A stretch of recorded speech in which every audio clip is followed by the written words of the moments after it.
that. Well, you know, they say in order to remember something, you have to forget something else. Okay, now that is a very cute haircut. That's like a little shag. I've never seen it before. Well, I mean, of course you have. It's the Rachel. Oh, is that your name? No, I mean like your name. No, I'm Jen. My name's Jen. Right, but I just mean like this is your haircut. But that's hair on your head. I'm not saying this is your hair. Okay.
Do you think it's true that you've got to forget something else to remember that Uber Eats has groceries? No, that's absurd.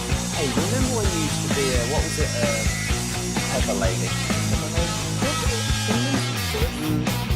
Basil baby. Saffron Squad? Nutmeg Megan? Sweet herb? No. I just said that. Was it Spice Girl? Doesn't sound right. Was it cell phone calls.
On 105.3 The Fan. Good morning, Metroplex. We are live with the Monday edition of Sean and RJ here on DFW Sports Station 105.3 The Fan. Hopefully you had a fantastic weekend. Are they calling for nothing but rain this week? I think that's what I saw yesterday. I didn't see a whole lot of rain. You didn't see a whole lot of rain in DFW yesterday, or in the forecast? No, in the forecast. No, yeah, it's supposed to be Tuesday, Wednesday, and then I think over the weekend too. All right. I don't think maybe I didn't look past Monday. Boy, Or maybe I looked on Friday and it went till Monday. Arlington got pelted by hail yesterday. Fort Bad. Worth, too. Oh, it was bad. I saw some in Fort Worth, but Arlington, yeah, very bad. Hopefully did not damage what you were doing too much. Bobby Belt was in Arlington as they finally won a series. 3-2 to Smith, and the payoff pitch is swung on, hit deep to right. This one's way back, and this one is history. A 2-run homer for Josh Smith. And we are on easy street. It's 8-1 Texas. Eric Nadel with some relief right there, with some comfort, with some happiness, as Josh Smith had 3 extra base hits, 4 RBI total. We'll get to the difficulty in watching this. Hopefully you heard it on 105.3 The Fan, or maybe you were right there like Roberto. Yeah, you're welcome, everybody. I was there to lift their spirits, get the offense going. You can politely ignore the fact that Texas had already kind of jump-started the offense on Friday. But, no, it's good. It's good to see, and especially on a day where it didn't look like he battled, he got it done, but it looked like a second game in a row where, like, DeGrom wasn't necessarily in command like he normally would be. And so These are some pretty good outings for not being in command. No kidding. It is, but I mean, like, when you are talking about, all right, you're getting 4 strikeouts in there. He has the 3 or 4 walks yesterday. He gave up some hits. Like, it's not the same sort of dominance that you're used to. It was good, but it's certainly not one of those performances that they've typically won when somebody's pitched like that lately. Was he healthy? Is he healthy? I don't care how many strikeouts. I don't care.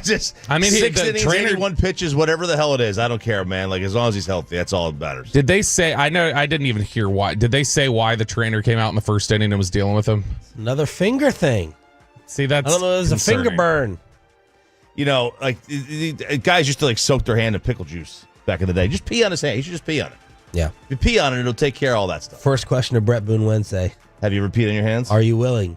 No, are you willing to pee on DeGrom? Yeah. Oh, on him. Okay. Well, someone should do it. I know. I mean, you can't. You only have so much in you. You need other people to help out to get. You get more. You get more of that. First stuff. question Wednesday 9:20 from Choppy. Are you willing to put the one on DeGrom? He'll go 1 fastball. No, the other one. The other one. And I think he'll shake that off as well. But they got 2 breaks. I thought No one home on any of the bases in the 7th inning. That equaled a wide Langford sacrifice RBI, and then the catcher throw down to second base in the 8th. Jake Berger, Bassick wanted to drop it. There's a smash burger, or there's a double burger as he hit a shot down the left field line. That made it 4-1, and you heard Josh Smith add the extra insurance as Nate Eovaldi goes on the 15-day DL. But as for DeGrom, he has now pitched the most innings in a season for him since 2022. 69.1 innings. Nice. 6 innings, 4 hits, 1 run, 3 walks, 4 strikeouts on 81 pitches. 30 and a third more innings will be the first time he's reached 100 since 2019.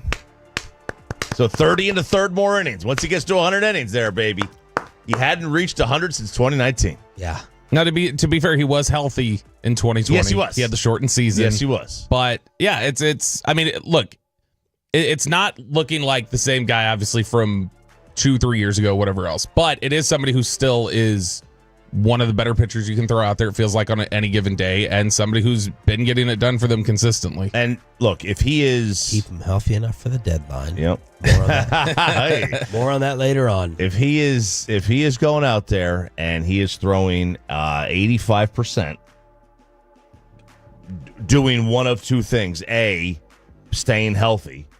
Look, you can deal with this Jake DeGrom. Now, you may not be paying for this Jake DeGrom, but it's better than getting... What's that? We are. Yeah. But at least you're getting something as opposed to him on the shelf. But the other thing is, if he pitches like this, and then when he gets, if they ever do figure out how to score runs, and they get to the postseason, and then he dials it up to what we know he can do, then you might have something.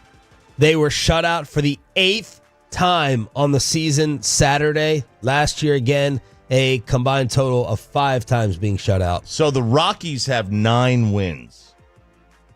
Will the Rockies end the season with more wins than Rangers get shut out this year? Will Scotty Scheffler have more wins than the Rockies? Than the Colorado Rockies. The stat that was out there since May 4th, Scotty Scheffler has 3 wins.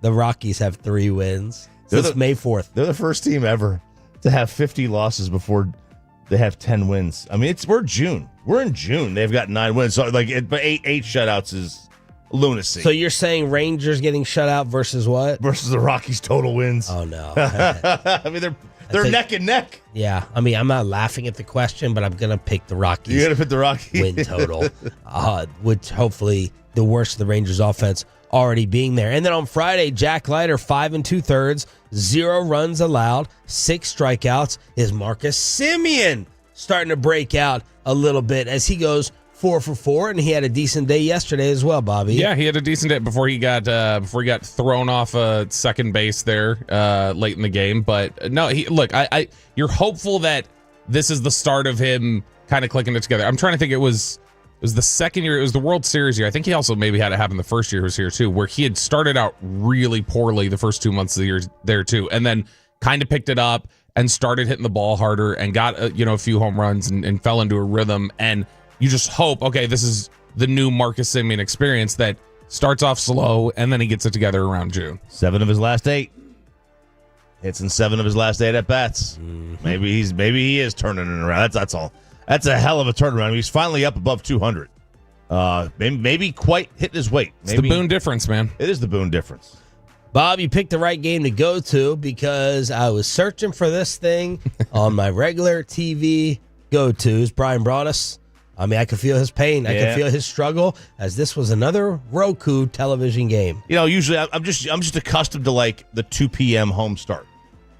Like for years and years and years, it was a 2 p.m. home start, and the notifications like, oh, it's on noon. Go to the channel 677. You hear that music? That's all you hear, right? It's just on a loop, and then the white screen of death that just says next game is June 3rd, and all right, I got to update my app. There's no way this, and then it's on Roku. There we go. Now let's find this thing. Hey, Pay, were you able to find it? What did you have to switch on over to in order to get the game yesterday on TV? No Roku. No nothing. I got all the channels in the world. No Roku. At least not on my TV. I haven't been able to find it at all. It's just the app. You just got to download the app. Telling us you did not watch it. Well, I listened to it, of course. Yeah. On the fan. Yeah. So there you go. Odyssey app. Thank you. Yeah, right. Sure. I think I have Samsung TV as a backup with DirecTV Stream. They make you go through Samsung to get all that, so I had it on Samsung TV. Yeah, you can get it on the DirecTV. If you download the app, you hit the home thing, the little house on the top, and they'll take you to your apps, and you just got to download it. I guess they view it. The most interesting thing with that is having to hear Bassick play it like a national broadcast. Yeah. You know, instead of being a fan and rooting, it was like his coming out party, his resume tape. Yeah, he couldn't be too homerish. He was on there with Carey. Chip Carey. I can't keep him. Skip, Chip, whichever one. Not the Braves guy. Yeah, the other one. Yeah. So the Rangers finally win a series, and they have another nice day off before the road trip that's taking place. They got 9 games in 11 days on the road. At Tampa, starting tomorrow, then Washington, then Minnesota. Tampa, Washington, and the Twins. And that was it was far from a bad Cardinals team that they just beat. Like they've struggled. We talked about, you mentioned you didn't want them to get the get-right games against the White Sox and just basically dupe them into thinking they were doing something. This was a Cardinals team that had won like 5 out of 6. They were like a season high. I think they were like 8 games over 500 when they started the series. They've been really good this year, and they've played really good as of late. And so this wasn't just getting yourself right against a really bad team or somebody who's just worse than you. You beat down a couple times one of the better teams in baseball. And you're basically getting now, I was hoping that the records were worse for these 3 coming up. But Tampa Bay, 1 game over. You're actually surprised they're not better. I thought the Nats would be worse. They're 3 under. And then you have Minnesota 4 over in the Central. Well, the Nats, they've kind of reaped the benefits of the Soto trade a little bit. They traded him. They got a lot of pieces back. They've kind of dumped a lot of their players, a lot of their vets from that title team in 2019, and they've kind of recouped that. Tampa's in second place. I would not have thought that they're barely over 500 in second place. Tied. Yeah, right. They're tied for second place in the East with Toronto. So Toronto's 31-28 with a .525 winning percentage, and then I see Tampa 30-29 with a .508. It says Toronto's 5.5 back and Tampa's 6.5 back. This same website. I know, right? We are in the twilight zone right now. Yep. Mine says both teams are 30-28. So we'll go with yours. Let me hit refresh. So either way, like they're a 500 team that dumped at the deadline last year. Remember the deadline last year? They traded Rosarena, they traded a couple other players, and like they were the opportunists that we talked about. MLB.com has them in 3rd. So did you have that up since yesterday? It still should like automatically refresh. Still should refresh. Yeah. I thought I did this morning. Okay. Maybe it was yesterday. Well, there you go. I got the slow phone. You got the slow computer. We have an NBA Finals for Adam Silver. 7 seconds left. Time will run out. And the Eastern Conference Championship has been captured by the Indiana Pacers. You can hear the crowd. They are just ecstatic. And you can hear the opposite in the NBA offices as we get the TV markets going up against one another. OKC versus Indy. Oh, baby. Sign it up, man. Let it go. Let it happen. This is, the Major League Baseball will get every once in a while, they got Yankees, Dodgers last year. The NBA gets, LeBron and the Warriors a couple times. But this is this is what the Major League Baseball was worried about when it was us versus Arizona. Which which is a little, it's a little, even at least Texas is. Dallas is a top 5 market. It's not even the same sort of comparison here because these are it's 47-25 or something. I mean, these are not big markets, and it's funny because they are probably the most well-rounded, best teams that we saw during the playoffs from both conferences. Yep. And you got the matchup that was supposed to happen in terms of best basketball, but I had basically zero interest in watching it. We will, but I'm hoping somebody sweeps so that we don't have to spend 7 games watching them. And no one has picked up on the song in the background, as Tolo said and tweeted me, this was on top of the charts the last time the Indiana Pacers made it against the Lakers. God. Yep. A long time. 01? 01, I think. It was like 2000 or 2001. Against a Kobe Shaq team. Yeah. And this was on top of the charts there. Yep. Second ever NBA Finals appearance, and congratulations. We are happy for Rick Carlisle. But I'm with you. I did not care about the West Finals. Really. Yeah. I cared more about the East and the West when the West was the battle for the next in the NBA with SGA, the MVP, and Ant. Yeah. And I cared more about the East. The East had, look, there was the intrigue of, like, the Brunson and Rick Carlisle both being in the series, having the local ties, and then of course the Knicks fans melting down. The comeback. So it was a more entertaining series. Yeah, I mean, look, there's a lot. I think the Knicks Pacers games were just obviously had more intensity. The Thunder Timberwolves stuff was all over the map in terms of those blowouts, but it's not anything that the juice is kind of gone. It feels like, all right, playoffs are over. You got the East champion and the West champion, and that was kind of all I needed to see. This will be kind of uninteresting to watch. It's just not the personalities or the sex appeal I feel like that you would normally want out of Unless Indiana surprises early, but everyone thinking this will be about 5 games with OKC walking away with the NBA championship, and Ruben will be partying in the streets. Not if partying soberly. Not if Pascal Siakam, the Eastern Conference MVP, much to Tyrese Halliburton's surprise. Yeah, we're doing that. That was my favorite clip of the weekend. Was Tyrese Halliburton like, "Excuse me, guys, move out of the way. I'm about to claim my trophy," and then realizing, oh, I didn't win it, and having to fade back. How much ice is there, pun intended, between Pete DeBoer and Jake Ottinger? Stars end of season cleanup and press conference. See if this is going to be a problem with the offseason. Next on Sean and RJ, 105.3 The Fan.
order to remember something, you have to forget something else. Okay, now that is a very cute haircut. That's like a little shag. I've never seen that before. Well, I mean, of course you have. It's the Rachel. Oh, is that your name? No, I mean like your name. No, I'm Jen. My name's Jen. Right, but I just mean like this is your haircut. But that's hair on your head. I'm not saying this is your hair. Okay, great.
It's back to Sean and RJ right here on 105.3 The Fan segment here brought to you by Cars for Kids. Donate today at carsforkids.org and also brought to you by the personal injury lawyers Franco and Franco. If you have been injured in a car or truck wreck, call Franco first 214-4817-333-3233. With Franco and Franco, there's never an out-of-pocket cost. They only get paid when you win. Franco and Franco, the go-to car truck attorneys in Dallas. The Dallas Stars trying to clean things up after the Western Conference Finals loss to the Edmonton Oilers. Our first time hearing from Jake Ottinger after being pulled 7 minutes in what was ultimately the shortest stint of his entire career. Let's see how Jake sounds. Obviously, wasn't expecting that to happen, but yeah, it was surprising. But the reality is, if I make one or two of those saves, then I'm still playing in the game. So, the only way I'm looking at it is, how can I get better from that? How can I make those saves that I've made all playoffs? How do I make them in that game at the start of the game? Give the guys a chance to get their feet under them. And as a goalie, that's your job. So I got to do better than that. All right. So all accountability in that response. Need to figure out a way to make two saves I usually do. How can I be better? Pete DeBoer, who said to reporters he had not had an opportunity to speak with Ottinger yet. Is that a thing, Pete? You know what? No one's a bigger fan of Jake Ottinger than me as a person or a goalie. Does that mean that he can't be coached or he doesn't have growth left in him? Absolutely. He's a young goalie. You know, he's a young goaltender, and you know, I think, you know, from a coaching perspective, you know, we're 1-7 against that team at this time of year in the conference finals. So, you know, everything's on the table. Lineup decisions, goaltending decisions, you know, system decisions, you know, everything's on the table when you know, you're looking for some type of way to flip that momentum, because it you know, it's not a small sample size. 1-7 is not a small sample size. So, you know, but that's not just on Jake. That's on our entire group. It's anyone's net, Jim. That's the quote. It's anyone's net. That's the reality when you've lost 6 of 7 against a team, the same team. There is questions that had to be made about the roster, about the goalie, about the coach, all together against that one team. It is that one team that seems to be sort of the haunting you. Yeah, and that's a problem. Like they just so happen to be the one team that's also there every year in the conference finals. I don't believe, or here's the thing. Gbag has a joke in the afternoon that anybody called 2 to 7. Wow, anybody Dawson is criticizing. Dawson always go, and hey, look, he's my guy. He's my guy. And then the running joke is anytime Dawson's talking bad about anybody on the air, they'll say, but he's your guy. Screw you, Jared. He's your guy. Right, Dawson? So anytime I hear nobody's a bigger Jake Ottinger fan than me, it's also similar to like the police interrogation where they're like, look, I think you're a good kid. Yeah. And you're like trying to get it out. It doesn't sound totally sincere to go, no, look, I'm the biggest Jake Ottinger fan. It doesn't feel like it. It really doesn't feel like you're the biggest fan of Jake Ottinger right now. Really weird comment from DeBoer as well. He said before Game 4 that the coaches had talked about giving Jake a rest because he had played more than any other goalie. And they were worried he was worn down and he was dealing with an upper respiratory thing as well. So fatigue and an upper respiratory, they were thinking about this anyway before Game 4. Man, you don't hear too often. That sounds like BS. That you give a goalie a rest day in the playoffs. Look, I know they play every other day. They're not doing like the NBA where you have Game 1 and then a week goes by, then they hit to Game 2. It's not like that, right? It's literally every other day in the NHL. So you never hear about this. At least I can't think of a time where I've seen a goalie just get a rest day in the playoffs. And then Ottinger was asked about the embarrassment coming back from the locker room, and then that still shot of sitting next to Ray Ferraro as Ferraro is talking about the move, and he's right next to Jake on TV. Yeah, I was on the screen a lot more than I thought I should be. I don't know why they kept showing me. I'm like, I haven't moved in a half hour. So, yeah, it's just, it sucks. Like, it's embarrassing. It's, anytime you get pulled, doesn't matter if it's playoffs or if it's regular season, you just want to go right off the ice and crawl into your bed and not talk to anyone. So, especially in a moment like that, it's really embarrassing. So, look, just judging by that, and I was waiting for the question, are you cool with Pete?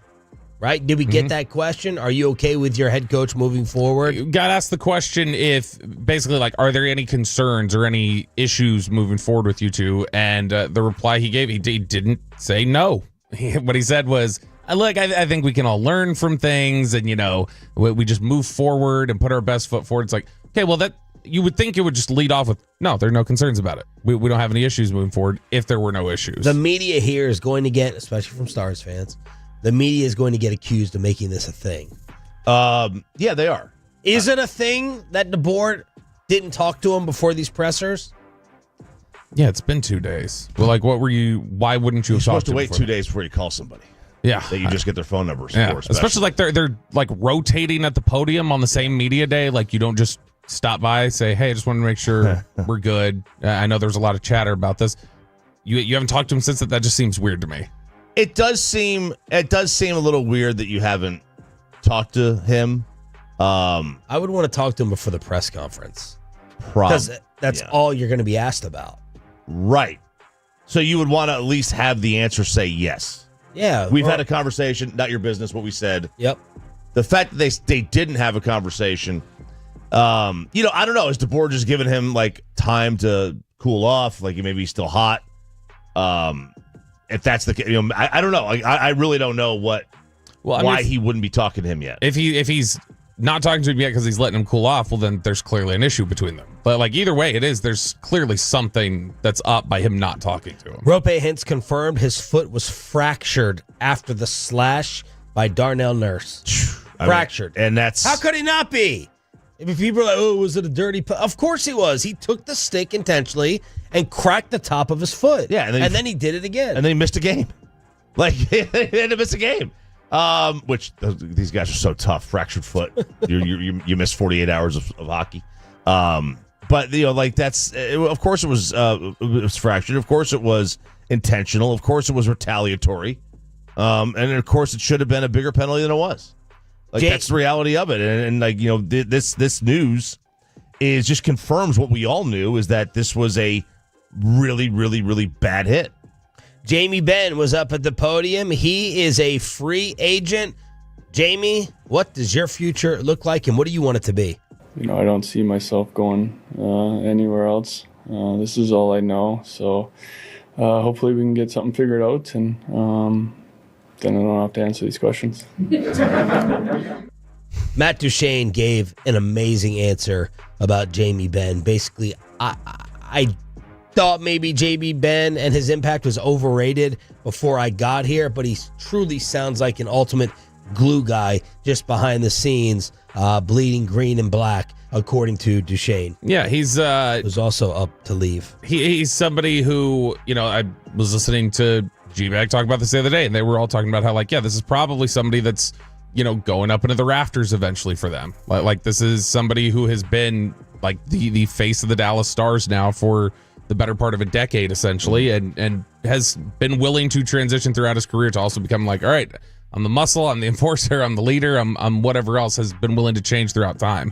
A team that lacks a whole lot of grit doesn't really want to get rid of one of the few grit guys they've got. Yeah. Like this is one of the few guys that will be an antagonizing factor. Like losing Jordan Lewis. You're the Cowboys, you don't have a whole heck of a lot of it, and it just went to Jacksonville. Yeah, like, I get it, right? Okay, he may not be scoring at the rate that you want him to. He may not be the impact offensive force that you want him to be. But this team already is, they're like it or not, they're going to have a soft label on them. Just the reality of it. Yeah. And that's just the reality of what they are. Like, they're not a hard-hitting team. Do you really want to get rid of the one guy who tries to get under Hyman's skin? Do you really want to get rid of that guy? Like one guy who tries to get under the skin of all these players? All right. Well, do I keep him just for that? Or do I not go at and $8 try million. to find another enforcer? Right, yeah. Not at whatever salary he's been having. Obviously, he would have a pretty massive pay cut. But, yeah, I think at some point you would want to keep somebody like that around. The odds are out for the Stanley Cup final. Who is the favorite? Florida. No. Wow. Okay. Vegas are suckers. Show hockey. Edmonton is minus 120. So that gives the Oilers a 54.6% chance of hoisting the Stanley Cup and getting their revenge. Okay. All right. This is pretty even, right? Minus 120 is pretty close. Yep. I assume Florida was plus 100. Yep. There you go. So that's pretty close, and this is going to be, I hope, a really, really fun series. Aren't people who told me people were mad that McDavid touched the conference trophy? So it's the Campbell Trophy goes to the winner of the Western Conference, and I think they call it the Clarence, but he touched it. He touched the trophy, and this is a big no-no. The Clarence would just come to life and fight everyone back. Yes, he would. Very good. Good reference there. This is a big no-no. It's a superstition thing. You are going to be... We might as well get rid of all conference championships in sports. If I'm the league, I'm saving money on it. You don't want to touch it. You're called a jinx if you do it. Yeah. Let's just get rid of the conference trophy. Listen, so last year they didn't touch it. Oh, the Mavs would put it in the rafters. They would, absolutely. Last year they didn't touch it, okay? And they lose. They wind up losing anyway. So McDavid, on the American Airlines Center ice, goes up to it and grabs it and holds it up. And all the fans that are in the watch party in Edmonton, you can hear them in the background going, "What are you doing? No!" And Sean is now the biggest Edmonton fan in history because he hates jinxes, he hates curses. Yep. Doesn't believe in all that. Doesn't believe in the no-hitter jinx, all that stuff. So he is now the biggest La Bamba fan. He's blaring LeBum, all the Richie Valens songs. La, la, la, Donna. la, la, bamba. Donna. But I mean, like Connor McDavid said, because he got asked about a post game, he was like, "Yeah, look, I didn't touch it last year. We lost. So let's see if that gives us some different energy. Yeah. I'll touch it this year. Right. It's still superstitious. It's just in a different way. Oh yeah, he's but running the it reverse. Superstitious didn't work. Right. The thought didn't work last year. And you numbnuts who believe in these jinxes, you psychopaths, still can't have it land in your head that it didn't do anything. So now he touches it to try to do the reverse, and you're mad about that. Yeah, now hockey's fickle. Like you don't touch the Stanley Cup unless you've won it. Like players like they come around, they see it, they don't touch it unless they've won it. Okay, all right. But the conference championship, do they not touch the AFC trophy? Right. Do you not see Patrick Mahomes or Kelsey holding up the AFC trophy at the Kansas City Invitational every year? Did the Washington Capitals screw up Alex Ovechkin's retirement? Someone in the front office apparently sent out a ticket renewal saying, "Hey, come see Alex's final year, everybody." Yep. And Ovechkin had not made that announcement. Nope. So Caps PR had to come out and say, "Hey, that's not true. This isn't true. It's a salesperson sent an email to corporate sponsors." Oh man. Someone acted prematurely. Yeah. So we know this is a formality, right? The moment that they let the sales staff know, and this overzealous, that's the right word. Yeah. Overzealous sales guy, kid, girl, whatever, said, "Oh, I'm gonna make all my money on this one right here. I'm gonna be the first one to say." It's the Dirk retirement. Like when everybody on the Dirk circuit kept trying to retire him. And he's like, "Okay, I guess I'm retiring. Everybody's telling me I am." October, the start of Capitals hockey and Alex Ovechkin's final NHL season. Bring that back. Bring it back with the quick delete. So that's what's happening in D.C. as the NBA and NHL finals get started this week. Glad you're waking up with us as part of the 6 a.m. club. We want you to win our brand new giveaway this week. During the 7 o'clock expressway, we got Rangers, Royals tickets, and we don't have to make a joke about the Rangers after they finally won a series against the St. Louis Cardinals with Bobby there yesterday on this radio station. George Pickens was finally drawn off sides. Hear how and see what you think. Have we been getting fake GP so far? And wait till you hear how he was drawn off sides as we take you inside the Star on the official home of the Dallas Cowboys next.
Do you think it's true that you've got to forget something else to remember that Uber Eats has groceries? No, that's absurd.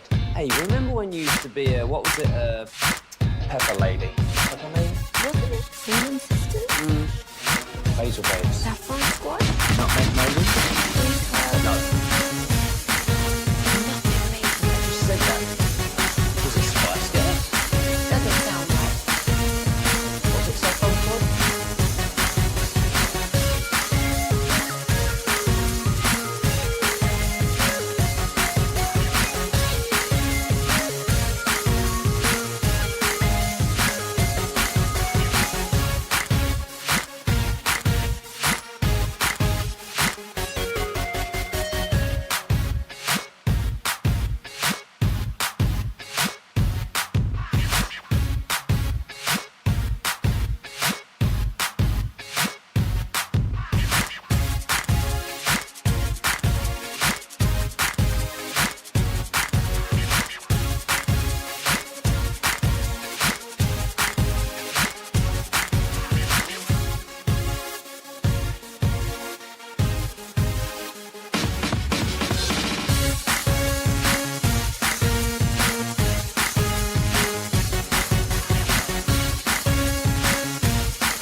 This is classic Chevrolet together. Let's drive, relax, enjoy the difference based on new Chevrolet registrations 2023 and 2024. From news and notes to the coaches and players for America's team, let us go inside the stars on 105.3 The Fan. In case you did not know, we are your official home of the Dallas Cowboys. Good morning, Metroplex. It's Sean RJ along with our Cowboys insider Bobby Belt on DFW Sports Station. A Texas Rangers Royals ticket giveaway coming up for you around the corner in the 720 commercial-free expressway. George Pickens, perfect Cowboy citizen so far. Boy Scout, short answers, not giving much detail. But then there's social media. Yeah, he got the hard count, and he jumped off sides. Here we go. And yeah, exactly. And this is not even it's really hard to find George Pickens on social media. It's not easy. His name's not attached to the account anywhere. It's GP. There's no check mark. His actual handle is 2pezzy_. Like, it's not easy to find him. Well, somebody had tweeted, all right, I get it. George Pickens' timeline of trouble, a thread. Some Steelers fan posted it out there. He was not tagged in this at all. Maybe somebody came back and tagged him behind it or something like that, but he ends up replying to it and saying, LMAO, I play for the Cowboys, bro. Stop reminiscing and trying to justify the trade. Y'all just lost another good player to fake reports like this one. So then another fan comes back behind and says, nah, big dog, you were definitely a problem. They wouldn't have moved on from you for next to nothing if that wasn't the case. And that's when George Pickens says, I forced, buddy. They were gladly keeping me. Have a nice day and a blessed one, my guy. So George Pickens, who's been, like you said, very, very tight with his answers, not trying to cause too many waves, gets a little worked up, little drawn off sides, tweets out his feelings, and then ultimately deletes the tweet. So those are no longer out there. And what is his account? It's the number 2, and then it's PEZZY_. Okay, because if we sit down with George and Oxnard, whatever show does at training camp, we got to tell him, for your own benefit, you got to come up with a clear Twitter account. Because you have 15 different... This is an upside-down white guy wearing a cowboy hat that I'm looking at. 0 following with 5,000 followers. These tweets are protected. Yes. So who is this guy? Well, that's George Pickens, apparently. He deleted his account. So apparently he deleted his account. Somebody has swooped in and taken the handle. So the account is gone, not just the message. Yeah, it's tweets, everything was deleted. A professional athlete can't have a Twitter account that has an underscore at the end of it. Yeah. Can't have that. Doesn't feel fitting. Doesn't feel worthy of his stature. That's boomer material. But this shows that as much as it's, I'm just moving forward, I'm looking ahead, things were not great in Pittsburgh. He still has hurt feelings or distaste for how things went over there. Brian Schottenheimer was asked about the new chemistry between quarterback and wide receiver when it comes to Dak and GP. No, it's more than that. It's the reps are important, but there's got to be conversation. You know, I simplify it, and probably going back to my years in New York, you know, there's a thing called the me to you factor. It's basically if you're a receiver and I'm a quarterback, I need to have the ability where I trust you to be where you're supposed to be. So it's my job to throw you the ball. And if we're not on the same page, then you have to talk about it and have conversations and figure out why. And maybe I saw it this way and you saw it that way, but get on the same page the next time it happens. What are we going to do? Well, hey, I want it this way. And so it's over time. And it's not just time on the field. It's not just extra reps. That's important, but it's time away from the field. It's time in the film room. It's time at dinner. I think you guys think all we do around here is eat, because all we do is we go to dinner and we have connection. But I think that's real. We got to talk to him about the podium. A beautiful concert being interrupted by a cell phone in the crowd, with him beating the hell out of that microphone. The movie theater with the cell phone light. Yeah, it's you got to stop. You got to stop that. It might be moot by the time we roll around. I don't know. He's going to be standing at training camp, I would guess, because they have the standing podium there. And then after that, does he go back to standing during the regular season? We might not get a word in with him. You don't think he can beat the podium while standing? Yeah. So you can beat the podium. It's different. So because this is actually like a loose stand that's rattling as it moves. That thing's locked into the stand. So I don't think it does it nearly as much. One more clip about the quarterback developing trust in the receiver. How long does that take with someone new like Pickens? Remember, when quarterbacks are playing, they get glimpses of what's happening down the field. They don't have a clear window like what I'm looking at right here. There's big trees in front of them that they can't see. So you're really throwing to spots and you're trusting people to be there. And that's where that me to you factor takes time to develop. And I think that's where we're in the process. And that's the best part of phase 3 OTAs is you can work on some of those things now and get ready to go, because when you get to training camp, then we got to be at full speed. We got to be ready to roll. And so you work through those kinks now. Are they back on the field tomorrow, Bobby? Yeah, I believe they are back on the field today. We won't actually get access to it until tomorrow. But yeah, media will be back in front of the team tomorrow and get a closer look at everything. And I'm going to guess that Micah Parsons will not be in attendance since he was not there late last week. And Schottenheimer was asked, where's Micah? What's his involvement been? Yeah, again, like I said, voluntary right now, the camp. He was here last week, had lunch with him, actually bumped into him in the airport. He was going to do some traveling, so I have not seen him yet this week. But again, my big thing with all the guys, whether they're here or not, is you can get great work in and you can get ready and you can be mentally prepared. But, whether you're Micah, who's not here, he's here in and out, whether you're Dak, doesn't really matter. It's just put your work in, get ready. There's a lot of ways to get ready and prepared, and I think the league's made it very clear that, it's all voluntary. So I got a long message from a Tolo named Frankie J. You guys may have been tagged in it. He said, I just finished listening to Shotty's presser. He's out here saying the standard is to practice hard and practice your ass off. Meanwhile, Micah is a no-show at OTAs. That's not just a bad look for Micah. It's a major letdown from Shotty, too, for not holding him accountable. How are you preaching max effort while your star defender is elsewhere? It's straight-up hypocrisy from both the coach and the defensive end. Micah keeps saying he wants to be a leader. You can't lead a team when you're not part of OTAs. Leadership starts when showing up when least expected. And Gavin Dawson commented and said first failure of 2025 is not getting maximum buy-in from 11. Yeah, look, I see both sides of it. I see the idea of, if Micah wants to be viewed as a leader and if Micah wants these things, he should be present for this. This is the time that he should be around, especially with the new defense coming in here. He should be here making sure that he's here just like George Pickens is in a contract year, saying, I got to make sure that I'm up to speed with everything that we're doing here. So I get that aspect of it. I also get Schottenheimer very early on trying to develop relationships, specifically with a defensive side of the field player, going, now's not the time to really push the button during a voluntary portion that the NFLPA would push back against if I was really putting pressure on him to begin with. And that's why I said the league has mentioned this is voluntary. If this is minicamp, if this is training camp, or if the effort's not there during the regular season, I think it's much more pointed from Schottenheimer. But he's trying to develop a base relationship with him right now, I think. You ever watch Remember the Titans? I just don't know how you can remotely look at this as a knock on the head coach. He's not calling him out publicly?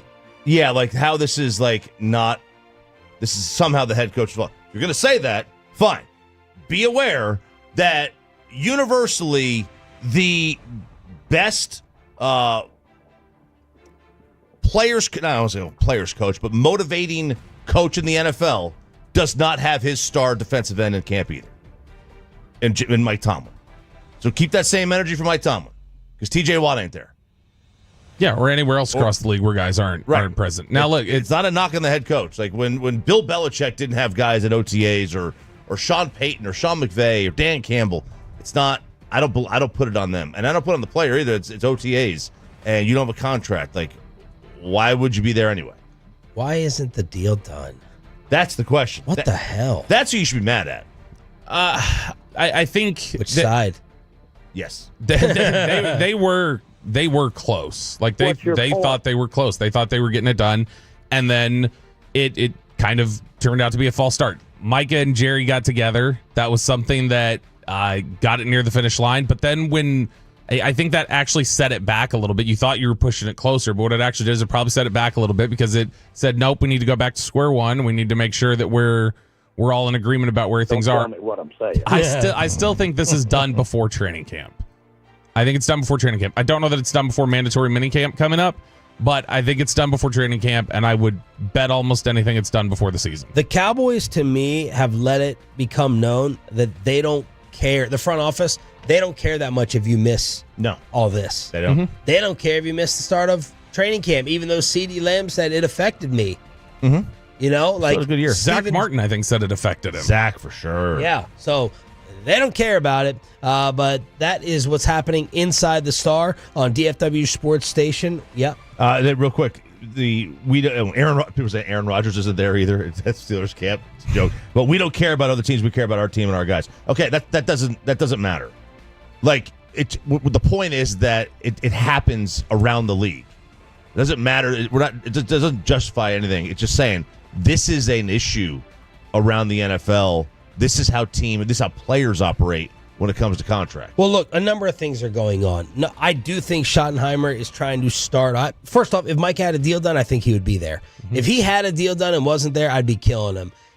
Just because Brian Schottenheimer is saying this publicly, which I think he is trying to start off that relationship with Parsons and not get fined by the league, he may have told Micah at lunch, yo, man, I expected you to be there. I understand the business. I'm just telling you the way I'm looking at it. New defense, new scheme. You say you want to be a leader. I'm going to protect you publicly. I hope that's happening a little bit behind the scenes. And then, to be fair to Micah Parsons, he is trying to get a deal done. You know, this is the only leverage that these guys have is to not show up and make the team and organization feel like we're being affected by having you absent, and Micah is exercising it versus running around and half jogging out there because this is not like Dak. No. And an injury where we said he's still going to get paid. He's going to get it. It may be a 1% chance. Sure. Let's say he goes out there and he Sean Lee's his knee in OTAs like Sean Lee did that one year. Okay, first are the Cowboys going to sign him still? Or is he going to lose any money? So, of course, he has to sit out. Yeah, I think that he's obviously protecting himself, and he's using means that the league allows and that other people have allowed. I don't remember, to what you're saying, a few minutes ago, I don't remember there being a whole lot of criticism towards CD over this. Like for sitting out, I think a lot of people were just like, yeah, get him paid. You got to get him done. I think for Micah, people just hold him to a different standard because he's so loud about I'm the leader, I'm the guy. And then he's absent like this, where CD doesn't talk nearly like that. And because he doesn't talk as much. Yeah. This is the downside to being a broadcaster and having your podcast. And they ask you, Adam Lefkoe, are you going to be at training camp? Are you going to be at these things? I want to be the leader. CD is not talking that much, so he's not going to have something that we can put on the wall and say, you said that. We can hold you to that because Micah's out there talking so much, the upside and the downside. All right, are we getting a little too emotional saying goodbye to maybe the greatest sports show of all time? And it's official. There's no more questions. DFW owns the sport of golf. That's next with the commercial-free expressway and a Rangers-Royals giveaway after this.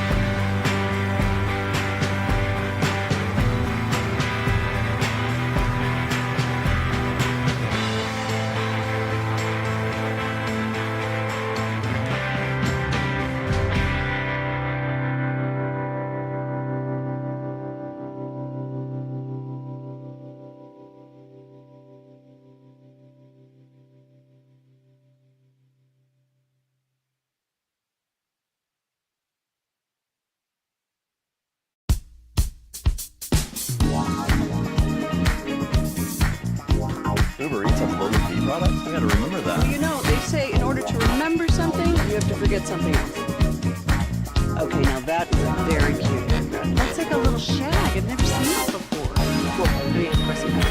It's the Rachel. Oh, is that your name? No, I mean like your name. No, I'm Jen. My name's Jen. Right, but I just mean like this is your haircut, but that's the hair on your head. I'm not saying this is your hair.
Cinnamon Sisters?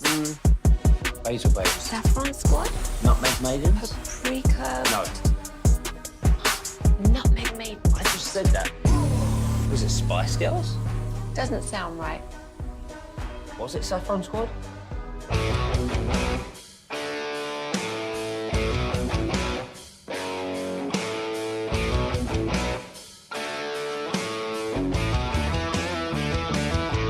.105.3 The Fan. KRLD-FM and HD1, Dallas, Fort Worth, and Odyssey Sports Station.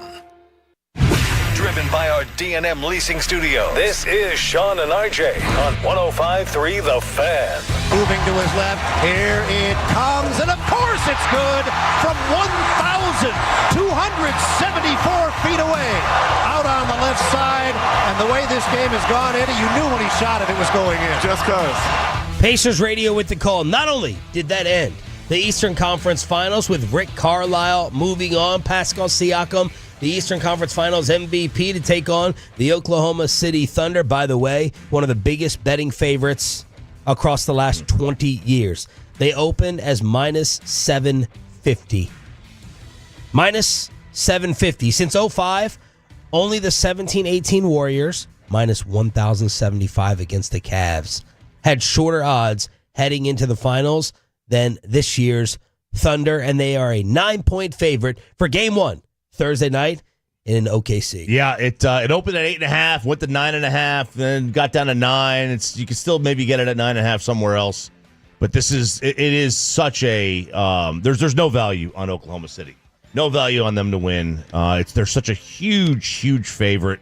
SGA. No value on him to be the MVP either. He is such a massive favorite. So Vegas doesn't think very much of this series. Minus 570. That gives the Thunder an 85% chance of winning the whole thing. Number of games in the series, they pick it to end in 5. That's where you could, if you were really wanted to bet on the Thunder, bet on the number of games that it's going to end in. That's where you would get your better value, because there's no value on the whatever it is, minus 750. I don't know. This feels like an easy Thunder win, obviously, but there's also a part of me that just, after having watched Rick Carlisle and the way he coaches and the way he did things here for a decade, that part of me goes like, no team is just going to get run. I wouldn't think. Even last year against the Celtics, when the Celtics were on that insane run, and what they wanted it was like 4 or 5 games over the Pacers, but every single one of those games was tight late, and there was maybe just a fumble from somebody on Indiana or something would cause it, but they were competitive for 4 or 5 straight games against Boston last year. I can't imagine they're just going to lie down. And look, this also ends the run for Inside the NBA. They had the Eastern Conference Finals, and this was their last broadcast on TNT with Ernie Johnson, Mr. Turner Sports, saying goodbye. Look, the 4 of us, as you've already heard, the 4 of us are going to be together. Our production crew is going to be together. It's going to be that same bunch. We're still going to be shooting that show in Atlanta. It's just going to air somewhere else. And so the craziness that you've seen, the nonsense and the foolishness and the top-notch basketball analysis, all of that stuff's going to be on. It's going to be on ESPN or ABC next year, not on TNT. For that, we're sad. But I'm proud to say for the last time, thanks for watching us. It's the NBA on TNT. And then Shaquille O'Neal had to ruin it by jumping in at the very end and saying, hey, hang on. Can we get a mic drop? With that corny, cheesy, everyone dropped the microphone, and he didn't allow Ernie Johnson to have the final words on the network. No, the new guy. The new guy. Shaq, the new guy. Yes, and no one has loved or defended Inside the NBA on this radio station more than me.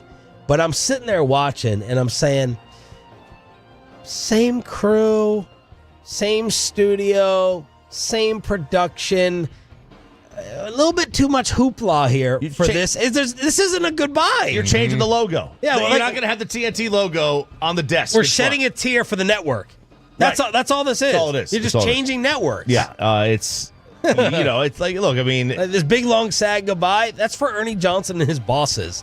It is zero effect on any of us until you see Brian Windhorst pop on or Stephen A. Smith get on the set and fight the guys as we pick out and point out how things are different. But I'm like, I'm not getting sad at all. If they were breaking up and not doing this anymore, I might be in sports tears. No, It's not changing. I don't recall. You guys are much older than I am, so you may remember. Yeah. In Except for our bodies. In 1994, when the NFC moved over to Fox, we're like Madden and Summerall on their final CBS broadcast, where they're like shedding tears, like, "Gosh, this great network, CBS. We are going to miss you dearly. Yeah, we're gonna still be calling the same teams next year. Yeah. And it'll be on Fox, and we'll be with each other the whole time." But yeah, man, I felt a little like RJ watching this week, where I was just like, I was feeling like an inside the NBA hater when they were doing all this emotional pomp and circumstance. If they were even changing the production crew, I'd be a little bit worried. Or different studio, the different look, I'd be worried. Yeah, changing the production crew from Ernie's perspective. I mean, those are jobs with people he knows, right? Those are friends of his. It sounds like everybody is still gainfully employed. That's going to be a part of this. So there's nothing. It's nothing different. And then Shaq, for some reason, I like this part because I like petty. But Shaq is like starting to pick a fight with ESPN and the new network that he's going to. And like I said, even though the name changes, the engine is still the same. And to that new network we coming to, we're not coming to F around. And since it's the last show, I'm going to say it. We're not coming to F around. We kicking ass, we taking names, and we taking over. Okay? I love you guys and I appreciate you guys, but hey, all right? Let me see that #1 sign for the #1 show ever on TV. And we come over to take over that next network too. Picking a fight with Kendrick Perkins and these guys already. Yeah. I have, like, the one concern I have is, like, all right, so ESPN, when ESPN gets a hold of something, especially if it's a partner, they appear to me, and having worked there, wow, they do have a heavy hand of, like, these are our partners. You know, there are certain things that, like, they don't want you to. My impression is Charles and Kenny, they could go out, they could say whatever they want about the NBA, about Adam Silver, about how the league is run, and when they get to ESPN, I don't know that ESPN is going to be, hey, you guys continue to do everything without any of us stepping in. They let McAfee do that. Yeah, I think McAfee has broken it. I think he's changed the rules. Yeah, and I think they realized that they had to adapt to it, and they had to change to it a little bit. I do think it's funny that, like, Shaq's going over there, like, poking them in the eye. It's really a Jerry Jones mentality. If Jerry Jones was running ESPN, he'd be like, allow them to say negative things. Pat McAfee against a commissioner, or Pat McAfee against an athlete, or the TNT guys against Kevin Durant makes it's a talking point on all the shows. It is. So it's having them talk about you, your network, the games. They're talking about you. They get free promotion from everybody. Blogs, radio, podcasts. I mean, they get free promotion. It is funny that after Barkley was like the most resistant, though, to all of this, then all of a sudden he's like, it is an honor to be heading to ESPN. It's like, oh, come on, dude. Yeah. Like this, I'm not believing any more of your tough talk about you're retiring or that. Like, you have pulled the rug out from under us with your tough talk like a dozen times in the insulting everyone over there. These idiots on TV, these idiots driving crazy. I just thought it was a little bit too much with the pomp and circumstance when we're getting the exact same thing. No one cares about TNT. No one gives a crap. Except for Rizzoli and Isles. The only time people will turn TNT on now is for, like, hockey or college basketball tournament games. Yep. If they can find them. If Broadus can find them, then they'll turn it on. More trouble for Zion. He is being sued over allegations of rape and years of abuse. A woman has said that he conducted sexual, physical, emotional, and financial abuse over the span of a multi-year relationship, accused him of a continuing pattern of abusive, controlling, and threatening behavior that started with his freshman year at Duke and lasted from 2018 to 2023. 2 alleged incidents of rape in 2020, first taking place in Beverly Hills. She allegedly told Zion she was tired and wanted to go to sleep. He said, "You cannot go to sleep until you have sex with me." He then allegedly pinned her down. Not going to get into all the graphic stuff. And then a second incident allegedly occurred October 2020, also in Beverly Hills. So Zion Williamson is now looking at this allegation. She wants upwards of $50 million, $18 to $50 million. And then, do you remember that woman who was outing him on social media, saying, this fat slob, he's drinking, look at all these Coke cans in my room? Yeah. Mariah Mills. She has now come out and said she is thinking about partnering up with Tony Busby, and she hopes all the alleged victims get their justice. Wow. Busby's got his hand in everything. Yeah. Is he he's obviously just the go-to? Yeah, I mean, like there's some people who they basically become like the preeminent voice of like, let's go after this. So like, I mean, yeah, right now in sports and going after athletes for assault cases, he's the number one. He's the default. Scotty Scheffler joins Tiger Woods as the only golfers ever to win back-to-back memorials. Dominance. He is. This is why I questioned you a little bit when we were arguing the best golfer, like who you would take. And I think you were saying you'd take Rory. I think Bobby and I were more towards Scheffler. It just seems like dominance. It is dominance because at the time of the Masters, Rory had a better year. Scotty hadn't had a great year at that point, but ever since then, obviously winning the PGA and now winning this, he is on such a streak. The wild thing is he has to do this. Like he's not. I can't remember the stat, but he's not even close. Like Tiger was so good that Scheffler would have to do this for the next 10 years to even come close. So describe what's Scheffler's game. Irons. He is the best iron player in the world. It's not even close. And he is really, there's a golf analytics. They always say drive for show, putt money for, tee. Right. Yeah, money tee. So there's an old adage, drive for show, putt for dough, right? Where people would say that, your putter is the number one thing that you've got to work on. And the other side of that is well, it's the irons because it's not sustainable to be rolling in 30 footers all the time. But if you're always within 10 feet on your approach shot for birdie, those are so makeable. And Scotty has figured that out. He is not the best putter in the world. He's okay. He's good enough.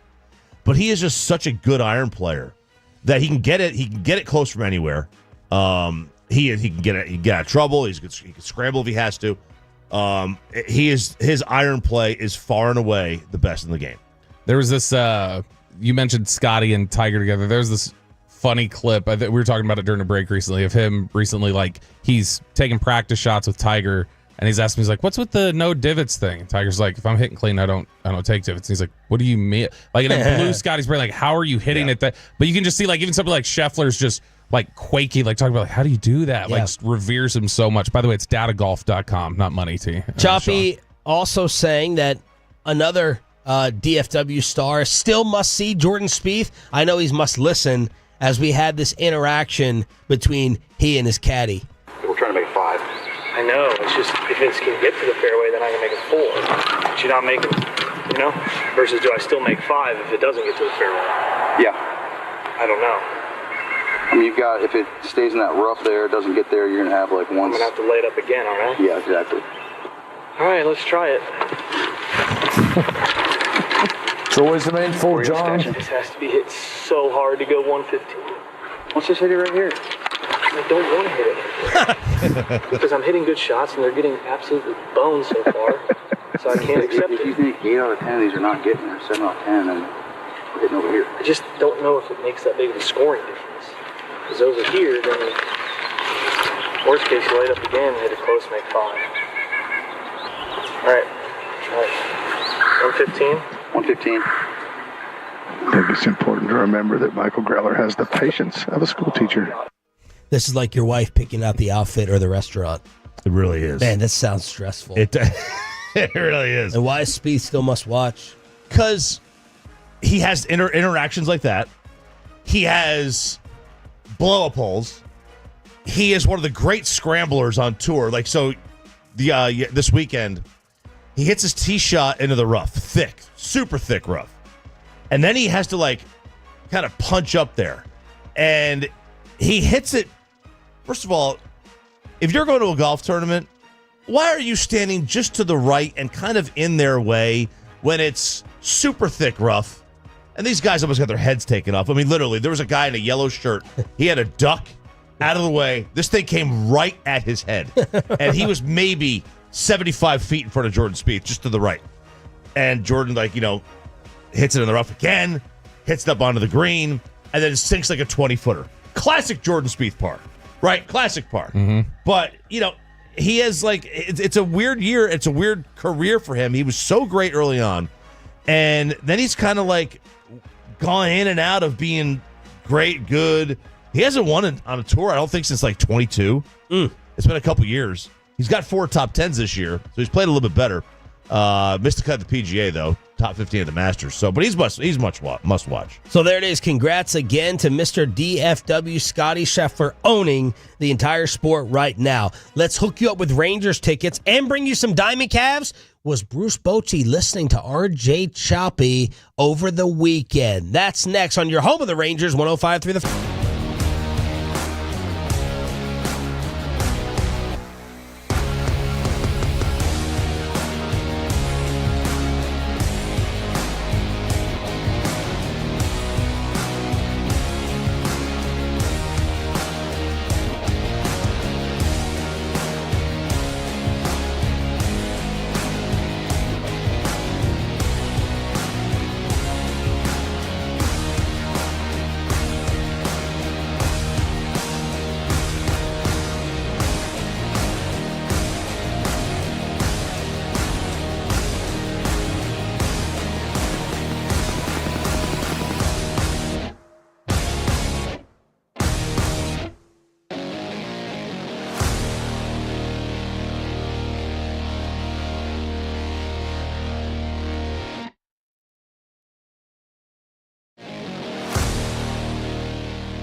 or something, you have to forget something else. Okay, now that is a very cute haircut. That's like a little shag. I've never seen it before. Well, I mean, of course you have. It's the Rachel. Oh, is that your name? No, I mean, like your name. No, I'm Jen. My name's Jen. Right, but I just mean like this is your haircut. But that's hair on your hair. I'm not saying this is your hair. Okay, forget it.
Found the Fan, and it's brought to you by the On-Time Experts, and the HOV lane of the Expressway is driven by Mercedes-Benz of Plano.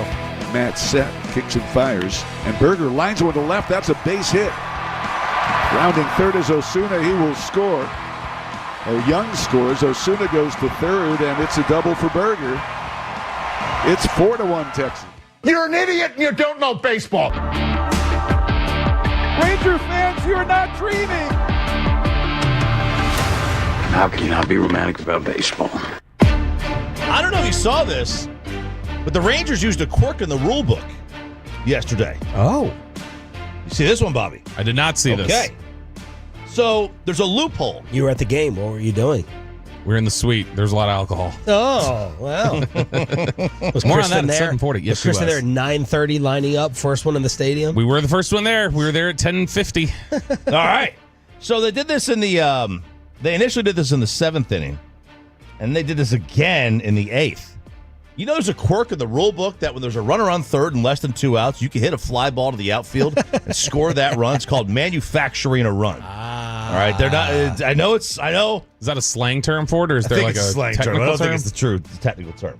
But they did this a couple of times in this game. And then there's another weird quirk where you can take like a half swing and like almost receive the ball with the bat, let the ball only go about 30 feet, and the guy from third runs home, and you can score that way too.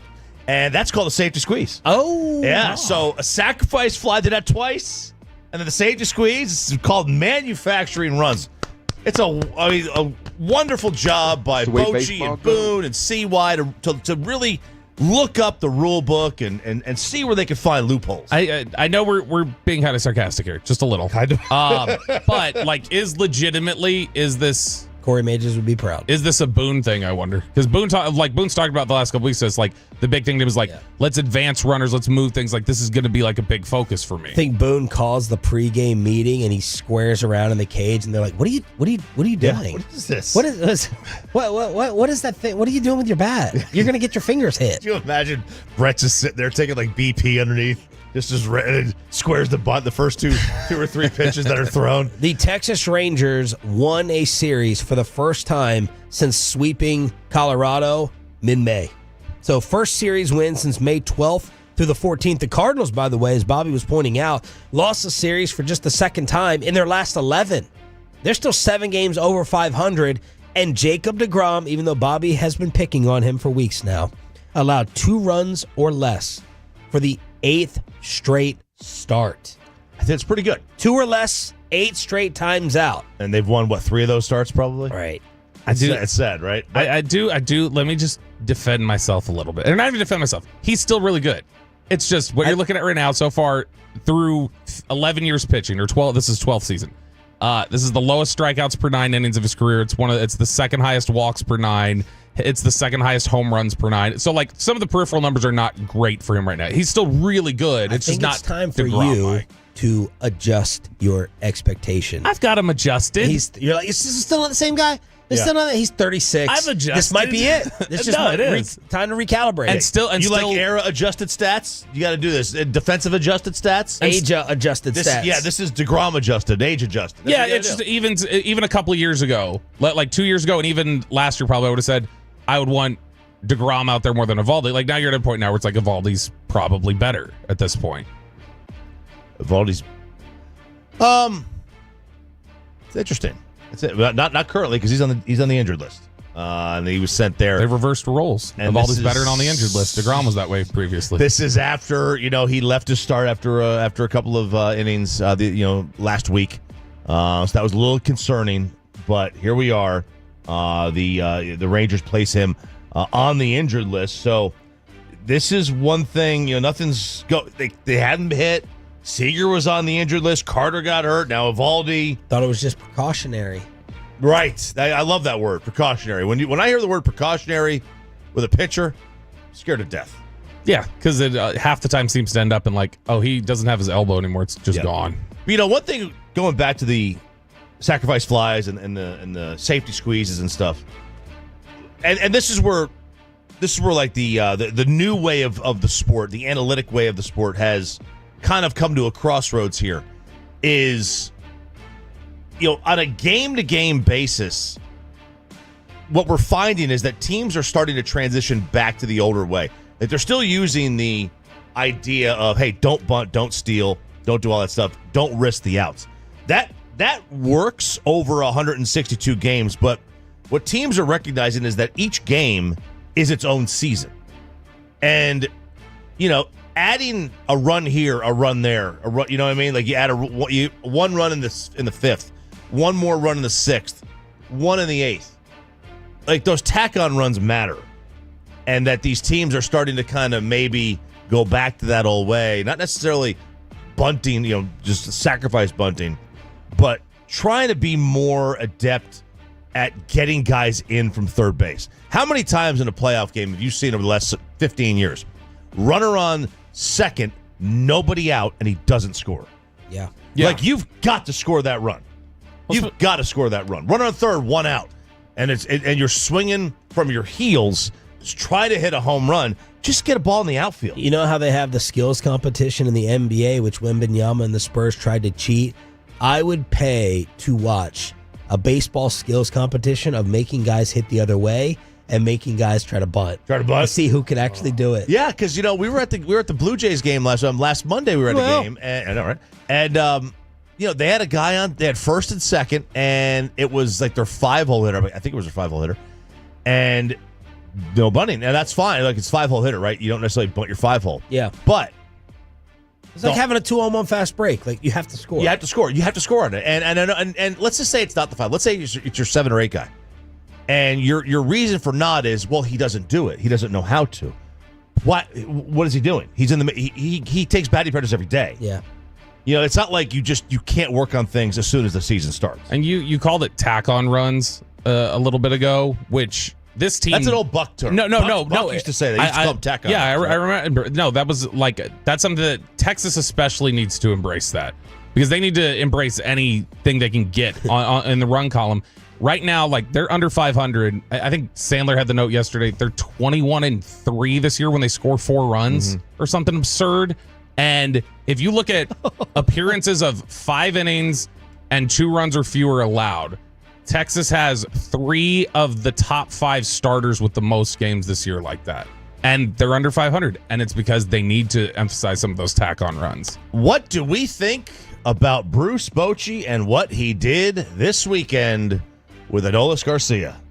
He was a healthy scratch for all 3 games. Tolo and RJ Choppy, Diamond Cavs in the morning. By the way, we have a Rangers ticket giveaway coming up here during the Expressway, then best and worst of the weekend, and Rangers tickets all week long. It is much appreciated that Bochy would listen. I don't recommend it. Don't ever do a thing I say. I'm a moron. But it's appreciated. But I assume they are trying to fix something with him because they had Thursday off, right? They had a Thursday off, and now they have today off. So he would not have played since Wednesday. I assume they're trying to work on something mechanical with him. Says working on mechanics. There you go. And now the question is, how long do you keep him out for? Like, how good does the mechanical changes have to be? And is this Boone? Did Boone initiate this? Is this initiated from the front office? Man, he had, over his 10 games played prior to this, he was striking out 1 out of every 2 at-bats. He had 17 strikeouts and 14 plate appearances. He's just been He has chasing. zero discipline. Yeah, he's been. Is it mechanics or is it like discipline? Yeah. Well, I mean, the swing and missing like that, especially if they're like pitches out of the zone, I don't know how that's mechanics. Discipline. Maybe his eyes go. Maybe he needs glasses. It's a good thing that Bochy did not listen to you on Simeon, because now we're talking about 7 hits in his last 3 games for Marcus, including a 4-for-4 on Friday. Yeah, 7 hits. He had 8 at-bats total. I mean, he got a couple of walks thrown in there. So 8 at-bats total and 7 hits over the weekend, which is, just tremendous. And, he did have the home run. So his pop is maybe it's coming back. I don't know what his bat speed was. His barrel rate, and some of those numbers were pretty bad. Got the average up to what? Yes. So you got up to 201. Yeah. 201 on the dot. Well done. It's gone up almost 30 points. You have a stats. I don't. I have Garcia up right now. I was looking at his awful chase rate. I can see it. Look at that. I have Garcia up. I'm joking. I have Garcia up. Yeah, Peyton. So, worry about getting your little billboard reads out coming back in from break. You got to read here an hour. He calls it a crash at the expressway with that verbal language. Yeah, but his average got up almost 30 points over the weekend. It's pretty crazy. Speaking of Adolis Garcia, whose numbers I'm looking at right now, Peyton, his chase rate, his career high before this was 34%. His chase rate right now is 41% this year. Like he has zero discipline. It's gotten worse, significantly worse. And let's not forget, by the way, Jack Leiter.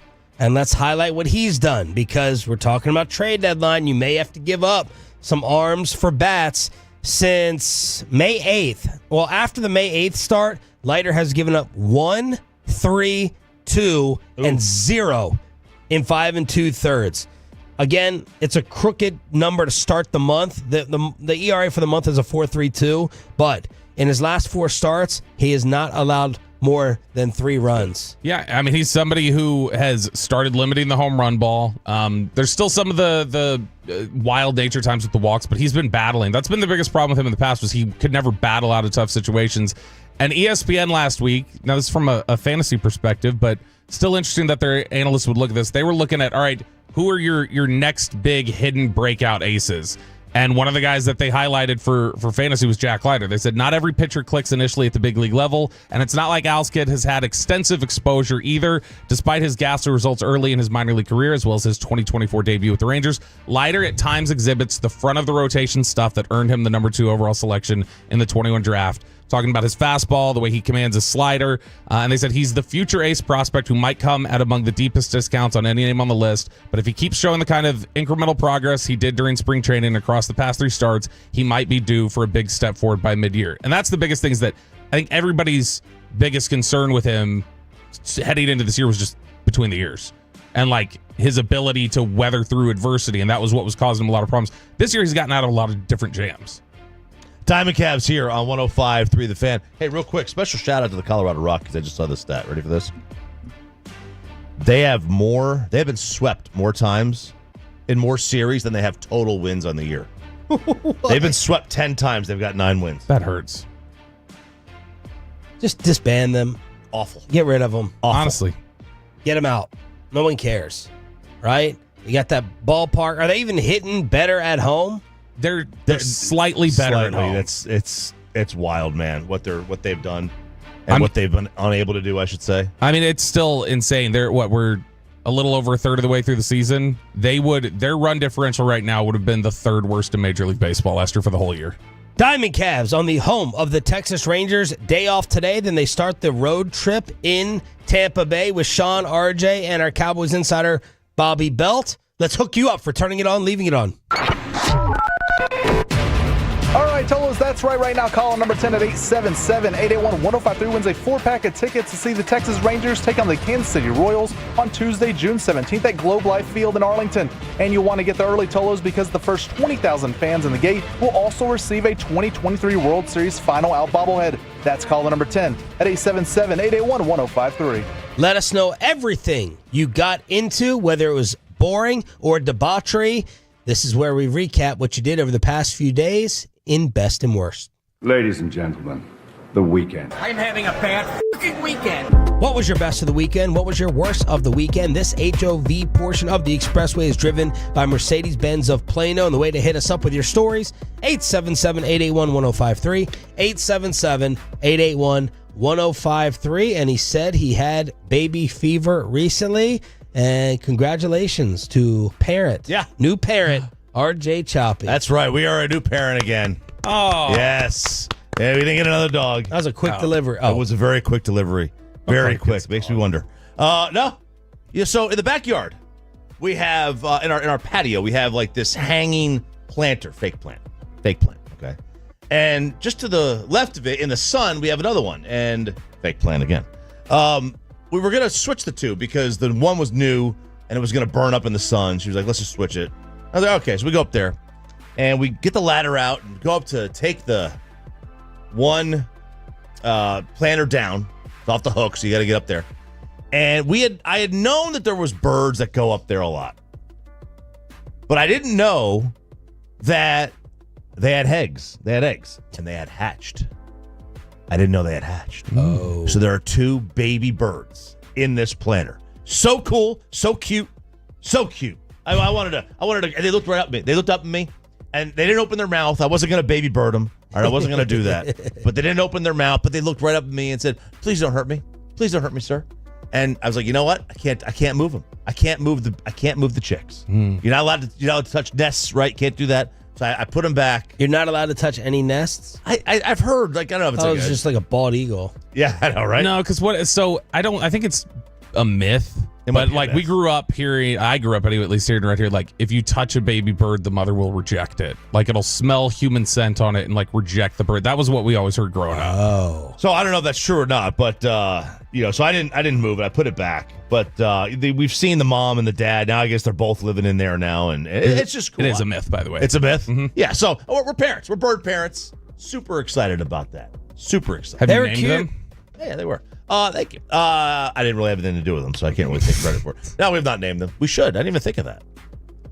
Got to name one after old PP in the morning back there. Give him a bird. Or name one Bobby, like the female dog that we're. We both have dogs. Peyton and I both that are looking for adoption. Both myself and Peyton. You know what? I think we are. We'll name them Bobby and Pepe. That's what we'll do. Bobby and Pepe. Other best for me, real quick. So you're just going to keep them there? Yeah, I mean, I don't know what else they'll do. I mean, they'll fly away eventually, and then once they're gone, and no danger ever of them, like no bird has ever come close to flying in your house. No, it's on the other side of the patio. The patio's not very big. It's probably a 10 by 10, so it's on the other side of the patio from the door. But every time we open the door, they fly away. So those birds, as soon as those birds are ready to fly, then we might move them. I don't know when they're going to be ready to fly, but they'll be gone. They'll be gone. Next one, real quick. I have another best. If you don't think bribery works as a parent, you are kidding yourself. Yep. We bribed Julian at this pool party on Saturday. We were going there. The family has twin boys. They're 7 years old. I was like, if you're not good to these kids, if you're not nice to them, you try to bully them or you try to be a little jerk, you ain't going to this sleepover tonight. It was perfect. A perfect angel. A perfect angel. Bribery, I will say, has always and will always be the greatest parenting tactic. Yeah. Are you kidding me? Lollipop bribery. Stop by and get you a little race car bribery. Ice cream bribery. Slushy bribery. I do it every single week. Him going to school every day. You can have iPad time bribery. All of it. Lying and bribes. Yeah, Lying and bribes. I don't think anybody rejects the idea that it works. Like it definitely works. The issue is what kind of little monster are you dealing with that potentially somebody like Laura starts realizing I'll just leverage the situation into something. So if I give resistance, I'm getting something out of this. Somebody like Addison, it'll work to help her overcome a fear or something like that. Like, all right, just go ahead, do this. We'll get you this when you're done. But like, depending on the kid, I think it changes the way they then operate, and then they can get a little tactical with you. Yeah, it depends on how manipulative they are. Yeah, I do these things in my house, and I'm like, okay, when will this cycle be able to end? Like right now, he's getting away with not eating vegetables. Is like magically when he's really able to talk with me back and forth, gonna flip to vegetables one day? Like the trained behavior is not going well early on. Will he eat any? Peas and carrots. Okay, that's something. I mean, carrots are good for your eyes, right? But They that's say good for your eyes. That's probably another myth. Probably is. No idea. I've never heard that one. Yeah, that's probably another myth. But yeah, it's not going well with the trained behavior early on. I see other kids eating corn, and he doesn't eat anything. He's awful. Isn't that? But like, I mean, I've always felt like, I mean, I wouldn't even eat peas or carrot. Like, I mean, I didn't. Nobody eats peas. I ate fewer vegetables up until like I got married, and Kristen kind of swung me to broccoli a little bit. But other than that, like, I won't do veggies. I'll tell you, the greatest thing for the pea, the pea community, is when people mixed it with rice. That's the only time I eat peas. Yeah, If it's Indian mixed food, in with rice. It'll be there a lot. They just have it's like as soon as you bite into it, the texture and the taste and stuff is just like, this is gross. Like, I it like tastes. 'em. I think it tastes like baby food. Like I mean, there's so much you're feeding it, but I mean, it really does have that consistency. You like it, but you never eat them, right? Or do you eat Don't eat them. Yeah. Never eat them. Edamame, sure. Edamame. It's just like when Thanksgiving rolls around, and I'm like, why don't I eat cranberry ever? I like this. It's refreshing. It cuts through all the gravy and the stuffing. Why don't I ever have a jar of cranberries? You never eat cranberries outside of the holidays. It is refreshing, and that makes it wonder why we don't have it like in the summer. I know. Do you like them? I mean, I'm talking about the can ones, not with the berries and all the texture. Straight can, homie. With the lines on, with the ridges all over. With the lines and the ridges. Yeah. Yes. Am I the only one? I mean, I like it. It cuts through. I feel like you have to have it the Thanksgiving food I'm like that with is the stuffing. I was like, why don't we have that? That feels like that would complement more things we eat throughout the year. I don't know why we're just so resistant to it. We're very resistant. We have mashed potatoes throughout the year. You don't have stuffing throughout the year. You ever have your corn casserole at any other time during the year? I won't have that. I won't even have that at Thanksgiving. Sweet potato pie. Child. Nobody ever has that anytime. Sweet potato pie. All right, best and worst of the weekend. I got one more. I got one worst here. I do need a new phone. Oh, so do I, apparently. And I hate this because, like, I think it's a sign of getting old where you just, I don't want to get a new phone. Nope. I am so resistant. Yeah. I don't want to go sit in the store. I don't know how it works.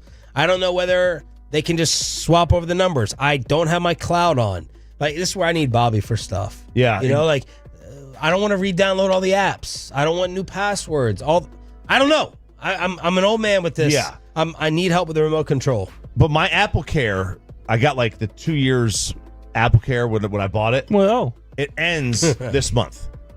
So now I would be walking around basically naked because the phone, if I break it or something like that, I would have to buy a new one, and now I wouldn't be able to trade it in.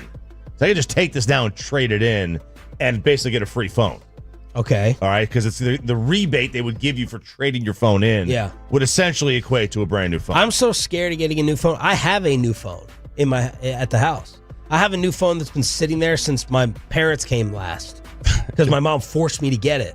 She's like, so that's a few months, right? Like they've been here at least 6 months. You've had a new phone so long it's an old phone? I don't know. But I'm petrified I'm like, until this totally conks out and breaks. Yeah.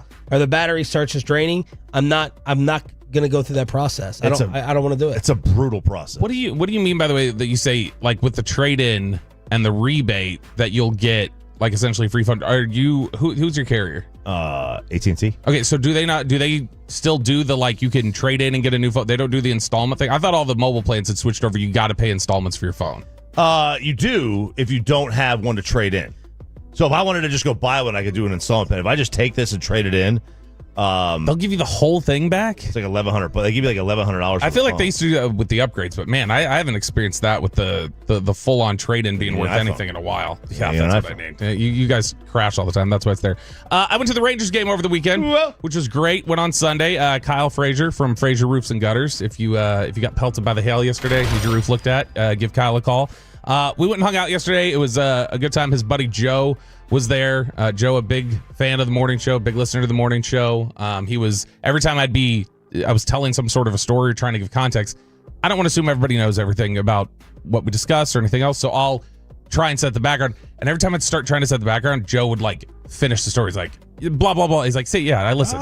And so I was like, yeah, I'm just trying to give context in case you don't listen. So it was a great time. We enjoyed it. The only problem that was here, we were in the suite. That was awesome. Packed house? It wasn't totally full, but I mean, it was a pretty decent crowd. To the They point didn't open the roof. Ranger fans after Friday wanted the roof open and to be kept open. Bassick shamed some people who went at him on social media. He called him out on the Roku broadcast saying, I'm sorry you couldn't tough it out in 85-degree weather. Yeah, he said it. Mike, he had to do that on Roku. He had to be national broadcast guy. Well, I think it's more he said it on Roku because he knew no one was watching and no fans would hold him accountable. Damn. So we can't fight it. That's the biggest thing. Now, it was great, but I mean, the traffic heading in there was brutal apparently for Cody and Kyle. They said that they were heading in there. Cody had gotten stuck in there. He said it was 20 minutes, like a mile from the stadium. He sat in traffic. And then he said it was another like 10 to 15 just getting through the line to get into the stadium. Meanwhile, we like walked right in. We got there an hour and 10 minutes before the game. Wow. So we're just kind of sitting there by ourselves. Nobody else walked in until like 11:50. So we're just sitting there by ourselves for an hour. The lady kept coming in, checking the suite, and like talking to us as if we were just holding it for ourselves directly. I felt kind of weird about that. Is that your worst of the weekend, having that? No. It was a good one-on-one time with your wife? No, it was a good time. The worst of the weekend was from Cody tattling. Cody, who Cody works is for who? Cody is our what's the term said? Sales the guy. Orwellian term. Marketing consultant. Yes. He is he's getting married coming up here soon. And I'm going to be in his wedding. So one of the things he's doing is he's getting everybody suits. A That's in his wedding groomsman? party. Yeah. He's getting everybody suits that's in his groomsman party. Oh. So he has been sending on the group text everybody to get their measurements. I tend to just take a long time to do anything that I'm told to do. I tend to drag my feet. Got a lot going on.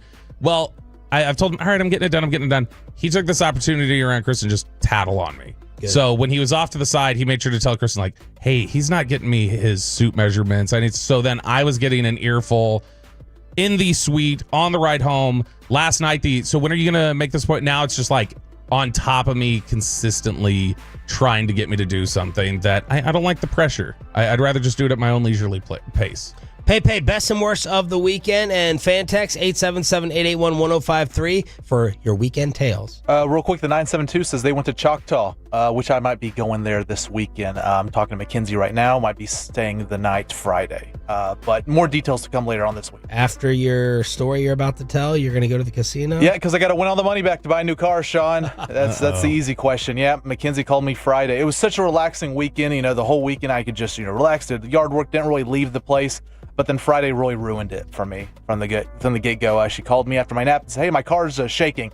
I said, what do you mean shaking? You went over the railroad tracks or something? She goes, no, like it's been shaking after I went over the railroad tracks. And I continued to drive. She said she had to pull over and she checked the car. I was like, well, what are you doing?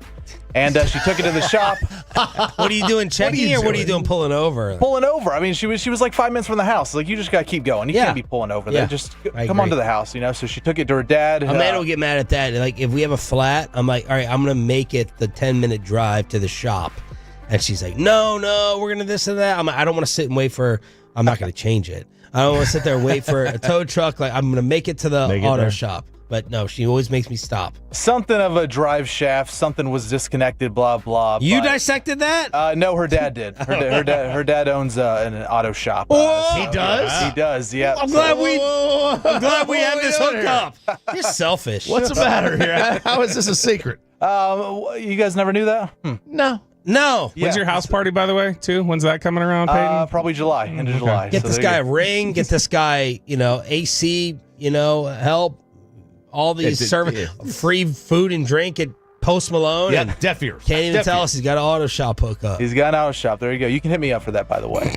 But yeah, so she might be getting a new car soon. I paid off mine a few months ago. I was like, okay, we can go a full year of just worrying about the mortgage, utility bills. And because she's had her car since she first got a car, so over 10 years now she's had the same car, but it's never had an issue really before, and now it's starting to break down. I'm afraid we're gonna have to buy a new car soon. I was hoping to go a whole year without any car payments. And you're probably gonna have to get a SUV since you got baby fever. Minivan, and apparently you can't fit babies in a Camaro. I'm trying to put the car seat in the back. I'm like, okay, if you put it in the middle section of the back seat, kind of leans over in the front a little bit, it'll be fine. But isn't it illegal to put them in the middle in the back?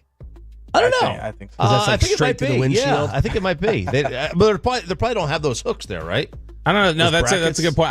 We've always put it on the back side, but I don't know if that's actually illegal or not. And your best of the weekend was just chilling? Just relaxing, just because I was come back from the bachelor trip last weekend, so I got back late Sunday last week, so I don't really have a weekend to just relax. So it was just relaxation for me, really. My best of the weekend, I had a little family outing in Arlington. Awful. Oh, 30. God, 30 West. Every time I go out, I said, why am I leaving the vicinity of our neighborhood? Why am I not just staying in Rockwall, Heath, Mesquite, Garland? It's torture. So What part of 30 was it? It was like around the whole way. Oh, the whole way. The So whole- it wasn't just like around here. I mean, basically breaking past the 35 merge. Yeah. Then you get some relief. And then right before Collins and Randall Mill, it starts up again, but like 80 to 30. And there's no accident. That's what Amanda said. She's like, watch. I'm like, someone better be. I better see some carnage. I here. always say that. I always say the right? same thing. Yeah. There better be something here worth this while. Nothing. It's just too many people live here. Yeah. Trying to sit there in 635. There's about 80, 30. Everyone's just waiting to get on 635 every single morning. But 30 West, screw you and screw those who are not helping smooth it out. And Ava was good at the party and everything. She wouldn't take a nap, but she was pretty good. Worst of the weekend. Aiden, do you have it on the fan cam, Twitch, and YouTube? This little monster has taken over my life. Does anyone know what that is? No. Why do I feel like I've seen this before? Because you're on TikTok. Yeah. And what runs my life, Bobby Belt? TikTok. TikTok runs my life because of the wife. That is Labubu. Labubu.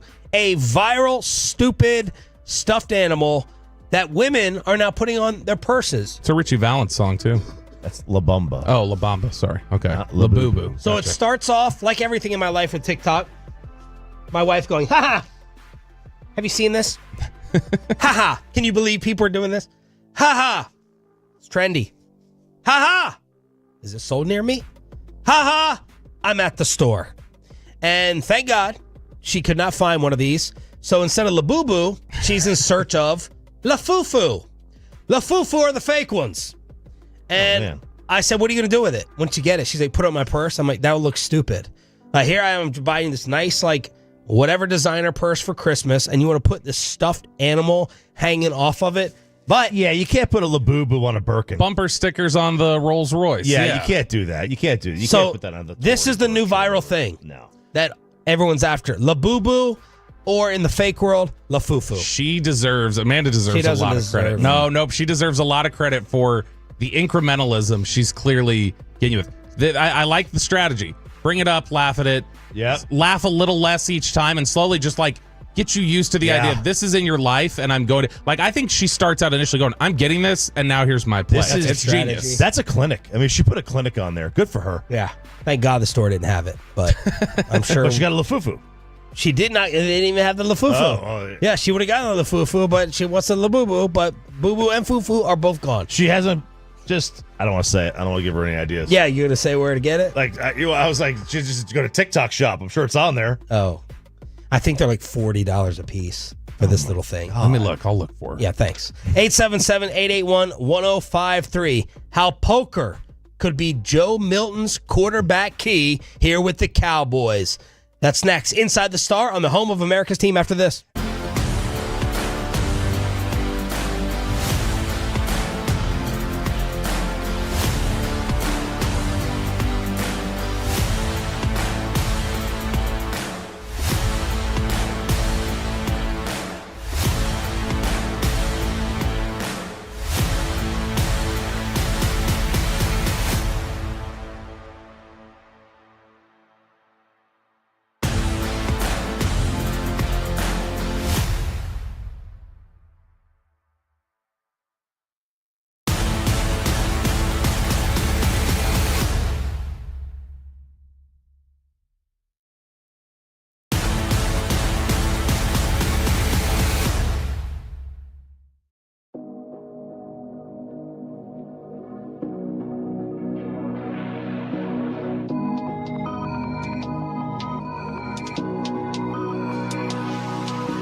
remember that Uber Eats has groceries.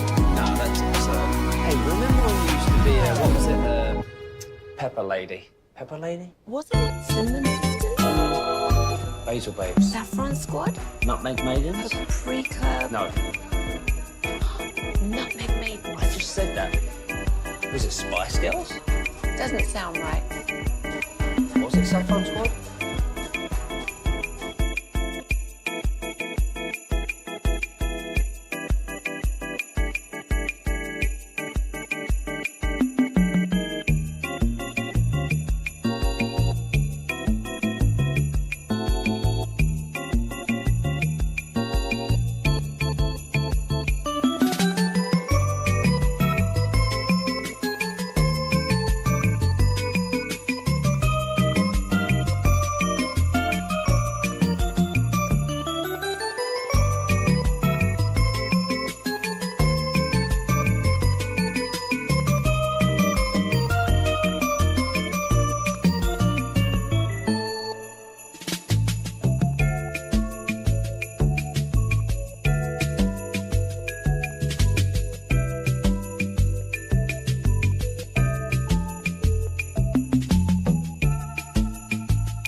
On 105.3 The Fan. From news and notes to the coaches and players for America's team, let us go inside the stars on 105.3 The Fan. And we do so with our Cowboys insider, Bobby Bell. In case you didn't know, we are your home. I know it's a crime to be talking sports all the time, according to some other people in town. We should go with the 1970s record review. But we are your official home of the Texas Rangers and the Dallas Cowboys here on Sean and RJ. And the new quarterback using poker to get up to speed. Yeah, this was Joe Milton. So last week, at the end of last week, we got a chance to go out to the Star and watch OTA practices. And there was a lot of Brian Schottenheimer stuff that we had gone over, but there was also some stuff from the players that we didn't get a chance to go over on Friday. And one bit about this was Joe Milton. It was our first chance really to get an extended talk to him since he had started working. And Joe Milton had been asked about, hey, this process of you're learning more, you know, Brian Schottenheimer's talking about how all the quarterbacks are developing. You're trying to pick some different things up. And they asked him, you know, how do you pick up an offense? How do you learn an offense? And he started explaining how his girlfriend and poker help explain it to him. The best way to do it is learn by concepts, and then when you get time off, learn the formations. Learn the formations, and then you'll be fine. Because the more you learn the concepts, the better you'll know where guys will be. But I feel like the guys are different. I feel like for me, and what one of my quarterback trainers taught me is use poker chips. Put some letter on poker chips and move those guys around. Get a slip of white tape, make that your line of scrimmage, and move that around because it's easier instead of drawing and erasing. So my girl, she'll have the script and she'll literally call out a play, and I have to repeat it back to her, and then my poker chips will be lined up, and then I'll just draw the formation or line the poker chips up in the formation, and then I'll move them around based off which routes they have. Wow. This is the kind of stuff that, like, it's always fascinated me how different guys will learn, because a lot of them will use the chalkboard like you talked about there. Others will use different, you know, technology that they have with the iPad and different things like that, but just classic old school. And he said it all started out with one day he was just doing some study and she walked over and she was like, "What's this?" And she just grabbed his play script and he was busy with something. She just started reading off plays and he was like realizing like, oh, this is a good chance for me to actually get my recall going and to do some of this. And so that's basically been the way that he's attacked this now. He's really starting on, like you said, the concepts, figuring out different things with the routes and everything else, and then formations are going to be a deeper dive as he goes forward. So Michael Irvin, Brian Schottenheimer put something together for the Cowboy Legends Day. Rocket was out there, Dorsett, Drew Pearson, and Michael was out there. We'll really get into this more tomorrow when Bobby does all the work for us and gets the audio together. But I listened to about 3/4 of Michael's podcast recapping his amazing experience. The part I'm going to talk about here is they brought all the legends into the meeting room to put the guys on the whiteboard. Michael said when he was playing, all he focused on was his triangle. That's it. He didn't have to know what the left guard's assignment was. He didn't have to know what the other receiver was doing. All Michael had to know was corner, safety, is the inside linebacker there. That's it. His triangle on every play. And he said Brian Schottenheimer created the competitive environment and the pressure to put every guy up there, and you got to draw out every single assignment. Is that a no-brainer way to do things that George Pickens should have to know what the left guard is doing? Real quick, I was reading this thing, I think it was Revis, said he would not really look at the guy he was guarding. He would look across the field during when they broke the huddle. He would look across the field because he knew, based on how the other receiver was lined up and what the formation was, he knew what his guy was basically going to do. He could like kind of narrow it down. Yeah. And that's just like, and that's something I would never think about. But yeah, I can understand how like the position, the technical side of understanding what other people are doing would help you be better at what you're doing. I remember it surprised a lot of people last year. There was something that on New Heights that Jason and Travis Kelce were talking about. And it was something to do with quarterback play or something like that. And Jason Kelce, they were taking questions from listeners, and he started explaining it. And he's like, basically, I'm going to have to stop there because that's all I know about it. He's like, Travis will have to explain the rest because I don't understand. I don't know that. And it's like somebody as Jason Kelce, who's considered, I think, a really high IQ player and everything else, was like, I have no idea what they're doing a lot of the time. Yeah. Like it's not my responsibility. I don't know. Sean Lee was a guy who knew what everybody was doing.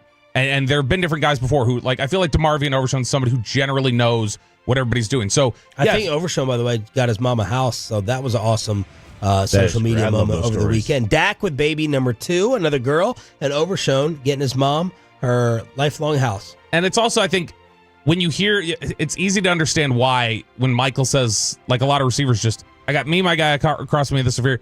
It's easy to understand why you sometimes will get the diva wide receiver a little bit. It's because that's the whole game to them, is what's happening right here and being locked in on that. And that's why they want so much of an edge there. But I think it's good. I think a lot of coaches who would argue against it would probably say it's time on task that's not needed or it's not necessary or whatever else. But I do think that there are benefits to it in terms of everybody knowing where they're supposed to be. Joe Milton was also asked by the media how much of a surprise the trade from New England was. Yes, it did catch me by surprise. Was I surprised? Yes. I kind of woke up around like 7 o'clock, woke up to a call, and I knew I was getting traded. And, only thing I could have done only thing I did at that moment was thank God. I'm blessed. So coming here was a blessing. I didn't know it was going to be here. My agent said it was multiple teams that called, so I didn't know where I was going to end up. I was just thankful to go somewhere. Why are you blessed to be here? What was it about? Man, back in the heat, for one. They allowed me to play in the dome, for 2. For 3, it's America's team, and then also it's just great to learn from somebody like that. Allowed me to be in the heat, but I get to play in a dome. Is the dome for the athleticism, but he also wants to be in the heat. So he's happy in the dome, but happy in the lifestyle. I think he hated living in the cold weather is what his issue is. But which is weird because he chose to go to Michigan to start his college career. And then he was like, get the hell out of here. Let's go to the humidity in Tennessee. I thought it was interesting there. He said, I didn't even know I was getting traded, but he was saying, thank you, God. And then he said that, I was just happy to be going somewhere. Didn't even know where it was. I was just happy to be going somewhere. That, I think, lends to some of the chatter we've heard about New England. Something had soured there, clearly, where he just did not like the atmosphere or the culture or whatever else. Oh, or the fact that maybe they weren't even going to give him a chance to compete for the job. They were just handed it to Drake. I want to hear Brian Schottenheimer here. What is his backup QB development philosophy? So how is this going to be applied to Joe? Ongoing. It never stops. I've had young starters and veteran backups. I've had veteran starters and young backups. I think the quarterback position is the position that it gets so much scrutiny that you're always trying to place an emphasis on, are they getting better? Are they being consistent? Are they doing the things that they need to do? But it really is, you try to piece that room together, maybe a little different than other rooms, because for example, when we had Mark Sanchez, who most of you guys know in New York, we felt like we had to get a veteran to kind of help him understand the game and kind of what goes into it. And we went out and got Mark Brunell, who was surrounded by someone I know very well, Drew Brees, and was instrumental in Drew's growth in New Orleans. And so I think it is not a pairing, but it is something you do talk about, the mix and the match and how it looks. And I've been around or heard other stories where some rooms didn't get along great. And that's never a good thing, but we don't have that here. We have a great room, and with Dak, Joe, and Will, it's been awesome. So look, as much as I love hearing Brian Schottenheimer speak and can't wait for the Coach's Show every Friday, not at 6:30 because Coach told us at the Combine that's way too early for him. He can't come close to what Joe Flacco did with his answer on the backup quarterback. They're talking about Shador and the drama and who's third. Are you going to be a mentor? Joe Flacco put on, and Choppy got this audio, an absolute clinic. It is by far the best answer that any quarterback in the history of football has ever given to the dilemma of mentor, the new hotshot, the rookie, all of it from Joe in Cleveland. It's a talking point. You can kind of use it because it's a good question to bait somebody into answering, and no matter how they answer it, it kind of makes the guy that's answering it look bad. If I say I don't want to be a mentor, I look bad. If I say I do want to be a mentor, then I look like an idiot that doesn't care about being good and playing football. So it's one of those questions that no matter what I say, you guys can write what you want to write about it. And there's a lot of questions like that. That's why you end up having to try to avoid them. I tend to try to be honest, and I've said I'm not a mentor. I play football. And in a quarterback room, there's a lot of times there's been a ton of times where there's learning experiences, and I have a lot of experience, and I can talk on things, and hopefully they listen. But it's not necessarily my job to make sure they listen to me. And hey, hopefully you have a really good relationship with the guys that are in the room, and you naturally want to do that, But that was a long-winded answer, but that's ultimately why I think you guys ask it, Here's the thing is, because of what I just said, you're acting like I wouldn't want to be a mentor. It's once again, it's not really about that. It's just not the main focus. I see myself as a guy that can play in this league. So if your main focus was just hey, but I'm going to get you ready, you're just not taking care of business. The best way to be a mentor, honestly, is show people how you go to work, and like I said, hope that they pick up on that stuff, but not necessarily force them to pick up on the things that you do. That was a master class. I thought that was amazing. I thought I've never thought of him as media. Yeah, but that sounds like somebody who is really analytical and would be a sharp mind. I also think I've never heard him talk that much. Yeah, when you think about specifically his situation too, he's a guy who got off the couch, came out of retirement, with his family. You're not coming out there to just hold somebody's hand. You're not just going I'll come walk away from my family to just teach you. Yeah. That's not what anybody wants. But I think it's the dynamics of the relationship, though, and how things common sense-wise would take place in that room was all laid out right there. I'm not in here to be over your shoulder and check your notes, but I am going to comment. I'm going to be like, hey, guys, this is what I'm seeing with cover 2. And I am teaching you, but I'm not here to be your teacher. Yeah. It's everybody goes through everybody who's ever worked any profession around. If you've had somebody generally that's older than you, been in the profession longer, you're going to learn things from them. And it may not be a direct bit of commentary they give, It might be. Sometimes it might be, but other times it's just picking up osmosis. Yeah. If Joe stops the sentence after "I'm not here to be a mentor," then he's an a-hole. Yeah, he's a jerk. Then he's Favre, Rodgers, Yep. and Walsh and Aikman were the same age, but you know what I'm getting at. Yeah. No, it's the same thing. I mean, and Rodgers, through his experience, felt he needed to approach it completely different with other guys. Like I need to be totally different with Jordan Love. I need to be a lot of people. Roethlisberger. Yeah. I mean, look, Dak right now I think his reputation is more along the lines of what Aaron did. Like Dak generally and that may just be at this stage of his career, he's secure. And they're not coming for my job, so I don't have a problem helping them. Yep. Because they're going to help me along the way. And so, no, I mean, it's a fascinating much easier discussion. to mentor someone who's not a threat. Right. Also, you're a much more natural mentor when you're as football old as Flacco is. Yeah, you're on the way out. You know that by the time they pick up everything you're giving out, your body's given out. There it is, inside the Star and around the NFL on the Dallas Cowboys flagship. That is us, also known as the Dallas Cowboys Radio Network. More football and below the belt every day at 8:40 with our Cowboys Insider. And we have the Red Zone, your football fix every day at 9:20 as well. But did all of your hockey worry go away after Pete DeBoer and Jake Ottinger addressed each other this past weekend? Little Stars clean up, and it's a new Music Monday as well. One of our brand new segments coming up next.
Okay, now that is a very cute haircut. That's like a little shag. I've never seen that before.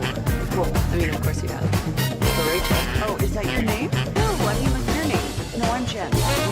Right, but I just mean like this is your haircut. But that's hair on your head. I'm not saying this is your hair.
carsforkids.org, and also brought to you by the personal injury lawyers Franco and Franco. If you've been injured in a car or truck wreck, call Franco first, 214-4817-333-3333. With Franco and Franco, there's never an out-of-pocket cost. They only get paid when you win. Franco and Franco, the go-to car and wreck attorneys in Dallas.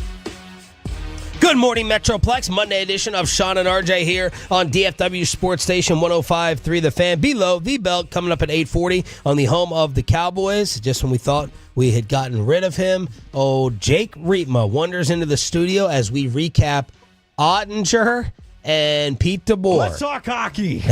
The Stars end of season press conference, and this is a little combo cut of the both of them. Now, Pete DeBoer admitted he had not had a chance to talk to Ottinger, or he just didn't talk to Ottinger before these press conferences took place. Is there any chill between the two? Yeah, listen, you know what? No one's a bigger fan of Jake Ottinger than me as a person or a goalie. Pete said he believes in you and he's no bigger fan, but he did point out that you've lost 6 or 7 against Edmonton, and that kind of played into his reasoning. So I guess as you think about all the things that have been said, is there any concern about your relationship moving forward, working with him? I mean, I think for me, it's just the whole experience. I think just I'm gonna learn from it, and it's gonna help me grow and be a better person, be a better goalie. You know, my job is to stop the puck, and you know, I feel like I'm one of the best in the world when I'm playing well doing that. So that's all I'm gonna focus on. There's no all the extra stuff's just extra stuff to me. So I just, you know, if I go out there next year and I'm the best goalie in the world, it doesn't matter. You know, one of you guys could be coaching and it doesn't matter. Like it's so yeah, just try to be the best I can be, learn from the experience and go from there. That's not a no. He did not say no. He did not say no. That's not a no there at all. This is the dirty game the media plays where they ask a question and then they get the answer and they take the question to another person, a player, a coach, whatever. Or the dirty game we're playing right now of reading between the lines. Right, or reading between the lines. We're Twitter tales. It's the same. The tattletales on Twitter. Hey, Gbag said this about you. You know, like it's a dirty game the media does. We all do it, though. We all do it. We're all guilty of it. And this is where the fans get upset because now they're going to blame the media for creating division. Well, look, the or question asking about it. There's nothing dirty about that reporter taking it to Ottinger and saying, "Is there concern about your relationship?" That is the question. That's a number one burning question. And Ottinger didn't say no. There is no concern. He then took it to wherever he took it, and you can take it wherever you want to take it. Yeah. How are you reading? He could have shut it down, but he was basically also saying, "I'm a player. Doesn't matter who the coach is. These are my abilities I believe in." But I certainly didn't get run through a brick wall for the guy from any of that. Like that Jake would for Pete? Yeah, right. Like, haven't we all played for a coach where you're asked about that and run through a brick wall for him? I certainly didn't get that. And I'm not saying that's his, he's not like a loud, charismatic, outspoken guy, but everybody's played for a coach where you would defend him to no end, and I just didn't get that vibe. I agree. I mean, he sounds. It's very easy to just at the front of that go, no. I mean, look, it doesn't matter about, and do that. He didn't want to say no. He gave a pause, and then he said, look, I mean, move forward. Yeah, learn. You guys could be coaching next year. It's like, okay, well, now you've put the media in as your coach, too. So. Yeah. And compare that to the stark contrast between Duchesne's comments backing Jamie Benn. Like, that's what it sounds like to back somebody.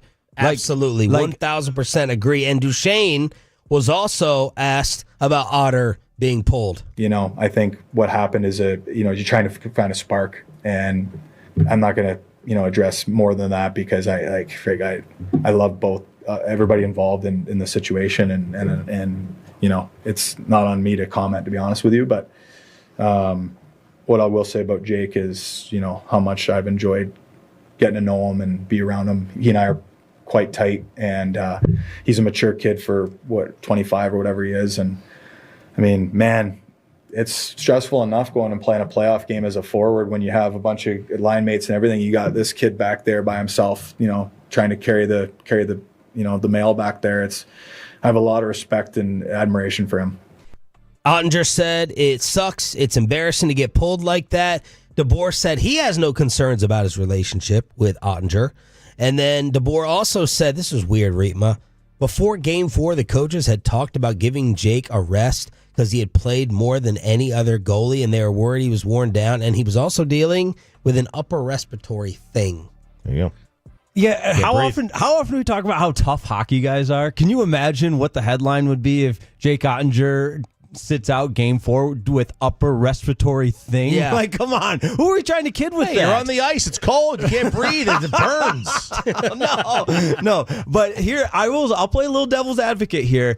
Everybody has been a huge fan. Everybody within that locker room has been a huge fan. Dressing room has been a huge fan of Casey DeSmith all season long. Like, as he is known as a very, very good backup. And if he wasn't backing up Jake Ottinger, he would be starting for a lot of teams. Now, I don't think that is enough to carry the weight into, he's ready to start Game 4. I'm not saying that. However, Casey DeSmith is not your everyday backup.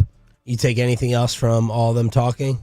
The buy-in to Jamie Benn was surprising because I'm getting labeled as a Jamie Benn hater, and I'm not that and I put this on Twitter on X that I think his jersey belongs in the rafters, and you cannot discount his entire career with the Dallas Stars. But Father Time is undefeated. There's a shelf life, but I heard you guys talking about it a little bit, but the leadership component, I felt like there was a lack thereof when you didn't retaliate. You didn't do anything to defend Rope Hintz. I'm still hung up on that. I know it's one small thing, but the guy got his foot fractured, missed a game, came back and played game number 4, and got hit again, and nobody did anything. And if that's what his strength is, this locker room guy, that would do anything for his guys, then show it. Then go out and do something about it and enforce that, because he's certainly not performing on the stat sheet. So what is he bringing to the table? Is there a PFF for hockey? I'd like to know what Jamie Benn's number was for the year. Natural Stat Trick would have something. I don't know if they do individuals like that.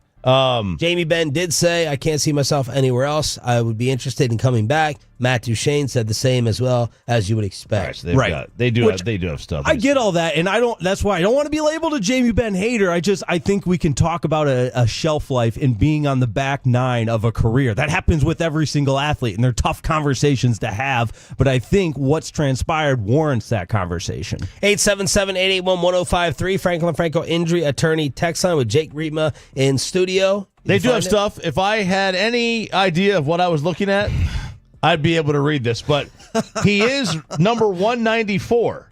But I don't know what that means. Okay, I don't know what that in a ranking of. I got to do a deep dive of this. Here, my question with Ben, and this is going to go for like basically the offseason. What if they're going to get rid of Jamie Benn? Fine, and I know he's not bringing a lot on the stat sheet necessarily, but he is one of the few guys that's an agitator. But see, I heard you say that, but he didn't back that up in the most pivotal moment of the season. He's a different guy. I don't think he's a retaliator. You know what I mean? He's just the guy that would just sit there and just knock your stick out of your hand for no reason. Did he see it, number one? And number two, if he goes out and is in the penalty box to start off, the book on Ben lately in the playoffs has been stupid penalties that cost you. Right. And you're going to do it in an elimination format? Well, you said this the other day, and I completely agree. It's not like he's not taking penalties. You might as well earn them. He was taking penalties anyways. Him and our guy Marchment they're in the box no matter what. You might as well get your money's worth for it. Because I bet you every team is look. Marchment takes some stupid penalties, but you need that kind of No, that goofball. That team. You need that the team that is finesse based and lacking that physicality, and that's why you need it. And I just didn't feel like it showed up in the most important moments of the season. Thank you, Jacob. Jake Riepma here in studio on 105.3 The Fan. Brand new segment. It's a new Music Monday. I'm Casey Kasem. Coming up next are the 3 biggest hits of the year. Do you think Peyton has any idea who? I don't think he does. I think we asked him who Casey Kasem was and how young as Peyton Russell once, and he had no idea who it was. Former DJ. Yeah, but I think that you found that out through how young is Peyton Russell. Now that I think about it. All right, we had new songs. Paid me, by the way. Dropping over. Which one? Exactly. Which one? No, I'm saying which one? Which one? No, there's not a few. The latest one. Okay, well, you're gonna have to tell me what that is, and this is why I've told you to remind me 1,000 times instead of. No, he's we like need to play. He's like my wife. He's gonna pocket something until 2 months later, and like I could have told him instantly, didn't want to. I'm gonna hold this at some point. So now you've exercised it, Peyton. So when you get Venmo'd, now you're just gonna have to hang on to whatever disc I give you next. All right, we got new songs that dropped over the weekend. kind of weak. Like some, I mean, it's a big week for like the focus of like the artists that were out here dropping music, but it's just the actual quality. I don't know. First one, you're a big Tate McRae guy, aren't you, Chop? Sure. The F1 album, which we've played stuff from, they keep leaking something like every week from this thing. This F1 movie that's coming out, and they've got all this music that's tied to it. Brad Pitt does not age. Tate McRae has the latest single off of this one called Just Keep Watching.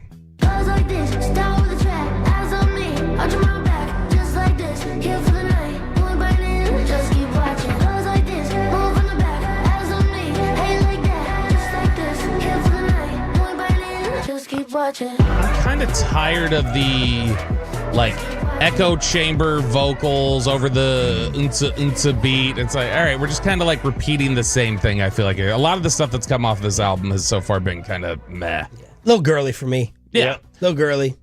Easy Lover was a great song by Phil Collins and Philip Bailey from Earth, Wind & Fire back in the 80s.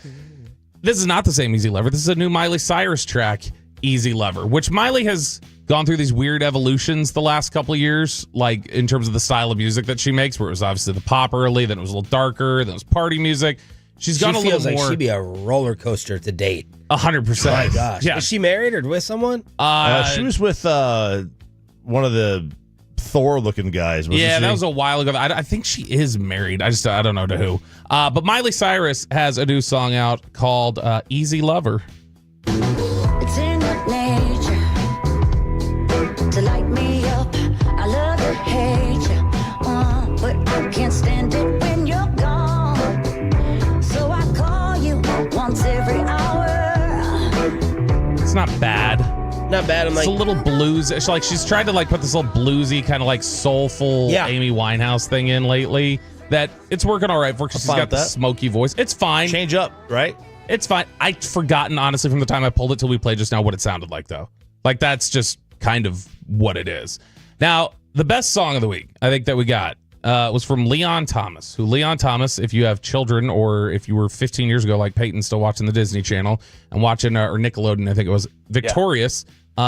He was Andre in Victorious. Now, Leon Thomas has, like, launched a big-time music career after that, and this is his latest single, Not Fair. It's not fair. How you just gonna take off your clothes and sit right there? There you go. That's it. That's it.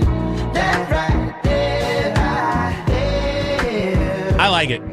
How you just do whatever you want. It's a nice little vibe. I don't feel like... All right, behind the curtain. Bobby may not have wanted me to go. That's what we do on the show. So Bobby's always asking for feedback. Mm-hmm. That's how we're coming with new segments, annual fan survey. This segment is one that has Tolo's put on the block first. Mm-hmm. Oh, yeah. That they're like, I don't know about that. If there's one segment that needs to go, it could be this one. My problem, and it's not your fault, I don't want to sit here for 2 minutes and listen to a song. I can't. It's hard for me. I can't judge it. I need to listen to a song 8 times before I even remotely come up with an opinion on it. The 10, 15 seconds, I'm like, all right, now let's get into the main part, whatever the fancy musical terms are. So that's my issue with it right now. But the Tolos, they had put the hate on this the most of all the new stuff. Yeah. Well, look, I mean, it's quick. It's a couple minutes, right? So it's not super long. We're all fighting for minutes, fighting for TSL. Fighting for minutes, baby. But you're at the mercy of what's out. I will say, songs. By the way, Alec Medford says that was a good choice. He likes that song, so he's jammed to that one. I will say that he would. Yeah, he would. A lot of the he sent me a picture of him meeting Leon Thomas when he sent that, by the way. But no, I think that a lot of it too is we've seen like some of the stuff we're getting feedback from, and maybe this is how the segment evolves at some point. I don't know. There's a lot of like listeners who are like, hey, I've got a local band that I like, or they're like, hey, I'm in a band and I've got new music or whatever. And then it's the Tolo Music Hour, Sean. It's the New Music Monday for now here on Sean and RJ. It's DFW Sports Station. If you're unhappy with the Cowboys running back situation, you might want to cover your ears. That's next with our insider in Below the Belt right here on 105.3 The Fan. But first, you guys know I love some...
think it's true that you've got to forget something else to remember that Uber Eats has groceries? No, that's absurd. Hey, remember when you used to be a, what was it, Pepper Lady? Pepper Lady? Wasn't it Cinnamon Sisters?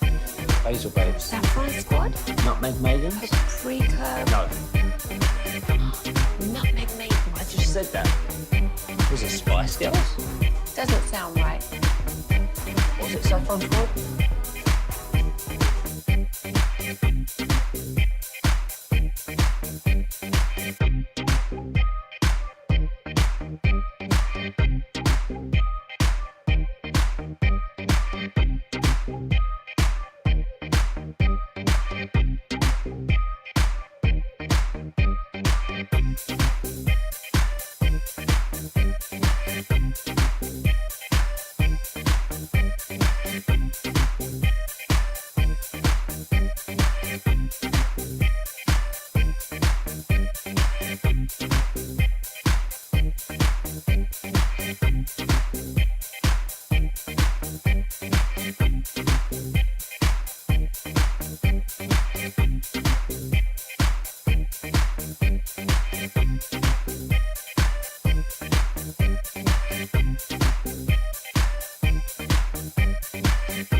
to Sean and RJ right here on 105.3 The Fan segment here, brought to you by Classic Chevrolet. If you're in the market to upgrade your vehicle, get to Classic Chevrolet in Grapevine today. The back-to-back #1 Chevy dealership in the world. More new Chevys than anyone else. All prices sell. Visit ClassicChevrolet.com. This is Texas. This is Classic Chevrolet. Together, let's drive, relax, enjoy the difference based on new Chevrolet registrations 2023 and 2024. The great Bobby Belt. Bobby Belt is an idiot. Don't make me take off my belt. Don't make me No, take off my belt. we're not. Over to you, Bobby. Is Tyler Guyton about to break out? All thanks to Tyron Smith. More on that here in just a second in Below the Belt, which is sponsored by D&M Leasing. You can check them out at dmautoleasing.com. Before we get to Tyler Guyton, he will be blocking ahead of God knows who as the starting running back for the Dallas Cowboys this year. Right now, if I was to lean a certain way, we were talking about this out at practice a couple weeks ago, that if you were going to lean a certain way, you were probably saying Javonte Williams would probably start. There'd be some Jaden Blue in there, and then whoever else made the cut out of training camp. I will say it's early, and it's really tough to judge the running back position when you're out at OTAs and there's no contact or anything else. Miles Sanders does look better than Javonte Williams. And so if it's just on merit and how they look, and if it continues to progress the way it has into training camp, I don't see how you would be able to say that Javonte Williams was a better option. Now, the only thing that might give Javonte Williams a boost over Miles Sanders in that sense is fully orbed game of being, that's a guy who will catch 50 passes out of the backfield too. And Miles Sanders isn't necessarily going to do that. So if you want that added benefit, you can take it. Man, Miles Sanders started off his career in filthy at 4.6 a carry, 5.3 a carry, 5.5, 4.9. He was rushing for 800 or 1,000 yards, 1,200 yards in 2022 every single season. And then he goes to Carolina, 3.3 a carry, 3.7. The best offensive line in football. There's a stat. There's your running back argument right there for the offensive line determining. 5.3, 3.3. Philly, Carolina. There you go. And he is... 25, 26 catches a year. Right, and it's something where he immediately got to Carolina and just looked like inept and couldn't do much. That's why a lot of it is, you're right, it's going to be based on what you can have blocked out in front of you. There's some margins you can pick up on your own, but largely you're looking at what is blocked ahead of you and then how much of that meat do you leave on the bone. So PFF had their ranking out of the top 32 running backs. They've been doing this with every position, the top 32 at every position. So it's like, there's 32 teams. Here's somebody who could start for every team, essentially. I heard the quarterback list is a doozy. The quarterback list was not great. Throwing Dak Prescott in the bottom half of the league. 17. Yeah, good enough to do a couple times. Yeah, it is. There you go. See, there's your side swipe for the day. Over at PFF, though, they ranked the top running backs. And as I was searching through it, I didn't expect to see a Cowboys runner on here. There isn't one. But as I was searching through it, I just kept looking at it and going, this looks like a nightmare list for Cowboys fans for everybody that they've wished for or thought they were close to getting over the last few years. The number one running back in the NFL, Derrick Henry. Ugh. Even above Saquon Barkley at number 2. Number 3, not a guy they ever thought they were going to get, but somebody who thought maybe if he could drop down a little bit, Bijan Robinson. Number 6, already on this list, is Bucky Irving with the Buccaneers. Bucky Irving was a guy that if the Cowboys had their picks and hadn't traded them away with the Trey Lance trade, things like that, Bucky Irving very well may have been their pick at running back that year. Ugh. And they end up missing out on him. So you go down the list and go, okay, all right, we've got Bucky Irving now. Then you've got Ashton Genty at 13. Already they're putting him at 13 before he even plays a snap in the NFL and saying he's the top one. 15, Breece Hall. Do you hate when they do that? No, because they are trying to project out a little bit. It's just I don't know what criteria. For a place like PFF that uses so much of their own grading criteria to carry over what the list is the next year, I don't know how they rank rookies. That's always puzzling to me. You clearly hate it. I don't necessarily hate it. I just have I look a little sideways at it. How are we doing that? Yeah. Yeah, you didn't like the Julio Rodriguez praise instantly, or some of the other ones where you put Trevor Lawrence up near the top very early. And isn't Chip Kelly already trying to change Ashton Genty in Vegas? Well, yeah. So they moved. They called it the Michael Myers pose, the Halloween pose. Mm-hmm. They said it's crazy. If you go look at some of his game film, you can just do it on the fan cam. Yeah, he's standing up. He's not in a stance with his hands on his knees. He's literally standing up like he's Michael Myers, holding a knife, just where you the classic shot of you just see him in the background, there he is, just standing. Yeah. And they're like, dude, you've got to be in some kind of an athletic stance. And I'm thinking to myself, yeah. And how did nobody at Boise say anything? But why? It was intentional. No, that was an intentional that was an intentional set that they had him take. I don't know if they've ever explained it, but that was detailed. That was all the running backs were doing it at Boise. But why and change it's on the fan cam right there. That's literally how he would stand about ready to take the handoff. Why change it? I mean, I think for a lot of people, you're talking about like you need to get down in your stance, be in your 2-point stance so that you can go take the ball. It's like he's comfortable like this. It's obviously worked. I wouldn't mess with it. It has worked, and that's the one thing that I would push back on if I was him. I was like, guys, you drafted me here. Yeah. Don't change me when you draft me. Now, I want him feeling comfortable. You want him feeling comfortable. Obviously, are you going to sell me that it's giving away runs or passes? You're going to have to sell me on that to make me change it. I think it's more about just the explosiveness out of the stance. They feel like if you're in that kind of crouch 2-point set, you can burst a little better than just from an upright position like that. Well, his within his first second and a half, he may be in the position that you would be with knees bent and hunched over a little. I guess I would say if I'm not doing this because this guy just died, but the sports science guy died, and it made me think of it. I would like to see within the first 2 seconds someone in a running back stance, how their body motion gets to where coaches want them to be athletically versus Genty's. I would guess they're ending up at the same exact spot at the time when they're getting the football.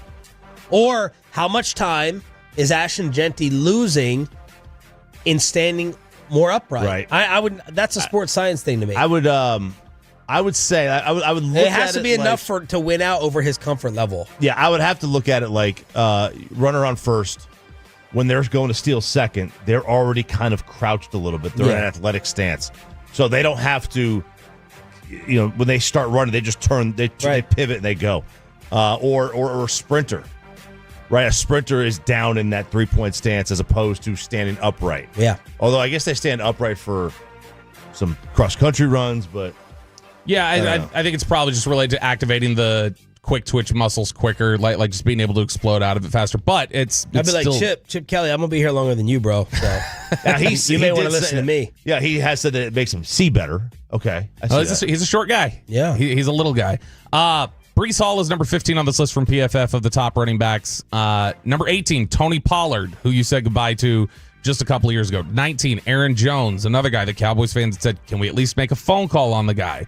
24, Omarion Hampton with the Los Angeles Chargers, who was mocked pretty frequently to the Dallas Cowboys.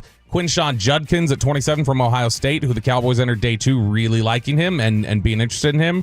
Right behind him, Travion Henderson, the Ohio State running back with the New England Patriots. And then number 30, Tyrone Tracy with the Giants, who was a guy that the Cowboys were like, all right, that's our last back here. And he got snatched up when they were in that purgatory zone a couple years ago. So a little bit of a rough look at where running backs are across the NFL right now, because there are about a dozen guys on that list that you look at and go, Dallas, it felt like, was within range to do something about all of these guys, and now you've got nothing. Now, like you said, Sean, you can fix this, a lot of this, as long as your blocking is better. And Brian Schottenheimer had talked last week, kind of went out of his way to bring up Tyler Guyton. By the way, where was Jahmyr Gibbs on that? My favorite running back? Jahmyr Gibbs was in the top 10. He was at number 4. Okay, behind Bijan. Yep. So he's behind Bijan, Saquon, and then Derrick Henry. Tyler Guyton got a lot of praise last week from Brian Schottenheimer as being, hey, he was one of the first ones right in the building during the offseason program. He's been in here working really hard. He's had a fantastic offseason. So he got a chance to talk to reporters on Thursday, and he was asked about why were you so aggressive getting in here and attacking this offseason? I had a lot to prove. I had a lot to work on. I didn't do too good last season. I want to do better. I want to be the guy to be depended on. I mean, of course, there's going to be ebbs and flows, but I understand that, it already happened and it's in the past, and I'm going to move forward from it and learn from my mistakes. I'm not going to make any excuses. I just didn't play as good as I needed to last year. I'm coming with a different attitude this year to become a better player. Which I think a lot of, again, the concern last year with Guyton was, like we're talking about earlier with Jack Leiter, for instance, it was mindset. And like, how much are you actually mentally built and ready for failure and for struggles? Because that's a Mozzie problem. Mozzie hangs his head too quickly. Yes. And it's something that I think they got a little better at last year. You hope that it's good this year. But I think Guyton had a little bit of the hang your head syndrome. Guyton has cleaned up the diet. No more fried or fast food. Lots of steak, salmon, and vegetables. And the most difficult thing for him to give up, Do you know, Bobby? I do. All right, it's a fast food shop. I didn't know about it till I moved here, and the thing that threw me off about this place has something to do with their sauce. Those are my clues for you. Something to do with their sauce. Oh, Cane's. Yep, that was his nailed it. That was his most difficult give up. Okay, I can see Raising that. Cane's. I mean, it's good. I like it. Which he even said, he was like... Crinkle fries. I love crinkle fries. He had mentioned it. He was like, it wasn't even really difficult to give anything up. He's like, but Cane's, he's like, I would just get a Caniac combo and crush that, and it was no problem. But he was at both of the retirement press conferences this year for Zach Martin and Tyron Smith. He had obviously been a teammate of Zach Martin's, but Tyron Smith, he didn't know him, and yet he still showed up, and he was asked about showing up to that and how he was inspired by Tyron's presser. I feel like I almost got emotional watching Tyron Smith because, that's a guy that I look up to. I want to follow in his footsteps and being a great Dallas Cowboys left tackle. So, hearing his legacy stretch across a decade is just extremely a blessing.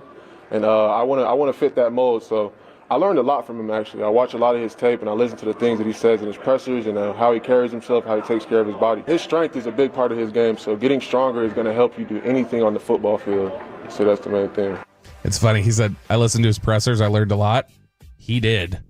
Oh, boy. Tyler Guyton was brief on Thursday with a lot of those that we just played. That's like 3 or 4 answers that were like, here they are with the questions cut out so that you can just hear him put together the whole thing. But definitely more reserved. Seems more comfortable. Like seems more comfortable. More reserved, but more comfortable? Like in terms of just, I think he's focused. He's focused on, all right, I'm here. I understand what the offseason program is like. I'm coming in here to work. I'm not coming in here to do anything else other than just focus and get things done. And I think the Cowboys have a really good history of offensive linemen locking in and focusing and taking year 2 jumps. Tyron did it when he was younger, but Terrence Steele's done it in recent years. Tyler Smith took a big jump. You got it. I mean, obviously Zach Martin came in ready to play right away, but Lyle Collins did that for you. So I think personally there's reason for optimism on Guyton. Because, I mean, I don't know about for y'all, but for me, I thought it was a little nuts that we went from him just stonewalling Micah Parsons on several practice reps in Oxnard, and we're all floored by that, to just after one season that was kind of in the dumpster to begin with, going like, the guy can't play. He's a bust. We need to figure out something else at left tackle. Yeah, that's a little extreme. It's such a, and I think it's because, though, the recent experience with Jalen Tolbert. We're used to first round, especially offensive linemen around here coming in and being Pro Bowlers. Well, and in recent years, you've seen a Jalen Tolbert who struggled right out of the gate and then didn't change it. Mozzie Smith struggled right out of the gate and didn't change it. And so now I think they're just like, this is 3rd year in a row. This is another guy. How can we bank on this? Below, D-Belt, every single day at this time on the home of the Dallas Cowboys, and we are also your home of the Texas Rangers with a Rangers ticket giveaway every single day during the 720 Expressway. Congrats to the Tolo who won that. Don't get too angry at me. I'm just brainstorming, but I'm really considering the Rangers trading Jake or Jack next. Uber Eats has low fee products? I gotta remember that. Well, they say in order to remember something, you have to forget something else. Okay, now that is a very cute. That's like a little shy. I've never seen it before. Well, I mean, of course you have. It's the Rachel. Oh, is that your name? No, I mean, what's your name? No, I'm Jen. My name's Jen. Right, but I just mean like this is your haircut. But that's your head. I'm not saying this is your hair. Okay, freaking me out a little bit.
Nutmeg maidens? No. Nutmeg maidens. I just said that. Was it Spice Girls? Doesn't sound right. Was it Saffron Squad?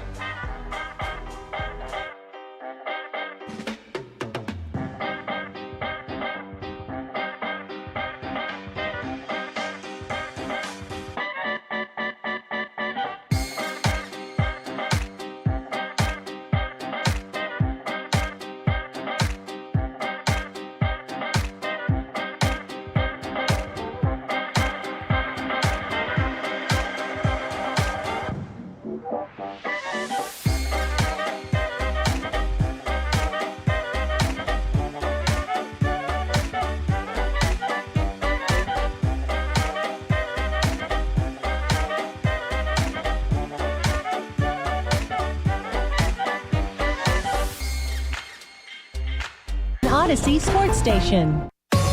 Driven by our D&M Leasing Studios, this is Sean and RJ on 105.3 The Fan. 3-2 to Smith, and the payoff pitch is swung on, hit deep to right. This one's way back, and this one is history. A 2-run homer for Josh Smith. And we are on easy street.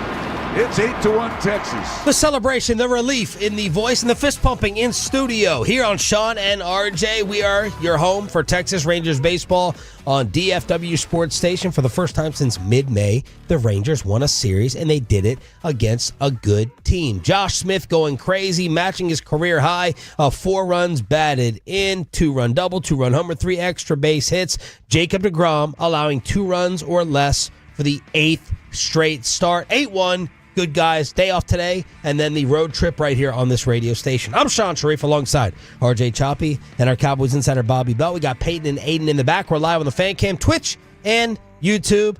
And I'm fully expecting some cursing, some anger. The fan text is about to get a little bit X-rated here, but I got a brainstorm. Josh Clark, web guy, make sure when you headline this, you're accurate and fair. Don't make me look like someone desperate to try to get some ratings here. Franklin Franco injury attorney text line at 877-881-1053. I said this to RJ Choppy late last week when he sent over some meme or tweet suggesting the trading of Jacob deGrom. Yeah, somebody had sent me this, and it was from a Instagram account. It's like a Yankees fan account, I guess. And it said, do the Yankees go and trade for Jacob deGrom?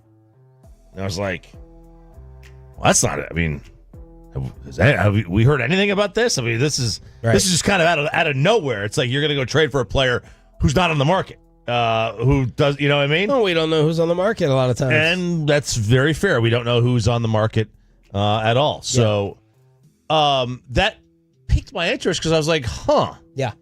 You know, like, all right, so let's just say like the Rangers were sellers. Let's say they were not even sellers. They were just listening to anything. Yeah. Listening to offers. Because to me, trading Jacob deGrom would not be to sell. But let me lay out everything. Okay. All right, I'm going to lay it all out. Let's say, operate under the premise, as I am, that the Rangers should buy with this staff. Operate under the premise that the Rangers should... Okay, go. All right? Yep. You need to buy bats to go along with a staff that's going to have 3 starting pitchers in the All-Star game. You're going to have Malley. You're going to have deGrom. You're going to have Eovaldi. That's all happening. Corbin has had a lights out, biggest surprise of the offseason signing. Now, I can trade Malley, who is, going to bring you back the least amount in return because he doesn't have the career groundwork laid of Eovaldi and deGrom. You can trade Malley. You can trade Eovaldi, who is going to be your postseason dog. He is now, though, on the 15-day IL. He's got a fresh contract. Or you can play around with trading deGrom. And what I said to you, or Leiter, I'm going to throw Jack Leiter into this as well. Because Jack Leiter, after his first 2 starts of the month, has been money. 6 innings, 1 earned. 7 innings, 3 earned. 5 innings, 2 earned. And then with the 11-1 win on Friday, 5 2/3, 0 earned. His ERA on the season is a 3.66. He's 4-2, but he's 25 years old. So Leiter, DeGrom, Eovaldi, Mahle. If you want to acquire bats, who are you trading first? My argument for DeGrom is this. Get rid of him and trade him while he is healthy before the next catastrophic injury. I happen to believe, knock on wood, it's going to come. Okay? He's 35 years old. We know the history, and we have to factor in the contract. This year, he's getting paid $40. Next year, he's getting paid $40.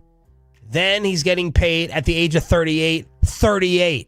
Then at the age of 39, he's getting $37. And then there's a club option. So at the age of 39, up until 2027, you're paying Jacob deGrom $40, $38, and $37. In my opinion, and I hope I'm wrong, it's only a matter of time till that comes back to haunt you. It's already haunted you. The deGrom signing has been, I don't want to, failure too strong. It hasn't been successful. It hasn't worked the way they wanted it to. I think they got honestly probably what they most, I don't say expected, because they didn't expect him to not pitch hardly, but I think they had to know this was a reality. Yeah. When they signed him, it was like, okay. Anyone who, When they signed him, it was like, we're signing him. We know what's likely to happen. We're signing him on the best possible scenario. You okay? But either way, it has not been a success. It has not been a success. Okay, so I got Eovaldi at his money at the same age as DeGrom. I got Mahle, which probably isn't going to bring you back as much. And then you got Leiter, who seems like he's starting to figure out a little bit. Am I crazy in suggesting and saying that Jacob deGrom should be the number one pitcher traded out of here? And then you got to factor in the return. Well, that's maybe you get a team like the Yankees who's hungry and they're salivating and they're on the brink and they're like, you add Jacob deGrom, we don't care about 2 years from now. We're going to win the championship and we'll give up more ammunition, in terms of hitters. Yeah, look, I mean, here's the problem.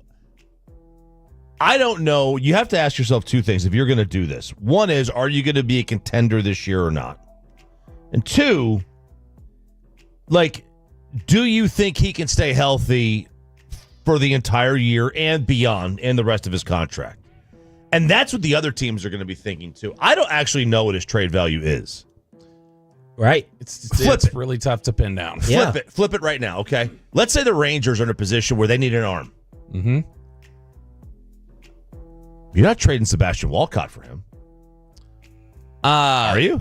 No, probably not. He's a top 10 prospect in baseball, right? By the way, Spittle, adding to the info here for the brainstorm, deGrom is a full no trade clause, FYI. Thank you for that, Gavin. Which he can waive. Yeah. Right? He can waive. Yeah. He can waive it for certain teams. He can waive it, right? So you can work around that. You can pay him to waive it. Shoot. I mean, teams pay him to pay players to waive it. But I don't think you're getting. So if you're the Rangers and you wanted to go get Jake deGrom, and Jake deGrom is pitching right now for Cleveland, and you wanted to get him for the stretch drive, I don't think you're trading your top prospect for him. Well, because of the injury risk and because of my record. If I'm at 500 and I'm definitely not, locking myself in as a playoff team, my answer is more no. Well, let's say you're 15 games over 500 right now. The New York Yankees. Yeah. So would you trade a top 10 prospect in baseball? Yeah. For a mid-30s pitcher off his two Tommy Johns and you owe $40 million a year to? Well, I don't know that many teams are going to do that. Maybe they do. I don't know. I think that I would think that a team like the Yankees or Dodgers do. If it's an over the top for a championship, the Yankees have to win a title. No, they do. They have to win one sooner or later. They have to win a title. I'm actually surprised. Well, no, I'm looking at the wrong ERA right there. But deGrom's numbers are fantastic. He's not blowing you away the way that he used to. Right. Bob, weigh in. Yeah, so I'm trying to think about return here, and Eovaldi, by the way, is making $25 a year for the next 3 years. Same age as Jake. Does Nate Eovaldi bring back the most? Probably. Yes. Then DeGrom? Then Leiter? Honestly, I really don't know how he's valued from a prospect's perspective because DeGrom because of the injury. I don't know. It would not surprise me if Leiter wouldn't because of his age and team control, salary. It wouldn't surprise me if he was kind of even. It's a lot to ask to get a top prospect back for a 35-year-old pitcher who's off of 2 Tommy Johns and has an injury history, and you got to pay him all that money. I really don't know what his value is. So DeGrom's what right now? He's 36? Yeah. 30. Okay, so Scherzer was 38 when Texas traded for him, and Scherzer was not pitching very well at the time. No. And Scherzer had a lot of money tied to him. They got Luis Angel Acuna out of that trade, who was like the 60th prospect in baseball, Texas's 3rd overall prospect, I think, and was considered a rising outfield prospect. So, I mean, is his value similar to Scherzer? Because, I mean, they had questions, both of them, but they're very different, the type of questions that they had. I would say, yeah, if you're trying to contend, I have a hard time saying deal DeGrom. Like even if it's in pursuit of a bat. I would instead say, yeah, see if you can find a bat for Rocker or Leiter or something like that. If you're really going to go like, we got to win something right now, or we want to do something right What's now. What's Rocker going to get you? I'm just saying, like, as whatever package you're trying to throw to go get any sort of a bat in here to contribute, even if it's just a platoon or something. So Rocker right now is a top 40 prospect of baseball, number 39. If you're gonna deal him to a team that wants to contend, the team to look out for is Philly, because they got a lot of prospects. They got a ton in the top 75. I mean, Boston needs pitching. And Boston, like, how much do they want to go in on this? They're right around where Texas is at, but Boston needs pitching, and Boston has the 3rd best farm system in baseball.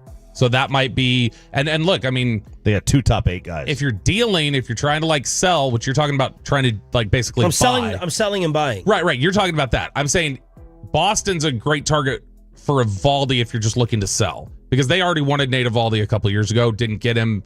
He would add to their rotation's awful outside of Crochet. And so I think, yeah, if you're adding a bat, I'd have a tough time being able to buy into the idea of you got to move DeGrom. Pepe, what are the Tolos texting? Well, they're all over the place, Sean, and the fan text 325 says if we're selling anyone, it should be Jonathan Gray or Malley. 940 says DeGrom and Leiter are off limits and should be. And 214 says we finally get good pitching and you guys want to trade it all away. Well, because I have a surplus. Yeah, sometimes you've got to trade. Yeah, a surplus if you need a bat. Yeah, are you making the playoffs? What area code was that? Are you last one 214? Are you making the playoffs 2-4 with this current offense? Probably not. Adolis Garcia, they put him on a milk carton. Marcus Semien was almost there. You trust in Corey C? I think we start with this. Does anyone think that Jacob DeGrom is going to fulfill the rest of the deal with starts? No. Oh, no. He's no. So this might be your last blinking light, your last chance. This might be it. His longest, what was the stat I had in here? This is the longest that DeGrom, this is the most innings he's given you in 2 years. And it's 69 innings. This might be your final opportunity to get off of this. And you factor in, can we still contend? What will we get back in return? I don't know. I'm guessing that a big market team, once the big dogs are going neck and neck and you get the pressure with Boston and New York and then the Dodgers over there, that someone would give something up. Yeah, as an over-the-top push. Yeah, I think they're not worried about Jake DeGrom at 37. Yeah, I think you could get something back. It's just it seems like I couldn't even begin to tell you what the scope of it is. Like, I feel pretty comfortable. Like, all right, if I dealt Eovaldi, I think I could. If you tell me what team, I could come up with a package I think that matches, or Malley, or even Leiter. With DeGrom, it's like I have no idea how they feel about him. Do they trust it? Yeah. Does this finger thing that keeps popping up in his last couple starts, does that become like, oh no, there's actually like a nerve thing? Like, I have no idea. Like, if there's something that's agitating him, does that become an issue? Are you guys excited about Leiter? Yeah. Are you getting excited? Mm-hmm. Cautiously. Yeah, because I mean, it's. Would you want to trade DeGrom before Leiter? I mean, yeah, because I don't think they're winning the World Series this year, and Leiter at least still has the idea of you've got a future ahead of you potentially. I don't know what it is. Yeah, I tend to agree with that. Look, I mean, the problem with Leiter is there's a lot of upside there still, but like it was a rocky start. I still don't. It's like I haven't gotten my full trust back in him yet, and that's the same problem I have with DeGrom right now. Is that what we're seeing now? Really like it. Really like the way he's pitching. He's They seem to have a good plan with him. They've last couple of starts keeping around 80 pitches. Don't extend him. Let's be smart about this. I'm just not at a point where I'm trusting him yet. It's like I'm waiting for this injury to happen. Would you sell high? You would not get the same return, obviously. So you're just talking about getting a smaller complimentary bat. But would you be willing to sacrifice the way Corbin's pitched at this point? Sure. And just Yes. say, I'll make a deal to go get a platoon bat even for Corbin because that's probably not sustainable. Yeah. Because Corbin may be somebody I think that's somebody to look at and go like, we need somebody in our rotation. We'll take him. Yeah, but I'm trying to bring back something significant. Right. Yeah. Yeah, I'm fine with dealing Corbin. Am I getting back something that I think is going to make a major difference? Probably not. Sure. No, you're getting. I mean, the guy was available 2 months ago. Yeah, you're getting somebody to split time with you, at a spot. That's Mally may be the answer.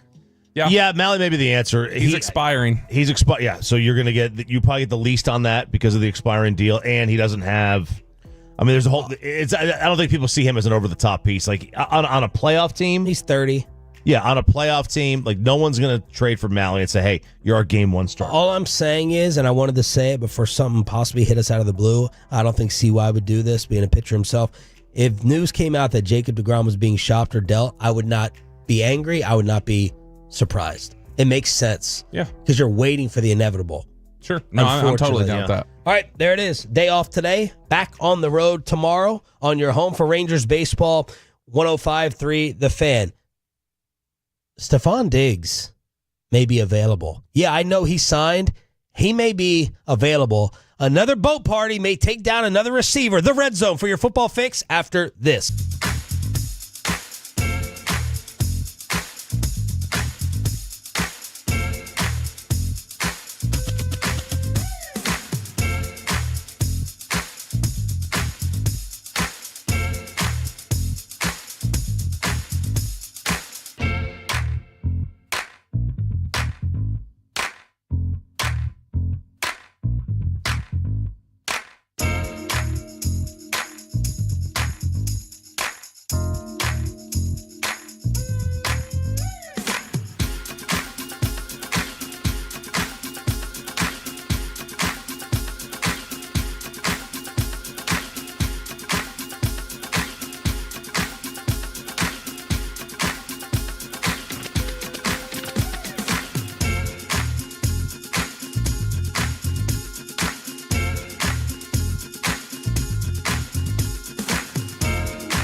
Eats has low fee products? I got to remember that. You know, they say in order to remember something, you have to forget something else. Okay, now that is a very cute haircut. That's like a little shag. I've never seen it before. It's the Rachel. Oh, is that your name? No, I mean like your name. No, I'm Jen. My name's Jen. Right, but I just mean like this is your haircut. But that's hair on your head. I'm not saying this is your hair. Okay, freak me out a little bit.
If you have been injured in a car or truck wreck, call Frankel first, 214-417-333-3233. With Frankel, there's never an out-of-pocket cost. They only get paid when you win. Frankel, the go-to car and truck attorneys in Dallas. How many people want to eat a W tonight? You know what I like about the media? They think you can just dial 1-800 and get a quarterback.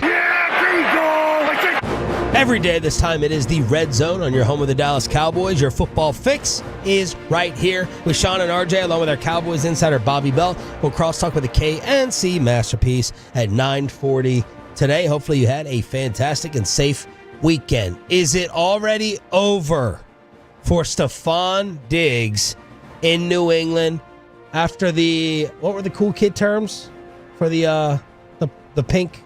Oh, the flamingo flutter. Yeah. Or the, let's see, what else it was? The Barbie powder. The Barbie powder. Something like that. Stephon Diggs is on a boat, surrounded by 3 women who were not Cardi B, his girlfriend. Maybe she's cool with it. Apparently she is. He pulls out some type of substance, hands it to the girl, says, go have fun, come back to daddy later. And he said, call me daddy. Mike Vrabel didn't appear very pleased and happy while answering questions about this at Foxborough, and friend of the show, Patriots analyst, sports talk host in Boston on the Sports Hub, Scott Zolak, said, I'm hearing things. Do you think Diggs should be cut? Do I think he should be cut? Yeah, no, I don't. I do not. I came to this show yesterday with the opinion, but the knowledge of that it is on the table, that it is being thought of. And it's not just the boat. It's not just the boat. There's some other things that I've heard. That's all. That puts some things in question. Are you all in? Are you all in here? Woo! You talk about making a statement. Now, your statements a lot of times get altered by something called a salary cap. Yeah, they can. That you're going to sign Stephon Diggs to a brand new deal. But look, if this was a bum, Mike Vrabel can walk in there like Jimmy Johnson. Yeah. Jimmy Johnson, different guy with no salary cap, and say, hey, dumbass, you want to sit there and embarrass us? Whatever else is happening behind the scenes, according to Zolak, I'm not tolerating it. There's a new sheriff in town. See you later. But Stephon Diggs got paid. It feels like a bad sign right out of the gate, though, if you were brought in here and one of the big selling points is like, oh, Vrabel, no nonsense. He's going to like take it. And like Stephon Diggs is just walking in like, zero respect for you, dude. I don't care. Like that just feels like a bit of a continuation from what was happening with Gerard Mayo, where everybody's like, oh, he's lost control. It's like, all right, well, now the question is this Gerard Mayo, or has the Belichick wake that's been left just of letting him operate things the way he wanted to has just kind of destroyed the natural structure of the organization? That's the thing that I'd be wondering at that point. He signed a contract fully guaranteed $16.6 at signing. It includes broad language regarding his pre-existing knee injury from the torn ACL in 2024, that from Florio. I don't see the cap hit yet. But that was Zolak saying it's not just the boat, been some other things that he's rocking. You know, I look, they could talk about that, you know, from a production standpoint, what's it going to do? The fact that the money, he is a salary cap league, they're not cutting him. 3 for $69 he just got. Yeah, they're not cutting him. That's do you see the cap hit, Bobby? No. Let me look. It also depends on what's he been doing. Has he done anything to violate his contract language? If he's done that, if these are the problems, then they'll look for some sort of an out, some sort of way to do that. Are you embarrassed? Over on Spotrac, if it'll load up here, it looks like his cap number right now is 8.7. If they were to cut him, they would end up costing themselves about $3.5 million on the cap. What? If they split the charge. That's it? Yep. There you go. That's cuttable. That's cuttable. That is cuttable. Holy Right? cow. Yeah, because it looks like he has $6 million of his salary next year guarantees next March. So that's a big chunk of it that's gone. He also has per game active roster bonuses this year that if he's active, he gets it guaranteed. Meanwhile, Stefan's girl is in the news, and RJ is here to fight that battle. Cardi B. Pretty sure she is not a fan of Offset. Now, she has a child with Offset. And now listen, this is fighting the fight. This is fighting the fight. So I understand where Cardi's coming from, but as a divorced dad, I support divorced dads or, you know, single dads, whatever they are. I'm not single anymore. Remarried happily. But at one point I was a single divorced dad. I've been told, I don't know this, that there is no better moment for a divorced dad than when the girl pays you. That's the goal. That is the goal, right? That's the goal, they say. Sure. Well, Offset is looking for spousal support from Cardi B. He's like, I want some spousal support. So we want joint custody. He wants Cardi's place to serve as the primary residence for the kids, but he wants her to pay him spousal support. TMZ does not have the exact amount. Well, Cardi was not happy, and she went on one of those spaces on Twitter things. Sure. Yep. You know? Yeah, it's a little conferencing thing. Yep. Well, she was not happy. This is a Twitter live stream, and I hope, Peyton, you did a good job with this one because there's a lot of words. A lot of words here. Who would be scarier on the list of edits than Cardi B? I think Cardi is number one. You think she's one? She might be, and she could spit it too. Here's Cardi B, not happy with Offset. I don't want nobody f***ing calling me. Now you a bitch. And now I'ma state my shit, his bitch ass. Gonna tell the Breakfast Club the only reason why this motherfucker asking for spousal support because I was asking for everything. I don't be with my kids. Yo, you such a fucking bitchy ass. Word to my mother. I want you to die, but I want you to die fucking slow. I want you to die slow in the bed. And while you dying, you gotta think of me. Good job, Peyton. Cardi B. Goodness. Cardi B. He does need support. He's probably accustomed to a certain lifestyle. According to CelebrityNetWorth.com, Offset's worth is $40 million. Cardi B's is $80 million. So, like, you're cutting his home income like that much. You've got to. He's got to need some support. He's gonna need it. But you're on Team Offset. Well, look, I just want to see. I want to see all guys get theirs. You know, I want to see that. You know, I gotta stand up for my fellow divorced dads.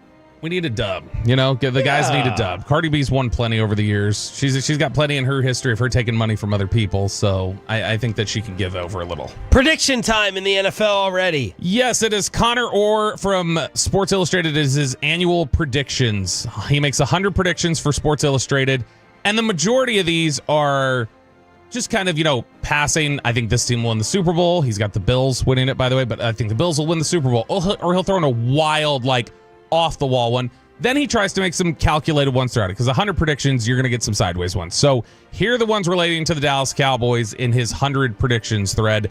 Number 1, the Dallas Cowboys will surpass their 7.5 over-under win total.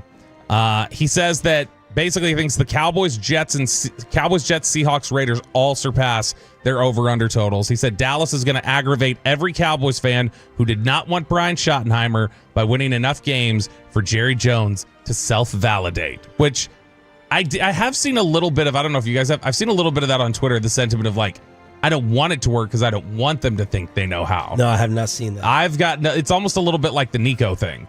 Like, just like, I don't want Nico to have success. I don't want Nico to think his thought process was right. And so you're just kind of digging in on that. Number 2, this is one of those wild off-the-wall predictions. There will be an injury this season that gets traced back to the Cowboys ping pong table. What? So he said, his prediction is that we're going to find out that there was some sort of an injury. People are going to go digging. They're going to look. And what they're going to find is it was the ping pong table. The ping How's pong the only table way you did can it. get hurt on the ping pong table is like cutting your forearm with like on the bottom right side of the corner. Yeah, it would be that, or your hand. Cut up your hand, you or go a swing. stretch, like maybe you pull something in the back for a little drop shot someone hits barely over the net. Yeah, like just a soft tissue thing. You're stretching out and you just, oh man, I pulled a muscle or something like that. The I rib could see cage it. slips together and it pinches the nerve. You could hear it when we were playing the Tyler Guyton audio. You heard the pop, pop, pop. They're like playing back and forth in the middle of media availability. So they're hanging out in there. All right, the next prediction here. The Eagles will win the NFC East. So this is not directly related about Dallas, but it is of note. So Connor Orr thinks we are going to see an end to the 20-plus year run of no back-to-back champs in the NFC East. And then he says Micah Parsons is going to win Defensive Player of the Year. In fact, he says he thinks Micah Parsons is going to hit a career-high 16 sacks and that he'll have not – this is part of his prediction. He doesn't think that Parsons is getting paid until after the season. And so he thinks Parsons goes out there, kills it, and then the Cowboys end up having to pay a ton more through the nose. Wow. Some of the other predictions that he has relevant to this, he thinks that we're going to see an NFL draft lottery floated by Schefter at some point in October, like October, November. Like for the cities? For like the NFL as a way to stop tanking. That, hey, we're floating the idea of Schefter will come on a lead up to a game and just say, the owners are curious about this. They're wondering if there should be a lottery. Kellen Moore is not enough to fix the New Orleans Saints. He thinks they get the number 1 pick. But he says they don't take Arch Manning because he thinks Arch Manning goes back to school and follows the track of the Manning family that has not typically jumped super early. I can see that. Albert Breer was asked about the lottery a couple of weeks back, and he said it is something that's going to be like broached, but the league doesn't view themselves as having a tanking problem. It hasn't felt like as big of a deal recently for the NFL. There's been plenty of times, like New England is a perfect example. It's like, why are you winning this game? Yeah. Why are you winning it? I mean, there are times last year at the end where Dallas was winning stuff where it's like, how are they beating them right now? Yes. Same sort of thing. You've talked about Breece Hall and the Cowboys potentially. Maybe that'll come true because Connor Orr says Breece Hall he thinks gets traded before the season even begins, and he lists the Cowboys as one of the teams that could be interested. Yeah. And then my favorite prediction, please God, he says Travis Kelce and Taylor Swift call it quits this year. That was his big prediction for what did we call him? Swelsey? Is that what we ended on? For I those don't know, two? but man, I'm seeing all kinds of just stuff on social media about the people saying they've already broken up, or that Travis has moved in. He moved in with his buddy in some $20 million house, and it's just like, man, you can't even keep up with these things anymore. How long have they been dating? Got to be at least 2-3 years. So they went through right? the whole season last year, and then what? It was November, December of the season before. So November, December 23, almost 2 years. When should he be proposing? Because it feels like it's been 8 years because of the coverage. It does feel like it's been 8 years. He's got like, is this it? Is it after 2 years when, theoretically you should be doing it? Ladies, answer that for me, please. Yeah, if you don't see anything on the horizon that's disrupting it, I would think around after 2 years you're just like, okay, this is what we're doing now. I would think, or if you're Peyton, it's like 2 months. Well, you move in after 2 months. Yeah, that's right. That's right. You live in sin. Yeah. Yes. Like, can he do it after 3 years? Is that stretching? Is that pushing it, ladies? Everyone's like, Sarah thinks Sarah thinks we rushed into it. I'm like, we've been together 4 years. How do we rush into this? She thought that. Yeah, and I'm like, we didn't rush into anything. She started questioning. She wanted to see how if you signed your next contract. Yeah, right. No, it was. I think we got engaged after like 2 years or whatever. And is that question different for like rich people too, though? Like two celebrities? He's asking you, RJ. I don't know. I wonder if it's like, is the timeline the same for somebody if you're like celebrity? Should you do it quicker or longer? No, it should be longer because of the schedules. Like, is Travis getting ready to retire? Would that be worse for them always hanging out all the time? Can I keep going to these concerts? Are you going to keep going to my games? He was terrible after he started dating her, so it's ruining his career basically. All right, let's crosstalk with the KNC masterpiece to wrap up the Monday edition after this. Coming up in the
Do you think it's true that you've got to forget something else to remember that Uber Eats has groceries? No, that's absurd. Hey, remember when you used to be Pepper Lady?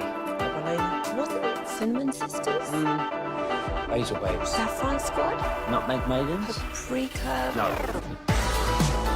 Nutmeg Maidens. I just said that. Was it Spice Girls? Doesn't sound right. Was it Saffron Squad?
upgrade your vehicle, get to Classic Chevrolet and Grapevine today. The back-to-back #1 Chevy dealership in the world. More new Chevys than anyone else, all priced to sell. Visit ClassicChevrolet.com. This is Texas. This is Classic Chevrolet. Together, let's drive, relax, enjoy the difference based on new Chevrolet registrations 2023 and 2024. Time to crosstalk with the KNC Masterpiece here on 105.3 The Fan. Good morning, Kevin Hagelin, Corey Majors. What is coming up? Right out of the gate, could the Rangers maybe, possibly, finally What's happening? be breaking out of their offensive funk? Oh, my gosh. And at 11 today, Kevin is connecting the Rockies and Scotty Scheffler. And we will figure out how he makes that connection at 11 o'clock. It will be a seamless professional transition. Yes, it will. I should just blow it up right now since we referenced that earlier. Also at 1 o'clock, is any conversation about Joe Milton useless? We'll discuss that at 1 o'clock today. What do you think? Whoa. What's wrong with Joe Milton? Nothing wrong with Joe Milton. Why is it useless He's a to talk backup about? quarterback. So? He doesn't matter. He does matter. No, it doesn't. What's Yes, your he does. point? Starter matters. He'll be your starter for about half the season. Oh, Bobby, are you going to take that? The last couple of years, the backup has had to start a few times. Let's just have the that nature of conversation at 1 aging o'clock. quarterback. I mean, you might as well talk about it because you're going to be talking about him anyway. You just get to practice in. No, I'm sure the Dak will make it. Be good. Yeah, move on. How many games do you think Dak's Go ahead going and to do start that. this year? 13. That's a good number. I like that. Yeah.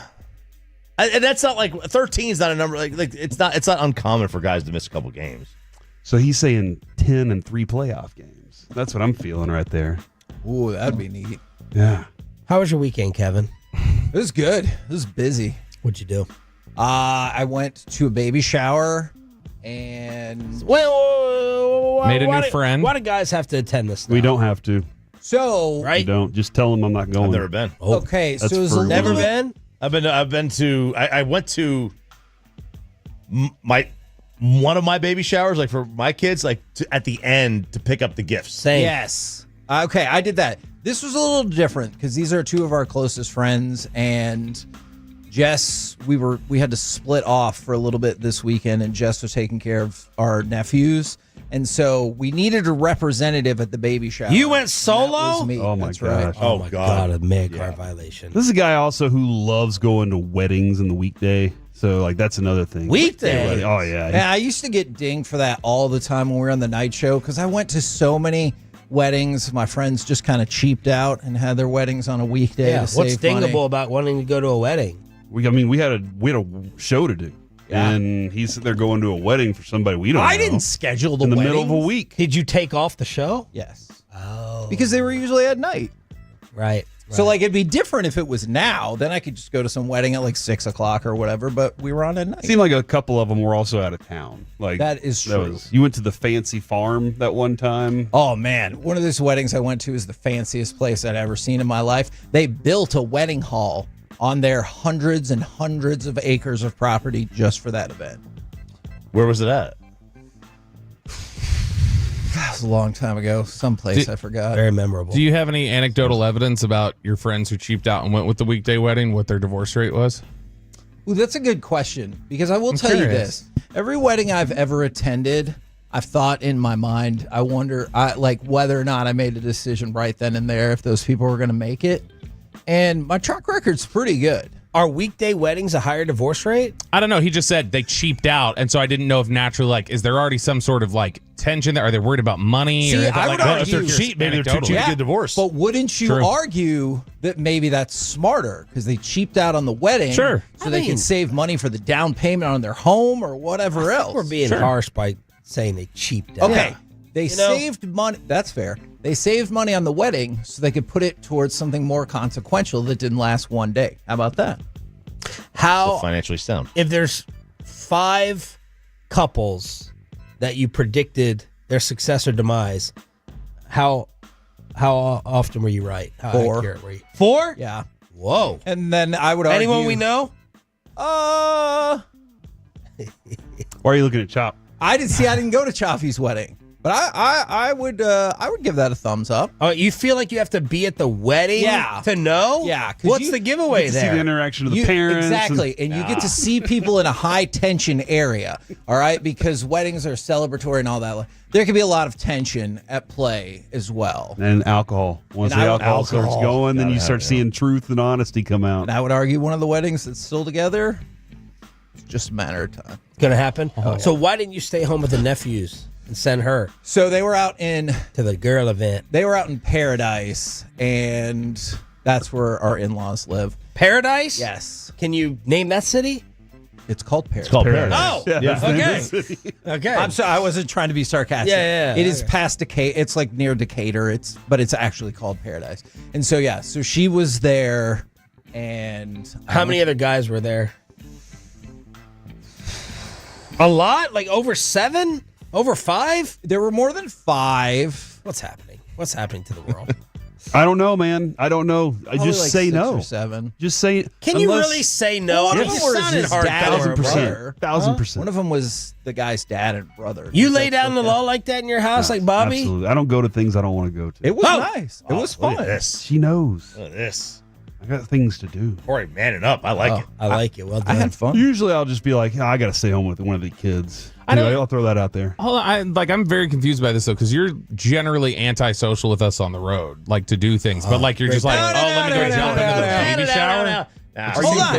I've been trying to change that since y'all brought it to my attention. Because of pressure, not because you want to. I agree. You just made Bobby's point. I agree. I don't dispute that at all. Yeah, but like, I don't socialize a lot, so this felt like it was time to socialize. You know? No, that doesn't sound like legit at all. What do you mean it was time to socialize? You looked at your calendar and you're like, I haven't socialized here in about 3 weeks. It's time to socialize. Exactly. Or these people are really nice, and we haven't been able to connect with them in a while, so it was time to go support them. All right. It was a baby shower. That's different. Right, I know it's a baby shower. Like generally, that's one you're not expected to go to. You are expected to go out to like our social like hangs, and you won't go to that, but you were like willing to jump in on that one. Last trip, I socialized every single day. You did social. I'm just saying in general. I was curious about your disposition, like your willingness to go to one and not the other. Yeah, I'm usually like, I just like being at home and not interacting with people that I don't live with. I mean, I do too. Yeah, but these are very nice folks, and I felt like celebrating them. I want to get back to Fred Flintstone over here. And here, the last event, you put your foot down. You're like, I'm not going to it. It's not happening. She doesn't ask me anymore, so. Oh gosh, she knows better. You won the war. Community ball? Yeah. I'm stunned. There's I like gender going norms to in your community house. ball. I like going to community ball. That's an enjoyable experience. Have you taught your son the same? Kind of like, dude, I'm so proud of him. We're the boss here. I'm so proud of him the other day. Have you taught him this toxic masculinity? My middle son Carter is already there. Is Julian your middle one, the 13-year-old? Well, I only have 2. I'm sorry, your youngest one. He's 12. Yeah, he's 12. Okay. So they like listening to Choppy talk about Julian. It's like I'm listening to him talk about Carter all the time. Same thing, same personality. I'm just like, oh man, they're the same kid.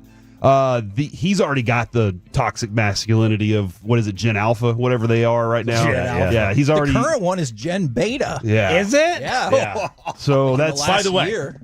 Gen Alpha has no business being called Gen Alpha, okay? Because you think you should be yes. Gen Alpha. But Avery's kind of seen it. You're not an alpha. Yeah. You're a beta in your house. Oh no, you're Gen Beta. No. I am. What is it called? It's Like you have no say, no control. No, I saw they've kind of changed away from alpha beta thing. Now they're saying there's like 8 or 9 different ones because we have so many lone wolves. That's what I am, a lone wolf. So there's not just 2 anymore. There's I a don't lot lead. more than there I don't used to be. follow. Slow down. You know what I do? Slow down. I get the hell out of the way. All right, that's the third one. Lead, follow. No, I get the hell out of the way. George Carlin said that. Yeah. I think Corey's overplayed his hand though. All right. You've overplayed I'd it a love little to bit. get her on the hotline, and next time there's an event, That's I'll the give thing. you her phone number. I think if she's just not even flat out ask you anymore, that might like the quiet is almost more concerning. Like I want to be asked, but know that the expectation is I decide whether I go or not. This is interesting because I got a text, or Kevin got a text on Friday about a Reddit page that had a very serious question from somebody in this room. And I don't frequent the Reddit page. I'm sorry. I think I know what you're talking about. For anybody I saw that's this. on the Reddit page, because of the toxicity that is Reddit, I don't go there often because I don't want to see people talk about me like that. Worse than the fan text. They don't know me. Yeah. And and Choppy texted Kevin and said a screenshot of a Reddit question that said, texted that to him. To Kevin, yeah. When are Corey and his wife getting a divorce? And what did you say? Was Adrian the author of it? No, she better not be. That's never happening. Like it's never happening? It's never happening. I tend It's to agree never with going to that. happen. I'd be pretty shocked if they got a divorce. Now when it comes to things I say on the show, she doesn't listen. I will tell you that. She's like one of those that's just You're a like, lucky man. I've listened to your show before. You're and I a hear you lucky talk. man. And then she's like, I understand you tell stories, and so you're a storyteller. And I was like, all right, cool, there we go. So since then, it's just always been you do your thing and have fun. As long as I don't completely embarrass her and make her look completely dumb, like those types of things. Yeah. Male female interaction, like that's reality. That's sitcom stuff. So did you get to the bottom of the Reddit post? No, who, I haven't. Who it came haven't- from or why? Haven't looked at it at all, but because I know whoever posted it, whatever, if they're asking that question, I just wanted they to don't know. assuage Choppy's fears How so? by being like, no, they're good, man. No divorce. Yeah, yeah. Because I think Choppy didn't tattle about it. He was concerned, right? Well, did you think Corey you knew seemed- about it? You seemed No, concerned. that's why I texted But you Kevin. knew Kevin would tell him.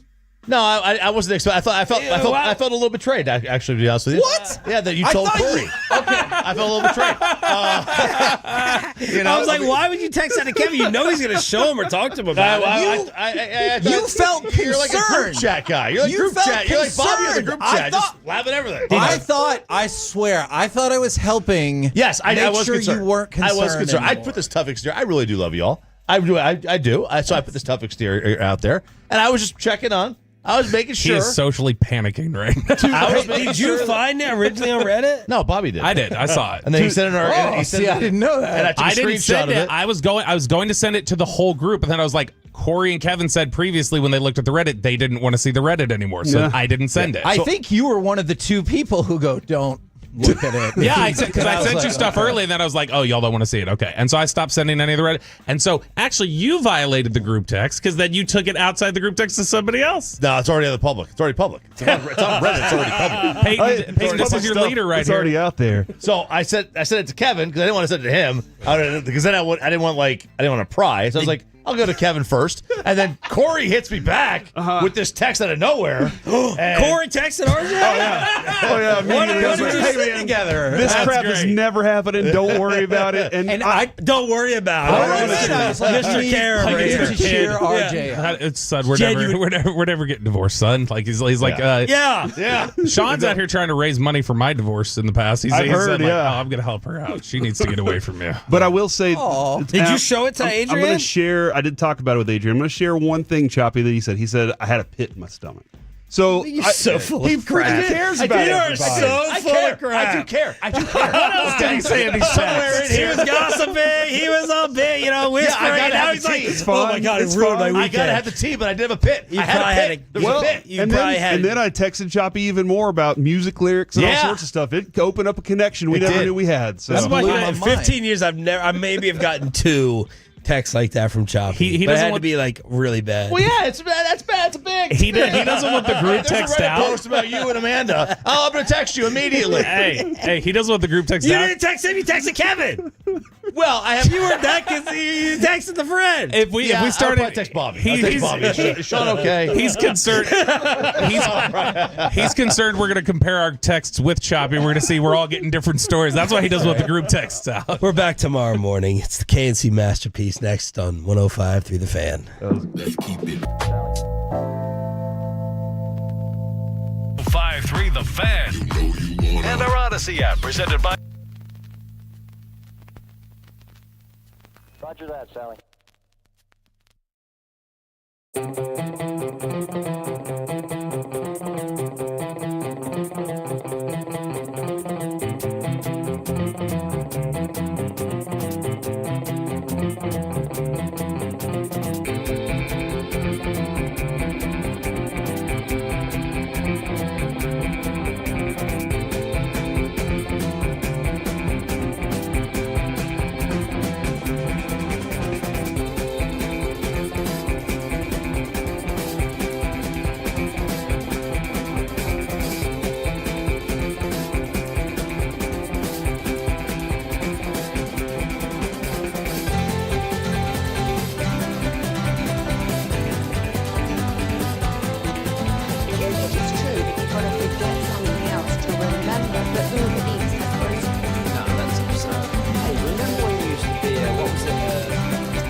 sound right. Was it some from school?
our D&M Leasing Studios. It's the KNC Masterpiece on 105.3 The Fan. KNC Masterpiece right here on 105.3 The Fan. Based on something Alec just said, what is your favorite brand of peanut butter? Please, Jif. And extra crunchy. Are you a normal person or do you eat crunchy peanut butter? Crunchy peanut butter is the only way it should be made. Ew.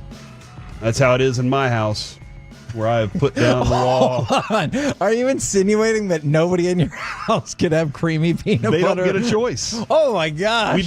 We don't buy creamy peanut butter in my house because I like crunchy peanut butter. And they didn't have Tree-Fitty laying around? I don't even know if they know that there's a creamy, like the kids, I don't even know if they know there's a creamy peanut butter that exists. Oh. Maybe they do. They've been to a grocery store. That's disappointing. They know all these things of the world, but you told them there's a creamy I didn't tell peanut butter. them. We just have we've never ordered anything else because I don't like it, and therefore my wife orders what I like, not what she likes, because she likes creamy peanut butter.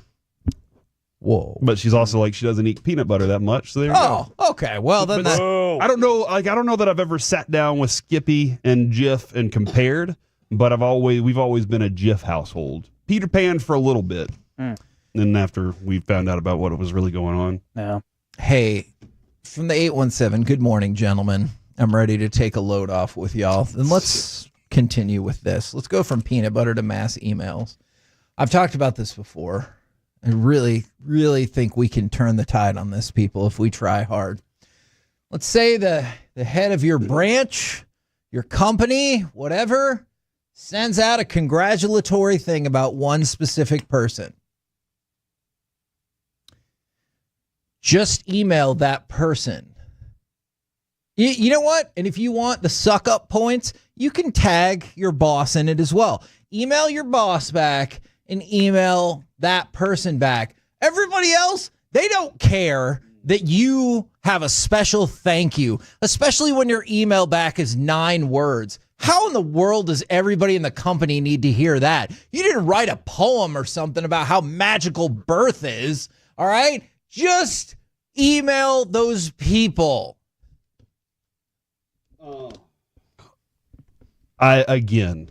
It doesn't bother me as much as it bothers Kevin.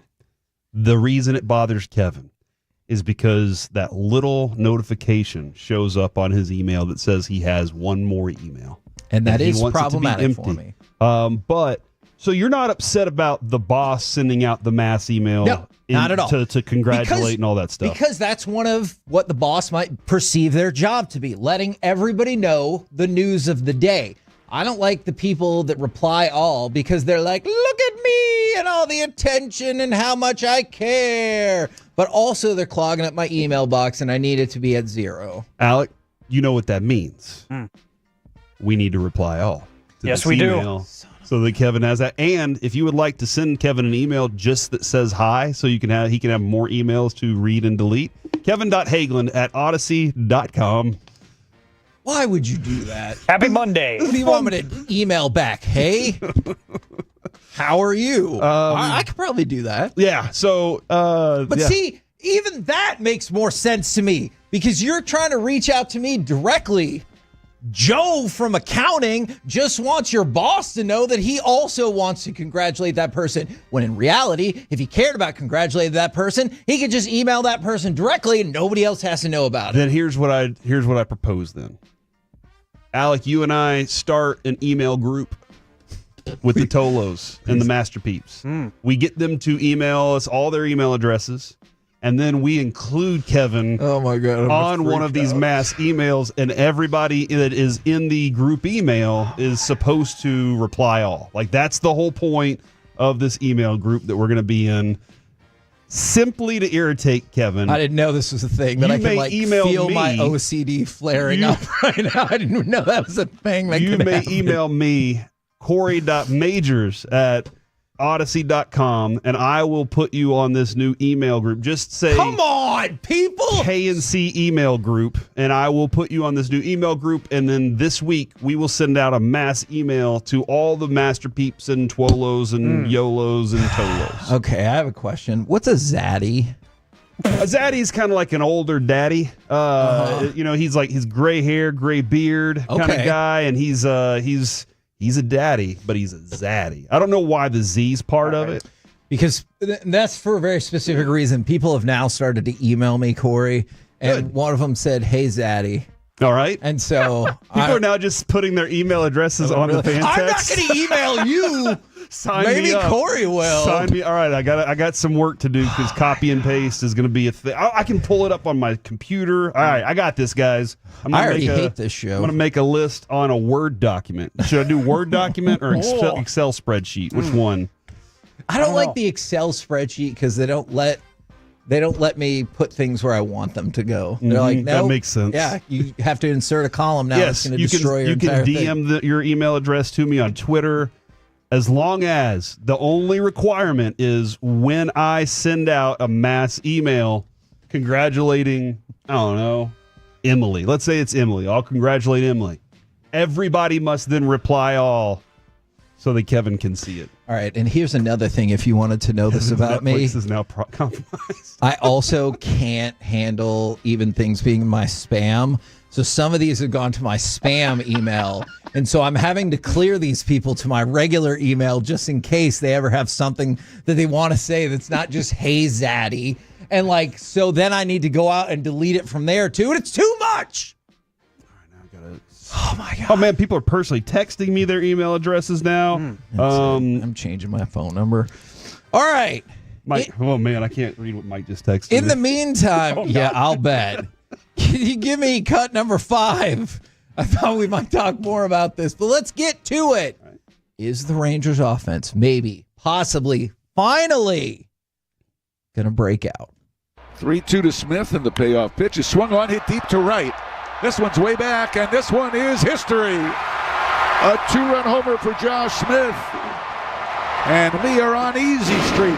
It's 8-1 Texas. All right. Now, I will readily admit it's just one series. And by the way, in that series, you got shut out in the middle games. Hey. I don't want to pretend okay, you're right. Let's start with the successes and then reply all to that. No. No. The Rangers had scored 8 or more runs 5 times in their first 57 games. All right. They did it twice in this series. Once yesterday, once on Friday. So they scored 19 runs in their past 3 games. Again, don't worry about what happened in the middle game. So my question is, I understand the logical answer is probably not. But do you think that the series against the Cardinals could spark into Tampa, Washington, etc., and the Rangers offense is finally going to get going? Now, what that means to you could be a different thing. That could mean you think they're immediately going to break into the top 8 from this point forward, or you think they'll be average, which even average for this offense would be a huge breakout. Average would be amazing. I'm right there. That was my first response to you was, let's see in another series. Okay. Because maybe just the timing of St. Louis, their timing was perfect. I don't know. Kevin, I need you to focus right now and stop looking at your email. Some people are leaving me their phone number as well. Oh, Jess isn't going to like that. It's mostly men. Again, it's fair. But for confidence purposes, this is great. And are we kind of seeing what the outfield? I'm curious about this outfield situation with Adolis getting so much time off and them having some success at the plate. Well, and to your point about that, Adolis has been benched as the Rangers are seeking, quote, mechanical changes. Chris Young, we need to kind of commit to some of these changes that we think will get him back to the 2023 version of himself and help him be the player that we know he can be. Now, it's been a little tricky for Adolis because he was making significantly better contact in spring training because of some of the adjustments they made. But then they discovered it felt like it sapped him of most of his power. And then it seemed like he found something when Boone got here. Yes. And even in the regular season, it seemed like he was swinging the right way. But then he went back to the old, I'm going to start reaching and guessing at pitches again. Yeah. And that's Kevin, where when you're chasing like that, you're not right where you need to be. Sure. So you need a few days off. Jake Berger, look at Jake Berger, man. He goes and has a few days to go to it was a AAA. Maybe he sees a batting coach that he's worked with that he kind of gets a little conversation flowing there, and he's back. And so maybe that's what he needs. But for the rest of the group that showed up this weekend, they still had the tough middle game. Yes. Like that was still what happened there. But the fact that they kept stringing together some big innings, and Kevin jumped on them early. Yes. How often do we talk about like agreed? You guys are playing from behind like the Stars too much, and that's not gonna be helpful because then you're gonna start chasing more pitches. Yeah. So I do think it is a spark. Let's see if it can turn into a little bit of is there some kindling there? Is that a good way to approach that? Because and by Wednesday when we get our chance to talk to Bochy, we'll have a really good understanding of that, because if in the next couple games, if you start to see it, then you're going to feel thumbs up all about it. Now, one of the players that I feel like we've been waiting forever, and the shift out in the lineup actually seems to have done wonders for him. If you can go ahead and give me cut number 3, we go back to Friday, but Marcus Semien had a big weekend as well. And the pitch is hit high into the air, deep left field. Nootbaar going back on this. He's back at the wall, leaps, and it is gone. Marcus Semien with a fly ball that makes it just over the wall in left. For Semien, his 4th home run of the season is his 4th hit tonight. And the Rangers now lead at 11-0. So Marcus Semien gets his first extra base hit since May 11th. Obviously, that's problematic and in some ways emblematic of all the issues that the Rangers offense has had. He had 4 hits on Friday. That was the most he had in a game all season. We already played the clip from Josh Young. Josh Young, going into yesterday's game, had 1 extra base hit over the last 16 games. That's terrible and is never going to cut it. First 2 at-bats, he had 2 doubles. He also ended up hitting a home run, so he finished with 3 hits and 4 RBIs. Now, I realized, by the way, Marcus Semien had a really good game yesterday as well. I realized this is just 1 game in that sample size, or 2 games if you want to look at Friday and Sunday. But I think it's the best we've seen so far. Exactly. So I'll be excited about that. See, Corey, you're so right, because we're all I am kind of desperately grasping at straws, trying to look for positive signs in this offense. And I think this past weekend is the best you've got in a while. You know, forgive me if you just said this, okay? Forgive me, please. I've been copying and pasting a lot of email addresses into my Word document. I have so many emails right now. I need you to send me those email addresses then, because I need to add them to the group. Every single player that was in the lineup yesterday is above 200 now. Okay. Which is a low bar, but still. Yes. Yeah. Like, you giggled as soon as I said that. I'm sure Alec was over there like, oh my gosh. But you're right. But that's the best thing that we could be talking about right now, is that all of these guys have been working their way up to something. And their run differential right now, +3. Oh. Wasn't it minus 15 last week when we were discussing this? So I don't know how exactly that worked, but yeah, they're +3 now. And that's another positive. So Bochy talked about this, I think 2 years ago. Yeah, we do pay attention to the run differential. It is a good indicator of how you're doing. You know, obviously it's a compilation of everything. You have a big game and a small game, it's going to balance out, but it is an understanding of where you are. And then he said, if we can get over 1 and then over 3, and we keep stacking on top of that, if we can, I was watching Game 7, the documentary, and he said, look, let's just get 1 possession. Let's get 1 this, let's get 1 that. And the same thing with the Rangers. If they can get 1 game where they're confident, 1 series that they win, and they add up to it, and they keep doing these things compartmentally, it's going to grow over the entire season instead of trying to win all the games in one game. And Like Marcus Semien, for example, we'll go back to him. His batting average last month got as low as 173. Yeah. And now it's 201. So on the surface, you're like, 201 is terrible. I guarantee if you ask Marcus Semien, what do you think about your batting average for the season? He'd be like, oh my God, it's terrible. Yeah. But you also have jumped up 28 points from there. Is it too far gone for him to have a statistical season that's going to look really good across the board? Probably.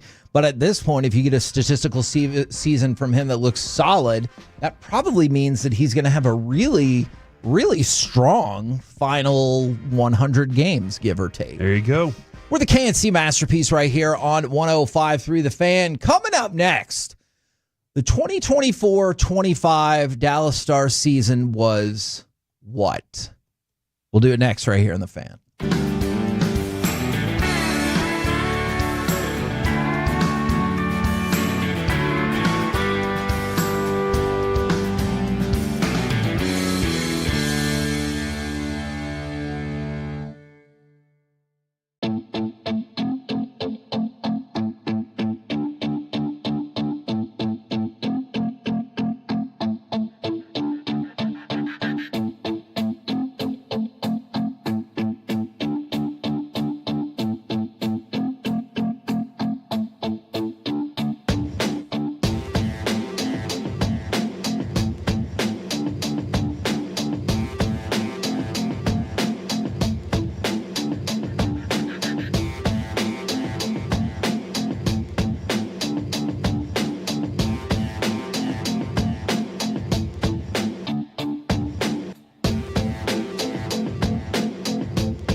They say in order to remember something, you have to forget something else. Okay, now that is a very cute haircut. That's like a little shag. I've never seen it before. Well, I mean, of course I have. It's the Rachel. Oh, is that your name? No, I mean, like your name. No, I'm Jen.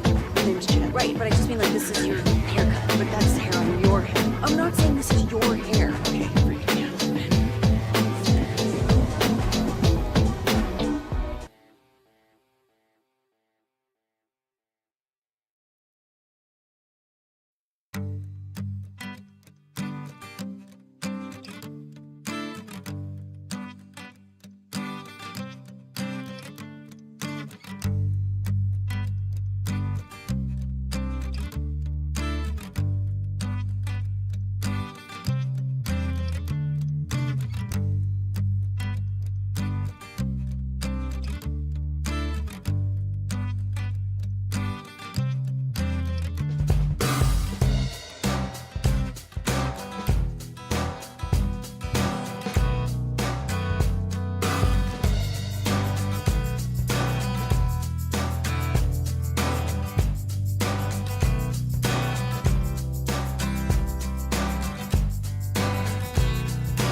forget something else to remember that Uber Eats has groceries? No, that's absurd.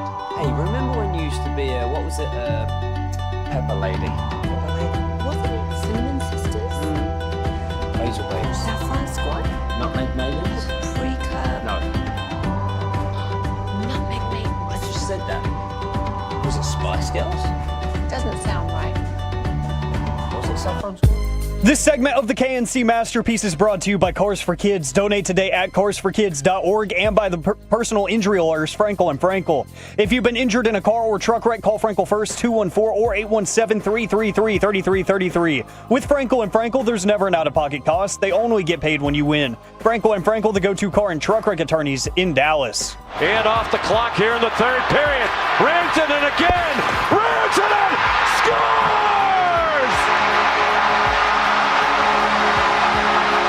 Off the skate of Gerard. KNC Masterpiece right here on 105.3 The Fan. I just want to remind people that if you, I've seen all the texts that have come in so far.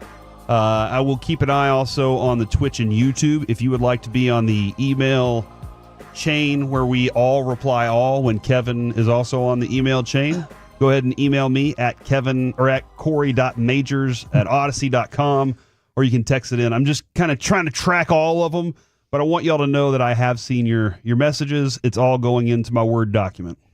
Thank you, Kevin. I have done nothing but email people back in the break. You didn't forward those email addresses to me? That's what you should be doing. Oh, yeah. Forward them to me so I can have them be part of this group now. I totally did. Mm-hmm. I'm not even halfway done. Good. Of reading them. I'm not even halfway done reading them, let alone responding to them. Well, that just all that shows me, Kevin, is there's a lot of love, and that's a good thing. Okay, I'm with you on that. But I appreciate the positive comments in the emails. I really do. You don't necessarily need to trash anybody else at the station. Like, we're all on the same station. I'm probably that is not. Always, I love you guys. Man, Sean's the worst. Yeah. I love you guys. Broadus just drives me. It's like, hey, I like those guys. It's okay. We don't like everybody. Yeah, like, am I supposed to email you back? I agree. I also don't like that person. Like, because I probably. You don't want that, and you don't want a paper trail, Kevin. I'll tell you that at a live event where there's no paper trail, but I probably won't email it back to you. Never get a paper trail. All right. Fact. Okay. So it's a simple question with probably a complex answer. 877-881-1053, Frankel and Frankel Injury Attorney text line, or the YouTube or the Twitch. The 2024-25 Dallas Stars season was... I've given this a lot of thought. Okay, great. And I love the thing that you just said. It's a simple question with probably a complex answer, because I tried to make it a simple answer over and over and over, and there's no way that I can do it without having to explain myself. Beautiful Letdown. Ooh, I like that. Which is the name of a Switchfoot song. So go check that one out. I love that song. The series wins over Winnipeg and Colorado were amazing rides. Agreed. You couldn't have gotten any better moment than closing out Colorado the way that Mikko did. Like, you're just a game 7 that everything's on the line for that, and you have to have it, and he comes back and does it. Nothing better than what it was. And the way that they took Winnipeg out, like, it was both series were beautiful.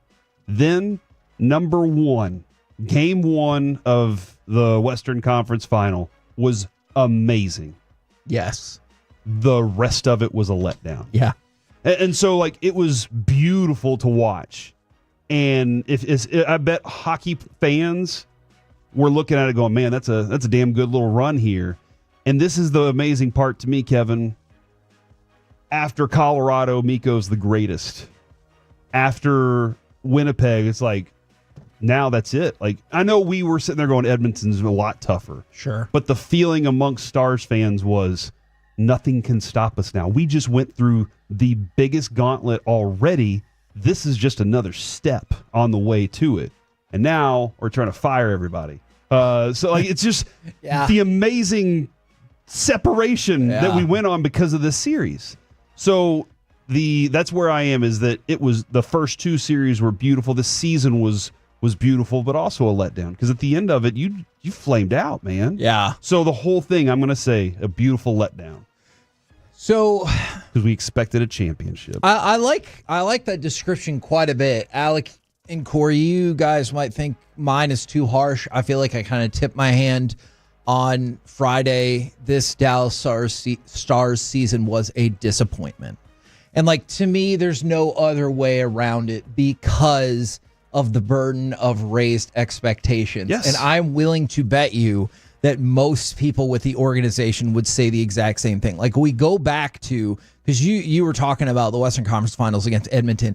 You were not even particularly competitive in that series, if we're being honest. Outside of the third period of game one. They stepped on you like you were a bug. Absolutely.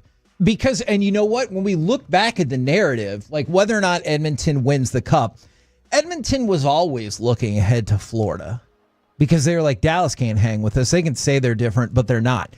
And you scored 5 goals in the third period of game one, and that's spectacular. In the other 14 combined periods of that series, you scored 6 goals. Yep. And so, like, to me, it's a disappointment. I go back to the stat that Lisa Simakopoulos threw out there, is the Stars are the first NHL team to make the Western Conference Finals 3 straight times and not win the cup. And so, to me, 2 years ago, you got to the Western Conference Finals. Hell yeah. Like, let's go. You lost to the team that won it all. Last year, back to the Western Conference Finals. You still lost, but I could see how some people thought you were progressing back towards hopefully at least 2020.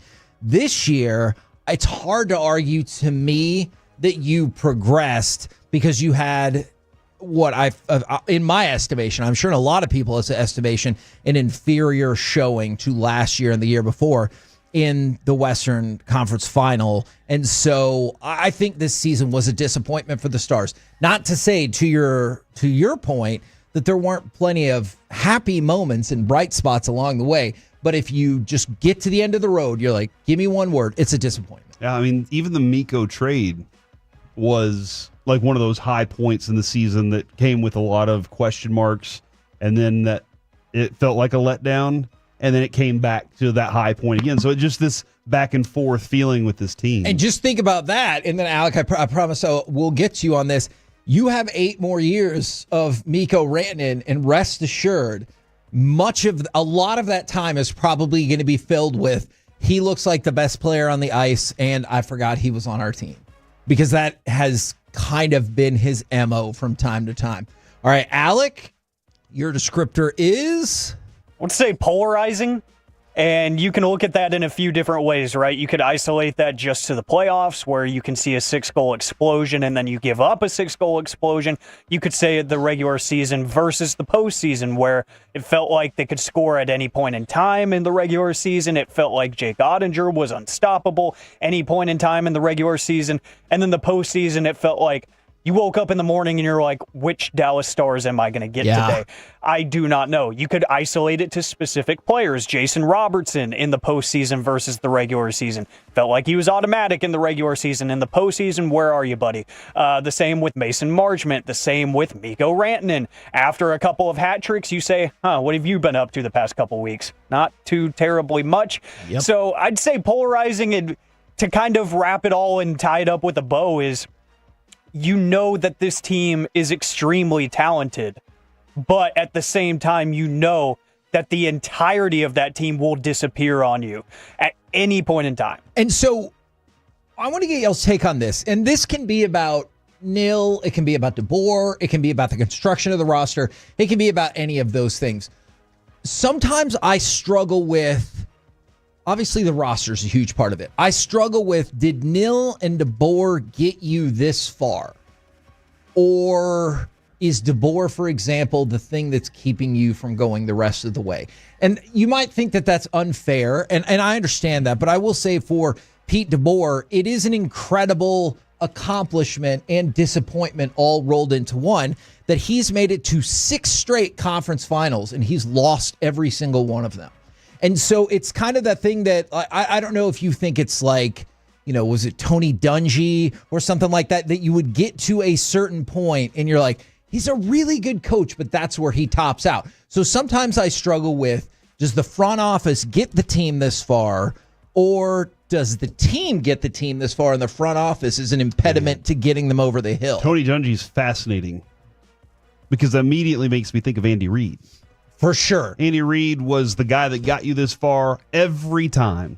And was it the perfect pairing with the quarterback? I think at this point, absolutely. Yeah. Like he needed the right quarterback. Donovan McNabb was not. Sorry, Ricochet.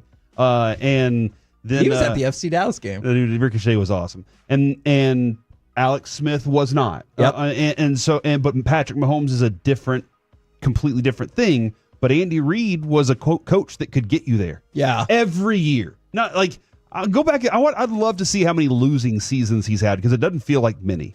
The guy just won. And so, but it took something on the field, on the ice, I think is the difference, Kevin.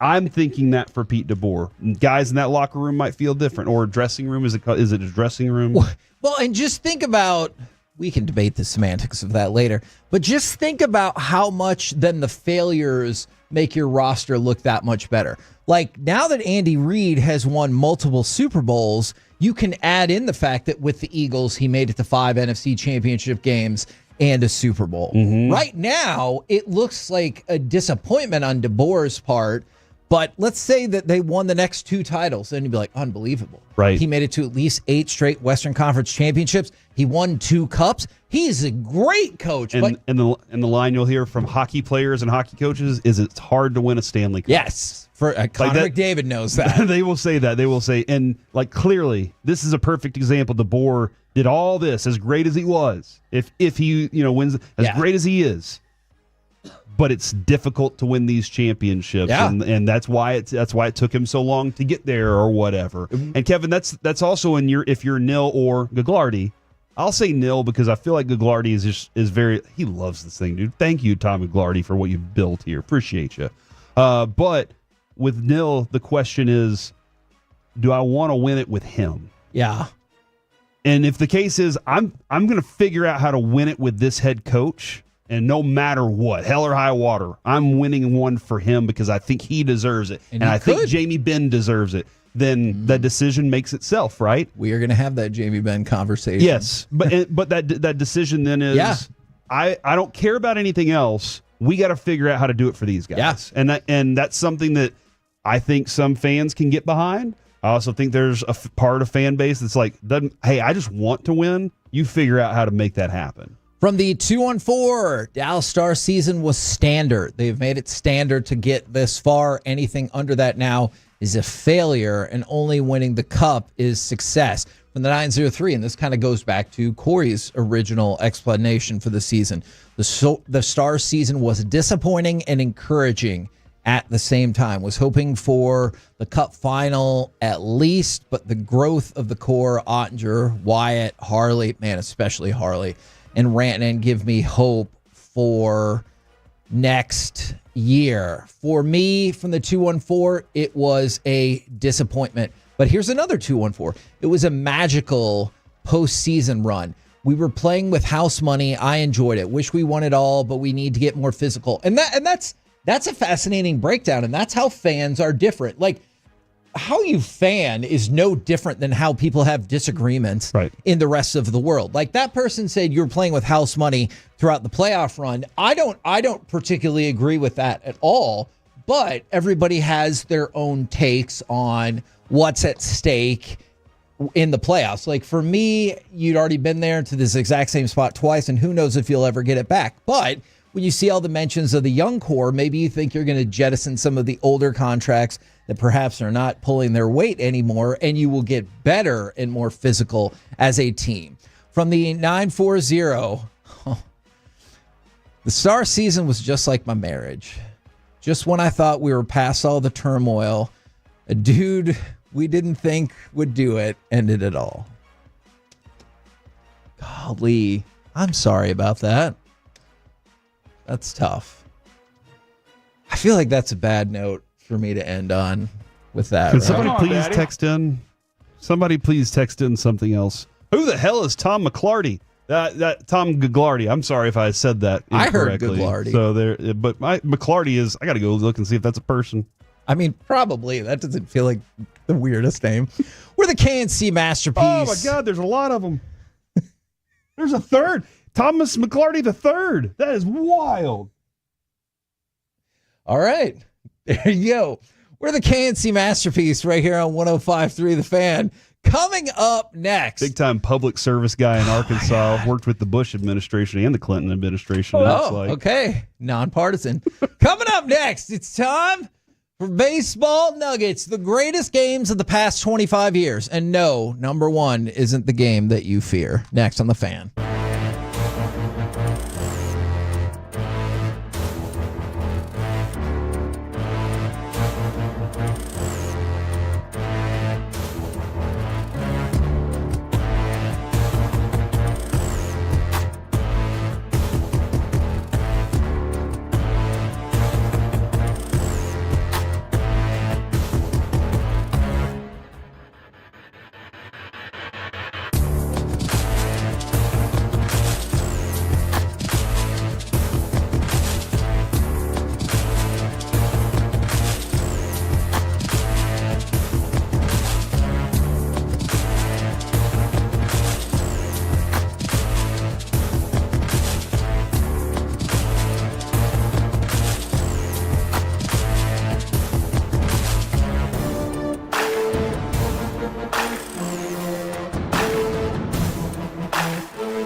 segment is brought to you by Classic Chevrolet. If you're in the market to upgrade your vehicle, get to Classic Chevrolet in Grapevine. Back-to-back #1 Chevy dealership in the world. They've got more new Chevys than anyone, all priced to sell. Visit ClassicChevrolet.com. This is Texas. This is Classic Chevrolet. Together, let's drive. Based on new Chevy registrations, 2023 and 2024.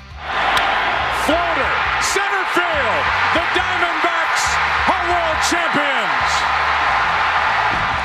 Spoiler alert, that's going to be on the list. But I know you guys are yucking it up, giving out my email address and whatnot this morning.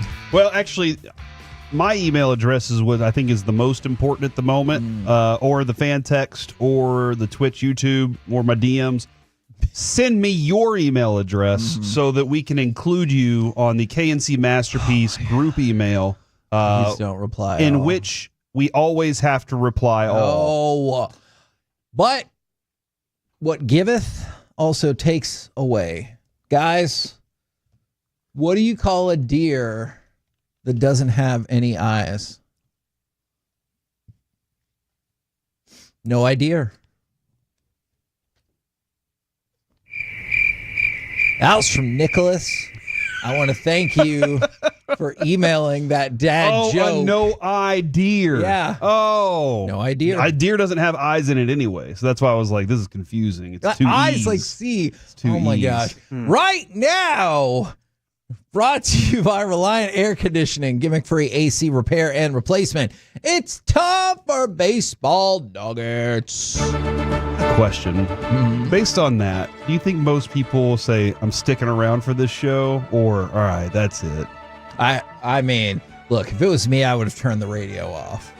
But I've said many times, I don't care for this show. I like the rest of the shows on this station. This one, all the other hosts are your favorite. Yeah, this one, not so much. All right, so the greatest games of the past 25 years. Now, I can see a lot of Rangers fans will not like this one particular game, but good news, it's not number one. The number one game in the last 25 years per Tim Britton, baseball game that is Game 7 of the 2001 World Series.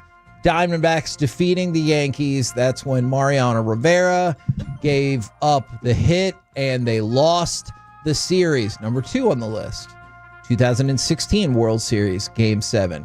Cubs 8, then at the time, the Cleveland franchise, 7 in 10 innings. That was named the second best game of the quarter century. And unfortunately, you probably won't be too surprised to know that Game 6 of the 2011 World Series, in which the stupid Cardinals beat the Rangers 10-9 in 11 innings, was listed as the third best game of the last quarter century. It's the most ridiculous claim in the history of baseball. I don't know about that, Smoltz.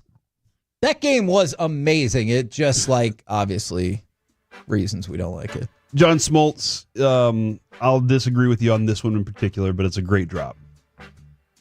That game, as ridiculous of a statement as it is, because it hurts our souls. If you were a baseball fan, then it was an amazing game. Yeah. It was maybe the best game of all time, if not the top 3, based on some things I've seen, this being one of them. So what do you think about this as the blurb? Baseball's off-stated premise is that every night you might see something that you've never seen before.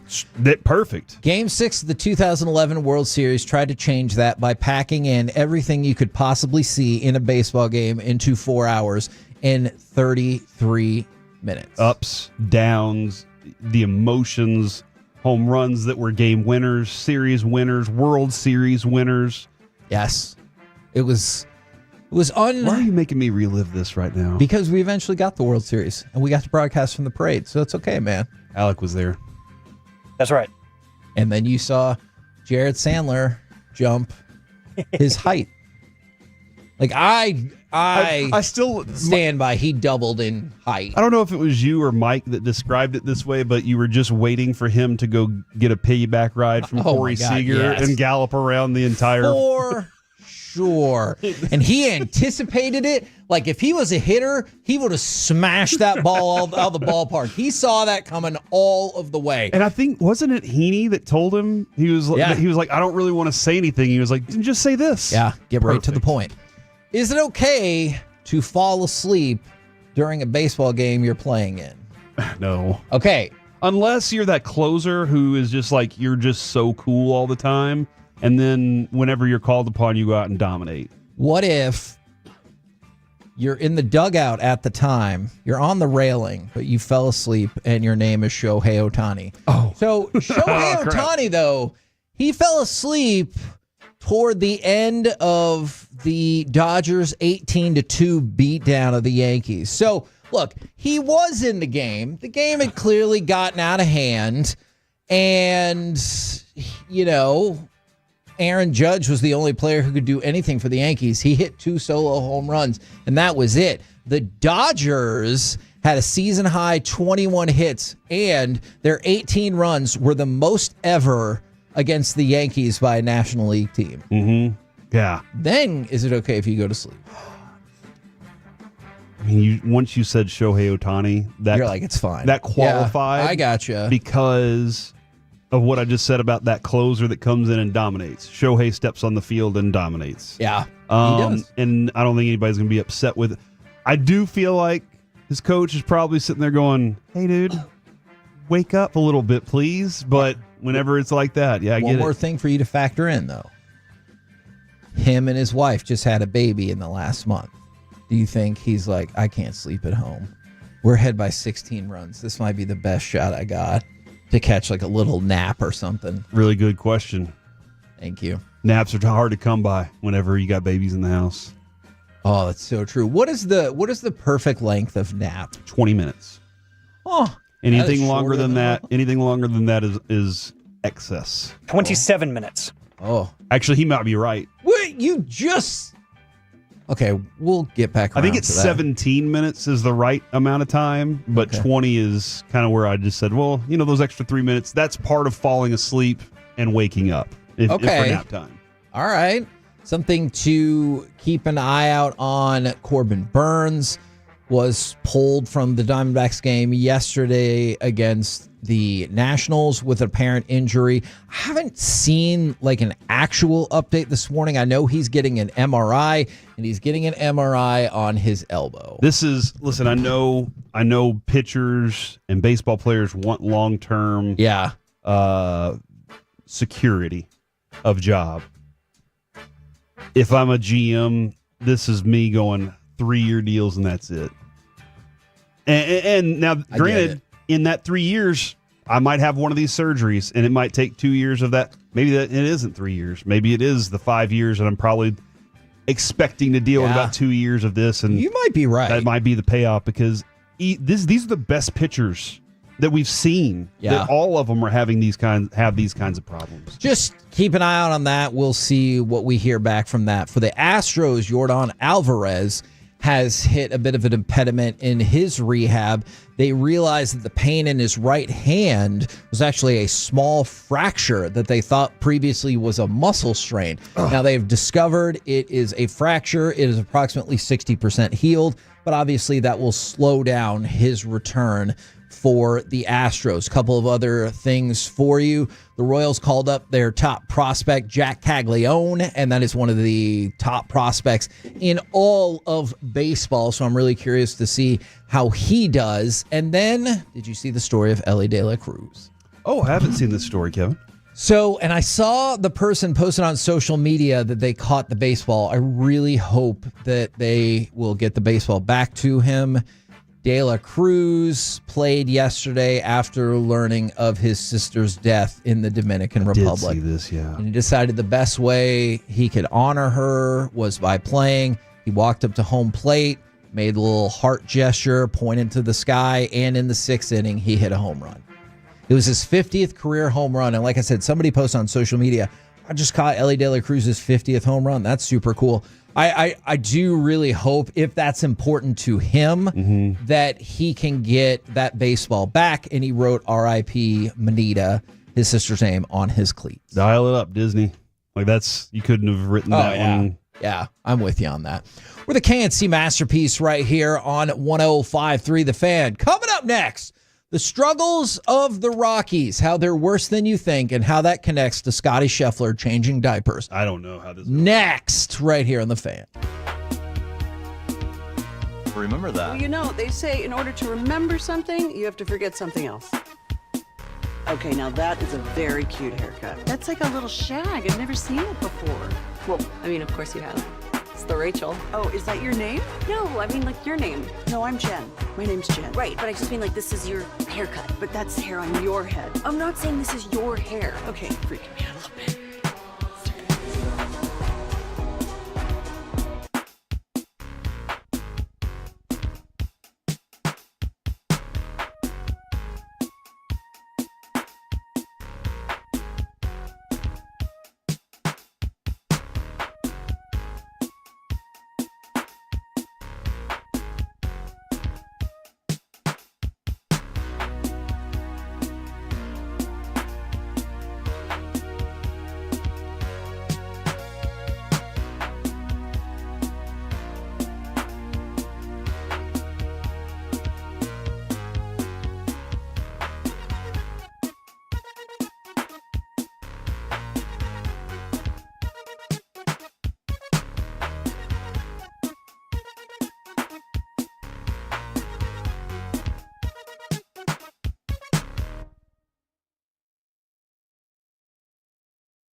Driven by our D&M Leasing Studios, it's the KNC Masterpiece on 105.3 The Fan.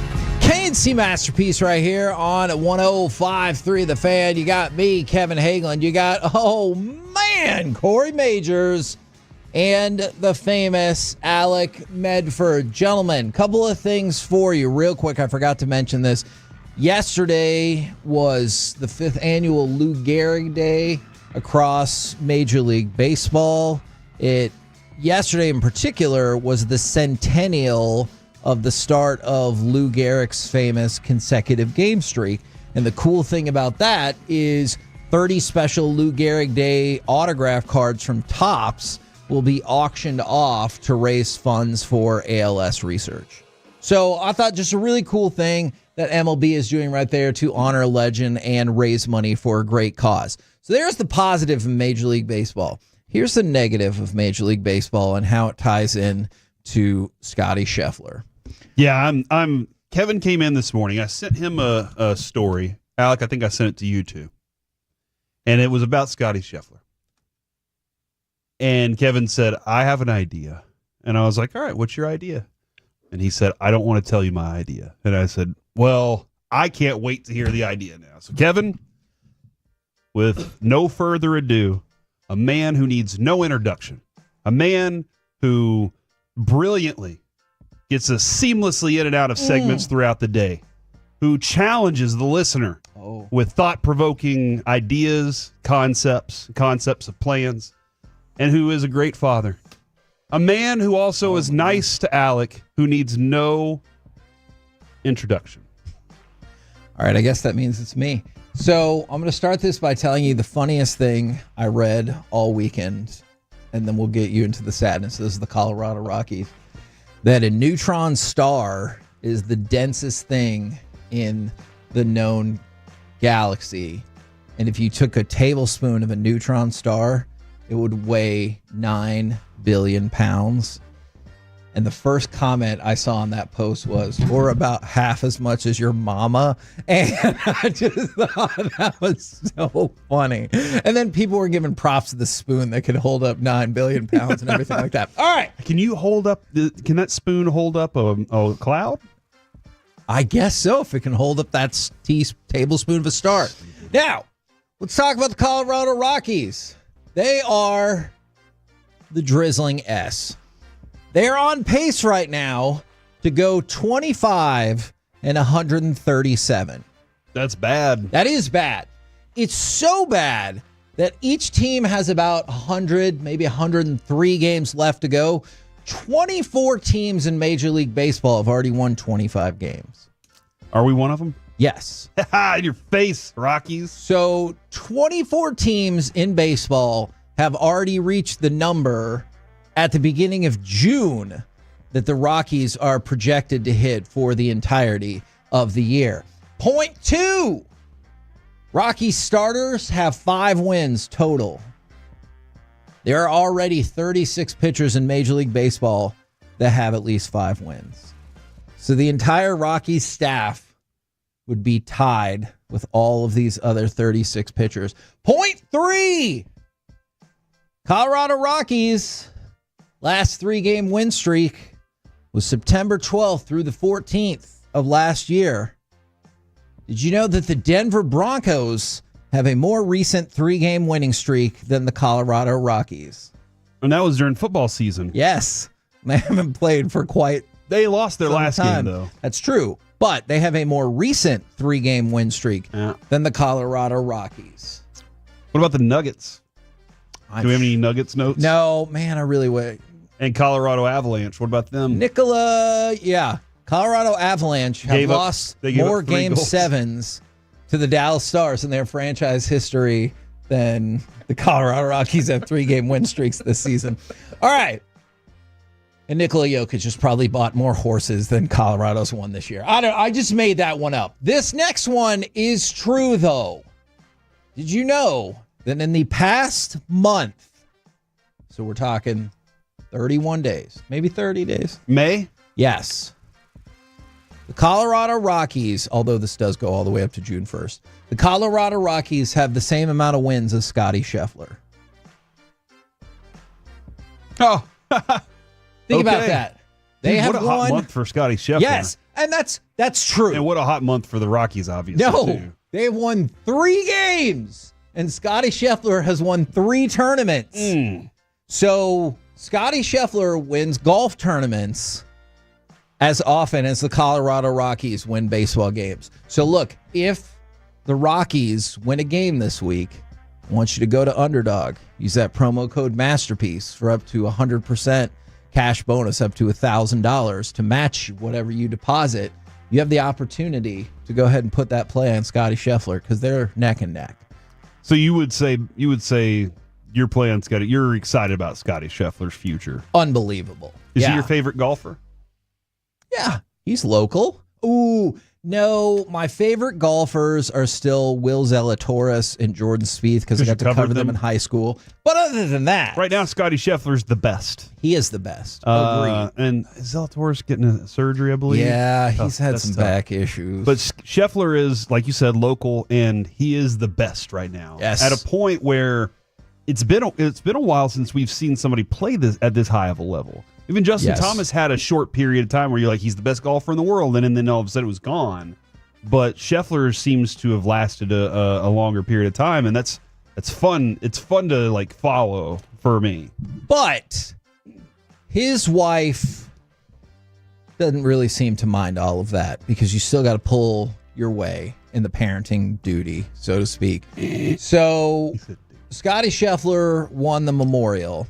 But it was his little kiddo, Bennett, who got a lot of attention because there was the distinctive stain on the back of the onesie that if you've ever been a parent, you have understood the power of your children's bottoms and how they can destroy the diaper and the outfit. And it's the worst. She was like, don't worry about it. Here's your kid that is stained.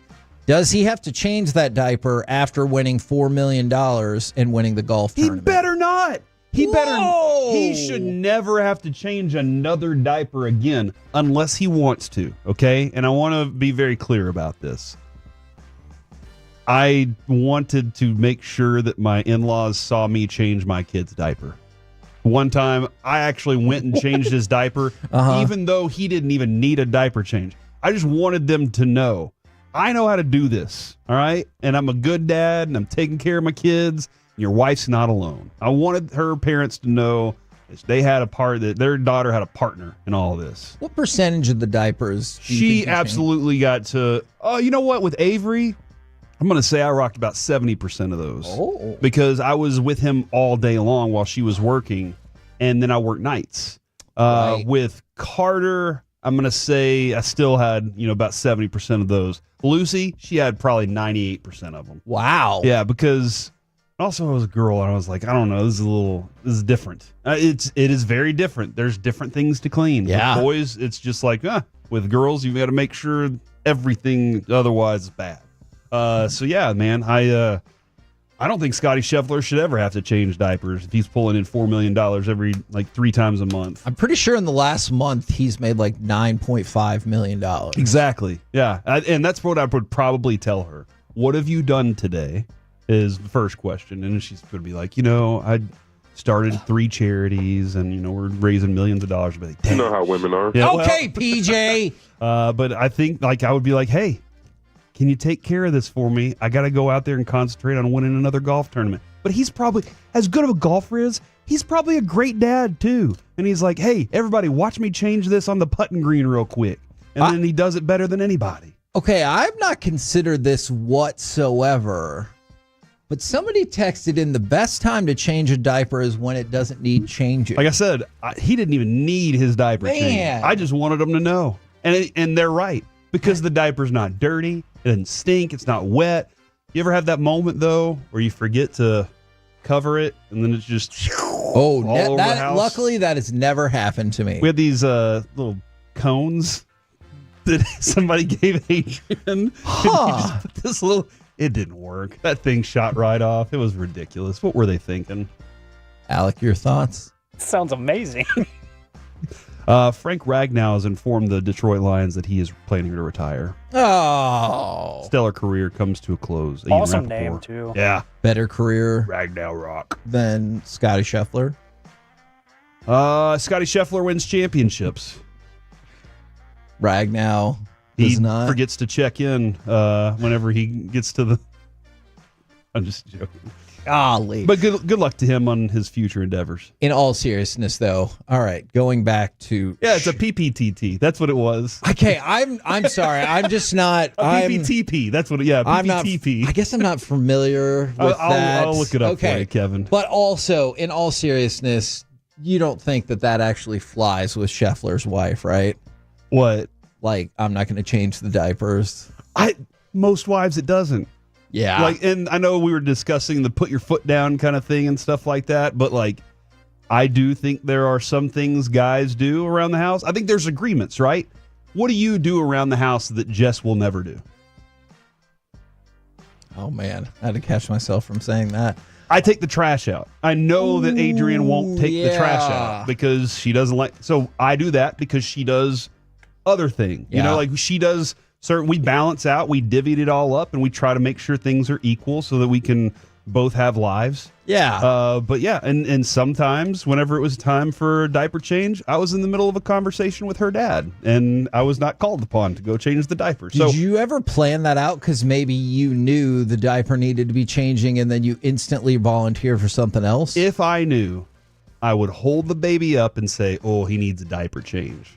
And if she got up, which most times she was like, all right, I'll go take care of it, then I would just gladly hand off. But no, Kevin, I never went, oh, here, hold the baby. I got to sit down and talk to your dad. No, I never did anything like that. Okay, good man. I appreciate you. But yeah, from the 940, Scheffler probably has a nanny. That's a possibility too. Yeah, I guess. You know, an au pair. You know, you ever had an au pair? Our friend Frank had one. I think, is an au pair just a fancy nanny, or is that a nanny that lives with you? I'm honestly not sure. I really don't know what that is. It's called a PPTP. I have never heard of that in my freaking life. Yeah, man. that's what it is. We're the KNC Masterpiece, I guess, right here on 105.3 The Fan. Coming up next, would you be a good enough sport and person to make this call? Plus, the random sports report, all of it next right here on The Fan.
Eats has lower fee products? I gotta remember that. You know, they say in order to remember something, you have to forget something else. Okay, now that is a very cute one. That's like a little shag. I've never seen it before. Well, I mean, of course you have. It's the Rachel. Oh, is that your name? No, I mean like your name. No, I'm Jen. Your name's Jen. Right, but I just mean like this is your haircut. But that's from your hair. I'm not saying this is your hair. Okay.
This segment of the KNC Masterpiece is brought to you by Cars for Kids. Donate today at KarsForKids.org and by the personal injury lawyers Frankel and Frankel. If you've been injured in a car or truck wreck, call Frankel first, 214 or 817-333-3333. With Frankel and Frankel, there's never an out-of-pocket cost. They only get paid when you win. Frankel and Frankel, the go-to car and truck wreck attorneys in Dallas.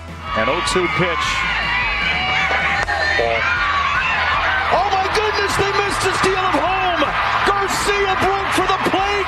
Ramirez didn't see it. Texas Tech literally steals a run. KNC Masterpiece back here on 105.3 The Fan. People demanded softball College World Series updates. We will bring that to you as part of the Random Sports Report. But then I also have a sports moral compass for you. Would you be a good enough sport and a good enough person to do this? We'll get to that in just 1 second. But it's down to four teams in the College Softball World Series. You've got Texas against Tennessee right now. And if Texas wins, they make the final. If Texas loses, they're going to play again. And then the winner of that game will go to the final. Later tonight, Texas Tech against Oklahoma. Texas Tech had never even been to the College World Series. If they beat Oklahoma, they're in the final, and Oklahoma, the four-time defending national champion, is out. If Oklahoma wins, they'll play again. All right. That's good. Here we go, man. And then the issue... 7 p.m. Eastern. Nobody really knows exactly what time that is here. That's 6 o'clock in the Central. All right. The issue that I have with this, though, is, and then it goes to a championship finals, best of three. All right. So let's say that Texas wins this first game against Tennessee to make the final. All right. And then Oklahoma defeats Texas Tech twice to make the final. I don't think a best of three is fair because Oklahoma has still lost a game. Okay. And Texas has not lost a game. So you think if Oklahoma loses one game, it's done? Either that or they should have to win 3 of 4. And then Texas only has to win 2 of 3. Okay. That would probably make it too complex. Yeah, it seems like you'd be like, I don't really know. What game is this? Once you get to a championship, let's break it down to a 3-game series. Kevin, let's stick with that. All right. Let's stick with the way that they're doing. Okay. Well, it'll be just that then.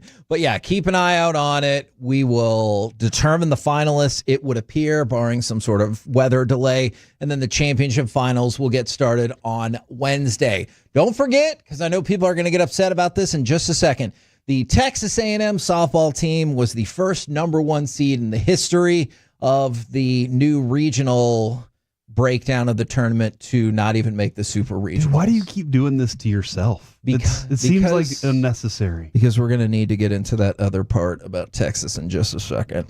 Now, let's go to the baseball tournament. Are you ready to talk about the college baseball tournament where both the number 1 and the number 2 seeds, Vanderbilt and Texas, are out in the regionals? That is just the second time that's happened since the regional tournament format took over in 1999. To make things even worse for the Longhorns, they're the first seed this high since the regional tournament started in 1999 to not even make the regional finals.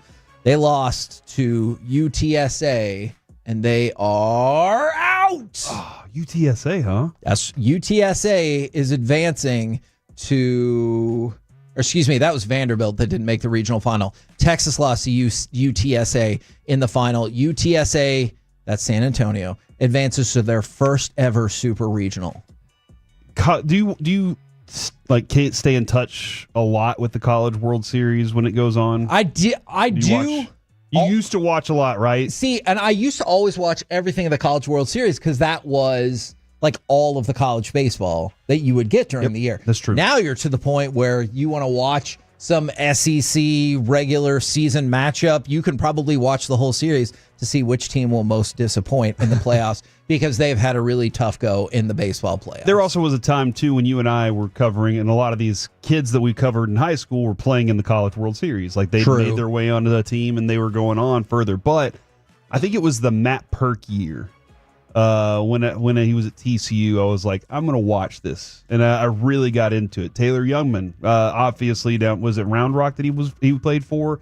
Like, that was, or Georgetown. We were like, oh my gosh, we saw this kid dominate in high school. Let's watch him in college. And so I kind of, stayed in touch with it a lot.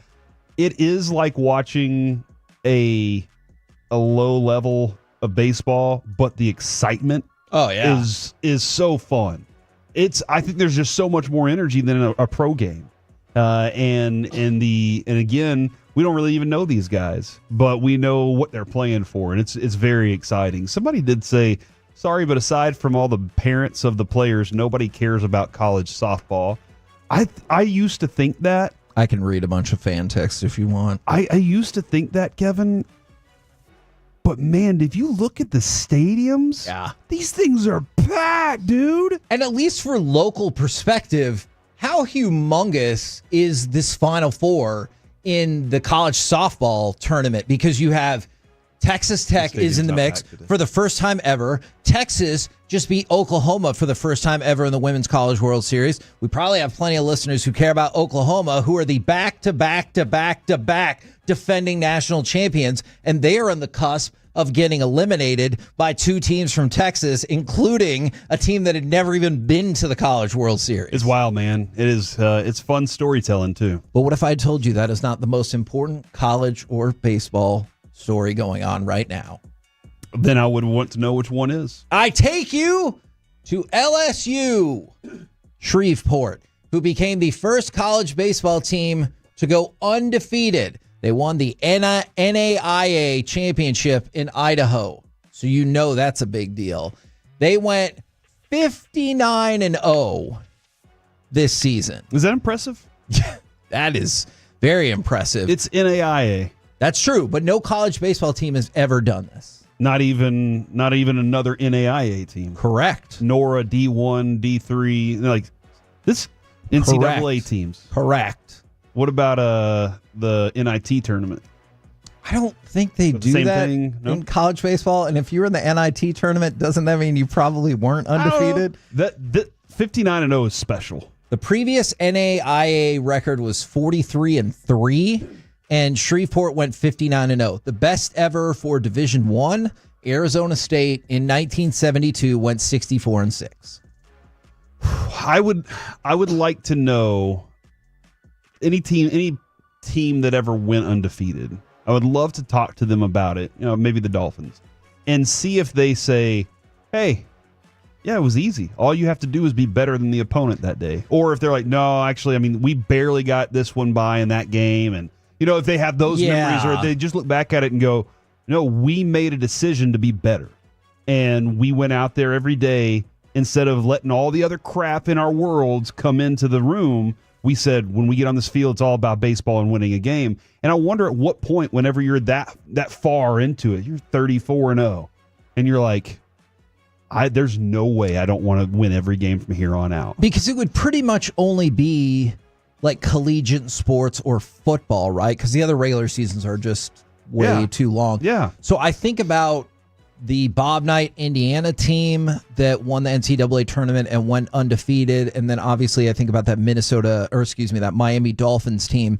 And then the two that I think about that were super, super high profile and they were excellent was that 1991 UNLV team that was the defending champions and they were undefeated going into the Final Four. They lost. I know Kentucky in the last decade had a team. That doesn't count, right? Just like that. If they lose in the final. And that's unfortunate. I know, and that's where I am. And other people might disagree because then I think about like that Patriots team in 17. They didn't win it all. And so I don't think. And so we barely talk about their regular season, no matter how perfect it was. And it was a bananas regular season. It's just, I can't put them in the like top of all time. I think they're probably better than numerous Super Bowl champions. Probably so. But I have a hard time saying like, oh, they're better than the 85 Bears or the 89 49ers or the 92 Cowboys. I can't say that because they didn't end up winning it all, you know? Oh, yeah, absolutely. Why is college baseball even still going on? Why don't they end with school? That's super annoying. That is interesting. School's over thoughts and about that they've as well. extended a little further. So the tough thing is you'll realize when you're in regular school versus college, the college year is way more truncated. Like you probably got out of school like last week. Yep. Or maybe the Friday before. Yeah, my kids are on their second week of being out of school. It is not unusual in college. Usually, you have your last final on May 10th. Yeah, and you're like, all right, I'm done. And then if you have a really good baseball or softball team, here you are 3 weeks later, and you're like, damn, I done graduated and everything. I'm still on campus. Yeah, and I'm still out here. But I always used to think that at the newspaper because we would get to what we called also our summer break. And there, once or twice, there was like, man, I really hope this team does not advance. Because if they did, you'd probably have to go on a road trip the next weekend. And if they didn't, maybe your weekend would be a lot more free. Probably so. All right. My question, would you be a good enough sport to do this? I take you to cut number 14. This is Carlos Alcaraz. So he won a point against Ben Shelton, and then he goes, no. I won that point unfairly. Give me the audio.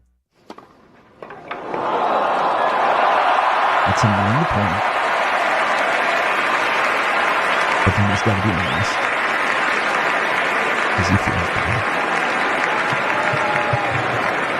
Mesdames, Messieurs, Carlos Alcaraz a dit qu'il n'avait plus la raquette dans la main au moment du contact et donne le point à Ben Shelton. 30-40. Oh, man, I can't believe he just said that. So I can translate that for you more or less. Okay. Carlos Alcaraz said he cheated on that play, and so he's going to give the point to Ben Shelton because he doesn't think that Ben Shelton can beat him anyway.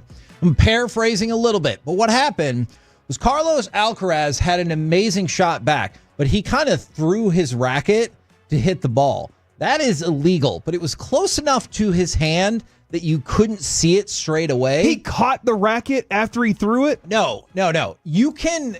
So I'm saying when he hit the ball, the racket was out of his hand, but it was so close still to his hand. It looked like it was still in it. Yeah. Okay. And so. But if you hit it and then the racket leaves your hand, that's okay? Yes. Okay. As long as you still have the racket when you hit it, then it doesn't matter really what happens afterwards.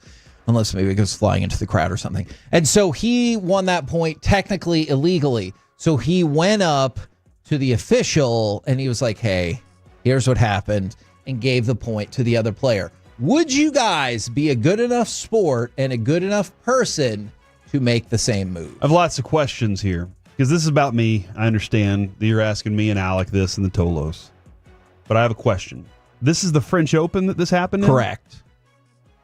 Wasn't it supposed to end on Sunday, or is it still going on? No, that was the end of the first week. It ends this Sunday. I'm sorry, what? First week? Yeah, it's of a tournament? It's a fortnight. How many?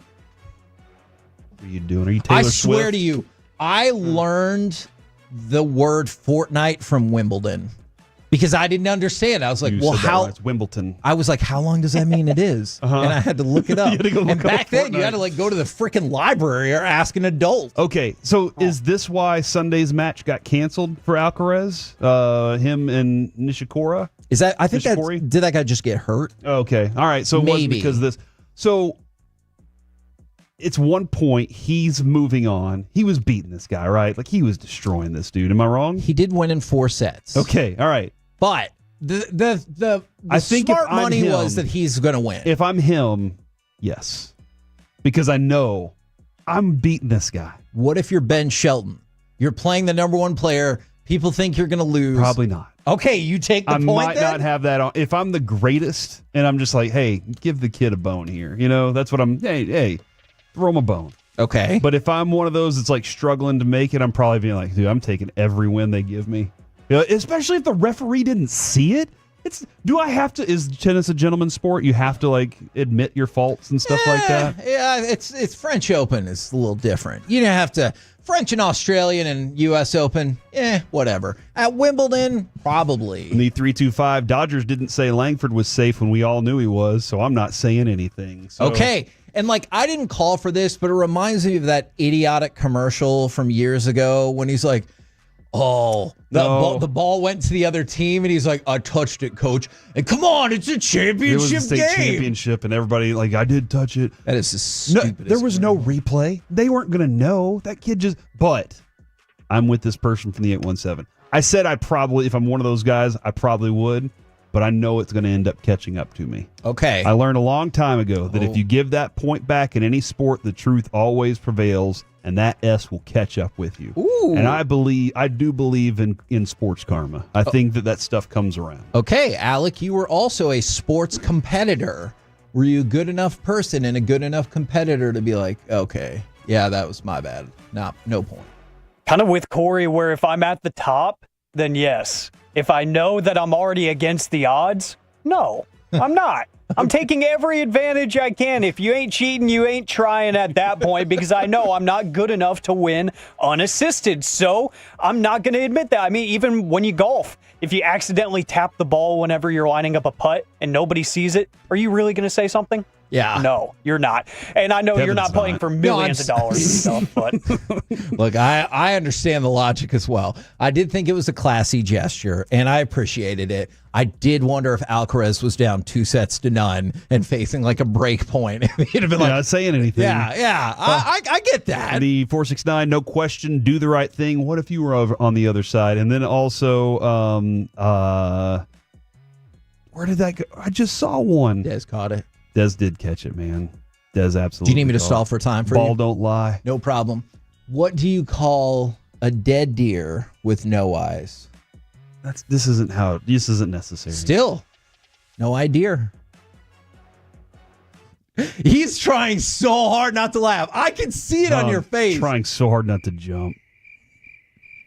There are some of these windows you can push out. I'm pretty sure they're emergency windows. The ones with the T's. Yeah, you can just kick them open. All right, real quick, give me cut number 11, will you please, as Corey and Alec are so displeased with me. Moving to his left, here it comes, and of course it's good from 1,274 feet away, out on the left side, and the way this game has gone, Eddie, you knew when he shot it, it was going in. Just cause. 1,274 feet from that shot? That was not factually accurate. Oh, okay. That's some dude perfect stuff right there. Dude perfect All right. can make. I bet they could make that shot. That was not factually accurate, but I think you got the point nonetheless that it was a faraway shot. So really, like I was like, hold on, what sport is this? Yeah, they changed the regulations of the court and everything like that. So the Pacers are victorious in Game 6 over the Knicks. It will now be the Pacers against the Thunder in the TV executives' nightmare NBA Finals. I'm here for it. But Oklahoma City goes into this series as a massive favorite. Game 1, they're 9.5-point favorites. For the series, minus 570, which means if you think the Pacers are going to win the title, you can get more than 4-1 on your money. I want nothing more than Tyrese Halliburton to win this championship. I could see that. I still don't know exactly why the rest of the world hates Tyrese Halliburton. If somebody can explain like what he does exactly that ticks everybody off, I would appreciate it because I haven't figured it out yet. Sure. but that has for some reason made me want to root for him because of all the hate directed to him. Maybe I'll find out and I'll be like, ooh, yeah, maybe you're all right. But he's that guy that I'm kind of rooting for. Miles Turner's an easy guy to root for, local kid who likes Legos, I do believe. And Rick Carlisle finally getting one in Indiana would be pretty cool story. So I'm not rooting for Oklahoma City, dude. I really am not at all. Although I think they have the better team. But if Rick Carlisle did that, that'd be very. Can you imagine? Impressive. You have beating the Heat trio on your ledger, and then you got this one. Yeah, that would be special. Absolutely. By the way, one more French Open note in case you wanted to know: Francis Tiafoe made it to the French Open quarterfinals, and so did. Is it Tommy Paul that also made it to the quarterfinals? Crap, I'm forgetting his first name. So 2 Americans made it to the quarterfinals in France. That's the first time we've had 2 Americans this far since 1996 when Jim Courier and Pete Sampras did it. Coming up next, it's time for Gridiron Gravy. Another reason why 4th down is the new 3rd down. Next on The Fan. Coming up in the next Gbag Nation.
It's true that you've got to forget something else to remember that Uber Eats has groceries. No, that's absurd. Hey, remember when you used to be a, what was it, Pepper Lady? Pepper Lady? Wasn't it Cinnamon Sisters? Basil Babes. Saffron Squad? Nutmeg Maidens? Paprika? No. Nutmeg Maidens? I just said that. Was it Spice Girls? Doesn't sound right. Was it Saffron Squad?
This segment is brought to you by Classic Chevrolet. If you're in the market to upgrade your vehicle, get to Classic Chevrolet in Grapevine. Back-to-back #1 Chevy dealership in the world. They've got more new Chevys than anyone, all priced to sell. Visit ClassicChevrolet.com. This is Texas. This is Classic Chevrolet. Together, let's drive. Based on new Chevy registrations 2023 and 2024. 4th and goal. Penix. End zone. Touchdown. Held on to by Kyle Pitts, who does come up with a big play.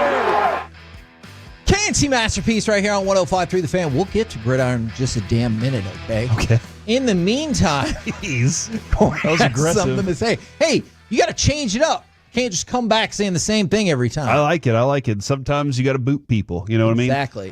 Kevin, I got an email from Michael, and he said, I definitely want on this email list since I'm always telling you to go home. And he said, go home, Corey, or go home, Choppy.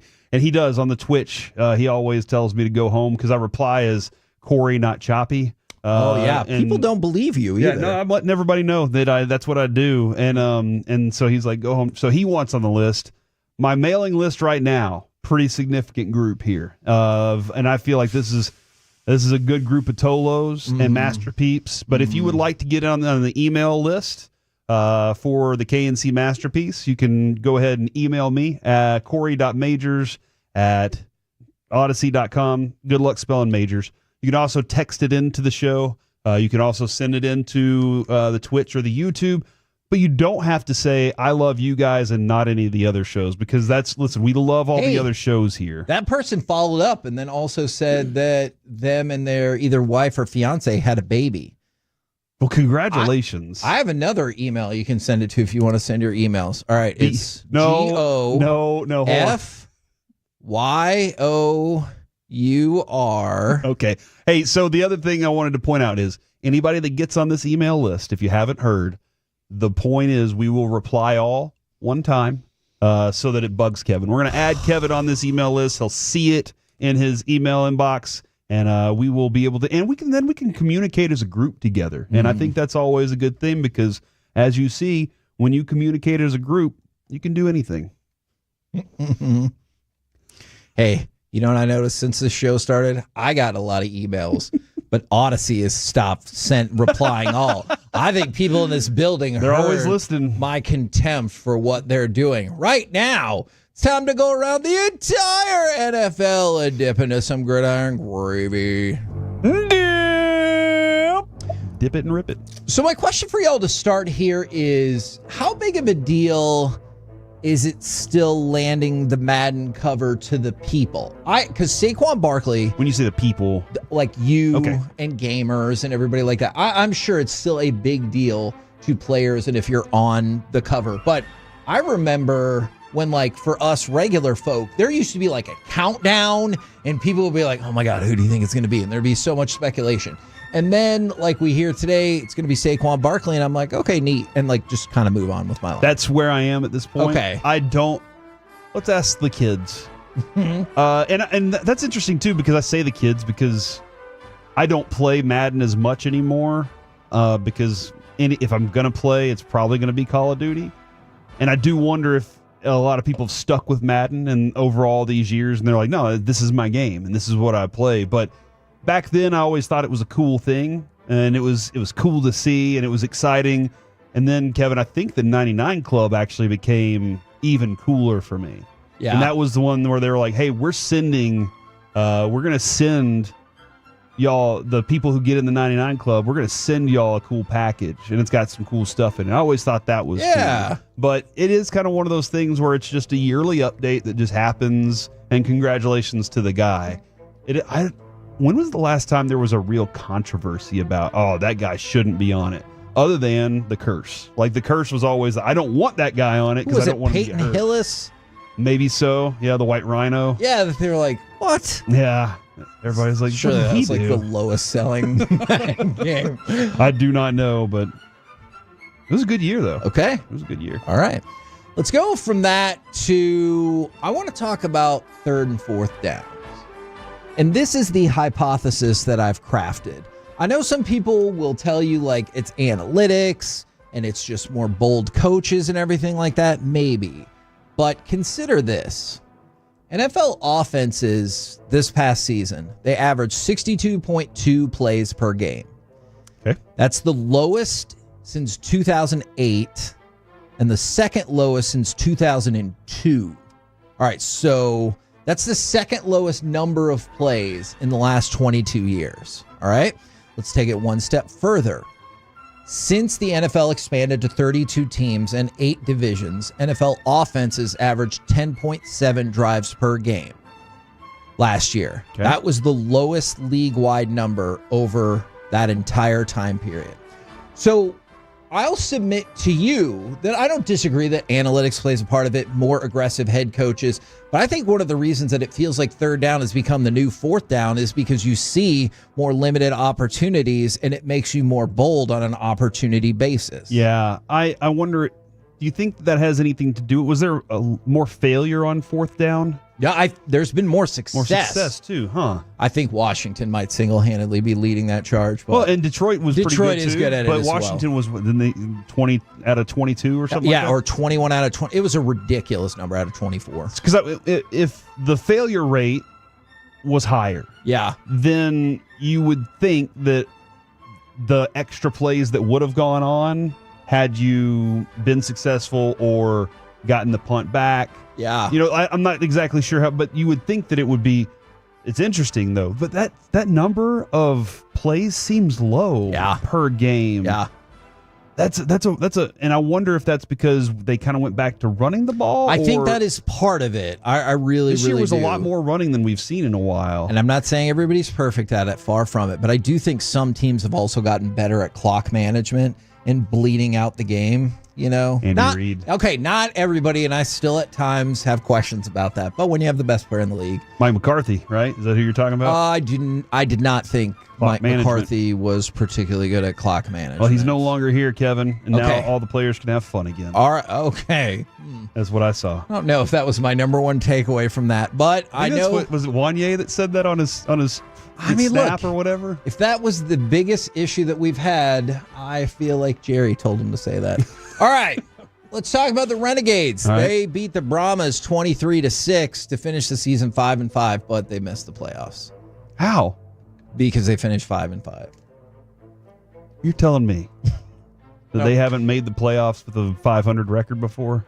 And won the championship? That has definitely happened. I'm just saying in this particular season. This is the one that really got to them. That it has not happened. Do you want to talk about Kyle Pitts now or later?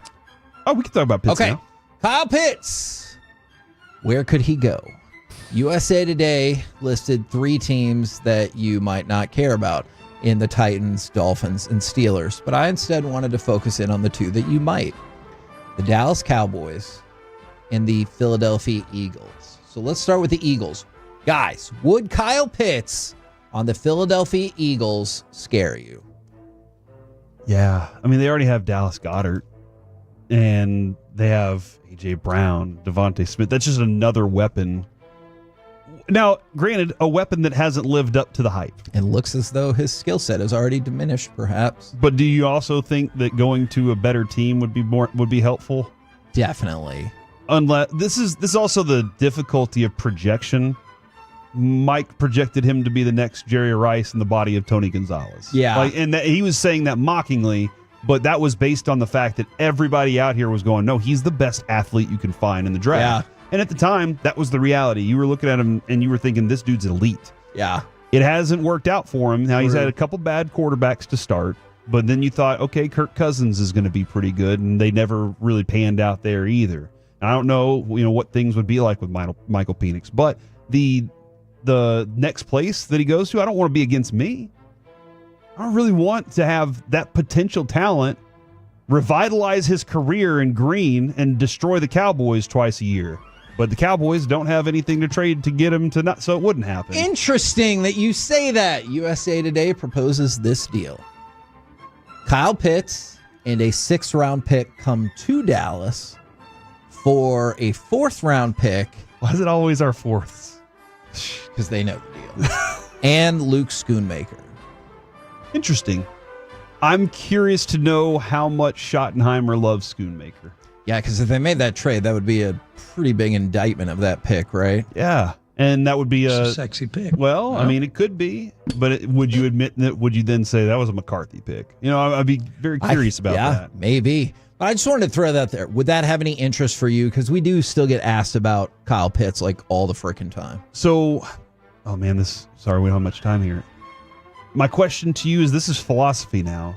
Do we trade for something that hasn't quite been realized yet or may never be realized? Or do we say, no, we won't trade for it, we'll pay that cheaply in free agents? That is what I think, just because I don't think Kyle Pitts is the guy that's going to realize everybody's expectations. Right, a 4th, that is pretty expensive. And your second. But if the player turns out, it looks really good. We're the KNC Masterpiece right here on 105.3 The Fan. Coming up next, do you guys think Jamie Benn is gone after this season? If so, who would take the C after that? Next on The Fan.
but that's hair on your head. I'm not saying this is your hair. Okay, you're freaking me out a little bit.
Leasing Studios. It's the KNC Masterpiece on 105.3 The Fan.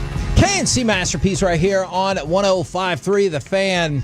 Do you guys think Jamie Benn is gone from the Dallas Stars? And if so, who would take the captain spot after that? By the way, quick side note, George Pickens put on social media, they were like, oh, they wanted to get rid of you. And he goes, I forced it, buddy. They were gladly keeping me. Have a nice day and a blessed one, my guy. And then he deleted the comment because he doesn't understand how social media works maybe either. Do you think he was right? No. You don't think that he wanted out of there? I'm not saying that. Forced it? I don't think he forced his way out. You think this is his side of the story? Sure. Okay. I mean, and both could be true, right? Yeah. I think he wanted out. I think the team wanted to get rid of him. They shook and they were like, and found themselves a place. Let's figure this out together. 2 times this offseason, the Cowboys were the destination in a trade where it seemed like the person that was traded was not happy where they were. The desire to be right on social media is a desire you should not give in. Yeah. Because what it ultimately ends up happening is you get into an argument with an idiot. And what do we say about arguing with idiots, Kevin? They'll bring you down to their level with ignorance. Yeah. And beat you over the head with it. True. So don't argue with idiots is what I always say. Okay. Have conversations with friends. Oh, I like that. That was nice.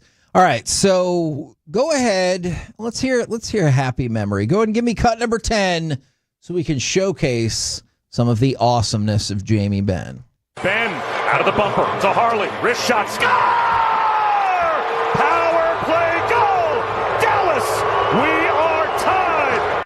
Ooh, I don't like it. Too bad. Except for eventually for Edmonton. Now, let's go to Jamie Benn. I believe his contract is now up with the Dallas Stars, but by all indications, he wants to be back. Go ahead and give me cut number 18. I'm guessing this isn't going to be a long answer from Jamie Benn. I don't see myself going anywhere else. This is all I know, so hopefully we can get something figured out, and then I don't have to answer these questions. So, fair. So, Jamie Benn finishing up an 8-year, what I think was proven to show a poor $76 million contract. Now, if you want to start sending in like how amazing he was in the locker room and everything like that, like right on. I'm not disputing that, but you paid him at the top end of NHL players, and there is no question that for a bulk of that run, Jamie Benn did not play as a top end player. Jim Nill's been here since 2013, so he gets that. Yes, correct? Like that's on him. And the Sagan extension too. That's like that is kind of looked at as an albatross at this point, right? I'm with Reetma. If you've listened to him on Sean and RJ and Bobby and Peyton show this morning, I'm right there with him. What is the thing that he has left? Physicality. Maybe. Honestly, leadership was what the C is. The captaincy is what he has. Yeah. And they said, but he's a leader. And he said, where was he whenever Rope got hit in the foot? Yep. And then they did it again. Yep. Where was he then? And maybe it was. I mean, he was like, I can't take these stupid penalties. Coach keeps telling me I can't go be the enforcer, whatever. That's the only thing that I think we have left with him. There was a time when he was 200-foot skater. He was the 200-foot player, dude. He was that guy. And you probably expected a continued upward trajectory of him for that matter. And it didn't seem to pan out. His contract's up. Yep. They do not have to bring him back. Correct.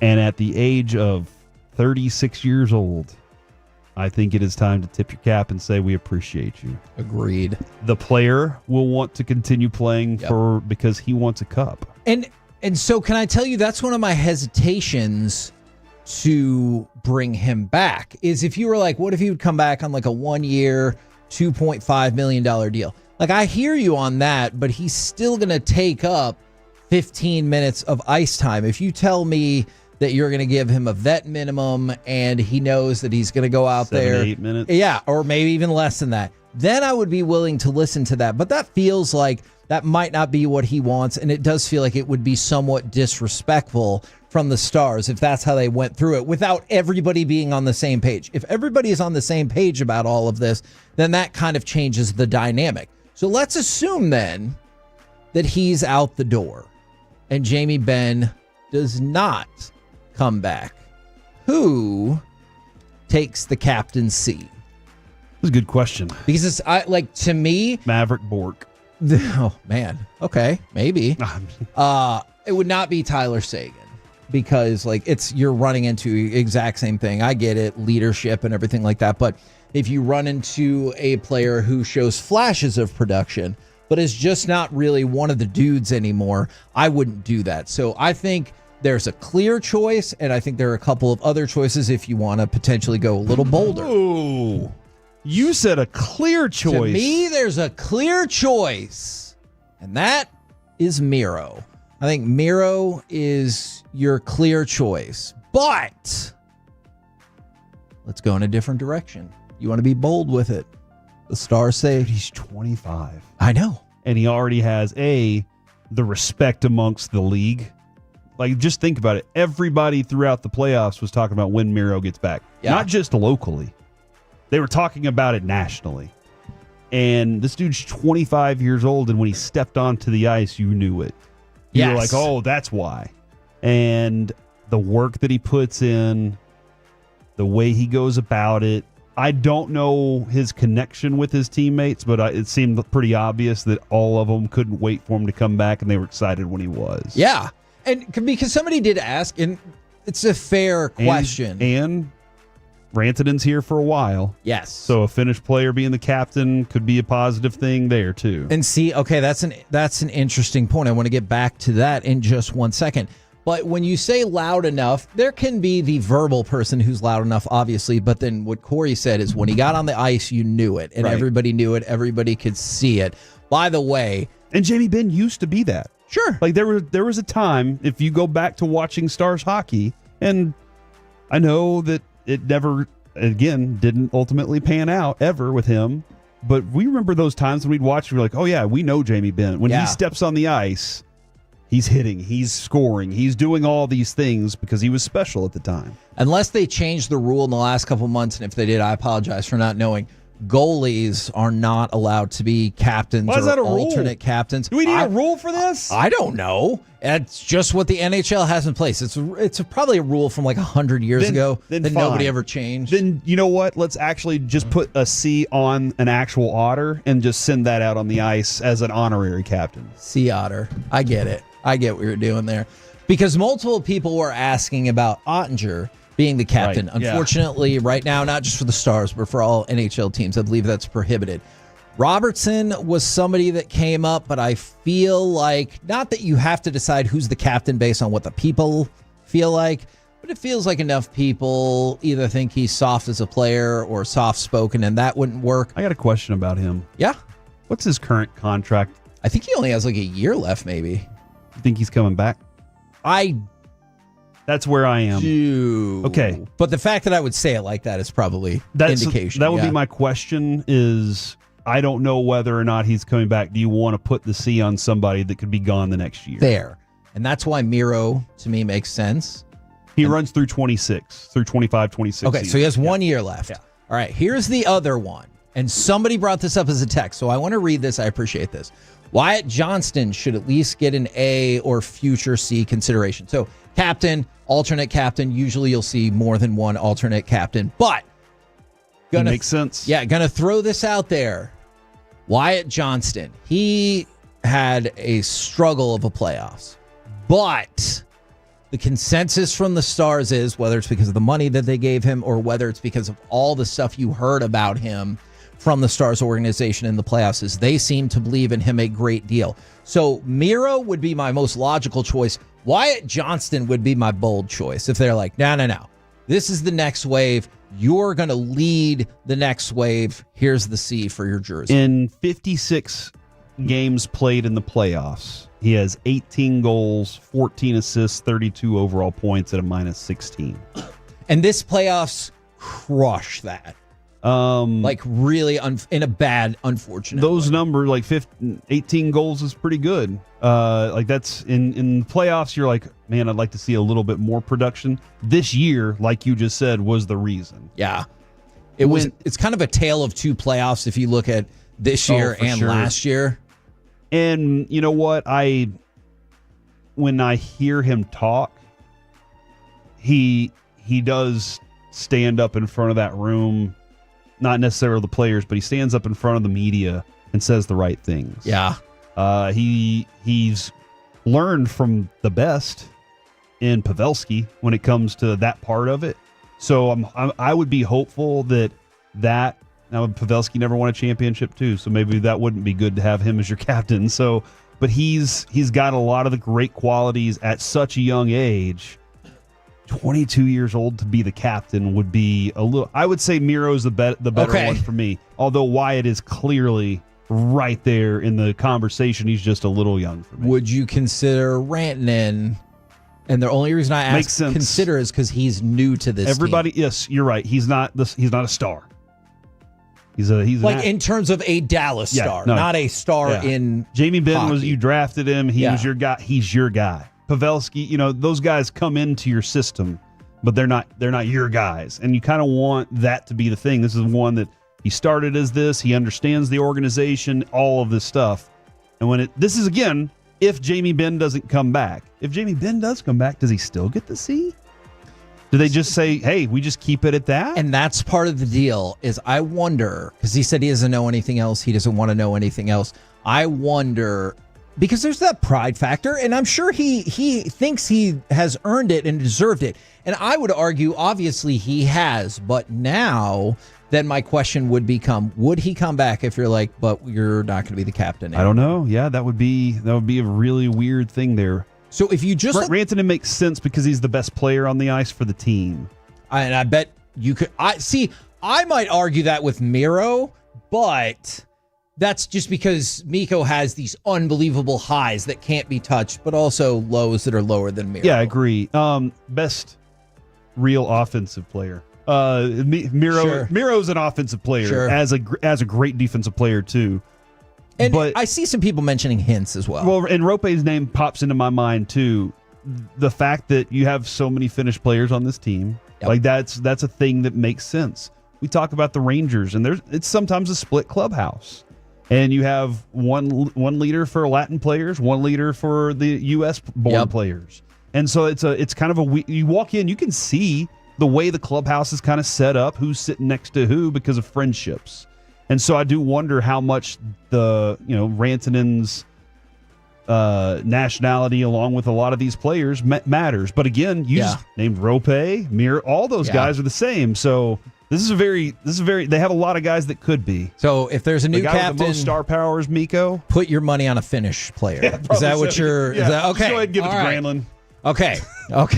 Well, yeah. I'll take Rope, though. Actually, the Rope. interesting thing about Granlund, and maybe we'll dive into this all a little bit more tomorrow, he's one of their unrestricted free agents. Maverick Bourque is restricted, but Ben, Duchesne, Dodonov, Granlund, Ceci, these are some of your more prominent unrestricted free agents that you're looking at for a team with not a ton of money in the offseason. We're the KNC Masterpiece right here on 105.3 The Fan. Coming up next, we're going to do NFL Overreaction plus AM on the FM. We're going to pack it full of content next right here on The Fan.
They say in order to remember something, you have to forget something else.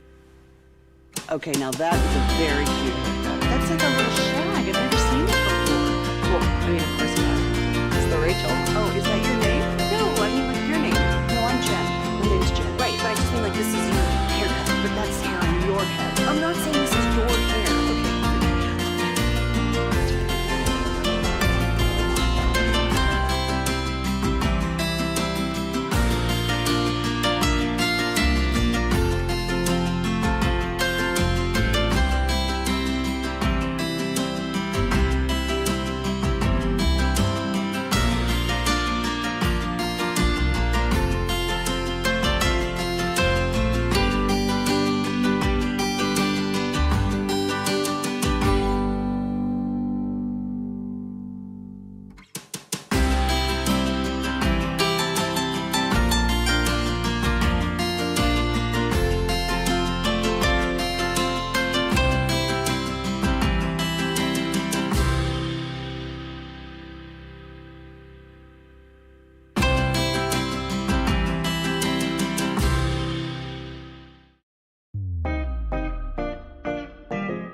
The Expressway on 105.3 The Fan is presented by the On Time Experts. KNC Masterpiece back here on 105.3 The Fan. A few sports notes for you. Stephon Diggs is at OTAs today. If you thought he was going to get cut today, maybe they'll wait until the end of the day, which is the worst. What do you think the conversation is like when, like, do they immediately go, hey, man, what was in the bag? Or does everybody just kind of move on and ignore it? I don't know if everybody. I feel like if you're the coach and the general manager, you need to have that conversation. Teammates probably know, right? They're probably like, oh, no, we know. Yeah, that's probably true. We know. I guess you can't entirely rule out that one of his teammates helped him get it. Oh, wow. Right? I was talking about all the girls on the boat, Kevin. What are you talking about? I was talking about the potential drug substance that was in the bag that was pink. It was just sea pink. salt. It was cotton candy. Oh, okay. Maybe.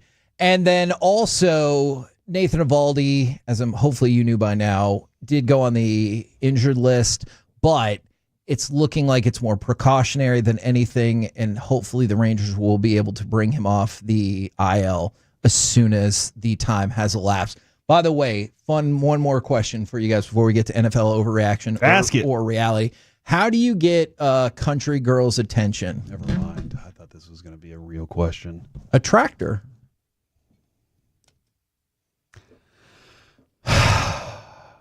It's only Monday, Alec. Got a long way to Can go, you Majors. believe that? It's an uphill battle.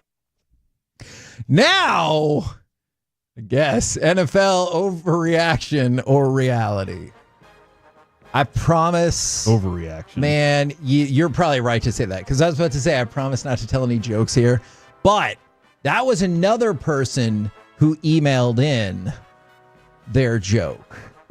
All right, so you don't have to read all of their jokes. I'm not really sure you understand me as a human being whatsoever. And for the record, they sent in 4 jokes, and I only read you one of them, okay? NFL overreaction or reality. You think it is a problem that Micah Parsons missed the second week of Cowboys OTAs? I sway back and forth on this all the time.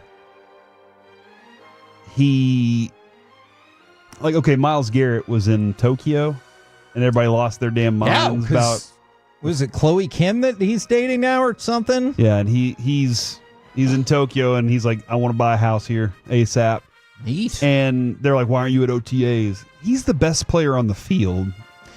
And that team, but then again, he was the one that was like, y'all need to be better. And then they paid him real quick, and he was like, never mind, I'll keep my mouth shut. And then remember, another reporter out there, for whatever it's worth, is like, he's not a leader. He's never been a leader. But I don't know how closely you guys describe being at OTAs to being a leader. Yeah. This is what I kind of, for right now, I will go with the Schottenheimer rule. Bill Parcells' rule was it's OTAs, but you're expected to be there. Okay. Schottenheimer's rule is it says it right there at the first word. It's voluntary OTAs. So I will go with Schottenheimer's approach to this. Is he negotiating? Is this part of a negotiation? Sure, tactic? it definitely could. Or is this just I don't show up to these things and I won't for the rest of my career, but whenever it's time to play, I will show up every time. And fair enough, but has that not been one of the knocks on Mike, and not the OTAs, but in terms of does he always show up in practice? And good point. Like I'm not making that up. There are plenty of people both inside and outside the organization who feel that way. Yeah, no, I think that's a valid point based on things that we hear. At the moment, I'm going to stick with whatever Schottenheimer's approach is to it. Because if I told Alec, hey man, you don't have to be there, and he didn't show up to something, I wouldn't be upset if he didn't show up. I hear you. But if he did, don't you think he'd be like, man, gold star? Yeah. Okay, Alec, where do you fall on this? I want a gold star now. Okay, I'll work on that. What if I gave you a gold star every time you sat through one of those jokes? Oh, I'd have a ton of gold stars by now because I haven't gotten up and left yet. He'd trade them in for a gold bar at that point. Ooh. Yeah, pay off my car. That'd be great. I'm kind of with Corey where Schottenheimer is really big on instilling his own culture and his own beliefs, right? So if he's going to get out here publicly in front of the media on these airwaves and say, I don't care. Like it literally says, and by rule, we cannot force these players to be here yet. It's not part of, training camp. It's not the middle of summer yet.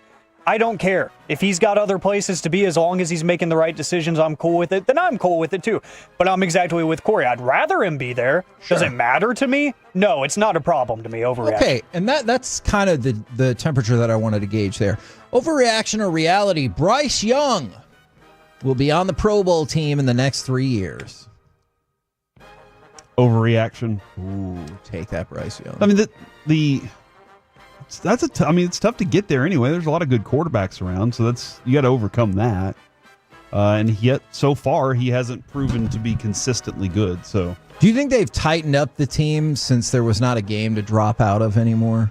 Because when there was a game, everybody would drop out, and like the seventh quarterback would make it. Do you think now they're like, well, I mean, you'd actually have to do anything? Yeah, it's flag football event weekend. Yeah. So you're like, okay, I'll stay. Yeah, no, I do think that more people are more willing to take the honor of it and the free vacation to Orlando.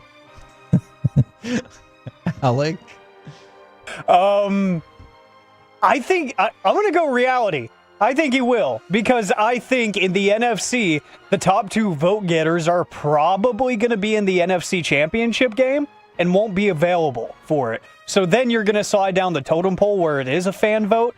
And hey, maybe some people are just like on their ballots, I don't know who else to vote for. Yeah. Bryce.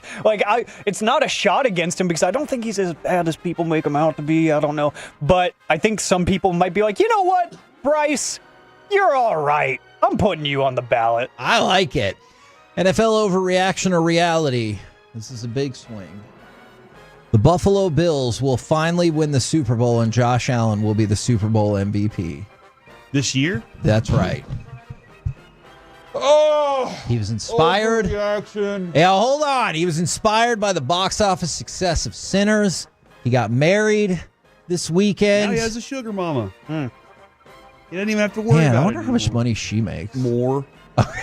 Okay. I like it. I'm guessing she makes more. Okay. I will take the field, Kevin. Fair. And that just seems like the better bet. But I love watching him play. Mahomes. I love watching Mahomes play. I love watching Lamar Jackson play. I love watching Josh Allen play. There are some quarterbacks that are just absolutely fun to watch. Celebrity net worth, by the way, Haley Steinfeld, $25 million. Josh Allen, $70 So she's not million. quite there yet. That playing Kate Bishop didn't really put her over the top, huh? I don't know who that is. It's the Hawkeye show that she was the. Yeah. What are you doing here, dude? Are you not paying attention to Marvel? No, I did, but much like everybody else, I saw the show and immediately forgot about it. Ouch. And that's why she only has $25 million instead of I would make that deal. 70. I'd make that Do you deal. think but she does have longer to make more money. Good point. Like her career is it could last. Helen Mirren's what, 80 something? Well, there is some ageism in Hollywood, so Helen Mirren. Okay, you can't just name one person and say that undercuts the entirety of the point. Diane Keaton. Betty White. What's the last? Betty White. She died. Yeah, but still, when she was alive. She was Okay. huge. Never mind. Jane Fonda. What is the last Jane Fonda thing? That you saw? Brady movie. 80 from Brady Oh yeah, or whatever. that's a good point. Never mind. All right. That was a blockbuster hit. Was it? Oh no. Alec, are you going to be bold, unlike Corey with his old lady movies? The Bills will finally win a Super Bowl, and Josh Allen will be the MVP of it. Overreaction. I think that if they were to win a Super Bowl, he would be the MVP. I still don't think they're good enough offensively. I don't think they have enough around him, which is crazy to say about a They alien scaled quarterback. back so much, and we're Yeah. still very, very good this year, but it's still not enough. Exactly. And, I don't know if it's an indictment on Keon Coleman or the play call or whatever. I don't think they have enough to help him out. He can be Superman. He is Superman for all my money, but I don't think they're talented enough outside of him. NFL overreaction or reality, the Saints will have the number 1 pick in next year's draft. Look, I know they're going with a hodgepodge of quarterbacks. Tyler Shuck. Says his name wrong. Okay, I'm not here to litigate that. But overreaction or reality, New Orleans will be the worst, and they'll get the number 1 pick. I can stick with that. In your face, Shuck. Somehow they were... It was wild. They were a really good defensive team the last few years whenever you still knew that they just struggled. I still think they have more building to do on that offense, and I think that hiring a new head coach allows you that opportunity, not for him to walk in and say, guys, I'm winning this year, but to go, we have to start building something right now, and it might take a few years before we get there, but whenever we do, y'all get ready to party on bourbon. Okay. That team is awful, man.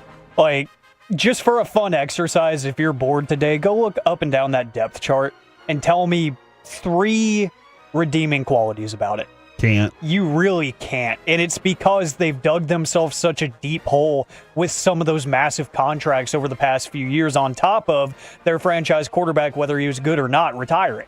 It's just a horrible situation. We might have an NFL Rockies situation on our hands this year. Oh, man. They might be historically bad when you look at some of the numbers at the end of the year. So, reality.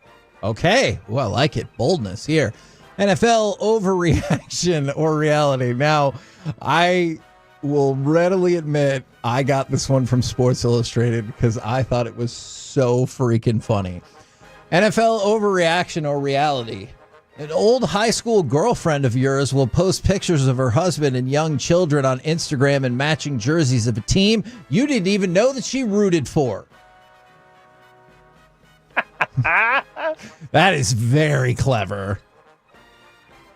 Props to you, Connor. Overreaction? Okay. So, essentially... That seems like a very... It's very specific, but... I always say that Tosh starts with a general joke. Yeah. And then works it down to that... He's even said this. Works it down to that one person in the audience that he's really connected to. That joke did that. Okay, but how many people listening right now? I think it might be wider than you think. Well, hold on. All right, shut up. Shut up! I think the audience...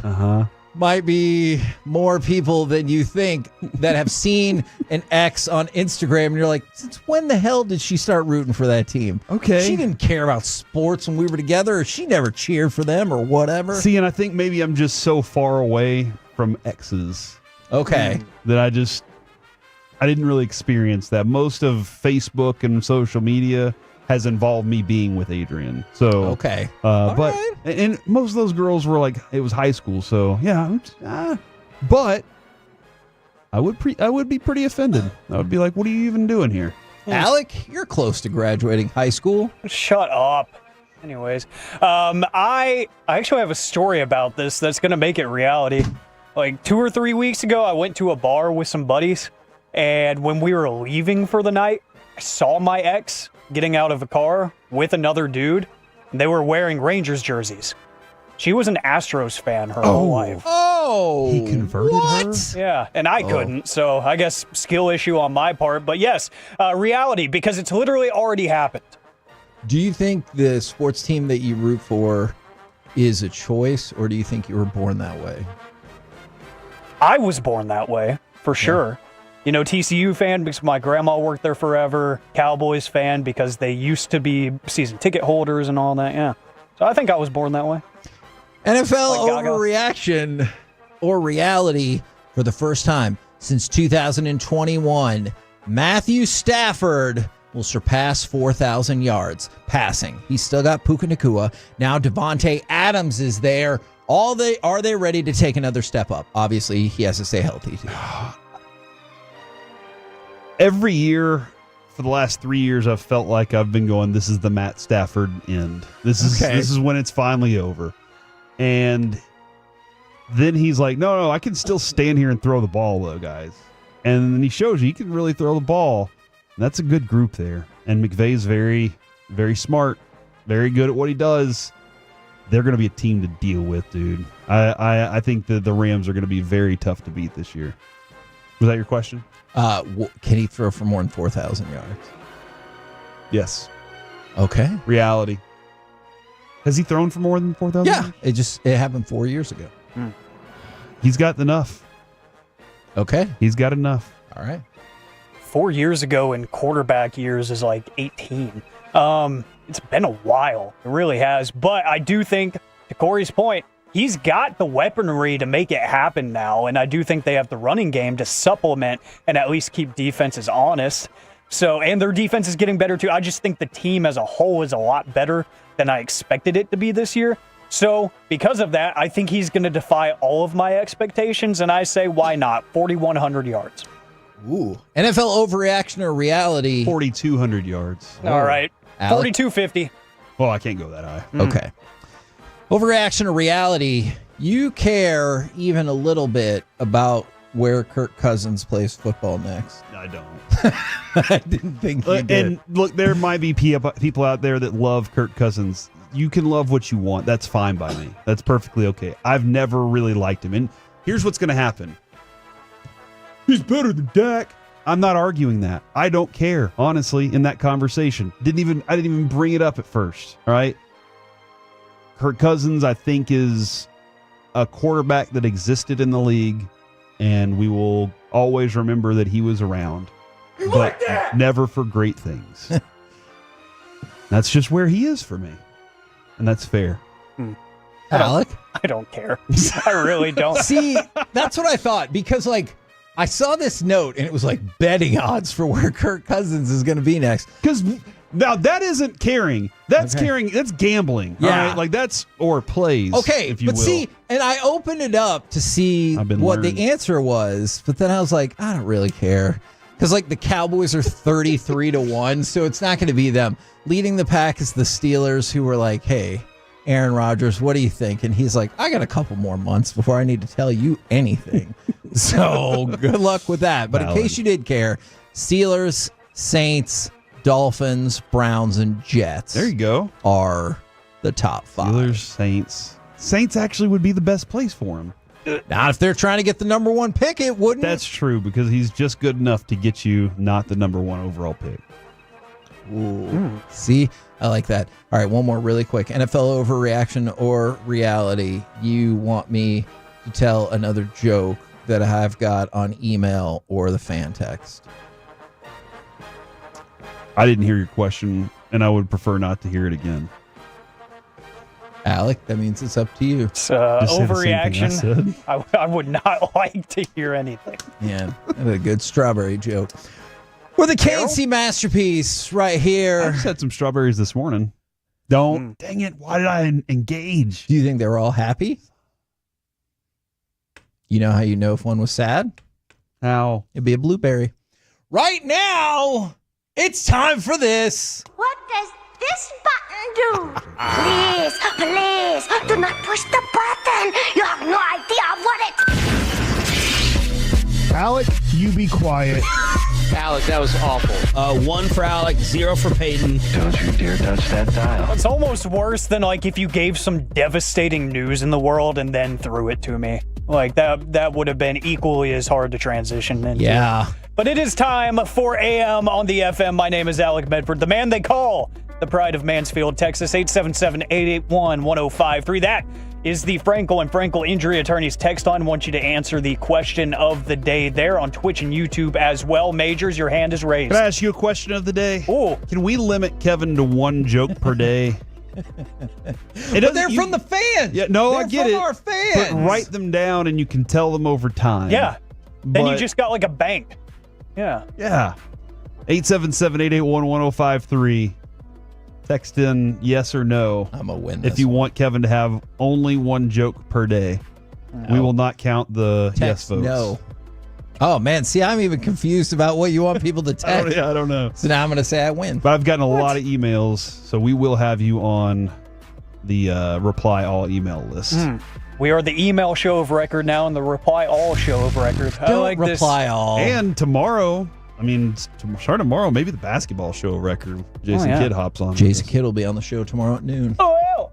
Unless he's listened to most of this show today. Yeah, he'll probably be like, what did I sign up for? Anyways, gentlemen, I've got some sound to run for you as well. A great hot mic moment from the WWE. And if we got time for it, Shaq had a great parting message and a warning for ESPN as Inside the NBA on TNT is done. But look at the National Day calendar as one does. Bet you all do that right on the wake up like I do. And I see there's actually a bunch of great days. It's National Rocky Road Day. Ooh. It's National Leave the Office Early Day. All right. See y'all later. Yep. It's National Bubba Day.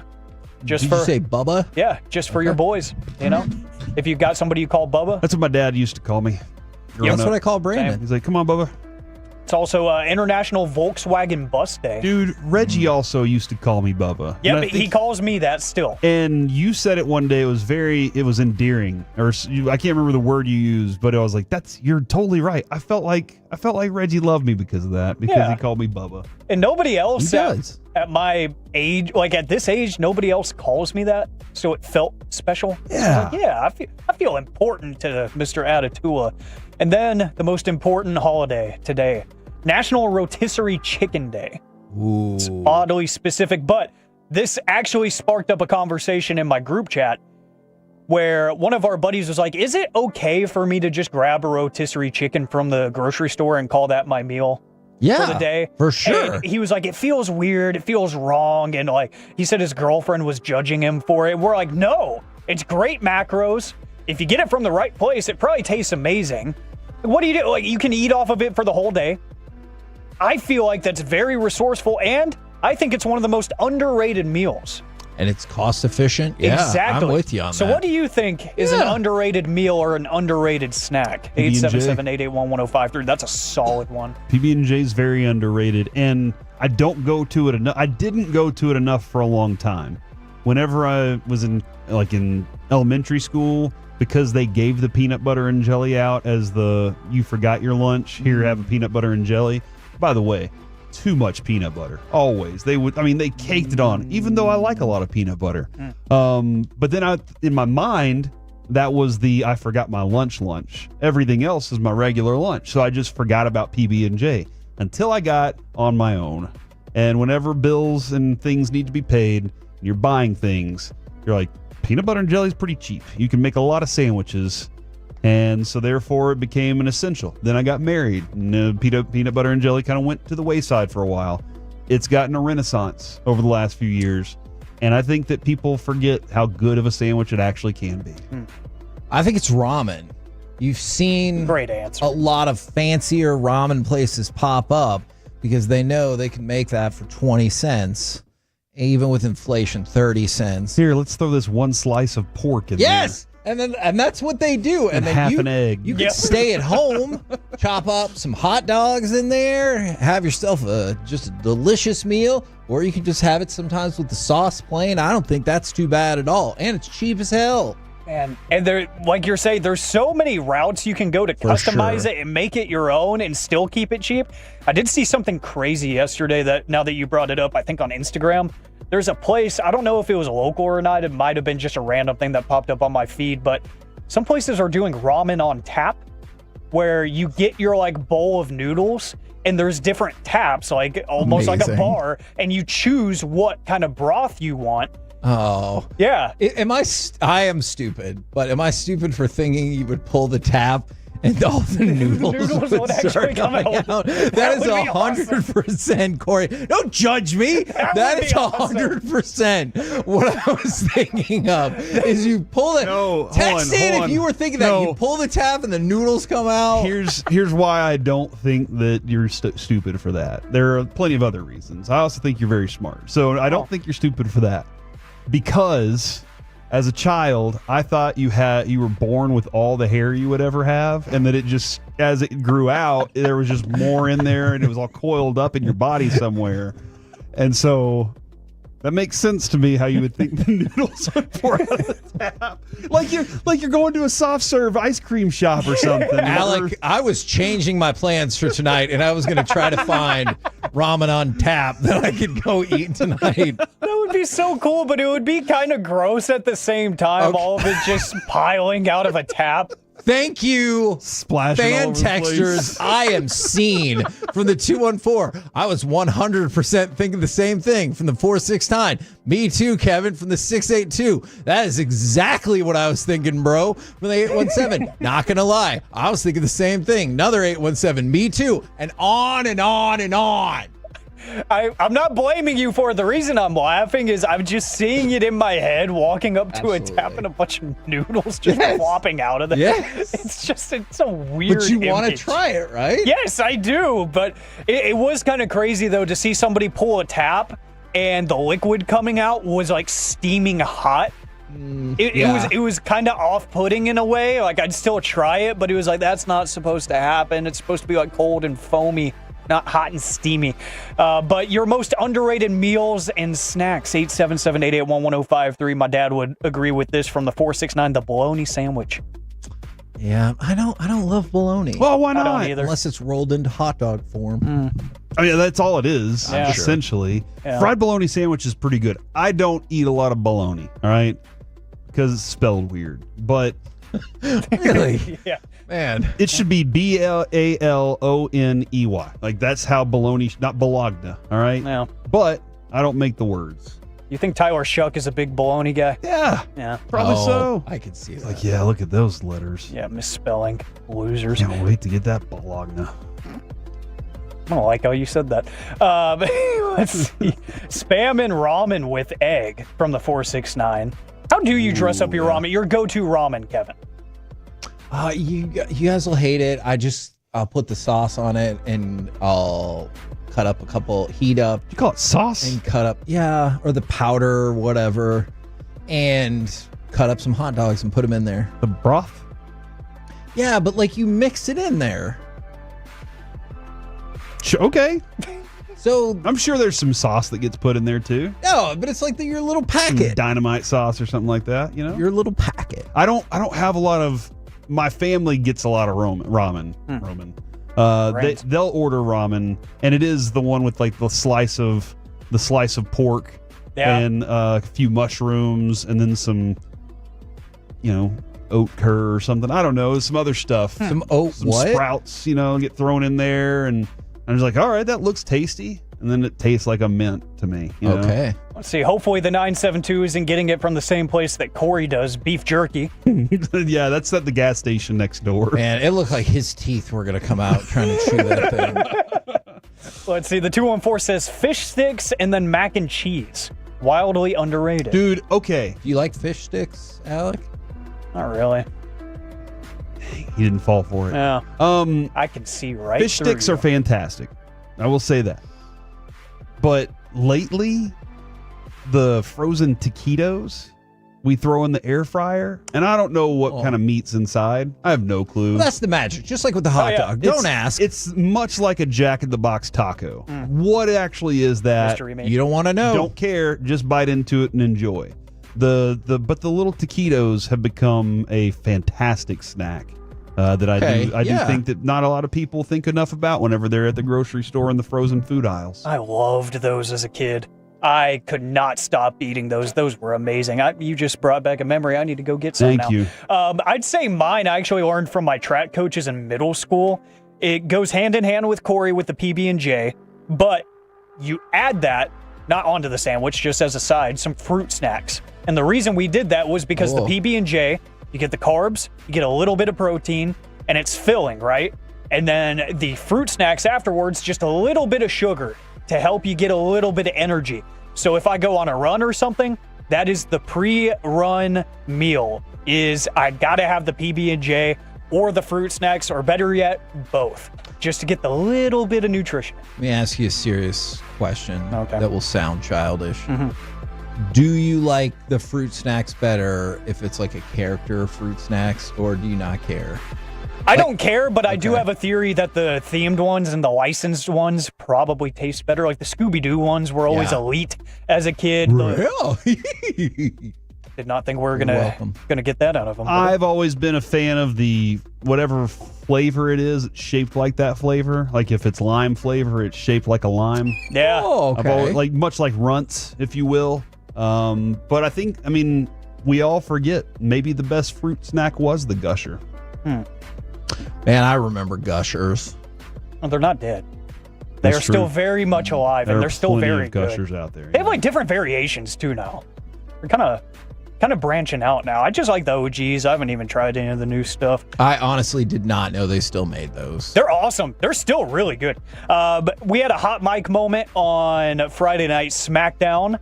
This whole show's a hot mic moment today. Yeah, it really is. I love you guys. Also being drawn off sides. Wade Barrett, the color commentator, he saw the camera pulling away, which is kind of like iconic during an entrance that they're about to go to break.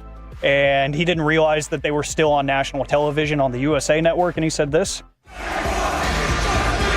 you gotta see that view behind us. Look at that. And you could kind of hear Tessitore under his breath saying, "Hey, we're still alive. We're still alive, buddy. So we can't really do that. Can't really do that." Is that a reference to everyone like yeeting? Yeah. Okay. I think he was turning around just like, look at this sea of humanity going absolutely crazy. Talking and then, like a regular human. Yeah. And then real quick, we know that Inside the NBA on TNT is no more, as TNT was too cheap to keep the rights to the NBA. So that show is going to be going to ESPN. And Shaquille O'Neal had a brief message for ESPN in regards to their upcoming debut. And to that new network we coming to, we're not coming to F around. And since it's the last show, I'm going to say it. We're not coming to F around. We kicking ass, we taking names, and we taking over. Oh. On live TV, and then Kenny the Jet Smith ended up copying him in his farewell speech. But really, if you get a chance, listen to Ernie Johnson's farewell to TNT. It was more measured and nice. And Ernie's just so great at speaking from the heart. I could listen to him talk all day. I hope I could talk to him one day. That would be awesome. Just talk about life, not even basketball or broadcasting, just life. But yeah, their farewells were very bittersweet. It's not like it's going anywhere. It's just going to a new network. But still, the NBA on TNT is no more. Rest in peace to a great run for the NBA. We're the KNC Masterpiece right here on 105.3 The Fan. Coming up next, it's time for the C Block starring Corey Majors. The softest umpire ever, and Tom Cruise as this character forever. Next on The Fan. You're proud home.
Uber Eats has groceries? No, that's absurd.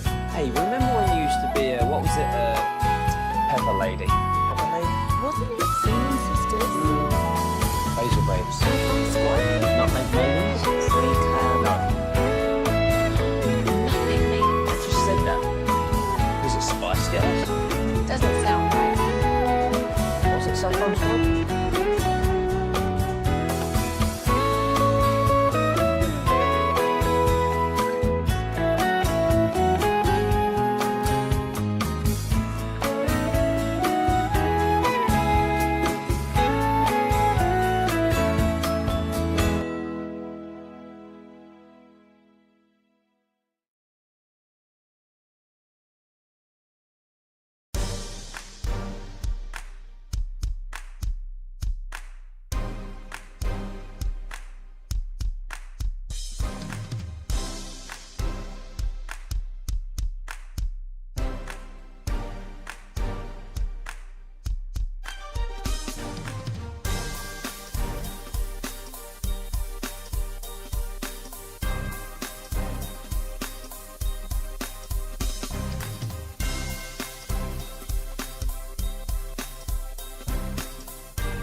by our D&M Leasing Studios. It's the KNC Masterpiece on 105.3 The Fan. KNC Masterpiece right here on 105.3 The Fan. And right now, it's time for the C Block starring Corey Majors. All right, guys. The email list is currently 3 Word document pages long. All right, so that's where we are at the moment of 3 pages of email names. This is emails that have been sent to me. Some have been sent to Kevin. Some have been too many texted in. Some have been shot in on the Twitch and YouTube, DM'd. I even got one on Facebook. But here's the thing I like about it. So far, I've seen about 10 names that I think have been with us since the first show. Yeah. And that's really cool to know that we've had, we've made these types of friends all along this journey, because we're on 14 years of radio. That's right. Which is, in this industry, it doesn't happen that often. Yeah. And so thank you, Tolos, for helping us continue to be able to do this, because it's a lot of fun for us. But to see that many people still sticking with us all this long, and there's a bunch of other new ones that I'm starting to see too. I really appreciate that. But here's my goal. I do plan to send a weekly email out to this group, and this group can grow over time. Let your friends know. Actually, when you reply all, if you want to tag one of your friends on it, that's fine too. Oh man! Just so they can more emails. Get in on this. But it will be tonight. I will sit down as we get work prepared, and I will craft a well-crafted email. Mm-hmm. And then we will all be able to reply all this evening or tomorrow morning. So look forward to the future of that. I will not. Should I just make it a group? Put all these email names in a group so not everybody can see it. They just know it's KNC group. KNC Torture Kevin group is what we can call it, or something like that. Reply all group.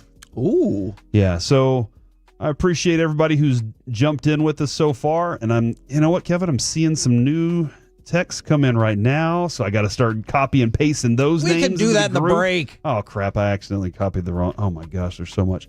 Guys, over the weekend, last week, Alec asked a question about burgers. And we had a big conversation about burgers last week because of that. And a Tolo texted into the show and said, "You got to try out Ye Old Butcher Shop in Plano." Yes, I like that place. Broadus was sitting next to me during crosstalk and just showed me his phone, and somebody that he's friends with texted the same thing. Tell Corey he needs to try this place. Okay. So we went. Me and Lucy and Avery went, and we picked up a burger for Adrian while we were there, and Carter didn't. He was swimming or something. So we went in there and ate this burger. It was fantastic. Ye Old Butcher Shop, freaking awesome. So if you've never been there, it's on the east side of Plano off of 15th. Go check it out. That was fantastic grub. And then we also saw police officers there.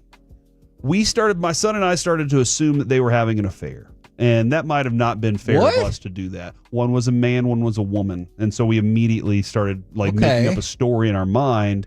And clearly he was married. She was not.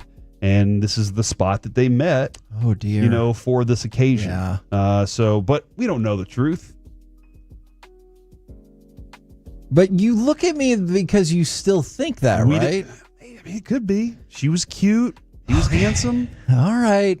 By the way, he's been tired of his wife for a while. Oh my gosh. It feels like don't encourage it. By the way, he's going to leave her, and then guess what's going to happen, Kevin? I don't know. He's going to end up leaving the other one too, because that's just his style. That is probably fair. Raheem Morris, by the way, said the reason why Kyle Pitts is not at OTAs is because he's dealing with an injury right now. Okay. So if you're considering that. And also, Texas just defeated Tennessee, so they will advance to the finals of the College Softball World Series, which again, if Oklahoma makes it or Texas Tech loses one along the way, I think that's unfair to Texas because they haven't lost a game yet. That's an interesting concept, and I would like for you to present that to the NCAA next year. Okay. During this offseason, if you can. I'm on it. Although a lot of these kids are seniors and graduating, they're never coming back anyway. That might have been their last game. Poor Tennessee. Oh, well, I'm sure RJ's taking it hard. He's going to be okay.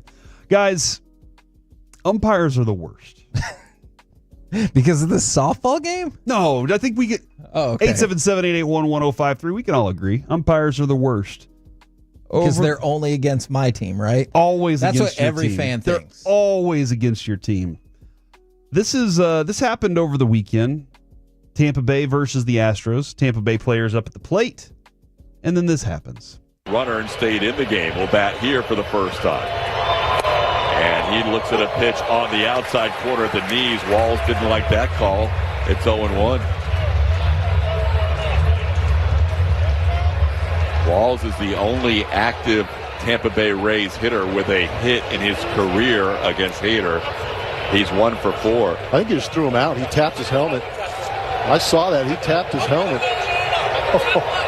Taylor Walls is going to get ejected from the... Taylor Walls got ejected after a discussion with Nick Lentz, and he is infuriated. But didn't it sound like the announcer goes, "You got ejected from the effing game"? That's exactly what I was thinking. That beep was perfect. That was great timing. Although that was beeping out something that was being screamed for sure. from the field. Was that you that beeped that out, or was that on the? Yeah. Okay. You could hear it clear as day. Good work, dude. Nice timing there. The pitch, if you haven't seen this, the pitch was underneath the knee, mid shin. Yeah. And it dropped too. It dropped even further to outside. This pitch was not even close. It was a bad pitch. From the 817, Walls was pissed. Justified, though. Anything he said, he was right in that moment, in my opinion. And that's the thing. I thought he got run because the helmet tap was the last straw, but I think he had said some borderline that was stuff. Horse S. Yeah. That was stupid. Yeah. Not a strike. Can I get you a monocle so at least one of your eyes can work? Like something Probably like that. called him the C word. Oh my God. I feel like when competent. When Boach says there are certain words that will get you run out, Yeah. I feel like that's probably one of the words. Mike always told us the CS word was definitely one of them. That was the one that'll get you run up pretty that quick. Feels fair. But he taps his helmet, as you said, at the very end. And what Adrian was like, what does that mean? Kevin, would you care to explain? So that is a throwback to the automated balls and strike system that we saw a lot of in spring training. And that, look, we had speculated about whether or not it would be in the game next season. Now it's looking more and more like maybe it's trending towards 2027. But yes, not a so subtle thought of if I had the robot here, the robot would tell you that was the wrong call. The 940, this is from our friend J Met, who wants me to add him onto the email list. Saw this live. Absolutely. Umpires' egos are worse than Kevin's anger issues. Also, in case Kevin didn't pass along my email, here it is. I didn't. I appreciate you, J Matt. Was it the tapping? Yes. That was the final straw. So I think you think because that's soft. I think he was waiting. So I think he had heard enough that he's like, you ever been in a situation if you're like, if you say one more word, I'm going to lose it. And so he was like, if he complains about the next pitch or he goes, oh, you got that one right, I'm running him out. And so before he even got to the next pitch, when he taps his helmet, I don't care if that was just whatever. It felt to him because he was like, I'm just looking for a reason. And yeah, I did watch this from the 903. Did you see the pitcher bust out laughing after he tapped his helmet? No, I didn't. And I agree. Look, man, that's a dude who's up at the plate who's upset that you made a bad call. Yeah. Your call was bad. And so he's basically saying the computers are going to be better than you as he's tapping his helmet because at some point that's coming into play, right? 2 years of employment left. Yeah. That's coming into play and they just know that's coming at some point. That's why though, I think, dude, that's the softest umpiring. I saw, was it Joey Crawford tee up Tim Duncan once Tim Duncan was on the bench and Joey Crawford ran by and he just stopped and turned around and teed up Tim Duncan. I don't even know what he said. Tim Duncan looked like he always does when he gets a foul or a tee. Like, what did I do?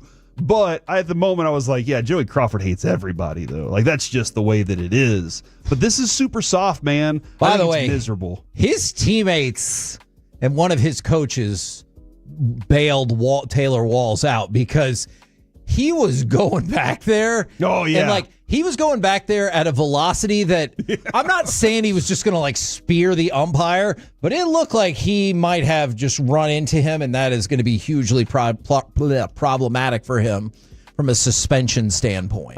From the 940, I'm an umpire, can confirm. Umpires are the worst. Appreciate that. Yeah. And it's just because it's a difficult, strike zones are difficult. Sure. They're almost objective. They're not. Yeah, no, they're almost subjective. They're supposed to be objective, and I think that's one of the reasons. That's why they're almost objective. Like, yeah, that's true. That's true. Well, even you hear Boch is like, it wasn't this past week, it was maybe the week before. He was like, yeah, no, I get it. Even automatic balls and strikes, they might not get everything, but I bet they'll closer than this crap. Yeah, that's what he wanted to say. Yeah, he did, and he didn't say that because he's a pro. Because he is a pro at what he does, and we love that man. But he definitely wanted to. This came out over the weekend, and it took longer for me to really care about this. Okay. Tom Cruise and Christopher McQuarrie. Oh, yeah. That's the writer of Usual Suspect. Are having very serious discussions of doing an entire movie based around Tropic Thunder's Les Grossman. Now, if anybody who hasn't seen Tropic Thunder is probably like, what are you talking about? Anybody who has knows that you saw Les Grossman and had no clue who he was until later when it said Tom Cruise. Okay, this is one of the few instances. Like I remember when they're like, "You're not going to believe what Kevin James looks like," and as the Saints head coach, and I was like, "Yeah, it looks exactly like him." But like this one is one of them. Like this is a Charlize Theron monster level of like what? And I do believe like Tom Cruise came up with this character. If I remember correctly, he came up with this and like sold it as a, hey, I'd like to do something with this. Here's a character. I want to play an agent, a Hollywood actor agent, and because I know the worst of them. That's basically what he was saying. Was I know what the worst of them are, and I think they're hilarious. Let me do this. And then he did like everything he did was freestyle dance and stuff like that. So I didn't at first. I don't know. The movie kind of wasn't my favorite at first. Over time, I was like, "Oh, that's actually a pretty funny movie." Yeah, I don't know. Does it still play? It does not, and it's fair to assume that Robert Downey Jr.'s character will not be featured in any sort of spin-off movie. But Tom Cruise is planning to bring this back as a full-length feature movie, and I believe, Matt McConaughey was in it. That's right. He was the helper. Yeah. So that was it. Stiller confirmed in the interviews that he did all this stuff on his own. He wanted to be involved in it. And Kevin, that's wild. You asked the question before the show today. You were like, I don't know how they're going to pull that off. Yes. And I say to you, Shea Wiggum sat in that chair the other day, about 3-4 weeks ago, and told us that Tom Cruise could pretty much do anything. Well, look, and I think that he loves cinema, as we learned. Sure. And he eats popcorn differently than anybody we've ever seen eat popcorn. Have you ever seen him eat popcorn, Kevin? It's amazing. No. Go watch Tom Cruise eat popcorn. All right. You're going to love it. I will. Look. Nobody eats popcorn the way he does. I'm not disputing he can get it made. Because, like, if you're a studio executive and Tom Cruise is like, hey, I want to make this movie, you're probably like, all right. Man, I thought Tom Cruise eating... This would be the first thing that comes up. But the first thing that comes up is Tom Cruise eating placenta. Oh, my God. And then it's food. It keeps you young. And then it's popcorn. Yeah. Okay. The popcorn thing was really what I was going for there. I am not familiar with this. I'll go track that video. Are you hoping that this thing turns out because you thought that character was pretty brilliantly written? Especially if there's like a script, but not totally a script. And Tom Cruise is like, don't worry. He's free. I got the other half of it mapped out. Yes. Like he'll mention Xenu or something like that in there. This taken care of. Yeah, I don't know. I'm interested to see how that goes. And that's the C block, and now I have to go copy and paste a lot of emails that came in during this segment because we got to make sure if you are on this email list, you have to reply all. This is a reply all email list just for Kevin. Because did people think Tom Cruise was just fake eating the popcorn, or he's throwing it into his mouth like nobody does that. Nobody sits there and is like, got some. We're the KNC Masterpiece right here on 105.3 The Fan. Oof. Coming up next, it's time for Wanker of the Weekend. Who is the best at being the worst this weekend, and why was it the Roku channel? We'll talk about it next right here on The Fan.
say in order to remember something, you have to forget something else.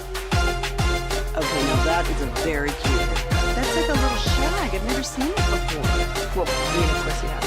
It's the Rachel. Oh, is that your name? No, I mean your name. No, I'm Jen. My name's Jen. Right, but I just mean like this is your hair. But that's hair on your hair. I'm not saying this is your hair. Okay, please.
Pepper Lady? Wasn't it Cinnamon Sisters?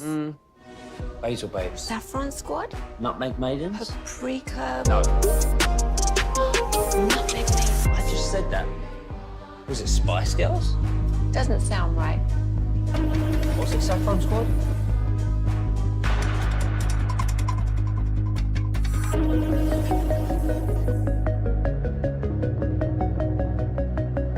DFWsecurity.com. This segment of the KNC Masterpiece is brought to you by Cars for Kids. Donate today at carsforkids.org and by the personal injury lawyers Frankel and Frankel. If you've been injured in a car or truck wreck, call Frankel first, 214 or 817-333-3333. With Frankel and Frankel, there's never an out-of-pocket cost. They only get paid when you win. Frankel and Frankel, the go-to car and truck wreck attorneys in Dallas. Matt set, kicks and fires, and Berger lines one to left. That's a base hit. Rounding third is Osuna. He will score. Young scores. Osuna goes to third, and it's a double for Berger. It's 4-1 Texas. KNC Masterpiece back here on 105.3 The Fan. Right now, it's time for some Wanker of the Weekend, and I'm going to continue off of the Rangers, and that's one of the reasons why we played that highlight. Is one of the Wankers of the Weekend the Roku channel. So...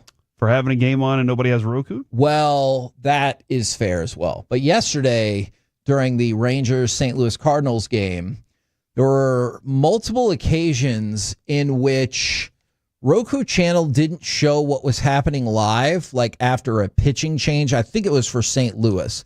They didn't show, or no, it was the Rangers, because they went to Milner. They didn't show the final out of the half inning and kept going with a continuous ad break. And then in the next inning, they're like, this is what also happened. What? Yeah. And they were like, here's how this happened. And then it happened again, I think at the bottom of the seventh. They did the exact same thing. They had an extended commercial break until the top of the eighth inning. That's really confusing. It doesn't feel like the most complicated thing to be like, hey, just show the plays. So I don't have Roku, so I did what I always do. Listen to it on 105.3 The Fan. I thought you were going to say something about jailbreak. I think that the Rangers Sports Network does I love the product. I think that they do a really good job. Whether it's Murph or Mike, I like the product that exists there. The replay system that they have, I think they do a very good job with it. This is what you're going to run into, though, Kevin, Yeah. whenever you just throw your product everywhere and there's not a lot of conformity to it. Not that there has to be, but there are some certain things that you should just know that's not going to fly with an audience. That doesn't work. Yeah. Wanker of the Weekend goes to them. Now, as is usually the case, the biggest wanker of the weekend is Ric Flair. It could pretty much always be Ric Flair because he is absolute trash. Man, somebody suggested that Alec really messed up on the chop last week by not doing the Ric Flair walk and fall. Oh, yeah. Face first. Or he could have done the Ric Flair and stolen money from people. Okay, never mind. Or sexually assaulted them. I'd rather not. Or, yeah.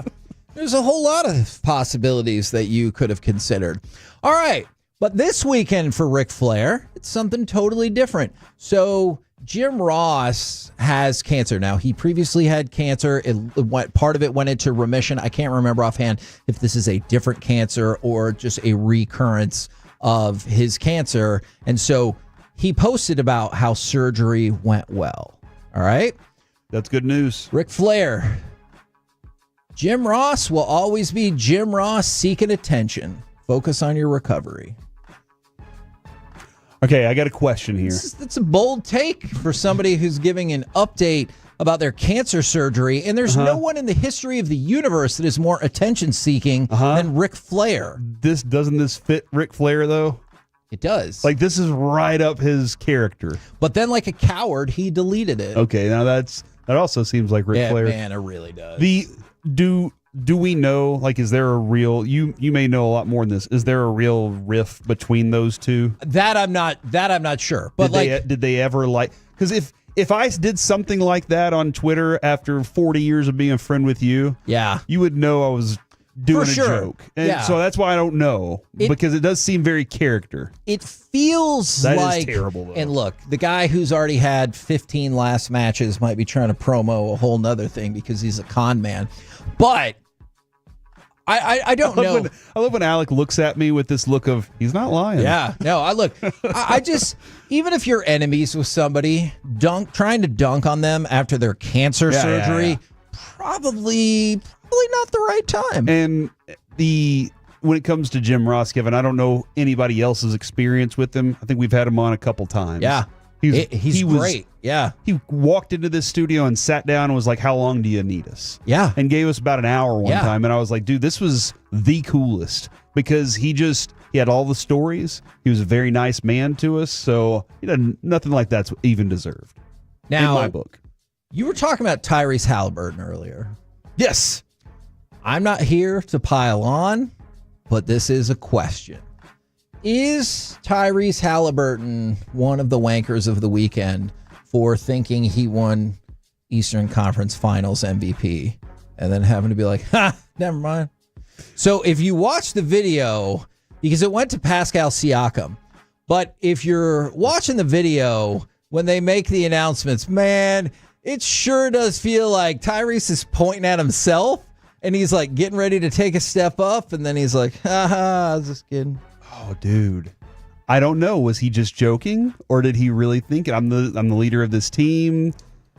Pascal Siakam, I know he had a freaking awesome series. Yeah, no, he did. It was like, I can't remember if it was Michael Keaton or Sylvester Stallone several years ago thought he was winning an Oscar and started to get up and then had to put his speech back in his pocket. He was like, oh, never mind. I think it was Sly, but I remember a bit that Ben Stiller did with this at the MTV Movie Awards or something like that. Somebody got an award and he did the whole and he was acting all furious and everybody was like, can you believe Ben Stiller was so mad? And I was like, you serious? Okay, and if I don't think that's real. And if that was a bit, because I just think he's into bits, then I do think it's kind of funny because it's kind of funny that you brought that up.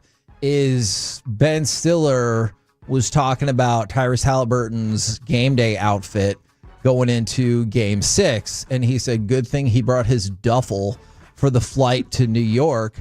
And Tyrese Halliburton responded, nah, that was to pack y'all up. And I actually really love that, dude. That's a good response. But from a guy who barely contributed, should he be he contributed taking a shots lot. like that? Are you talking about the Olympic gold No, I was medal? talking about this Eastern. I mean, if he would have contributed a lot, he would have won MVP of the Eastern Conference Finals. I don't know. They don't do this award, but he's probably runner-up for Eastern. Yeah. No, yeah, he's runner-up. Dude, I'll say this.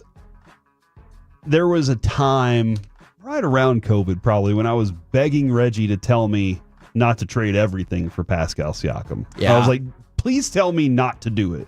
And he was like, I'd do it. And I was like, I asked you to tell me not to. And he's like, no, I mean, he's that good of a player. Like, he's worth it. Okay. Here we are. Since we're talking about NBA trades, is ESPN the wanker of the weekend for suggesting this trade that I think you're really going to hate? Okay. So the Mavericks get Donovan Mitchell, a first-round pick in 2031, and 2 first-round pick swaps in 2028 and 2030. Let me ask you a question. Mm-hmm. Why do you think I will hate that? Well, first of all, I think maybe you're not super duper keen on building your team around Donovan Mitchell. There you go. I didn't hear whatever you said after you said Donovan. Okay. Mitchell. I was like, once I heard that, I was like, I don't even care anymore. I don't want the player. Let me tell everybody else then. Here's what the Mavericks would give up. Sorry, yeah. The number 1 pick in the draft, Cooper Flagg, and PJ Washington, and Caleb Martin, and Daniel Gafford. Now, I know that might partially be to make the money work, but in what universe do the Dallas Mavericks make that trade? Also, in what universe do they make this trade? They give up Cooper Flagg, Klay Thompson, PJ Washington, Najee Marshall, and Caleb Martin for Devin Booker and 2 first-round picks, as well as a pick swap. So maybe you would be more interested in that. No. Okay. Can I just get the kid from Duke and move on about our business? You can. there's one more I'm going to ask you about. This one I do not think belongs in Wanker of the Weekend category. Luka back? No, that's fair. Would you trade the number 1 pick to San Antonio for the number 2 pick, the number 14 pick this year, a first-round pick in 2027, and draft swap for a first-rounder in 2030? We get our draft swap back because we'd already traded it in another deal because we love to trade draft picks away. So you drop from 1 to 2. You get 2 extra first-round picks. Take an Ace Bailey? Probably. Okay. And pick swap. Oh, man. And then Cooper Flag goes to San Antonio, and you just give up for the next several years. But that is it giving up? Ace Bailey's running your offense, right? Yeah. Right now, you don't have anybody to really run it, and so he would be the option for it. That is true. And like Cooper Flag has the opportunity to grow around veterans, even though they don't trust Jaden Hardy. So, like, ooh, yeah. I guess probably, or maybe, I guess it would probably be Dylan Harper. Dylan Harper would be the more likely person. And I don't even know if I want him running your offense as much as I want him at the 2. But you get that. You do. And I know Cooper Flag is everything that we want. Like, this is great. We get the number 1 overall pick, use the number 1 overall. Like, wouldn't it be we trade the number 1 overall pick, and the NBA is like, this is why we never give you the number 1 overall pick, because you stupid stuff like this. So do you think ESPN belongs on Wanker of the Weekend for doing the additions that you added there, though, Kevin? That's enticing because you're getting a haul. That is a haul back from San Antonio. Now, I don't know about the pick swap later because we have no clue what in 30 what they're going to look like. But to be able to get that too, the discussion the other day that I had was this guy said this is a transition not just for now, but this is a 20-year window. That would open that window even more if that's the case, to add more draft picks to your team. That's enticing. I will not say that it's not. Okay, so we will not put the other one, though, with Donovan Mitchell. Out. Get rid of it. Okay. Man, then the Marcus Camby gif, if you will. The one that's crazy about that is you give up Cooper Flag and PJ Washington and Daniel Gafford. So I feel like there's a lot of players on our team that people really seem to like. And then also is Inter Milan. But again, the Mavericks don't care about who you like. That's true. That, man, do they not? There's never been a better example of that than the Dallas Mavericks. Yeah. Does Inter Milan deserve to fall into Wanker of the Weekend category? They lost to PSG in the Champions League title game 5-0. That was the biggest winning margin in the final of the competition dating back to 1956. Really? Sometimes... It's almost 70 years? Sometimes it's a bad matchup or a bad day for a team. And I don't know exactly like who was missing or who was hurt or what was going on in this one, but I'll say that sometimes just a bad situation. It's not a good matchup for you. You know, 1956 sounds like a really long time ago, right? Yeah. So what are you about to do? We are just about as far away from 1990 now as 1990 is from 1956. Oh, man! I just want you to really think about that. It's not a perfect match. Do you ever introduce, like, when people ask how old you are, do you ever say I was born in the 20th century? No. Or in the 1900s? Should I start to do that? I was born in the 1900s. I will consider it. Because my kids said that one day. They were like, dude, you were born in the 1900s. And I just wanted to kick them out of the house and say, you're done now. But I didn't. Because I have a responsibility. All right. See, because you got to be careful with how you're treating your kids and what you say. Because you don't want to respond with like, you're born to live on the street if you keep talking like that. True. But that's too far. That's a disproportionate response. Is it? We're the KNC Masterpiece.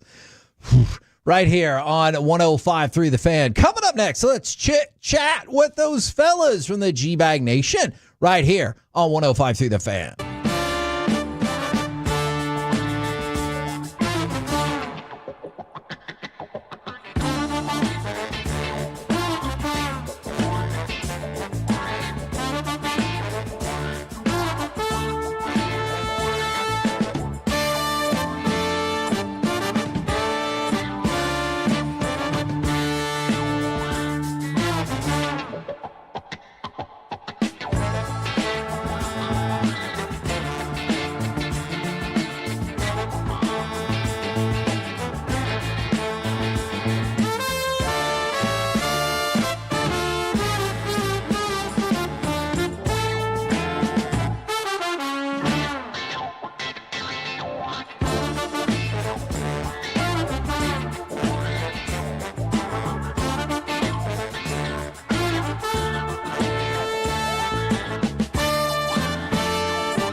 got to remember that. Well, you know, they say in order to remember something, you have to forget something else. Okay, now that is a very cute haircut. That's like a little shag. I've never seen it before. Well, I mean, of course you have. It's the Rachel. Oh, is that your name? No, I mean like your name. No, I'm Jen. My name's Jen. Right, but I just mean like this is your haircut. But that's hair on your head. I'm not saying this is your hair. Okay, freaking me out a little bit.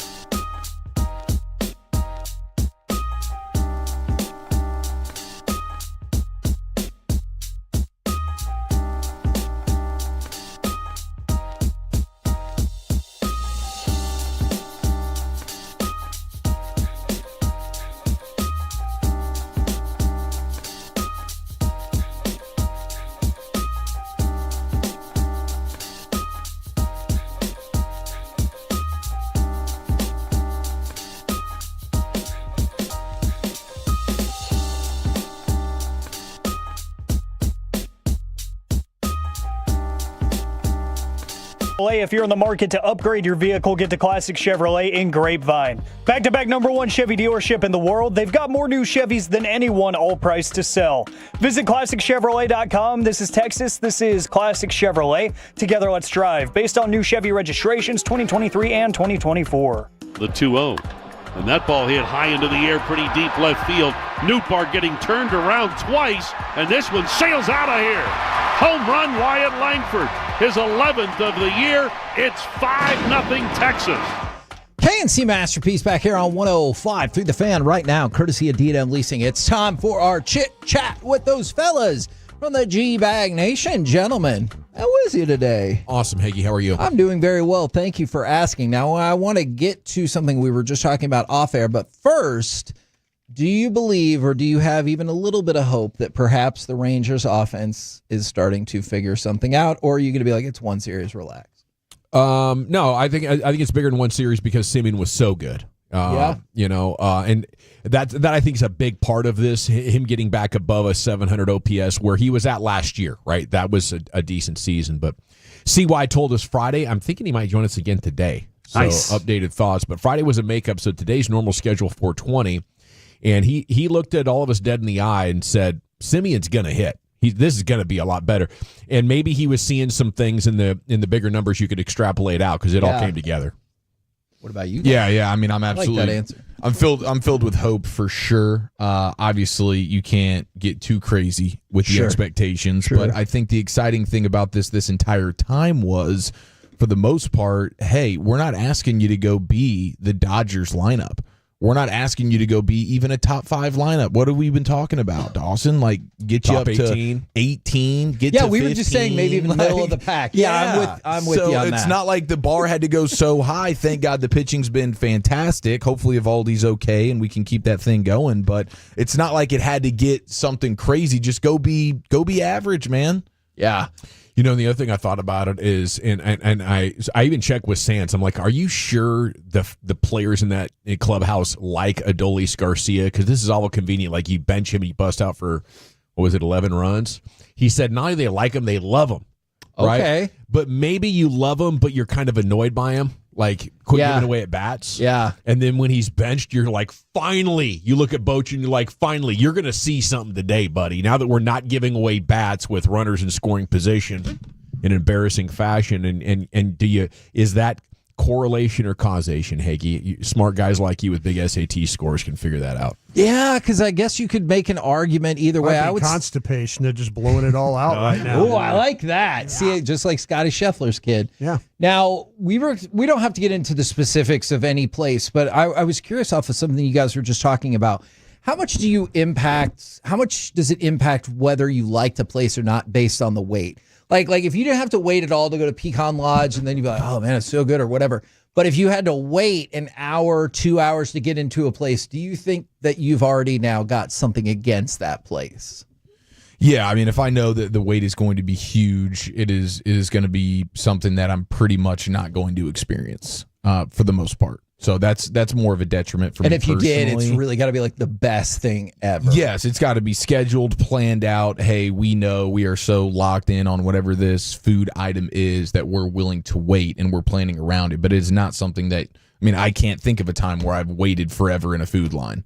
It's got to be a destination, and I guess we'd be talking barbecue spots mostly, or maybe an ice cream place or something. So you got to wait in a long line and get to the front. It better be amazing. If it's mid, I'm disappointed. Yeah. But if I kind of know what I'm getting, like there's a long line at my favorite restaurant, I'm fine. I'm probably less likely to go there in the future. Okay, yeah. That makes sense. Willing to wait, but I'm really critical of service. Okay. Because if I'm going to wait, if I'm willing to make it happen, then I need you to make sure that my service is really, really good. I like that. And then I check the quality. My example is Joe's Stone Crab down in Miami. Destination place like Dawson's talking about, waited a long time to get in there. Took people, spent almost $1,000 in there, and my service was horrible. Oh, and I told the manager, and I just, you know me, I can't keep my damn mouth shut. Mm-hmm. And so I saw the guy, and he goes, "Well, how was everything?" And I said, "Well, to be honest with you, you got a really nice restaurant. I know it's historic and all that. Your service is horrible." And he goes, "Okay, hey, thanks a lot." Not. Wow. Well, listen, I'm really sorry about your experience and all that. Yeah. They got so many people coming through that door. They don't did not care, care what I said. Yeah. But I'm willing to wait because I'm all about the experience. And I want to see if, in fact, it is to the standards that everybody's talking about. If you got to wait, man, offer drinks. Offer some drinks while you're waiting in line and stuff like that. Southwest Airlines does that when they're on the ground and they have to delay. Yeah. They'll break out the booze cart, Heck and yeah, let man. everybody have a cocktail or two. Oh, that is very smart. Offer some drinks up. When I was on the border as a host, I would have to tell people it's on Friday night, Saturday nights. I would be like, it's a 45 to hour wait. And people would say yes. For on the border Mexican food, Tex-Mex. You overshoot that number, right? Sometimes, absolutely, because I didn't want any more people in our restaurant. I was like, I don't think that's too many. So you tried to discourage folks? I was like, hell yeah, it's an But honestly, we were at that point where it was probably going to be a really long time. And look at all the people they could see. But with these barbecue places that have these kinds of lines that you're talking about, the expectation is once I get there, this better be magic. Magic barbecue. Well, like we were talking about, I think my Uncle Sonny Bryan's figured it out a long time ago in the 80s, even in the 70s. He knew how to cook just enough food to run out at a certain time of the day. And I think there's a lot of barbecue places around that have kind of taken that model. If you make the food so scarce to get, then you're going to create that buzz, that natural buzz that, well, God, I got to get there. I can't, I got to get there tomorrow. I got to, those are the things that these places that stay open and all that, and everything's cool. But these barbecue places have got it figured out. I put just enough food on the pit to run out at 3:00 in the afternoon, and I don't have to worry about it till the next day. Yeah. And if I'm going to go to a place like that, I have made my mind up, Kevin, that I know I'm going to wait. Okay, so regardless it's not like, like on the border, you showed up and you were like, "Hold on, what? It's But if I'm going to like Snows in Central Texas, the story is you better get there at 3:00, 5:00 in the morning. You're going to wait for a while, and it should be that experience for you, like Broadus is saying. Sorry, the timing has passed now, but it was a perfect opportunity to point out that Majors is. What'd you say there? I said that it was food. Yeah.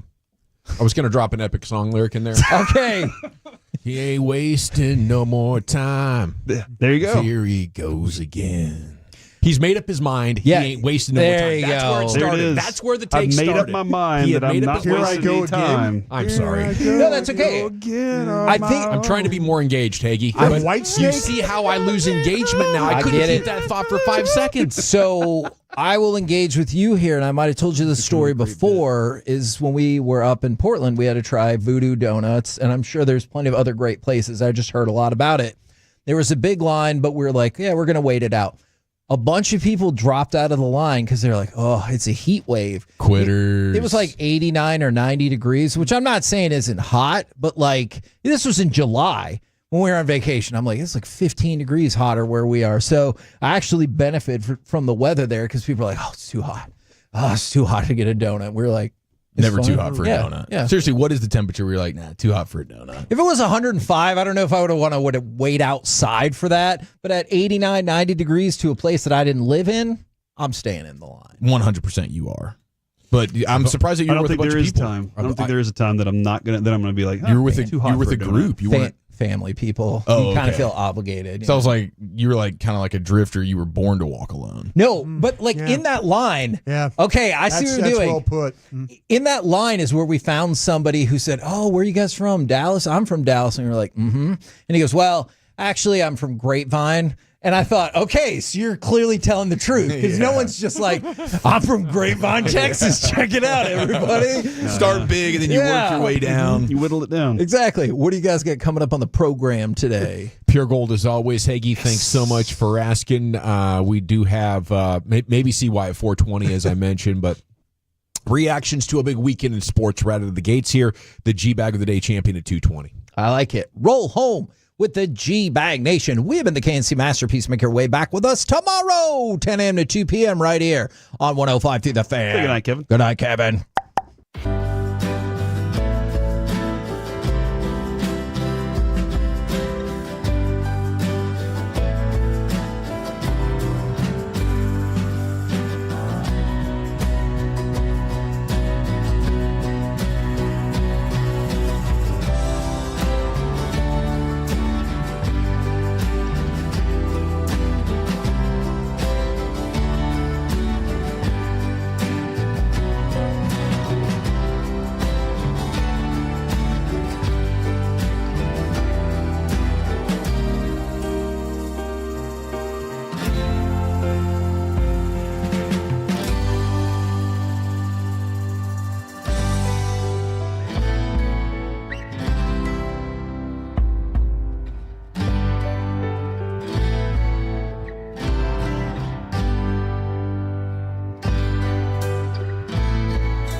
forget something else?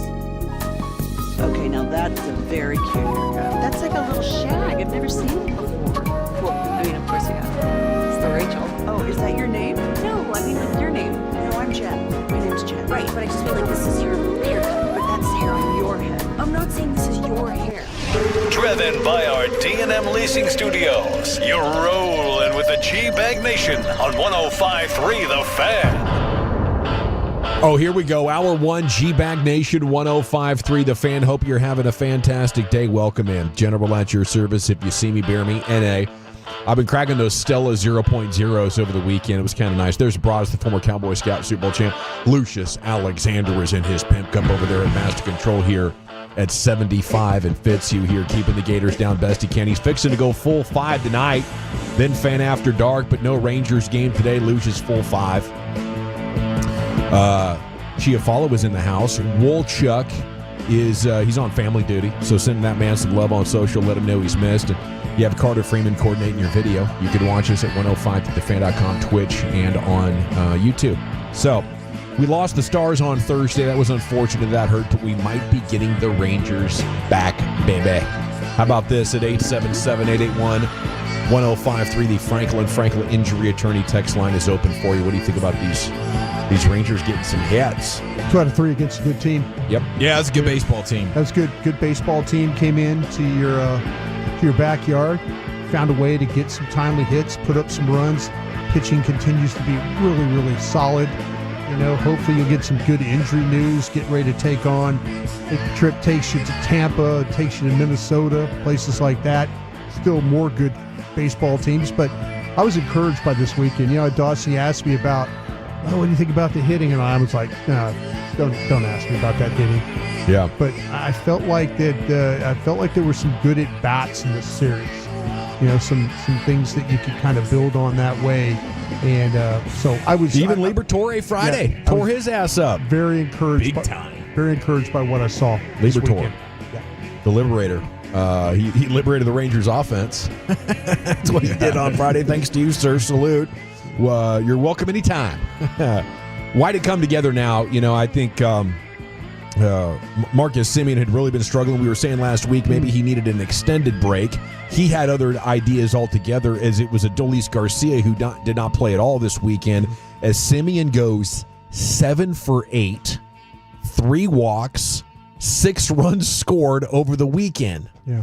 So, I mean, would his return to like starter level quality with occasional weekends like this, you know, would that be enough to put this team back into contention? Not by itself, but you know, along with this pitching staff, you know, there's a number of different ways they can win games when the offense is firing like that. So, you know, like I said last time, they were decent for a couple of weeks. We need to see this for a month, right? So we're like a quarter of the way into 2 weeks, and we'll see starting tomorrow if, you know, this can carry over and start to give us confidence that maybe what we just witnessed is a turning point.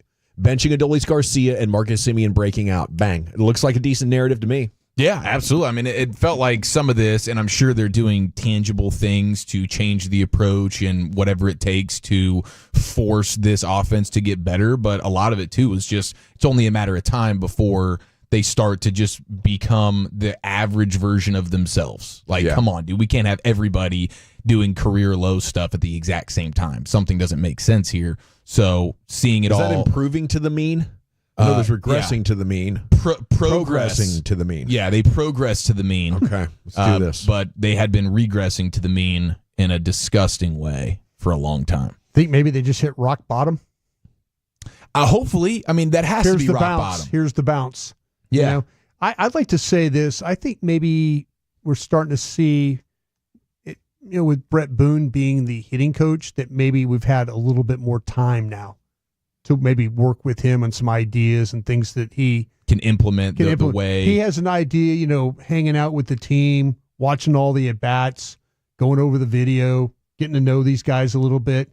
Maybe there's some like, hey, listen, man, I've just been noticing the last couple of weeks. Right. Maybe now he's able to go up and approach players after watching them play live, watching them play on video, and kind of having a little bit better feel for what he's looking at. I think I don't know. That's just kind of my, if you're looking for something, you know, because all of a sudden don't magically just wake up and we're gonna decide to hit today. And they hit against a pretty good staff this weekend. That like I say, very encouraging. Another thing to look at though, Brian, couldn't it be the days off? I mean, maybe we don't think of baseball as an exhausting sports, but it's definitely grindy. And if you don't have any days off, and then boom, you get a day off, and then another day off, maybe you're like, hey, you're just a little mental healthier, or you're a little fresher. Absolutely. Yeah, I think more mentally even than physically. It's just like nice to get away for a second here. Here's my terrible take, which I have a lot of these. Do you think that maybe benching Adolis sent a message? There's no question. In a way of, man, I better get my act in gear, or I'm going to be the next one that they're going to put, not let play. Yeah, I mean, I think you've seen a series of that, and sometimes it's worked for the individual, and it doesn't always work for the rest of the lineup. But it's like, hey, Berger, sorry, bro, you got to go get some reps in Round Rock. And that worked for him. Yeah. Hey, Marcus, we're going to make you 5. All of a sudden, hey, Marcus, we're going to make you the 9 hitter. Yeah, he was terrible at the 9. I mean, it gotten so bad, there's a mental thing of like, cool, Dolly's not in the lineup tonight. Maybe we can keep an inning going a little bit better.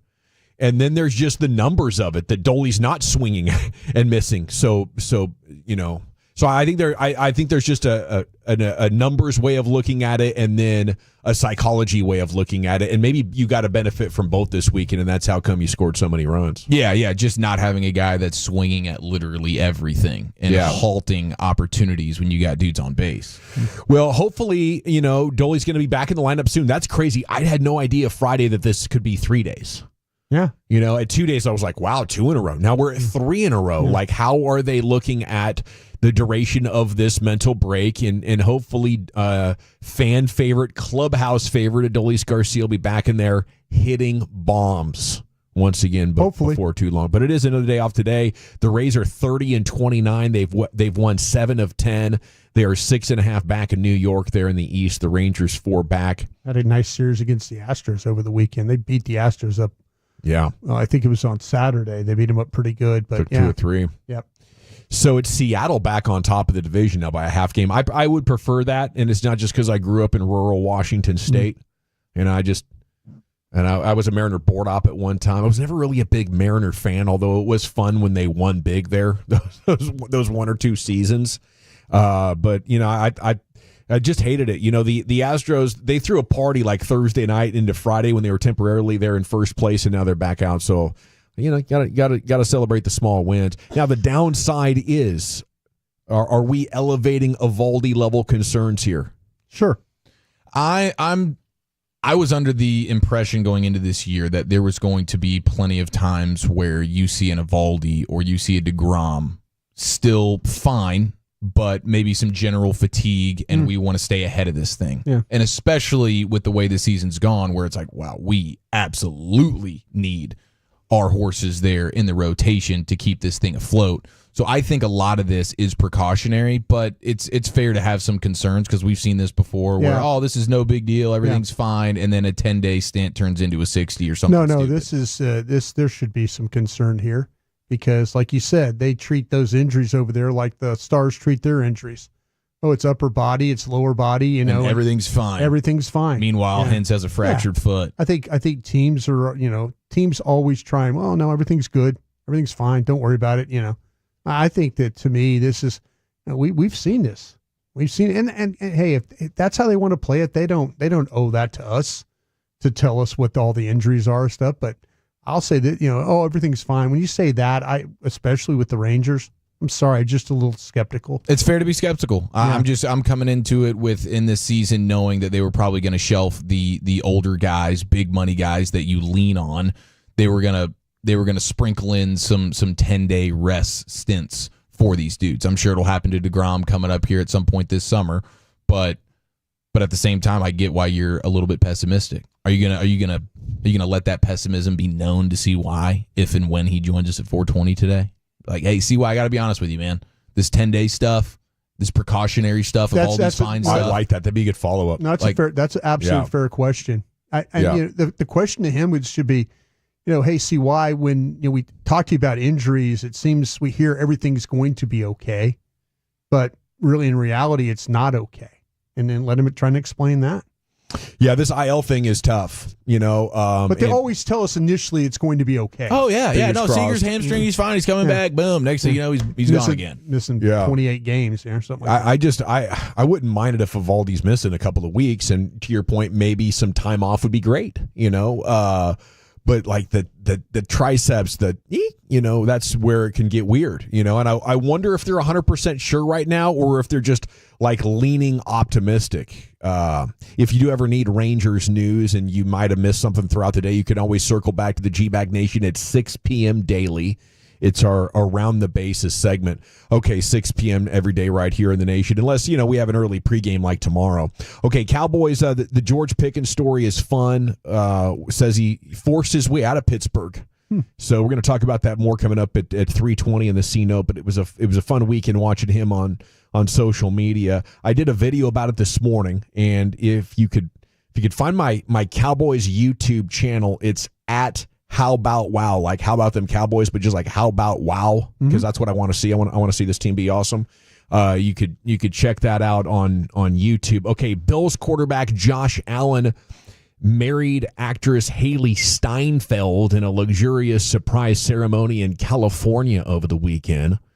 White strapless gown, gloves. Allen looked dapper in a black and white tuxedo.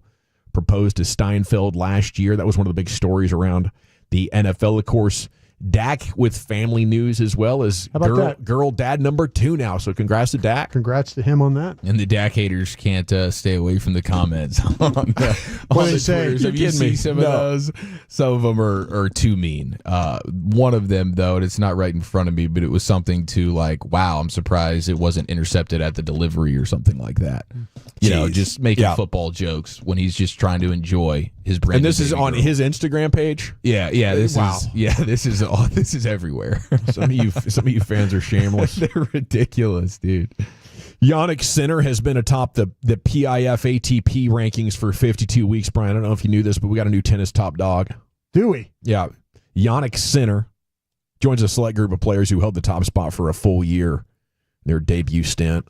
So congrats to him. John Brankus, the co-creator and host of the Emmy-winning sports science show, passed away at the age of 54 over the weekend. Depression was issues there. He was battling depression. Yeah. That is definitely a sad one. I love that show. Me too. Apparently he'd done interviews in the past where he said when he sold that to ESPN, he was already in the depths of depression.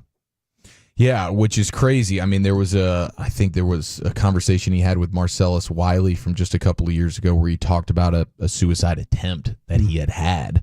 And this was not something that I was aware of at all with him until obviously the news breaks, and I'm going, how the heck did he pass away? And I'm like, oh yeah, no, I know, this me too. is even more sad. And I do have a clip that will sort of honor him in the best way that we can, where he did his Dirk Nowitzki sports science, which is pretty cool. We'll play that sound later. I did really enjoy that show, and they'd go into it, and you could learn a lot about why the best players were better. Like the average spin rate on a slider is 83.2 or whatever, and with Jacob deGrom, it's 96.2, and that is why he is approximately 15% more effective than even your average all-star pitcher. And you're like, holy crap, he one time they had the table next to us at Radio Row when we were at the Combine. Yeah. And he was there sitting there. The only person I saw him interview in the 4 days they were there was Jason Garrett. He was the only one, and I asked Garrett afterwards, I said, man, Coach, you're the only one that's interviewed with this guy. And he goes, man, I used to watch this show all the time. Yeah, that's the only reason why I wanted to talk to the guy. But it was kind of one of those weird things where you see them there every single day just sitting there and really not doing anything, and then they get Jason Garrett on, and that was the only thing, and then they packed up and went home. So it's kind of one interview with Jason Garrett, man, that sounds like a glorious Radio Row if you can pull that off. One shot, one kill. Seriously, I'm going to hang out here and eat bounty wings all week and then interview Red Ball. Sitting there, man, and they were sitting there, and then all of a sudden Garrett showed up, and we were all kind of thinking like, oh, he's going to come over here and yell at us for something. But he plopped down right there by the sports science people and started talking and doing an interview. And like I say afterwards, I'm like, hey, well, why them? He goes, I just used to like it when I was a player. I'd watch on ESPN, and here we go. All right, well, here we go. We are off and running here on a wonderful Monday. A lot going on in the world of sports, and we have a full 5 hours to discuss it. Gbag of the Day champion on the other side, and then Wolchuk's top 10, which the Chief has, buddy. Where are you taking it? Salary and endorsements. Who are the top 10 highest paid athletes in all of the world next in the nation?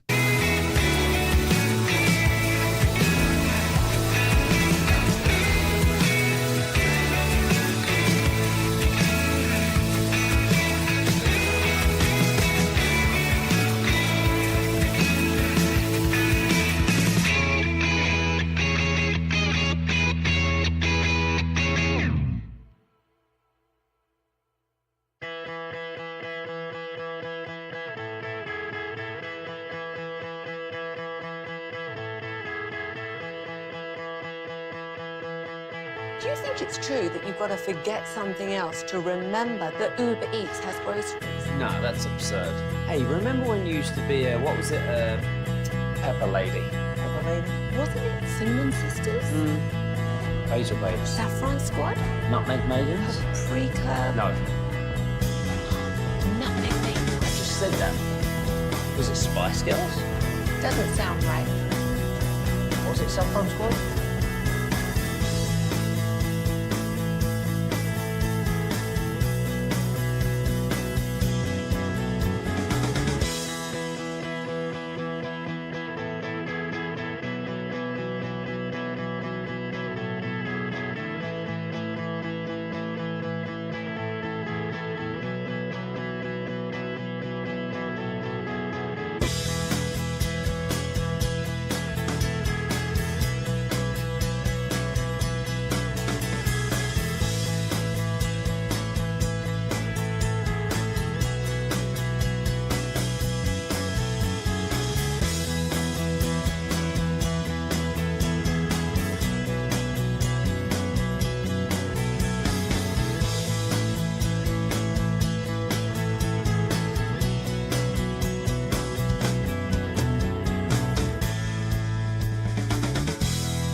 Yeah, buddies, welcome back. It's the Gbag Nation here on 105.3 The Fan.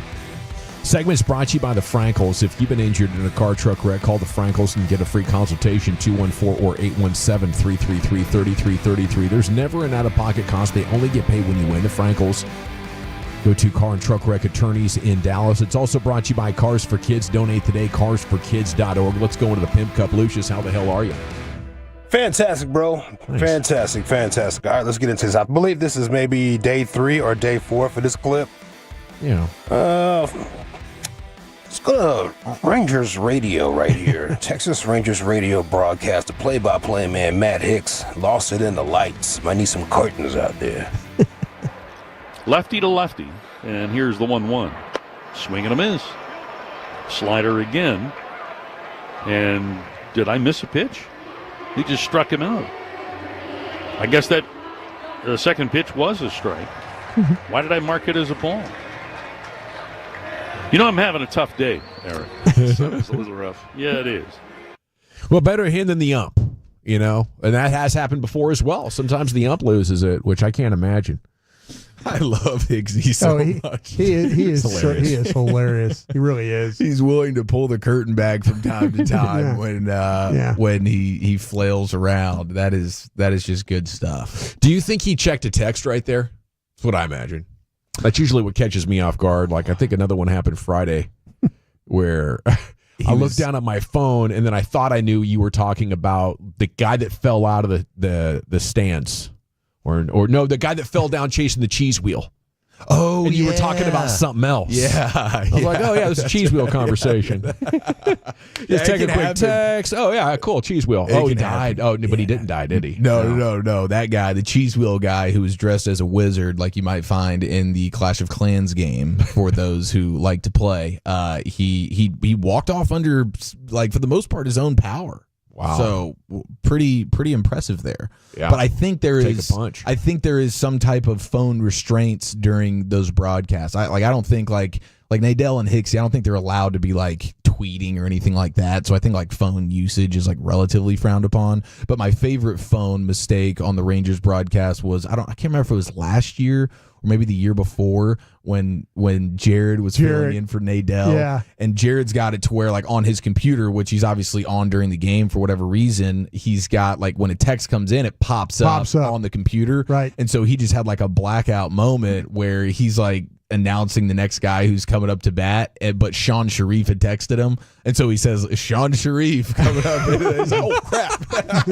Yes. He got the text pop up on his computer. I love that. Man, it does happen. I think we've all been there. Salute to Hicksy, though, and we look forward to having him on the show at a time to be determined. Now, coming up at 5:30, let's see if he can make it 3 or 4 in his pursuit of 5 and Gbag Nation immortality. That's when the Gbag of the Day champion faces all the challengers. And if you have something to nominate, you can send it to Lucius on social. It is time now for Wolchuk's Top 10 at 220. Here's the Chief. Yes, sir. Thank you very much. 877-881-1053. Now, I have a list right in front of me here, the world's highest paid athletes. Okay, this is hot off the presses as well. This is topical. This is fresh. But I have banked like a bunch of different lists as well. I mean, if you guys, I don't know if you guys are interested in like fattest baseball players to ever play or the fattest baseball player? Fattest football players to ever play or athlete career changes. I got a bunch of different lists here, but I figured this one was topical, so we'll run with it. I like it. If you guys get a hankering for, a fat guy list or whatever, just stop me at What any is time. who was the fattest baseball player? Well, I'm not going to give a spoiler alert. Oh, okay. Because we're going to save that for a big. I think there's National Fat Days coming up, so maybe we'll hit that. National in Fat MLB. Day. Yeah. We're honoring. This is what we do. Everybody gets to be honored. What day? You're going after a kid because he's fat. They're only getting a day. I mean, they're not getting a full fat month. But at some point, Should there maybe be a they holiday will. for National Fat Day? See, this is why Wolchuk needs to be here. I guess there's Fat This Tuesday. is part of me also. This is some form of lashing Wait, out at the same Fat time. Tuesday. I'm not going to do a Mardi fat Gras. list because when Wolchuk's here, because he's not going to like that. But also, I'm not doing lists when Wolchuk's here. So there's like only a couple times throughout the year. I mean, this dude's rarely not here. There's only a couple times I get to unveil a fat list. You ever watchdog his lists? Wolchuk's list. There was a time where I did. Now I just appreciate. I feel the bad entertainment. because I'm not trying to watchdog his I'd list. watchdog his list, but then I did that that story about Dak like 2 days in a row. Yeah, that's when you realize. You know what? That's when I'm like, what are you? It humbled you. What are you doing? Yeah, It humbled You were working the phones a lot that week. No, don't give me any. No, you were sourcing your balls off that week. I won't forget Don't that. give me any credit for that because I did. Eric goes, the one where he's like ranked 17. That might have been a Delta 8 day, actually. I'll tell you what, that's a good point. I am never doing that again, and I love you guys, but man, that was not a good day of broadcasting for me.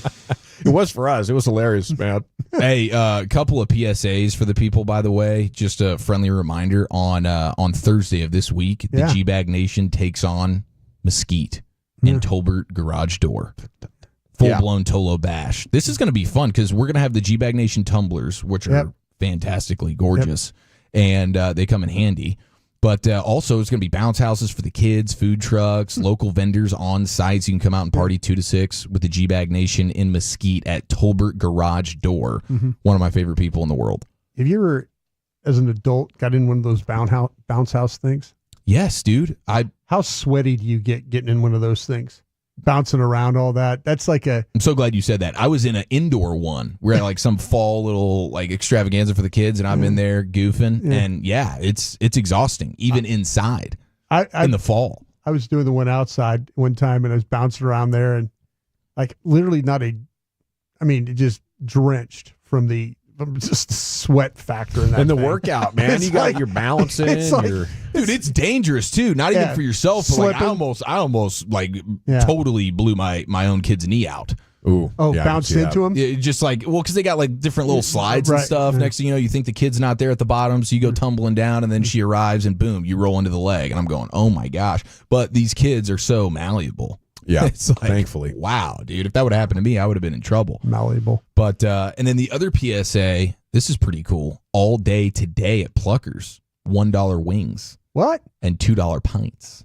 Jeez. Celebrating our quote-unquote best place to work award. Holy cow. So if you get a hankering for some Why aren't we over chicken there wing, broadcasting over there? go ahead and get you for $1 a wing. Yeah. I love knowing I can get 20 wings for $20. Me too. Do you think this summer you Can't get that anymore. You could beat your record? Those party wings? No, I'm talking about like legit, like going to a wing place and getting for Do you think you could beat your record? What is it, 18? How many wings did you eat in 3 minutes? Oh, the 3-minute challenge. I think I think it was only 14 or 15. But you I got to think get I them could warm, beat that. right? Absolutely, got to be You get them warm, yes. right? I made these wings last night, Brian. I think the key is really it's finishing with the sauce and having the magic happen with the sauce. Let it tack up. And Yeah. it's just different. And what I'm doing is I'm mixing the syrup with Frank's. Mixing all that into one and then just dunking them right in there. And it's giving it this sweet buffalo flavor that is unbelievable. Wow, so you've leveled it up on the magic. The magic is in its prime right now. Best they've ever been. And I'm not even like smoking with the offset anymore. I'm doing pellets. Still killing it. Yeah. Can I ask you what kind of pellets you're using to do that? Usually mesquite. Just mesquite ones? I want to go with the harshest woods possible because pellets don't, give as much flavor as cooking with real wood. Remember talking about that smoke tube? Yeah. I've done smoke tube stuff as well. You can do it. Yeah. Adds just a little bit more work. Yeah, exactly. Got to start an actual fire over here. What do you want from me? All right, guessing game time. I have the world's highest paid athletes. This is fresh. This is right now. This is their total salary plus their endorsements. Okay.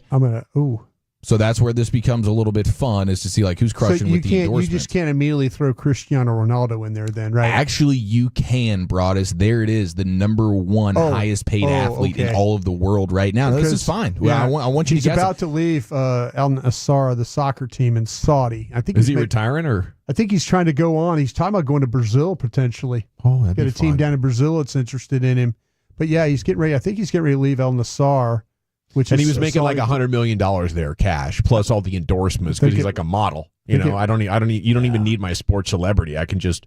I think it's over 200. You can sell stuff to women to me all day long with me. If you're Ronaldo, there's got to be 9 figures of endorsement cash coming in as well, right? Oh yeah, absolutely. His endorsement money is through Eric the was roof. not listening to a word you just I was getting said. a burp out is what I was doing. Yeah, Should have just done it on he the was air. looking down, Dawson. I was listening to you. I think he's Thank making you. $275. Yeah, $275 is what he's making. Yeah. Salary? Yeah, No. only In total. Yeah, In total. I think I knew that because of my people I know over there. Yeah, Yeah. You're connected. I'm connected. Ronaldo is the highest paid athlete in the world. Yeah. Okay. Now I don't know if you'll get maybe 2 of these guys in the top 10. How about- but the rest of them I'm you thinking- guys should probably be able to get. Okay, this is what I'm going to throw because of salary and then where he's branded as far as what product he pushes. Curry with his salary and then also with Under Armour shoes. You are 2 for 2 right now, as Steph Curry is the most highest paid athlete in the world. Jeez, Brian. But look at the difference though. 275 for Ronaldo, 156 for Steph Curry. Yeah. So I mean, over $100 million. I was just thinking. difference I was between the thinking top high 2. salary and a guy that has a shoe deal. That's Mhm. kind of what I was thinking. Yep. Yeah. You got Neymar. You got 2 more NBA players. Let's see. Neymar is not in there. I thought maybe he was getting some of that Saudi cash as well. And I actually have the top 20 here. So like outside looking in, even a guy like Deshaun Watson is number 15. I'll tell you. How about listen At to this? $91.8 million. Okay, think of a guy making high salary, and it seems like he's on your TV every single weekend. How about our own Dak Prescott? There you go. Okay, you're dialed, dude. Number 4 in the world. Oh, wow, okay. Dak Prescott, $137 Because I was million a thinking, year. okay, yeah, he's yeah, he's got all that, yeah. Yeah, he's No cashing. wonder he got that wrecking ball out to his house. Yeah, that's right, dude. I like the land, but not much else, honey. We got bigger plans. Well, let's clear this out. I Don't love worry, it. I'm good for it. Yeah, so you got number 1, 2, and 4 right now, the top 10 highest paid athletes in the world. This Messi's is up there. Salary and endorsements. Messi's got to be up there. Messi's number 5. He's he's doing a beer company now. I think he's with Anheuser-Busch. Does he do Mick Ultra? I think Yes. he's doing some Mick Ultra stuff. So. Yeah, they've gotten in the athlete game over the last few years. Yeah. Is Phil Mickelson in there? Speaking about Saudi, that sweet, sweet Saudi cash. No, I don't see one Philip. Any Mickelson. golfers? Yes, not in the top 10, but our very own Scotty Scheffler. Huh. Yeah. $92.5 million. He comes in at number 14.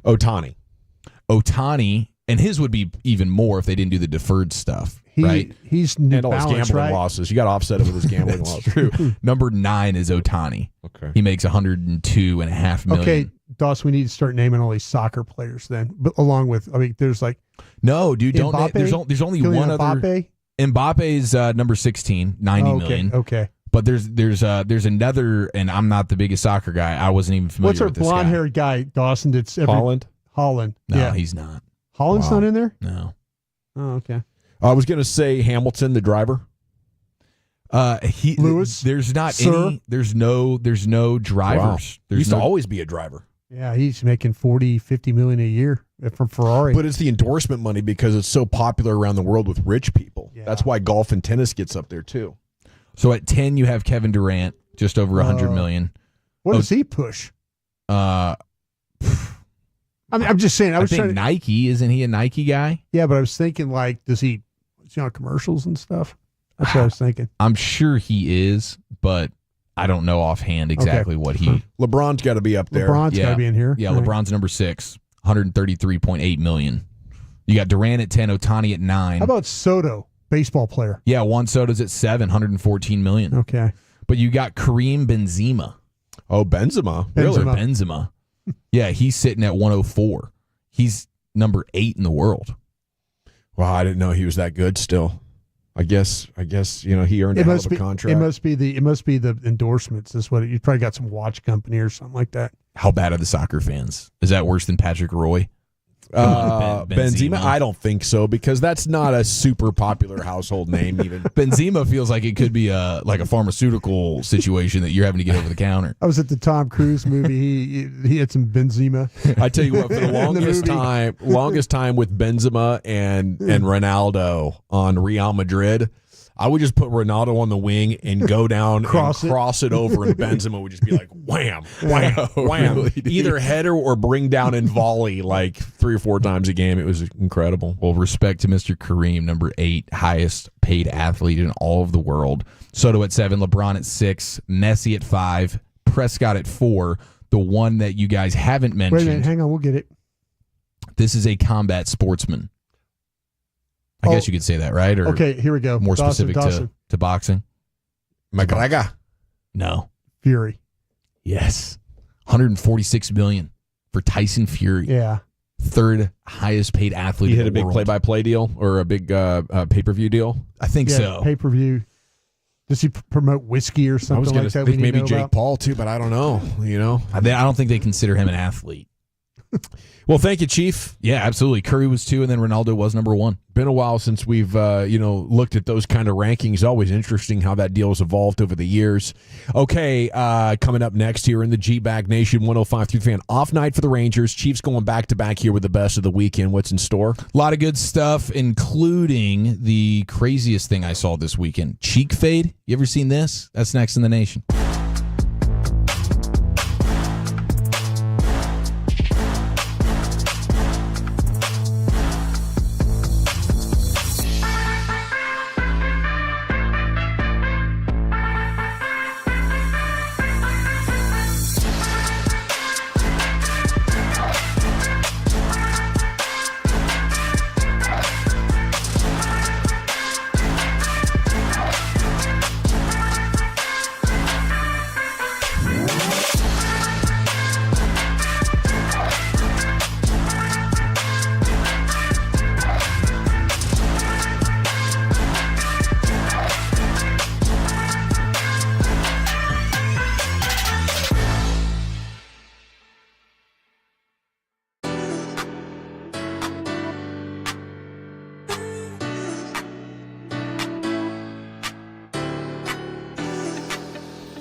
say in order to remember something, you have to forget something else. Okay, now that is a very cute haircut. That's like a little shag. I've never seen it before. Well, I mean, of course you have. So Rachel. Oh, is that your name? No, I mean your name. No, I'm Jen. My name's Jen. Right, but I just mean like this is your haircut, but that's hair on your head. I'm not saying this is your hair. Okay.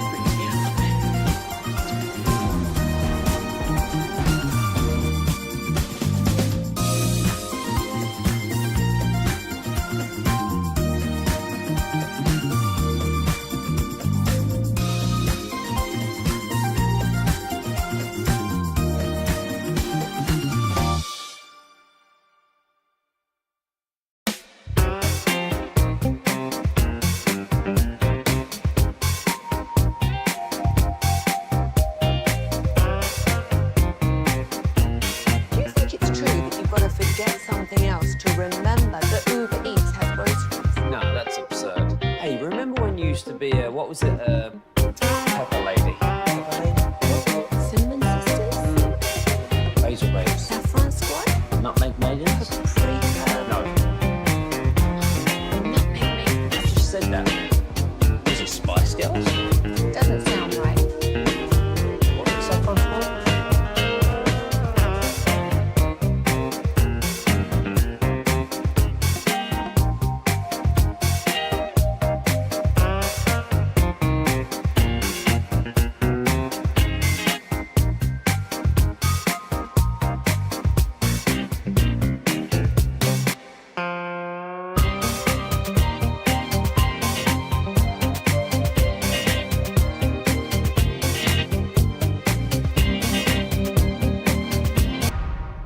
If you're in the market to upgrade your vehicle, get to Classic Chevrolet in Grapevine, back-to-back #1 Chevy dealership in the world. They've got more new Chevys than anyone in their all-price sale. Silverados, Tahoes, Blazers, Malibus, Equinox, and more. Visit ClassicChevrolet.com. This is Texas. This is Classic Chevrolet. Together, let's drive, relax, and enjoy the difference. Based on new Chevrolet registrations 2023 or 2024. Yes, sir. Thank you, Lucius. It's the Gbag Nation here on 105.3 The Fan. Right now it's time for the best of the weekend, and here's Eric Chiafalo. Okay, lots to get to. This weekend was a doozy. How much college baseball did Brian Broaddus watch? Because I was watching some till on midnight last night on Sunday. Were you really? Yeah, soaking it in. Well, and I was kind of hurt for Bennett. Bennett had to drive back to Austin on Saturday, cannon duty and stuff. They didn't even let him into the stadium. They had to hang outside the wall. He goes, we couldn't even see the game, so I didn't even know when to fire the cannon or not. Cannon duty from the parking lot. Cannon duty from the parking lot. But Texas got knocked out by, hey, congratulations, UT San Antonio. Actually, UT San Antonio beat him twice this weekend and beat him once on a Wednesday. Usually like Wednesday midweek games and stuff. Regular season. San Antonio beat them 3 times this year. Yeah. And that was, this was really, really, really difficult for, Vanderbilt #1 knocked out, Texas #2 knocked out. That was the best LSU's #6. They play Little Rock tonight, and Little Rock just beat them up bad last night. So, yeah, I'm going to sweat another game here, probably till midnight again. What about Jim Schlossnagle? That's the Texas head coach. At one point when he was signing off in a mid-game interview, he said, gig him, and then he goes, hook him. Oh, geez. Can you believe that? The sound that I kept finding was just not very quality. People were recording it off their own television or whatever. Oh, man. So I couldn't pull it, but that actually happened. That was pretty funny. fun. You see what happened? This is the unfortunate thing. You see the clip that happened with the Florida coach and the officials at Coastal Carolina. Florida got knocked out by Coastal this weekend. He was ripping some people. He was ripping the grounds crew, the associate athletic director there. And Coastal fired back. Their coach basically called the guy out big time. So, yeah, it's a lot of pressure. But the SEC has all these teams that are in, and they're all getting knocked out. Vanderbilt losing on their home field. Yeah. LSU might have that happen too by a team that was probably, I think they were 25-34 this year. Little Rock was. Yeah, a bunch of under 500 teams getting in the mix here. Yeah. But Vanderbilt, they lost to a program called Wright State. Yep. And it is, Vanderbilt, #1 overall seed in the field. Yeah. And they were hosting the regional stage. So they're on their home field and they're playing Wright State, and they lose the game. And now that's the only number 1 overall seed to not make the regional final ever. That's and crazy. They did it on their home diamond. They had a chance, though. I mean, they were coming back there in that 9th inning. They were down 5-1, and they end up going bases loaded. Like, oh my gosh, they might get this thing done, but they end up losing 5-3. Pitcher must have their number.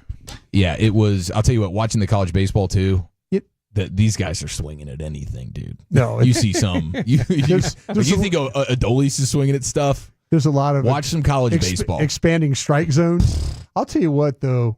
I think the umpiring is a little off too. I think last night in that LSU, I think both teams got just worked by this umpire who was not getting calls off the corner very correct. By the way, you know Wright State, you know where it is? Want to guess? I do know where it is because we played this game on our BetMGM show yesterday when they won. We were like, where's Wright State? So it's got to be Kansas, right? No, Dayton, Ohio.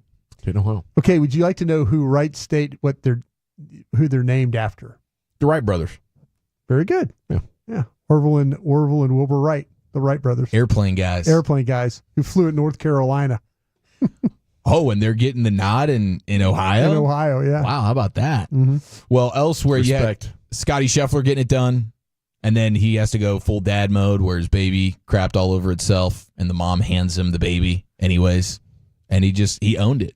He was in championship euphoria, and that's going dad mode. I just feel bad for the kid. That's how he's going to be remembered forever. Kid's always going to be the poop baby. Poop back. How do you get that up your back? Oh, that's a blowout off the diaper. Was this explosion. Was this baby upside down? No. Were they doing like one of those swing by the ankles? That's a fun game. No, if you're holding all of a sudden, maybe you're holding the baby kind of horizontal. You're holding the baby on that side saddle, mom style. It just blew up the back. And you keep the arm. You keep goosing the butt. Yeah. To move it up on your arm or get it up on your hip higher so it's a little bit more comfortable, and you're just slowly. Maybe the squeezing diaper that not upward. being very tight either. That could be a problem. Yeah. You can have a classic blowout, too. Yeah, blowout. Okay, I got to show you guys this, man. You guys got to see on the fan cam. Carter's going to throw this up. I did not know this existed. And if anybody else is aware of this before now, please tell me, because I didn't know you could get a cheek fade, a butt cheek fade at a barbershop. There's a viral video of this dude getting his hair cut while simultaneously the dude behind him is fading out the upper cheek hair on his backside. Okay, so that's more like, what are we doing? I don't know if that's a fade more is just like a removal. They're shaving his butt cheek hair. They're shaving his butt cheek hair. Where are we doing butt barbershops? I don't know, but that it's all about the service, bro. Is that a Cedar Springs type of thing? I don't know. Is this for the assless chaps we're kind of going with? I think there's some convenience to it. Like if you are a larger man and you got that plumber's crack situation, you just want to clean it up a little bit. That's like 5 inches of cheek that we're seeing here, though. It's a lot of from cheek, the top. And I would say as a groomer, I'm looking for a big tip.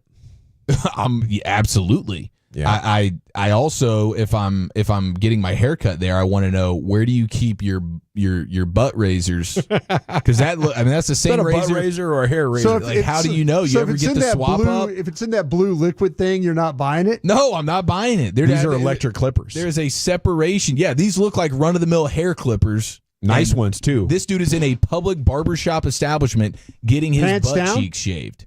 Yeah, no, they're just pulled down. Okay. Pulled down about 5 good inches. It is not something that I knew. I didn't know that was. I think this is a joke. You think this is a joke? You think they're just doing a bit? It's happening in real life. I mean, right? it's a real video. But, yeah, but I don't. I think this is just let's make a video. Playing games. Yeah, we'll go viral. Let's pretend I'm giving you a haircut. Yeah, I'm giving you a haircut, but also Johnny shaving your butt, dude. Yeah, this is there gonna we be go. hilarious. I'm telling you, man. Well, they were right. If that's all this is, it is hilarious. Oh, no, but I was wondering, it's a bit. Where are the butt barbershops out there? Yeah. You interested? What? I don't have a personal need for it. I mean, I do have like the lower Asking for wool chuck? lower back. Yeah, wall chuck that would cost a pretty penny right there for a wall chuck. I know he doesn't want to do the back waxing anymore. He's done with the waxing, so he might just go in full shave Did mode. it really hurt him that bad? Oh, dude, I think there was an yes. ingrown hair breakout. Dude, he did the bet payoff of the back wax. Yeah, I remember that when the lady came in. And it was, I mean, for 6 months, he was having to hit dermatology appointments to get his skin figured out because of the aftermath. It was pretty problematic. Okay, how do you guys feel about this? Apparently, dating apps, including Tinder, are now putting up a height filter for users. So as you try and like filter out what you want, so you're only seeing the type of person that you want to see and decide whether or not you want to scroll left or right or whatever, swipe. They're now putting in the height filter so that if a lady only wants 6 feet or taller dudes, she can get that. So obviously it's the war on short dudes to some extent. Yeah. But I guess this is fair. Like the more I think about this, I'm like, fair play. Yeah, it's a free and open market, that dating world, and I think you got to cater to your clients and try whatever you can to get those ladies in there. How about can you lie on this thing? Can you lie how tall you are? Listen, there's no question that there are going to be dudes ball sacking chicks out there. Yeah, I'm 6'1". All of a sudden, if we I was go face to face. See, I'm like 5'11" and a quarter. If I would jump on those right now, there's not a chance in hell I would put under 6 feet tall. Exactly. And I think that'd be fair. You know, Yes. if she showed up and saw my 5'11" standing there, she'd be like, wow. Yeah. And I'm surprised you're not 5'8". Right. And I think it goes for both sides. I think like the women put their height as well. But it's definitely, this is something that I would like, again, this is all about bringing the women to the party, and it's not a dating app if the women aren't there, just like it's not a real nightclub if the women aren't there. Well, I guess it could be, but you know what I'm saying, right? Right. So yeah, I think I want to say, hey, there should be a weight line in there. Getting a lot of texts about that right now. Yeah. And I think we have a point, but we're there. Can you tell how much somebody weighs by looking at their picture? Like if they show you from like chest up. Can't tell how tall they are. No, but can you tell how much somebody weighs? You could ballpark it. But sometimes, like neck, where would you look? The neck? Well, yeah, whatever you're going to show me, I'm going to have to go off of that. But some ladies keep a thin face and then they kind of swell out. Ray Charles would check the circumference of the wrist. Yeah. Obviously, I'm an ankle guy, but I don't think chicks are just posting their ankles like that.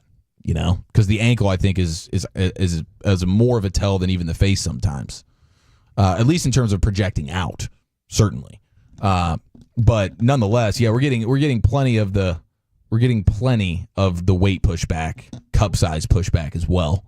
Ooh, but I mean, now you're really getting. I mean, hurt people. You know? Exactly. Yeah, this was the obvious pushback here. As soon as you go height filter, okay, now we're gonna start asking for a lot of different filters here. Yeah, and maybe no filters on the photo themselves. How about that? Let's filter for that. Only chicks that are posting real photos out here instead of the false advertising. You know what? This is going to sound terrible. I think the females, the part of an app that they would like to see. What's that? Your bank account. Oh yeah. Oh my gosh. They'd rather see your bank account than your face, right? Exactly. If they had an app where like they post your picture and then your legitimate bank account. Mm-hmm. They probably don't care about how tall or heavy you are, any of that, how much money you got in your account. It's pretty amazing. They could be genuinely interested in you for two different reasons. Number one, your looks and your charisma, or number two, just how much money you got. There's a way out for us. You could always, we all have a chance to some extent. So. By the way, I saw the Happy Gilmore 2 teaser this weekend, the trailer official. Okay, what'd you think? And I'm not gonna lie, my expectations were pretty low. Like, this is an all-time comedy that you're trying to reinvent. Yeah, it's going to be like a sad. But the teaser was actually pretty good, man. The teaser's rocking right now, and Boban's going to have a heck of a role in this one. So that's even more exciting. But sometime in July, I think it releases on Netflix, and I will be watching that on the debut night. Is Boban replacing that giant guy? Yes. I believe that was Mr. Gilmore's. What did he say? Mr. Larson is the character in it, but yeah, he's replacing him, which is going to be fantastic. All righty, it is the Gbag Nation here on 105 to the Fan. Full show today here. We're going all the way till 7 o'clock. Fan After Dark will take over. And coming up next is the top local sports stories of the day, and where we go from here with the Rangers, Stars, Cowboys, and more. That's coming up next. Your Gbag Nation, the Fan.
D&M Leasing Studios, you're rolling with the Gbag Nation on 105.3 The Fan.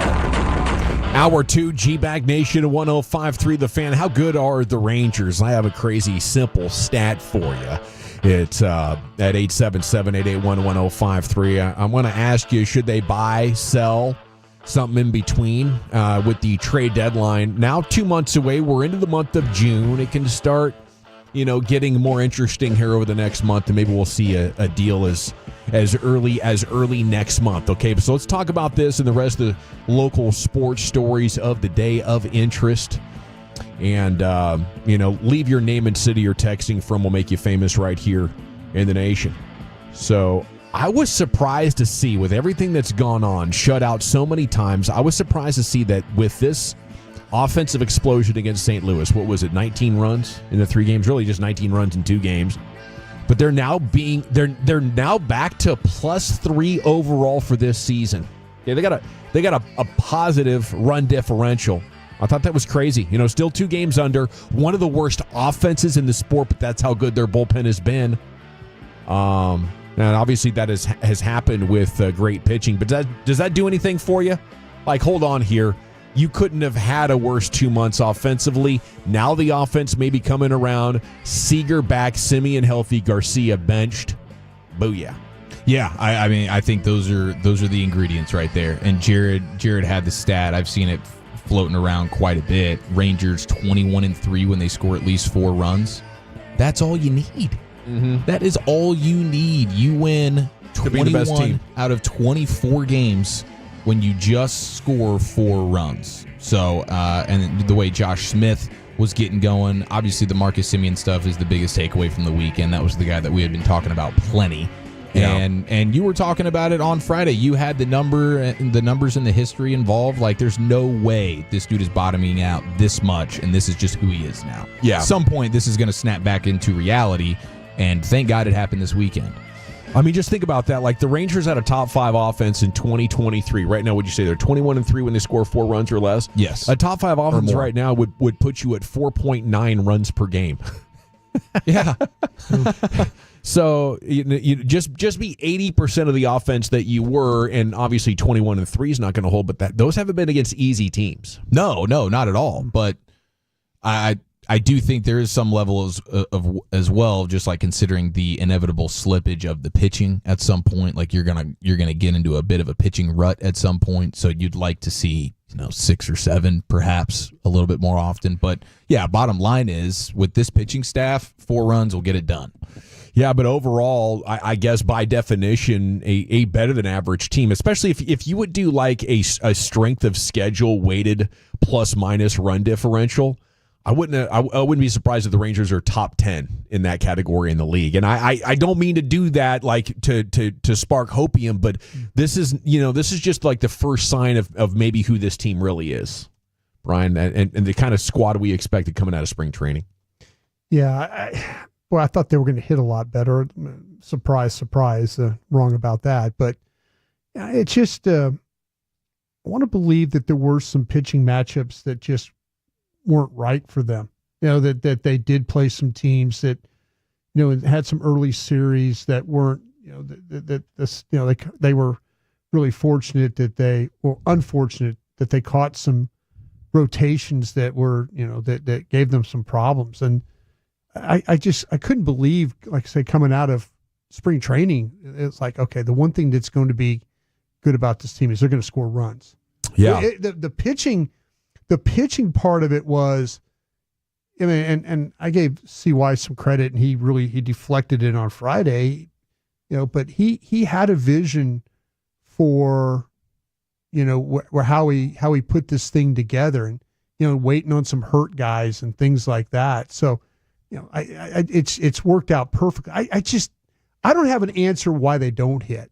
I have, other than the fact I think the pitchers that they've faced have been, I think the teams they faced and the pitching staffs they faced has been very, very, very, very difficult for them. Yeah, and they've had bad luck, I think, with some key guys like Jock Peterson and Marcus Semien and Adolis Garcia. Hopefully, Semien start to get this thing turned around. By the way, I did just hear from Rich over there at the Rangers, and CY is going to join us coming up in an hour and 15 minutes here on your home of the 2023 champs. Now, fingers crossed with Eovaldi. I was talking Friday briefly. I wrote about it actually over the weekend. I have a Substack, Pure Gold as always. I wrote about this trade idea, like with the Rangers, should you trade pitching for hitting? And specifically, I was looking at Tyler Mahle and John Gray, but until we get resolution on this Eovaldi storyline, I don't think you can be looking at trading away from pitchers. That would be assuming we're at pretty much 100% strength. DeGrom has like 8 starts in a row where he's allowing 2 or 3 runs or less, just something stupid that he's got going on. So sure, healthy, let's deal. But now if you're like, oh, by the way, you might be losing Eovaldi, and nobody has said that, but when you put him on the injured list with what we saw last week, and again, I guess we'll ask CY about it coming up at 4:20. Like, are you guys still sure that, everything is fine with Eovaldi? I don't know, but we heard triceps. This is what I always think about. We heard triceps with you, Darvish. Yeah. We got on a plane. We fly to Surprise, Arizona, because they'd said, "Oh yeah, things are good." And then the next day, they're like, "Oh, actually, it's going to require surgery now." So, and we've seen several of those in sports. So I guess they can't diagnose Tommy John immediately. Sometimes, either that or they just don't want to. They want to give the fans some time. And maybe there is something with the inflammation immediately that sort of distorts things. I really don't know, but yeah, they always seem like, okay, if they're going to have some really bad news, they want to slow play the breaking of it. Yeah, or they don't know it, or they're slow playing it. Right. One of the two. I figure we're 72. We're over 100 hours since his injury.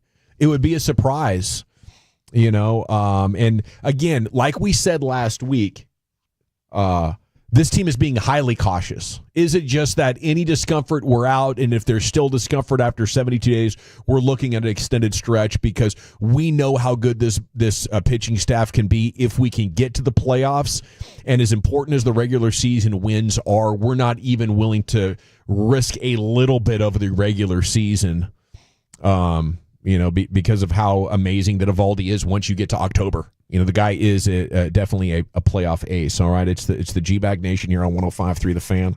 What's the update on Bradford? I don't know. I we have positive updates on Evan Carter and Kamar Rocker. I think over the next 2 days, you're looking at those guys getting activated, but I hadn't heard anything on Bradford since last week. I know Sean McFarland said that Cody Bradford threw curveballs and sliders in a bullpen just over the weekend, came out of it fine, and he says that's a big step and hurdle out of the way in his recovery. So hopefully it's sooner rather than later. Perhaps you could see him before the All-Star break. That'd be great. Okay, I just want to ask you guys the Frank Ragnow question. This is kind of reminiscent of Travis Frederick, where about 7-8 years into a great career, you're like, hey, you're not going to have your all-pro center. What's that do to the Lions, along with losing Ben Johnson? Breaking news, the Lions center, Frank Ragnow, retiring. Yeah, this guy is only played 7 seasons with the Lions, and he was like a 4-time all-pro center or Pro Bowl center. And if you watch Detroit play, their offensive line is outstanding when it comes to running the football. And a lot of it has to do with that ability of their center to not only play along the line of scrimmage, but also second level. And I never, ever believed coming out of Arkansas that Frank Ragnow would be able to play second level football. But man, he does. He's one of those guys that gets extremely close to the defensive lineman. He's great. He's an outstanding holder. He gets his hands up inside, turns guys, but his ability to work with the guards around him, and then his ability to take guys one-on-one at the point of attack, and then those backs are so good cutting off his blocks. This is a big loss for the Lions. And this is one of those things when you're talking about, we're getting ready to go into that break where OTAs are over, we'll take a month off, and then the next we're at training camp. If you knew that Frank Ragnow was going to retire this year before the draft, your offseason plans would have looked a lot different. You would have been looking at, and this wasn't the year that the centers. Last year was the center draft. This year was a little bit more questionable about that. But man, I don't know. This situation put Detroit in a bad spot when it comes to their offensive line. And they're a team that's super aggressive when it comes to going to get players. They might have to trade for a guy. I'm not going to sit here and act like I know Detroit's backup center plan or anything like that. Should figure out who they got. But this was a bad, as far as timing goes, for the Lions when this one went down. Yeah, I wonder how long they've been aware of this even being on the table for him. But it is crazy because he's played 15 or 16 games each season for 3 straight years.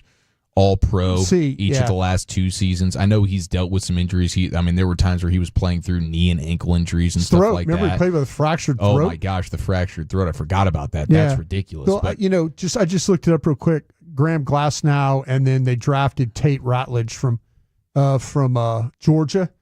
Tate Ratledge to me is a guard only, not a center. I would be shocked if they tried to play Tate Ratledge at center. Yeah. Just not the foot athlete. I think it does. It shakes up the NFC picture. I don't even know how it's going to hurt them in the division. Certainly Minnesota, Green Bay. Yeah, the Cowboys, the Cowboys were not lost when they lost Travis Frederick. Look how that kind of messed you up for. So, speaking of the Cowboys, if you can get your running game figured out and your run defense figured out, like this takes away peak potential from one of the teams out there. Certainly the Lions are going to be very good, but they're not going to be as good without Frank Ragnow. No, and we were already projecting this team being at least a half step back compared to what they were. You lose Ben Johnson, you lose Aaron Glenn, so you have coordinator switches, and then now they still have Hank Fraley as their offensive line coach, which is obviously big, but there's no replacing Ragnow. I saw from Nate Tice over the last 3 seasons, since 2022, garbage time excluded, the Lions offense, what they rank with him on and off the field. When he's on the field, it's, from a success rate standpoint, 3rd best in the sport over the last few years. Tied for 1st in EPA per play. When he's off the field, they go from 3rd to 23rd in success rate. Wow. And they go from 1st in EPA per play to 12th. Okay. Yeah, so that is definitely something to monitor. No Ragnow, no Ben Johnson, no Aaron Glenn. Really, really tough division. Still more good players than anybody else in the conference, but not by enough. Last year it was just injuries, right? Their skill is outstanding. Yeah, absolutely. Yeah. I guess you got to consider the Eagles as well as, up here, and they stayed healthier, but they lost 5 or 6 players off their defense. Their edges, yeah. Saquon Barkley is going to be featured on the cover of Madden 26 and be named to the Madden 99 club, so congrats to him for that, expressing gratitude. I can't wait to hit the field again to give Madden players more highlight reel moments in Madden 26. Dude, they have a crazy video of him. Did you see him he's doing that for the cover, he's doing his spin. He's up in the air, the spin jump. Yeah, and seeing the video of him doing it, it's like ridiculous how effortless it is for him to jump super high over a dude. And then it looks like he hangs there for a second. Like he just sort of freezes in the air for a second. It's like, is he strapped to something? So they put him on a green screen to sort of recreate that? Yeah. Man, that is cool. Yeah, I always like those behind the scenes video game type of explanations. Yeah, but I think that one is big. Obviously, the SI curse, the Madden cover curse. I don't think you need any of that or would want to dabble in any of that. But, what you're looking at with Saquon Barkley is a guy coming off a season where he touched the ball a ton and has injury history. So, that's out there for the taking. Madden curse, SI, regardless. Yeah. A good point from the 520. I mean, don't you have a guy like Brock Hoffman that could be expendable? Hey, Detroit, you want to play a little game, a little tradesy game? What do they maybe have a DT? They do have a DT. They signed one, man. They signed a cheap. Let me see who it was. What is his name? Because they signed on the cheap a one technique man beast that you're thinking, why would the Cowboys have not been bringing this guy in free agency? Super cheap and really legit. I got to figure out who this guy is, but yeah, Roy Lopez. Yes, yeah. Ting. Wow, that's a good. So they're going to want to keep him, but do they have other guys maybe that they would want to part with, or? I'll have to look at their depth chart from an interior defensive line standpoint. Okay. But yeah, the Cowboys have. I mean, their interior offensive linemen, they got a buttload of them. Yeah. NBA Finals set for Thursday. Game 1 and 2 in OKC. Thunder a 9.5-point favorite. The Pacers have had the best defense so far in the playoffs, though, and during the regular season, they were 6th. So they had the best offense, the 6th best defense, going up against the Thunder that won 68 games. I think, on paper or for basketball junkies, this is a fun series. Yeah. I don't know if it's going to drag in a ton of casual fans, but that's not who we are here on this radio station. Just go watch him. But Carlisle got back with me. Nice. Yeah. So he was. It's not. I thought, geez, he hates us now. But he really doesn't. He was just busy. See, he was just grinding. He was just in the lab. He was busy. He's just busy. Yeah. He's busy, but he got I'm back. trying to win games. Yeah. I'm obsessing over this and any sort of distraction. Congrats to him. And once again, I think he just continues to prove himself as one of the best coaches in NBA history. So, I'll be pulling for him. Yep. I know a lot of Mavs fans will, especially with the OKC rivalry. But I'm going to go ahead and predict actually Thunder in 5. Okay, that's how much better I think they are. It's time for the C-Note Cowboys news of the evening, and we'll get you all the top headlines and storylines coming out of the weekend and going into week 3 of off-season workouts here coming up next. It's the Gbag Nation on the Fan. I want to chat with you about my friends at Men's T Clinic before we do anything else, though, because if you are running on empty, Men's T Clinic can get you out of that mode, get you to living your best life, get your edge back. Do you want that feeling of being unstoppable today? I know you would. And if you're struggling with stamina, weight gain, dip in confidence, whatever it is, Men's T Clinic can get you fixed up. Stronger, sharper, full of energy.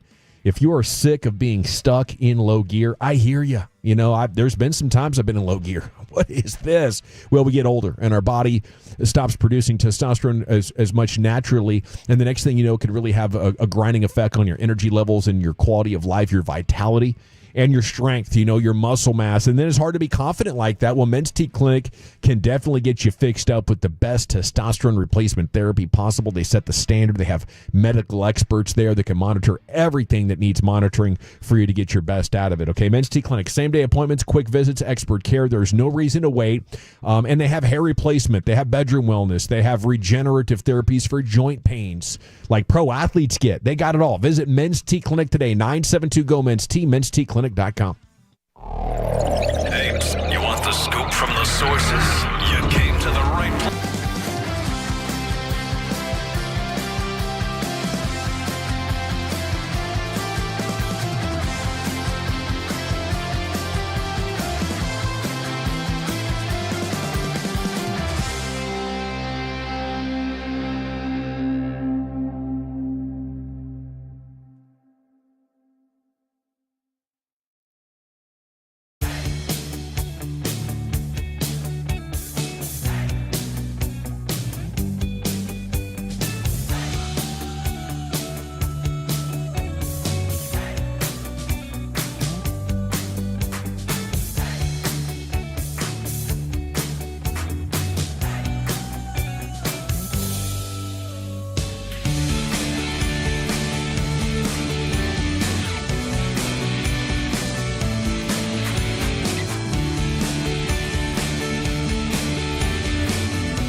It has low fee products? I gotta remember that. Well, you know, they say in order to remember something, you have to forget something else.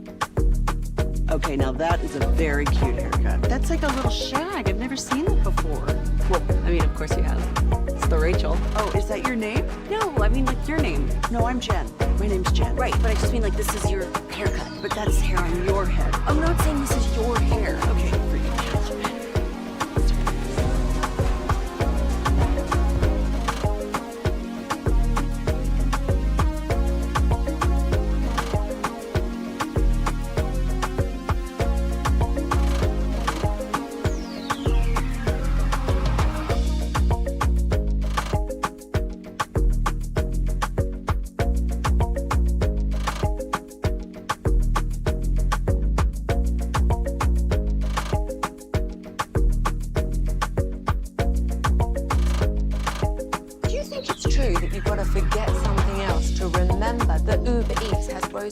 no, that's absurd. Hey, remember when you used to be a, what was it, Pepper Lady? Pepper Lady? Wasn't it Cinnamon Sisters? Basil Babes. Saffron Squad? Nutmeg Maidens? Paprika? No. Nutmeg Maidens. I just said that. Was it Spice Girls? Doesn't sound right. Was it Saffron Squad?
All right, welcome back, Nation. It's time now for the C-Note Cowboys news of the evening. We do it every day at this time as you are, well, you're riding with us all summer long. We're heading for Oxnard, baby. Hope to see you out there. Okay, segment's brought to you by the Frankels. Life is unpredictable. Accidents happen. If you've been injured in a car or truck wreck, call the Frankels first, 214 or 817-333-3333. There's never an out-of-pocket cost. They only get paid when you win. The Frankels, the go-to car and truck wreck attorneys in Dallas. It's also brought to you by Cars for Kids. Donate today, carsforkids.org. Okay. There are some Kyle Pitts trade rumors as well. Now, there's no more trades that are going to happen for the Cowboys, right? I know before the draft we were talking too that the Pickens things happened, but we're done. You think, other than summer free agency? Yeah, there was. There were a couple of conversations that I had this weekend. An interesting one I'll get to in Krusty's Corner, and then the good tease that's coming up in 15 minutes. Yeah, and you might be involved with this one too. Okay. And then but I asked also about like Amari Cooper. Was that water under the bridge? And they were saying, yeah, it's pretty much we're not going to do anything there. So that could get real fun if Amari Cooper's your third receiver. I feel like that and we've got we got some June 1 stuff potentially going to happen here, but I think if it's going to happen, it's going to happen before between today and then the 15th or 16th of June. Okay, because then everybody goes on vacation and it's hard to find personnel guys. You're not going to get trades done and all that. So if there's going to be some June 1 signings, maybe some guys are recruiting, whatever you want to do that way, I think it's going to happen here in the next couple of weeks.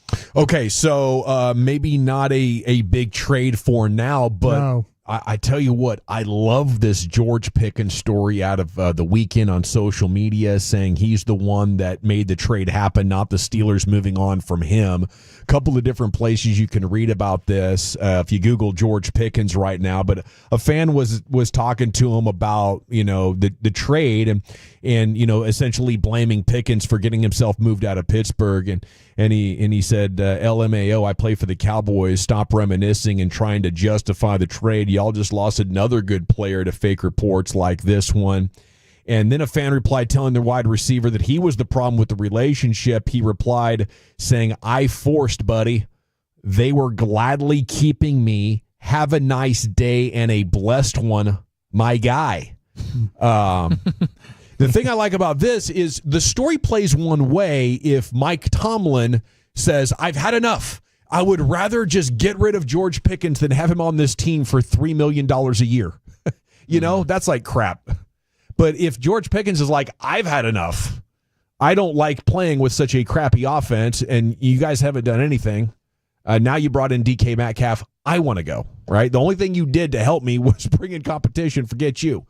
So I think that, that's why that story strikes me as differently today. It makes me even more bullish on what Pickens is going to do here. Yeah, absolutely. I mean, certainly two sides to every story. I don't know if Mike Tomlin would have the same perspective, but yeah, it kind of perked me up as well. Like, oh, okay, I hadn't really considered maybe, because the whole time we're thinking, wow, if Mike Tomlin's getting rid of a guy, then how bad is this? Yeah, but if this was George Pickens that was really forcing the issue there, kudos to, I guess, him and his agent for like not making this a huge David national story, because usually that's something that gets out and is talked about plenty. This player wants out. And congrats to the Steelers for making it happen, who have let these drag out in the past. And they're like, hey, he wants out. Let's do it now while it's quiet. Because once the volume gets turned up on that kind of a storyline. Brian, what do you think of it? I know you've been positive the whole time, so this probably changes nothing for you. It just it's confirmation of everything that your sources have told. What's interesting is the fact that Pickens, they since has deleted the text exchange and stuff like that. So maybe David Mulligetta and them stepped in and say, listen, we're trying to keep our tongue, we're trying to keep quiet. Well, that's the other side of it. Is this the time this is the first time since the trade that Cowboys fans have maybe seen the emotional side. Yeah. I I tend to I saw a quote from Russell Wilson. I don't know if you guys saw it, and he thinks that George Pickens could be one of the best receivers in the National Football League. He calls him misunderstood. He goes, he's not a problem. He's just misunderstood. And, but he said, hey, this guy's got a ton of ability. I think the Cowboys are hitting this at the right time. Okay, I hate this, man. I hate when people call other humans a POS. So 817 says, every report I've read has said the dude from the Steelers was a bleeping piece of bleep and hard to work with. Y'all are being homers. No. What happened is... I talked to people in their department, actually in the Steelers, and they were like, listen, this guy is... super competitive. I trust these guys. I mean, I've known these guys forever and never felt like that. Oh, good luck with that, Broadus. You're about to cover a clown show there, And I never heard that. It was always like, hey, man, this guy. I tend to side with what Russell Wilson's talking about here being misunderstood, where the people in the scouting department stuff like that are like, listen, this guy's a super talented player. Yeah, he just wants to win so badly. And he's very outspoken about it, and it comes off as being negative, and it's not all true. Yeah, I mean, he's competitive. He gets on the field and he's embarrassed like Luka, and the way that he acts out is not to bellyache and complain and bitch to the refs. It's to kick somebody's ass. You're going to get the absolute best out of this guy. He's trying to get paid, and you've got him right now to where he can't come out and say things, and he can't be disruptive, and because he's trying to get paid. Because if he doesn't have, everybody knows how talented he is and what kind of receiver he is. It's the off the field stuff that's kind of following him around. Not the off the field, but the stuff that he's a problem in the locker room. And David Mulligetta, I guarantee, has told him, hey, you just got to hold your tongue this year, and we'll get paid. He's not a problem in the locker room, right? Not at all. Yeah, not at all. Not from where not from the people I talked to at Pittsburgh and some people that know him from around the league. See, the 817 says just because he's super competitive doesn't mean he's not hard to work with. I would say They're back all hard to that. to work with. Just because he gets mad on the field doesn't mean he takes that same energy. Like when you're competing, your body gets so energized, and then when you lose in front of a national TV audience, there's this feeling of failure, and that does crazy stuff. But that's totally different than 9 to 5 work environment Monday through Saturday, getting ready for the football game. And I think it's you that actually are projecting despite any evidence not being there. There's just no evidence of it. If you want to pile on the Cowboys and for making a trade for a player that everybody perceives as being a bad human being, then that's your fault. But like talking to guys around the league that know this player, they swear by this guy. Okay, speaking of swearing, Gbag Nation 105 through the fan, Michael Irvin with an updated take on Shoddy. If you missed it, shortly after the hire, he had a great rant saying you're bringing in a guy from inside the building. So here's Irvin after getting a chance to work with Shoddy here at the OTAs talking about him. Everybody talking about Philadelphia. And then the Cowboys got the hardest schedule we ever seen. Oh, my God, it's about to be. Oh, my God, oh, my God. No. What y'all are trying to do when you're saying all of that is create this fear and anxiety. But what I saw today was what I needed to see so I can tell you that shit ain't gonna work. Because I saw a man that's trying to grab all of this opportunity that he has. And he's changing that culture. And he's done one thing that I hold true. You must make people comfortable with them two things. Competing like a mother, brother, and then pressure. Ooh, I like it. Okay. That's quite an endorsement from Michael Irvin. I think one of the advantages of Schottenheimer, he's been able to be around and observe Mike McCarthy for a long time and then come up with a theory of his own of why it didn't work. Yeah. And I think this is one of them. Yeah, I know he was able to see all the mistakes that Mike made, and Mike did some good things too.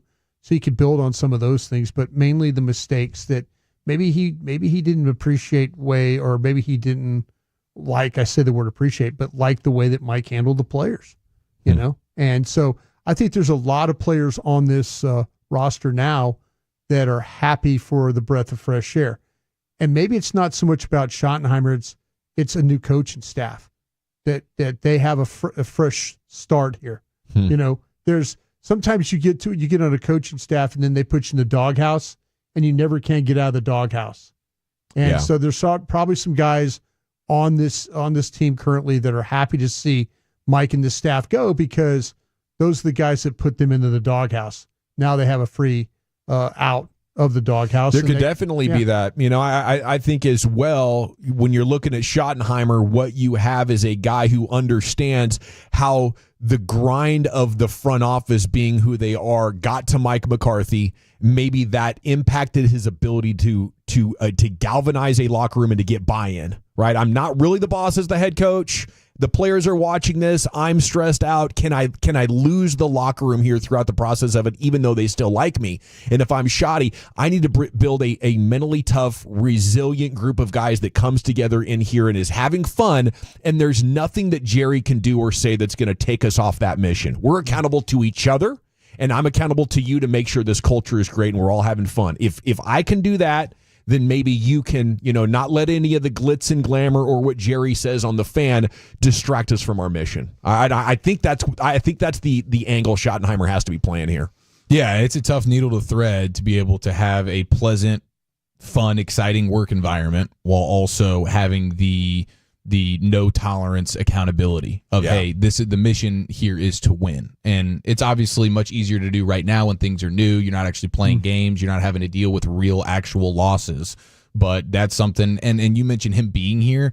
How much was McCarthy just caught off by surprise about what this whole job entailed and what it was going to be like? And Schottenheimer, having been in this building, can see, okay, this is, and now he can have a strategy of how he would navigate it, right? McCarthy just gets thrown in. He's used to Green Bay, and now, oh, crap, this is a completely different situation. I think after the third year, Mike knew what he was up against. I think the first couple of years, I don't think he had an idea of what he was dealing with. But I think by year 3, year 4, he was pretty versed on, okay, I'm going to talk after a game. There's going to be 5 media members in here, and that's okay. I think at first it's like, well, what just happened? Where's the media? Why is Jerry getting all the shine here, or the conversations and stuff? I think Mike got it. I think it beat Mike down too at the end.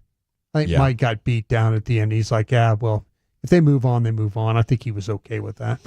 Yeah, okay. We just got to a couple of stories there in the C-Note, but we have a lot more, including a couple of Joe Milton cuts and a ton of more Cowboys headlines here. It's been a very robust news cycle here for the summer. We're still about 7 weeks away from training camp. But Krusty's Corner's coming up next. Where are you taking us? Yeah, it's just low-hanging fruit, and you need to change your attitude about this. We'll do that next. Let's get you to GreystoneRoofing.com, though, ladies and gentlemen. Greystone-roofing.com. It's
product? I got to remember that. You know, they say in order to remember Some hoop coming up at 4 o'clock as the finals just a couple of nights away now. Chief's going to take us through an afternoon rim session, but here's Brian with Krusty's Corner, brought to you by Reliant Air Conditioning, gimmick-free AC repair and replacement. Take it away, Brian. Thank you very much, General. Appreciate that. I was talking, I was doing some work with Jeff Kavanaugh this morning, and we were kind of going through like positions. We're always, we're worried about this, worried about that, and everybody talks about the defensive tackle position.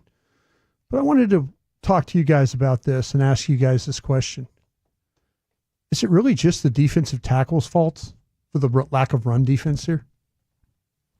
No. And I ask this because the more that I've dove into what some of the issues were, it's really not all on the defensive tackle spot, because if you look at where the Cowboys were one of the worst in the National Football League with where the ball was run against them. Teams ran the ball on the edge against them almost 60% of the time. Feasting on the outside. The outside part of it, but we focus, and I say this because I think as fans, we immediately think defensive tackle problems. But you also, I'm in that mode right now where, okay, I'm watching this. I'm like, okay, yeah, it is. Ball's going to the edge. Ball's getting to the outside. It's not at the tackles. It's on the outside again. And I'm looking at this, and I'm watching the tape of things of how they're playing run defense. And then I go in and I look at some metrics, and I say 871 yards before contact. It was the 5th worst in the league when it came to that, when it came to where they were picking up ball carriers. Everybody's getting blown off the ball. Yeah. To me, I'm looking at a team also that only had 52 run stuffs when it came to. That was worst in the league. Just give you an example. Cleveland Browns were the best team in the league when it came to playing the run, when it came to run stops, where it's at the line of scrimmage or behind the line of scrimmage stuffs, no gain, that kind of thing. 110 of those. Wow, so they more than doubled you up. Yeah. That's the difference between, and then when you watch, and I challenge people, don't let defensive tackle be this low-hanging fruit. I do think if you had great defensive tackle play, your guys would run more freely. They'd be in spots. That's a myth at times. Okay. That's a myth. Well, I don't want to let everybody off the hook. But I'm not letting Marquise Bell, Wanye Thomas, Mukawamu, all guys were talking about playing slot or stepping up in safety, all horrible against the run. Yeah. Example. If you now, I'm going to use Pro Football Focus's run defensive grades for these players. Yeah. And you tell me if it's fair or not. Micah Parsons' run defensive grade is 65.5. That's 44th for his position out of 116. Okay. Yeah, not good. Yeah. How about Diggs, the corner? Bottom 10%. 43.9. He's 101st out of 105 playing run defense off the edge. Bottom 5%. That's no surprise at all. Oso Digizua, 50.8. Yeah. 77 out of 144.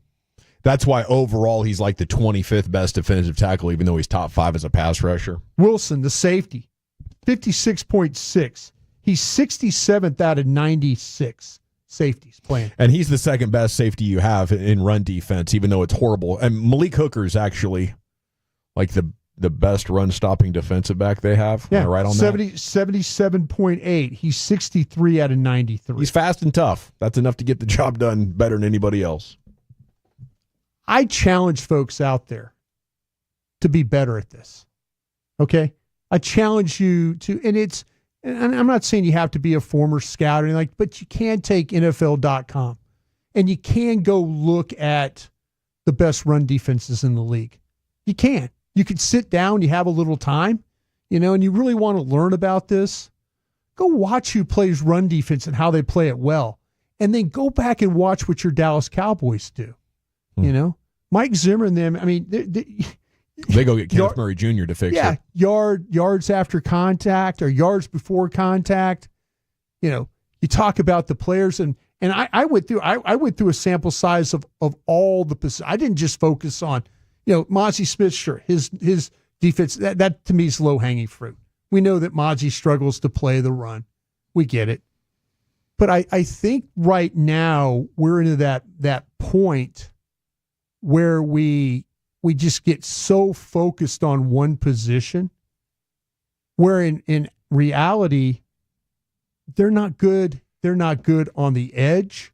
They're not good at tackle. Linebackers struggled. Corner struggled. Safety struggled. That's why you play bad run defense right there. Mm-hmm. Team effort to be this bad. Yeah, but we tend to focus too much. I mean, that one technique defensive tackle is the only spot on defense where that's all you're asked to do. Please be tough against the run, get some TFLs, and knock your dudes down. And we're not doing that either. You know, so I don't want to let the defensive tackles off. No, I'm not letting anybody. That's why I put. I mean, I didn't put Mozzie Smith in there because we all know that Mozzie Smith struggles. That's low hanging fruit to me.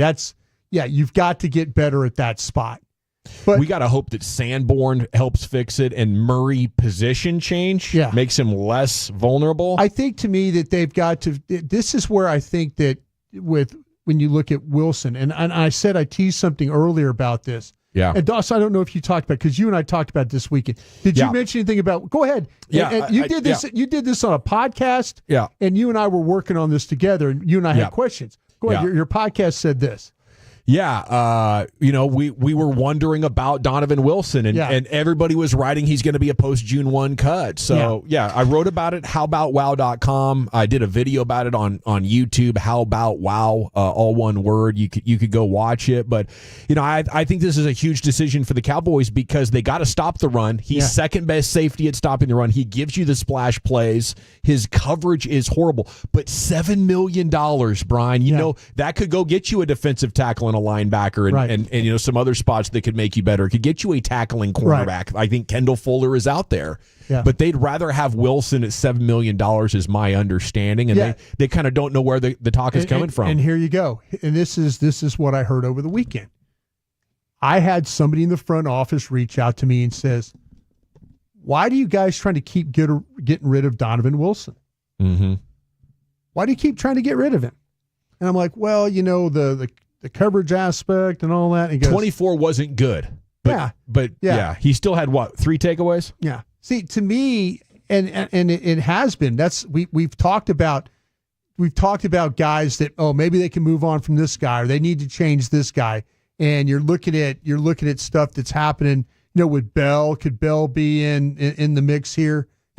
This Clark, who they brought in from Syracuse, the rookie who's getting some reps with the ones. Could this guy be somebody all of a sudden, it's kind of lining up that, well, wait a minute, you've extended Bell and Thomas and you gave one of the highest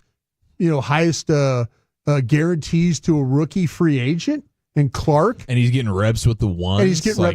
Obviously, we have questions now about the status of Donovan Wilson when you have an undrafted Syracuse no-name getting reps with the ones. But then I get the this doesn't make a lot of sense. They're very legitimate questions, though. I mean, they're absolutely, because. But in their mind, it's like, this dude's safe. Yeah, exactly. See, that's the thing that I'm kind of looking at right now. There's like, me personally, I'd like to see them try. Yeah, let Thomas play, let Bell play. I think those guys catch a breath of fresh air. Sure. Because of the coaching change. We need to rotate it though, because none of them can do it all. Yeah. Like Wilson's going to give you a little bit better run defense and big plays, but Wanya Thomas and Bell are both a lot better in coverage. Right. So I think Flus is looking at it like, if I go with Bell and Thomas, we're not going to get any big plays, and we're going to be even worse against the run. So I can kind of rotate guys in, can I?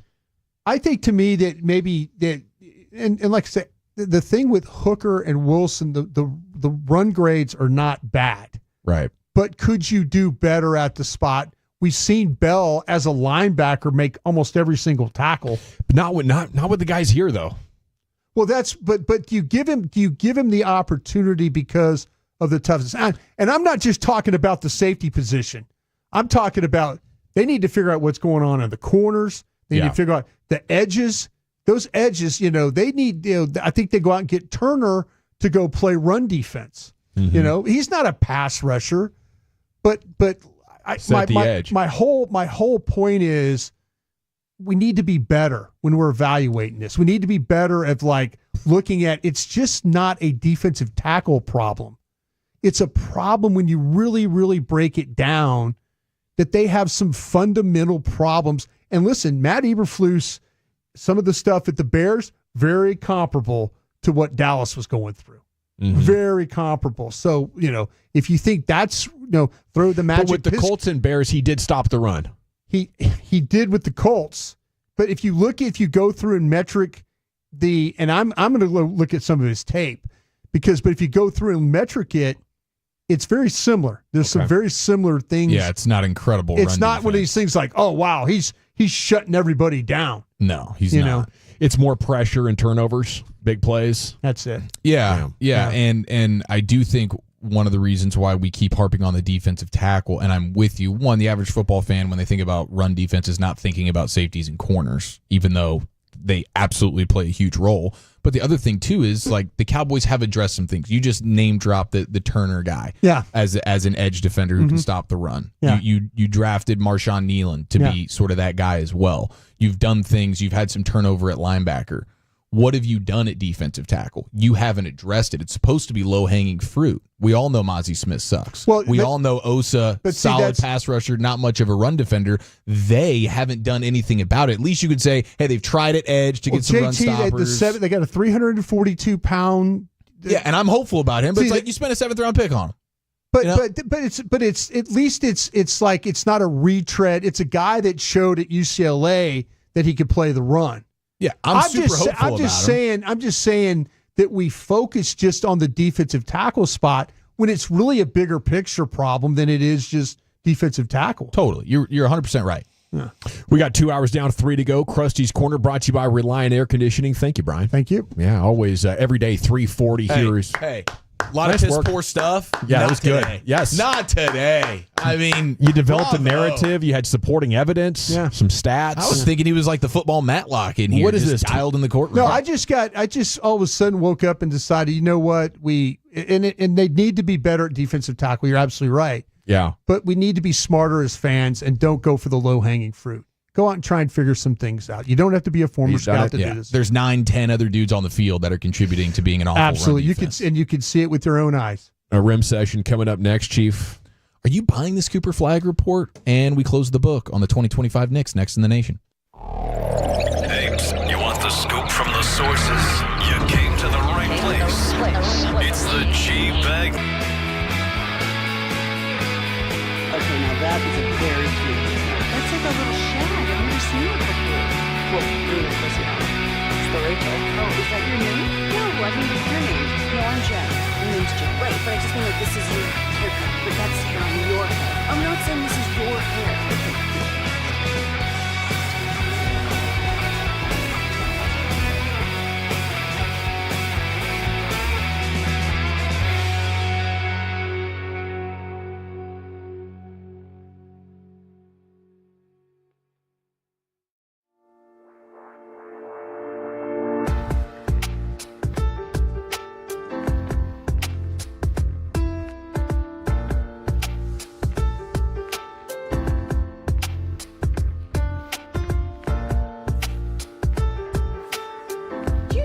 That you've got to forget something else to remember that Uber Eats has groceries. No, that's absurd. Hey, remember when you used to be a, what was it, Pepper Lady? Pepper Lady? Wasn't it Cinnamon Sisters? Hazel Babes. Saffron Squad? Nutmeg Maidens? Paprika? No.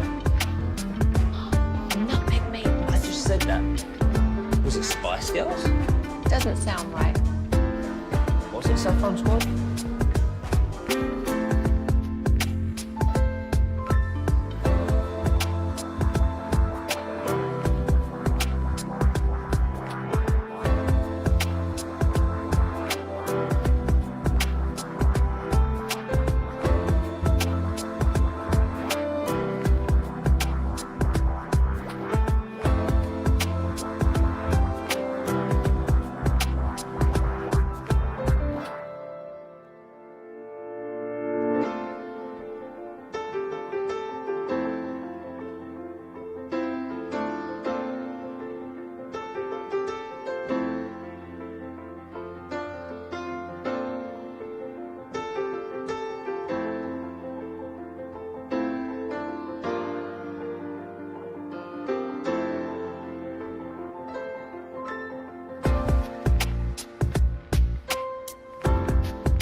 Driven by our D&M Leasing Studios. You're rolling with the Gbag Nation on 105.3 The Fan. Welcome to the Nation. Here we go. It's hour number 3 of the Gbag Nation here on 105.3 The Fan. We're 20 minutes from Chris Young joining us here on your home of the Rangers. Ask him some questions about a weekend that might spell breakout. Of course, Evaldi on the 10-15, something like that. But CY is coming up here in 15 minutes, and here's the Chief with some hoops. Yes, sir. Thank you very much. Let's go ahead and cut the lights out. We'll put the kids down for that summer afternoon snoozer. The Gbag Nation goes all 56 inches around that rim.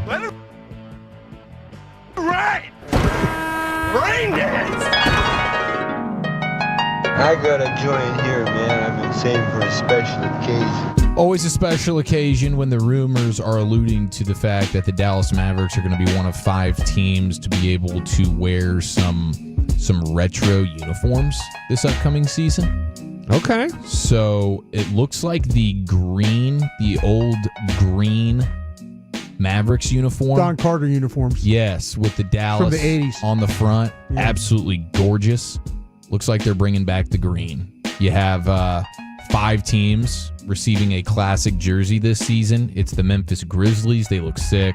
The Timberwolves. Are they from Vancouver?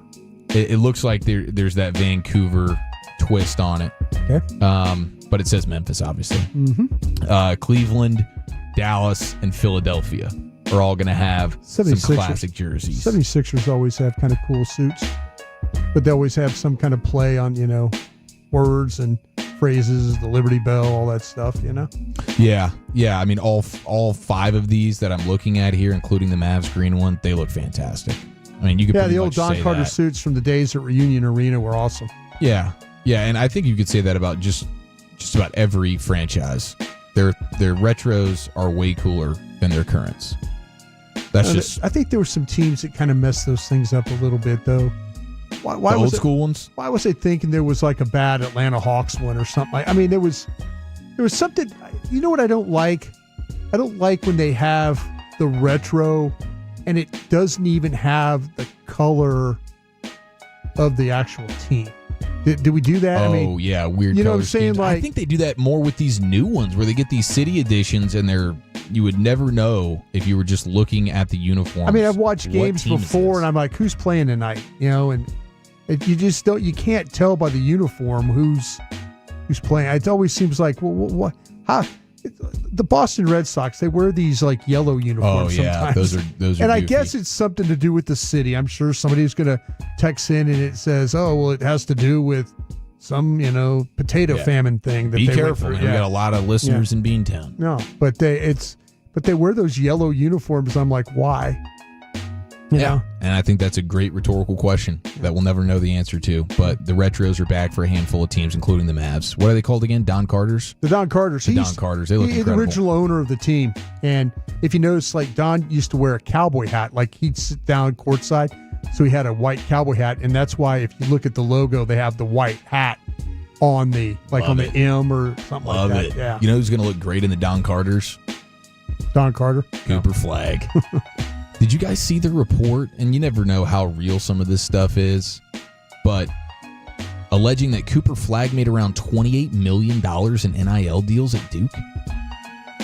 Wow, that's huge. I can imagine. I'd buy it. Huge. Yeah. 28 million? I mean, I would think at least around 10 to 15. Basketball players have always been more marketable because their face, because of how they dictate success and failure more than other sports, one individual player. Duke being that successful, being a white guy. I think there's a lot that could go into maximizing Cooper Flagg's marketability. Well, they're saying he made $13 million from New Balance, the shoe company, and $15 million from Fanatics. That is remarkable. He's also got deals with Gatorade, Court Furniture. I've rented Court Furniture before. AT&T and the NIL store. Just renting out furniture? Yeah. Me? Is that what you said? Yeah, I rented Court Furniture when I was in Philly. And I didn't want to bring my furniture. I drove my furniture from Green Bay to back down to College Station where my mom and dad were at the time. And so I just rented furniture. And so when it was time for me to leave, I just called them and they came and picked it up. That's getting it done right there. Yeah. Well, we did, unfortunately, this weekend. We talked about it a little bit earlier, but we lost the legendary sports science host that was John Brinkus, 54 years old, battling a lot of personal anxieties and depressions and stuff that I was not even aware of, but stuff has resurfaced from over the years where he's been very open about talking about it. And unfortunately, it all culminated in, over the weekend, him ending his own life. And very sad, but I did want to play a clip from the old sports science on Dirk and his lethal jump shot and the fade. And how difficult it was to block. The angle. Really unblockable. Yeah. And so here is now the late, great John Brinkus and the ESPN sports science on Dirk. When Dirk gets a shot off from over 9 feet up with only 4 feet of separation and a 50-degree release angle, all you can do is hope he misses. Nowitzki pucks it in. And here's why Dirk's fadeaway is virtually unblockable. If you were as tall as Yao Ming with the vertical leap of Derrick Rose and jumped straight up just 4 feet away from where Dirk released his shot, you still couldn't get a hand on the ball. Wow. For ESPN Sports Science, I'm John Brinkus. R.I.P. legend. We love you, John. Yeah, and that's quite a visualization there. Maybe the second most unblockable shot of all time, compared to only the great Kareem's skyhook. Skyhook. Okay, so of course the Knicks season has ended, and within minutes, it felt like, of that season ending, we were getting reports out of New York about how everyone can't stand Karl-Anthony Towns. Oh no. Yeah, I guess it happened for them as well. It's unfortunate he makes that amount of money, because if he wasn't one of the top paid players in the game, you'd be like, dude, we got this big guy. He shoots threes. He can block shots. He passes. This guy's incredible. But you're kind of looking at him to be like capable of carrying a franchise, like he's Embiid or Jokic. It's just not there. Yeah, they say publicly Knicks players made veiled comments all season about poor communication causing their inconsistencies behind the scenes. They and coaches expressed frustration with Towns' defensive habits, less concerned with his talent level and more with his process on that end. Too often, Towns executed incorrect coverages without communicating why he did it. After it became a theme, players worried Towns didn't grasp the importance of the matter. So... and we know defensively he's a liability. And I mean, there's a real chance. We got Windhorst talking about Giannis and the Knicks being a possibility. Yeah, the Raptors are now a team that is considered in the mix for Giannis's services. But I'm sure Karl-Anthony Towns, I mean, some teams will obviously be very interested in him. Actually, I wanted to mention, looks like the Mavs are going to be able to keep Sean Sweeney after all. All right, that's a big score. Yeah, Mavs assistant coach Sean Sweeney, who is a defensive mastermind, he was in the running for the Phoenix Suns head coaching job, but they've narrowed it down to 2 other guys. So Sean Sweeney hopefully remains on staff and on the sideline with the Mavs. That is a key component to the Mavs anytime they've had good defenses. And the Mavs are the favorites to land Herb Jones, by the way. Oh, wow, let's go. Is that the Bulls trade? That's... I'm sorry, he's Pelicans? with the Pelicans. Yeah, apparently they're willing to just punt on everybody. He's a 3-and-D long wing, kind of looks like Derrick Jones Jr. Yes, that is your elite wing defender. As much as we loved what Derrick Jones Jr. have done, and Dorian Finney-Smith and Reggie Bullock and some of these other guys, and then the guys that they were able to bring in last year, good but not elite. Herb Jones is totally going to take the other team's best player and make sure he's frustrated, shooting 40% or under, on most nights. Like, this is the guy that could be, I think, that Lou Dort type of, hey, go get their best player and make things really tough on him all night. Yeah, that would be a home run move if they can find a way to land him. That's a point. Definitely point of a Nico attack guy. Yeah, absolutely. Point of attack defender that you would love to have on the wing there for the Mavs. So Sean Sweeney remains, and maybe they can go make a play for Herb Jones. Now, your stat of the day comes from the Knicks Did loss. the news come out about Sweeney?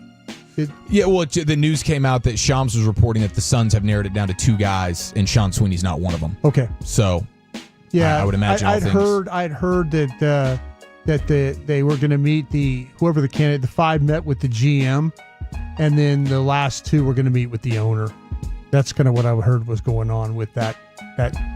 One of my basketball sources was telling me. There you go. Yeah. Your stat of the day: NYC is the first metro area ever. Can I say this though? Absolutely. I did hear something else about Sweeney potentially. Oh, better be good news. Well, did it come out that he was staying for sure? No, that I'm just connecting dots if he's not in the running for the Suns. Yeah, there might be some other opportunities for him. I was hearing from a couple of guys in the league about that. You can't let him go. This is a guy who was on Jason Kidd's staff in Milwaukee. He was credited for helping, so I'm sure Jason Kidd's going to be fine. There's other good coaches, but the way that they formed Rick Carlisle's group into a good defense, and while Sean Sweeney was credited as like the defensive coordinator of the deal, I think that is, all the evidence I need, to believe that.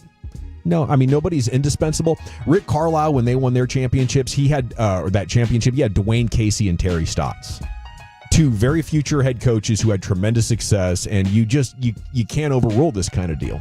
Yeah, when you have somebody like that, you want to get that title before he inevitably leaves for the head coaching job. You hate to miss out when you have a nice staff put together. He's legit. I'll be happy for him if he gets a head job, but if he goes somewhere else as just an assistant, that's going to pee me right off. I'm hearing there's a couple of teams that could be involved here with him. Well, that's a bummer. Yeah. We'll hold out hope that Sean Sweeney remains a Mav. Knicks lose. Yankees lose on the same day. NYC is the first metro area ever to have an MLB team and an NBA team each lose by 15 or more on the same day, regular season or playoffs. They're making history when they take L's in New York. And somebody just asked, could Wemby block a Dirk shot? It's a great question. I think the science has shown that it's just impossible. But if anybody could do it, it would be Wemby. Yeah. Wemby, who only played in, I believe, 46 games this year, still led the NBA in blocks. I mean, he said you got to be as tall as Yao Ming with the vert of Derrick Rose. And you still wouldn't even be blocking it. No, but Yao Ming did have short arms. So I wonder what the arm difference is from Yao Ming to Wemby. That might be enough with the wingspan.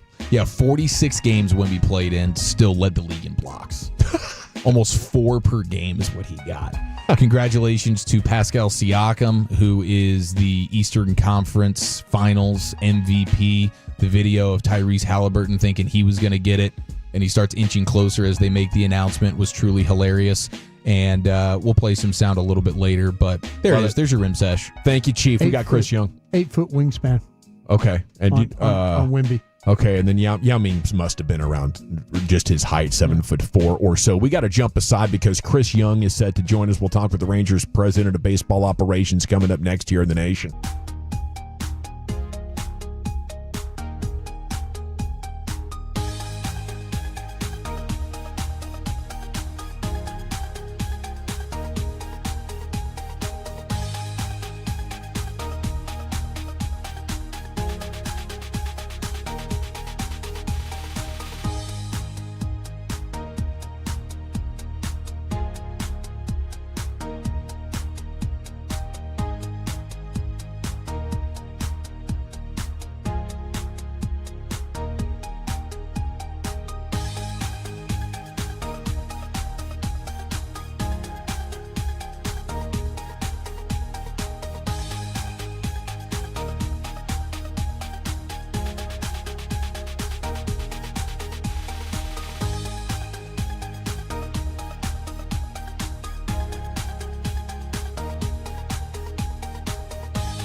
a Lola Fee product? I gotta remember that. Well, you know, they say in order to remember something, you have to forget something else.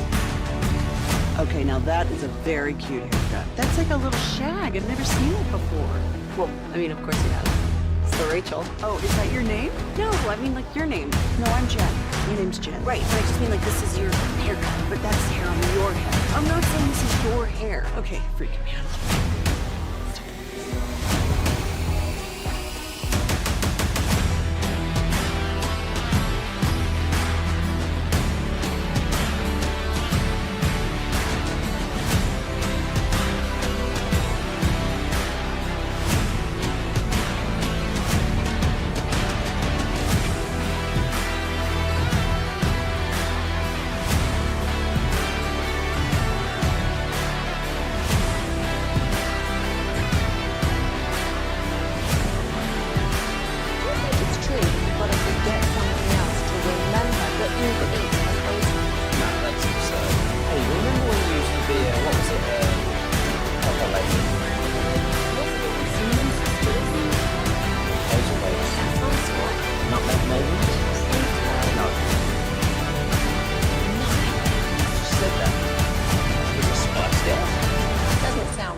Was it Saffron Squad?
It's time now for the Cy Young Show here on 105.3 The Fan. Rangers president of baseball operations joining us Mondays at 4:20.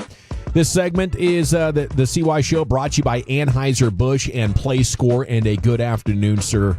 Nice chatting with you again. How the heck are you? Hey, guys. I'm well. How are you all? Well, I mean, that was a lot of fun, wasn't it? What could this weekend mean for Marcus Semien and the offense? Well, I think it shows how important Marcus is to us. And when he gets going, oftentimes the team gets going. And his at-bat quality. And we thought we saw some signs over the last several weeks that we thought that Marcus was starting to turn the corner. And our hope is that this continues. But he's so important to our team. He's played an elite defense. He's a leader on the field and off the field. And he's just so critically important to us. So if he continues this, you know, we're going to get Corey going at some point here, and the rest of these guys are going to follow suit. It's just exciting to see the offense have two really good games, and my hope is that we can start stringing together, you know, several of these in a row where the offense really just puts up big numbers. When we saw you on Friday, you said Simeon's going to hit. This is going to be better, and I noticed how convicted you were when you said that. What made you that way? Well, as we looked at some of the advanced metrics, there are a lot of indicators that suggest that Marcus is still the same hitter he's always been. There are a couple mechanical things that we've had to work on, but we felt like from a mechanical standpoint, he's the same guy. I mean, the advanced metric, he's the same guy, and we just need to get the mechanics ironed out. But he's hit the ball hard. His bat speed's still really good. And that, we felt like it's just a matter of time before he starts to figure out the mechanic. And when he does, he's going to be in a good spot. And I didn't know the timing when I said it, that he would have such a great weekend. But regardless, it was fun to see him hit. Is it usually mechanical things, or how much of it is just like a approach? Well, I think some of it's mechanical, some of it's approach, and some of it's just mental and confidence. And these guys, I say it all the time, they're not robots. And so you got to remember that they, at times lack confidence. They don't feel comfortable. They try new things. They don't have results immediately.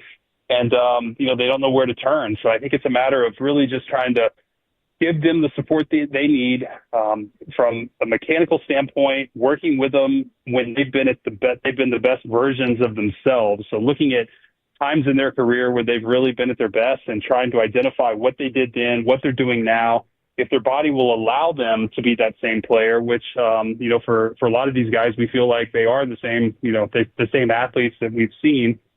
And then, psychologically helping them from a confidence standpoint, to just, relax and say, hey, you do this, you're going to be fine. The results are going to come. Just trust the process. It will come. See why, with the Nathan Eovaldi news, as a fan, you hear everything is okay. Everything appears to be okay.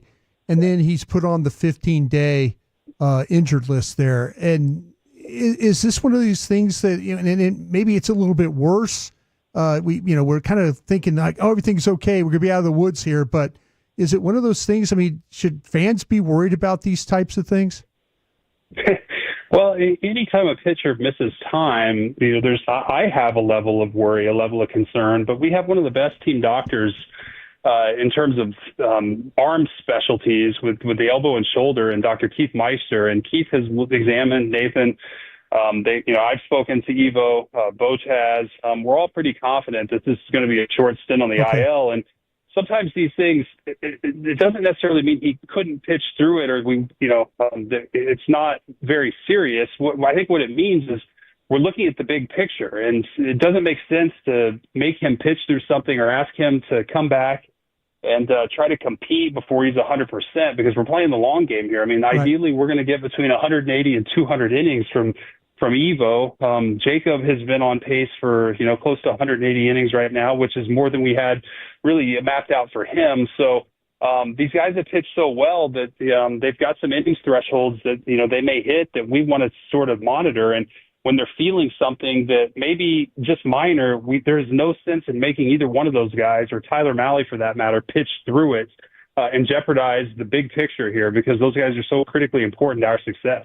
I think that's brilliant. I think, if this team could get to October, it could be really dangerous if Evo is there. Are you guys more cautious with pitchers or the staff in general than average, or than you've been in the past? I don't know what average is across the league, so I can't say. I mean, I do think that we're very, very communicative and on top of our pitchers, their workloads, their throwing programs, their bullpens, the number of pitches they throw in their bullpens, their extra days rest, our strength conditioning team, our medical team. We call that our performance departments, and we have somebody who oversees it. We have a specific physical therapist assigned to our starting pitchers. We're very diligent. I mean, they're invaluable in terms of what they mean. It's the fastest way for a season to go south, frankly, when you lose starting pitching. And we're going to do everything we can to keep our group out there. And we have, we feel like we have pretty good depth with our starting pitching, but you never want to lose any of them. Chris Young with us here on the Fan. What's the game plan here in the short term for Adolis? Well, I think, we've talked to Adolis about some of the mechanical changes that we think are necessary. we do believe athletically that this guy is still in his prime, that he can be the same player, close to the same player that he was in 2023. And with a couple little changes, that he can really bounce back. And, we're working through those right now. Sometimes those changes are hard to make in competition. For the reasons I identified, that guys they lack confidence, they don't feel comfortable, and it's hard to ask them to go compete when they're changing things. So some of it's a matter of just how quickly we can make these changes with Adolis, how quickly he can buy into these changes and feel good with them. And then, another aspect of this is who's performing. I mean, we're getting Evan Carter back tomorrow. We'll have Wyatt, Evan, Osuna, Sam Haggerty's been playing very, very well, all in the outfield. Josh Smith can play outfield now that Corey's going to be back at short more. So, for Adolis, as much as he is, an important piece to us, there's also a performance aspect to this that he needs to perform. And over the last 45 days, he has not performed at a level that is going to help us win that we need. And so we do need better from him. He's a legend, and he was amazing, and he still is, and he's so talented, and he's beloved by the fans and the clubhouse. So I wouldn't ask this question easily, but did him being out spark the lineup in any way, either psychologically or just production wise? No, I don't think so. I think that these guys are professionals, and we've got really good players. And I think just really, we put some hot players in the lineup with Haggerty and Osuna, and they got extra playing time mainly because Adolis didn't play. And, they did some things that helped us win maybe in a different way than, Adolis can hit a home run at any point. But the quality of the bat and the approach, hasn't been to the level that we need recently. And Haggerty and Osuna have had, very good quality at bats. And, they each laid down some bunts this weekend, something we haven't been doing much of. They can steal bases. And, when the offense isn't slugging, we've got to find ways to create. And these are different players who provide a different style that has allowed us to, score some runs. And we'll see where it goes. See why and if I could circle back with Adolis, veteran guy like Gavin was talking about, World Series champ. How difficult are those conversations? And do you believe in just being upfront with him and saying, hey, this is where we're at right now, and that's the approach we need to take? Yeah, this is about winning games, and the players that are going to help us win. And as much as we love Adolis, like I said, there's been 45 days of extended struggle here, right? Without real sign that it's going to change. And until we change something mechanically, just in fairness to the team, right, we have to put the group out there that is going to produce. And so, we want him to make these changes. We expect that he can make them quickly. And if he does, we think he's going to get back to being a great player. But certainly we need to see some progress with it before I think we feel comfortable to where so that he's going to produce and help us win at like we know he can. So we're hopeful, but we need the progress here. I'm going to ask you this question. How's the buy-in from his end been? I think he understands. I think he's frustrated. He understands. I think he worked on some things this off season and probably didn't get the results that maybe he wanted. And I think he understands that he needs to change. And so, and ultimately, the playing time, I think, is something that just you can't argue with. And so I think that's the thing that, he knows. He wants to win. He wants to be a part of this. And he's a great teammate. He's a great person. So I think the buy-in is going to be good, but it's going to take a little bit of time here. Okay, all right. It's Chris Young here with you on The Fan.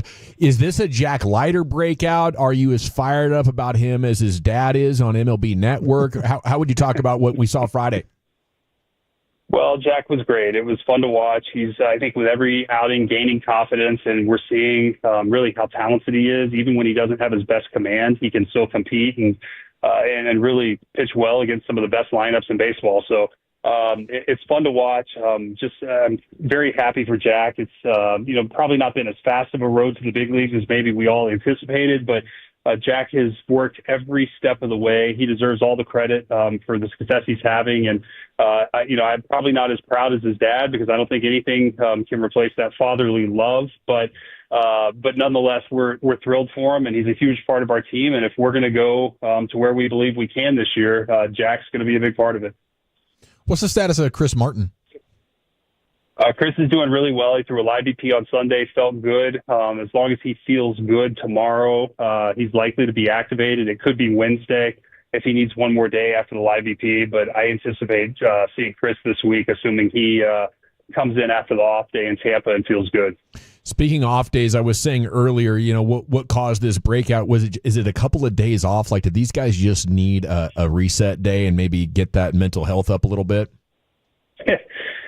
I think so, but part of being a good big leaguer is the grind, and then just knowing every day that you got to be able to grind. There's a mental toughness required for it, and I think I'd be doing our players a disservice to say that that they were worn out or that mentally they are exhausted, because I don't think that's the case. I think they know and they're capable of handling a full season. So I think just maybe having a full healthy team, getting Corey Seager back is a huge part, even though. Maybe he didn't have as many hits this weekend.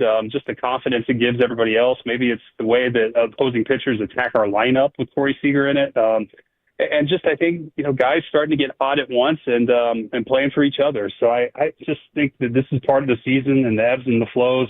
But my hope is that we see continued performance, continued improvement from an offensive standpoint, and the performance that these guys showed this weekend will sustain the rest of the year. See, why are there any quirks we need to know about Steinbrenner Field? No, it's going to be hot and humid, and I guess we'll have a weather delay at some point this weekend. So this time of year in Florida, you get those daily thunderstorms. But again, both teams are playing in the same conditions, and I'm looking forward to watching our group go compete against a Tampa club that's been hot recently, and we know that they're talented. We'll give them hell. We'll be pulling for you. Thank you. Guys, thanks so much. I appreciate it. There he goes, Rangers President of Baseball Operations, Chris Young, brought to you by PlayScore and Anheuser-Busch. And, coming off this offensive breakout from this weekend and hearing him, tomorrow night, 6 o'clock pregame? Yeah. Well, they're trying, like I say, remember we used to have those early games in Tampa when they played at the Trop, and but now they, like he's talking about, they've backed all these games up 30 minutes to try and avoid the rain. Mm-hmm. So, that's what they're kind of dealing with. So a little bit later for the Tampa games. Hey, bravo on the questions, boys. I mean, I feel killing like little feet to the fire action. That was nice. I don't feel like I asked it the right way, but I tried. But you asked. You got it in there. I tried to, in the spirit of the question. Mm-hmm. I'm never good at phrasing the question. And how receptive has Adolis been to all this? Yeah. Pretty strong. Pretty strong. Did everybody get a little fire lit under him because Adolis wasn't in the lineup? I'm just sitting here marveling at you. The thing about it was, I know from my question of it, like, I didn't expect him to tell me he took it like crap. Yeah. Now, if he would have said this, if he'd have gone, well, Adolis is a competitive guy. Yeah. That would have told me that Adolis got in his face about it. Mm-hmm. Like, what are you trying? It's 3 days off. Yeah. One's one, but 3 is like 100. Yeah. What are you trying to do to me here? Yeah. But I think that I like what he said about it's about winning. And he's going to do whatever he has to do to win. So I appreciate that about him. Me too. Yeah, especially taking 2 or 3. Yeah. Okay. C-Note 2 coming up next. We'll have some Joe Milton audio, top storylines as we get into week 3 of OTAs. Media availability tomorrow as well. So we're going to be in a highly content-rich environment over the next 30 hours, and we're back to set some of that stuff up with you next here in the Gbag Nation. I want to...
products? I gotta remember that. Well, you know, they say in order to remember something, you have to forget something else.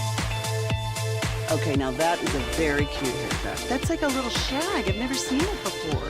Well, I mean, of course you have. It's the Rachel. Oh, is that your name? No, I mean like your name. No, I'm Jen. My name's Jen. Right, but I just mean like this is your haircut. But that's hair on your head. I'm not saying this is your hair. Okay, freaking me out.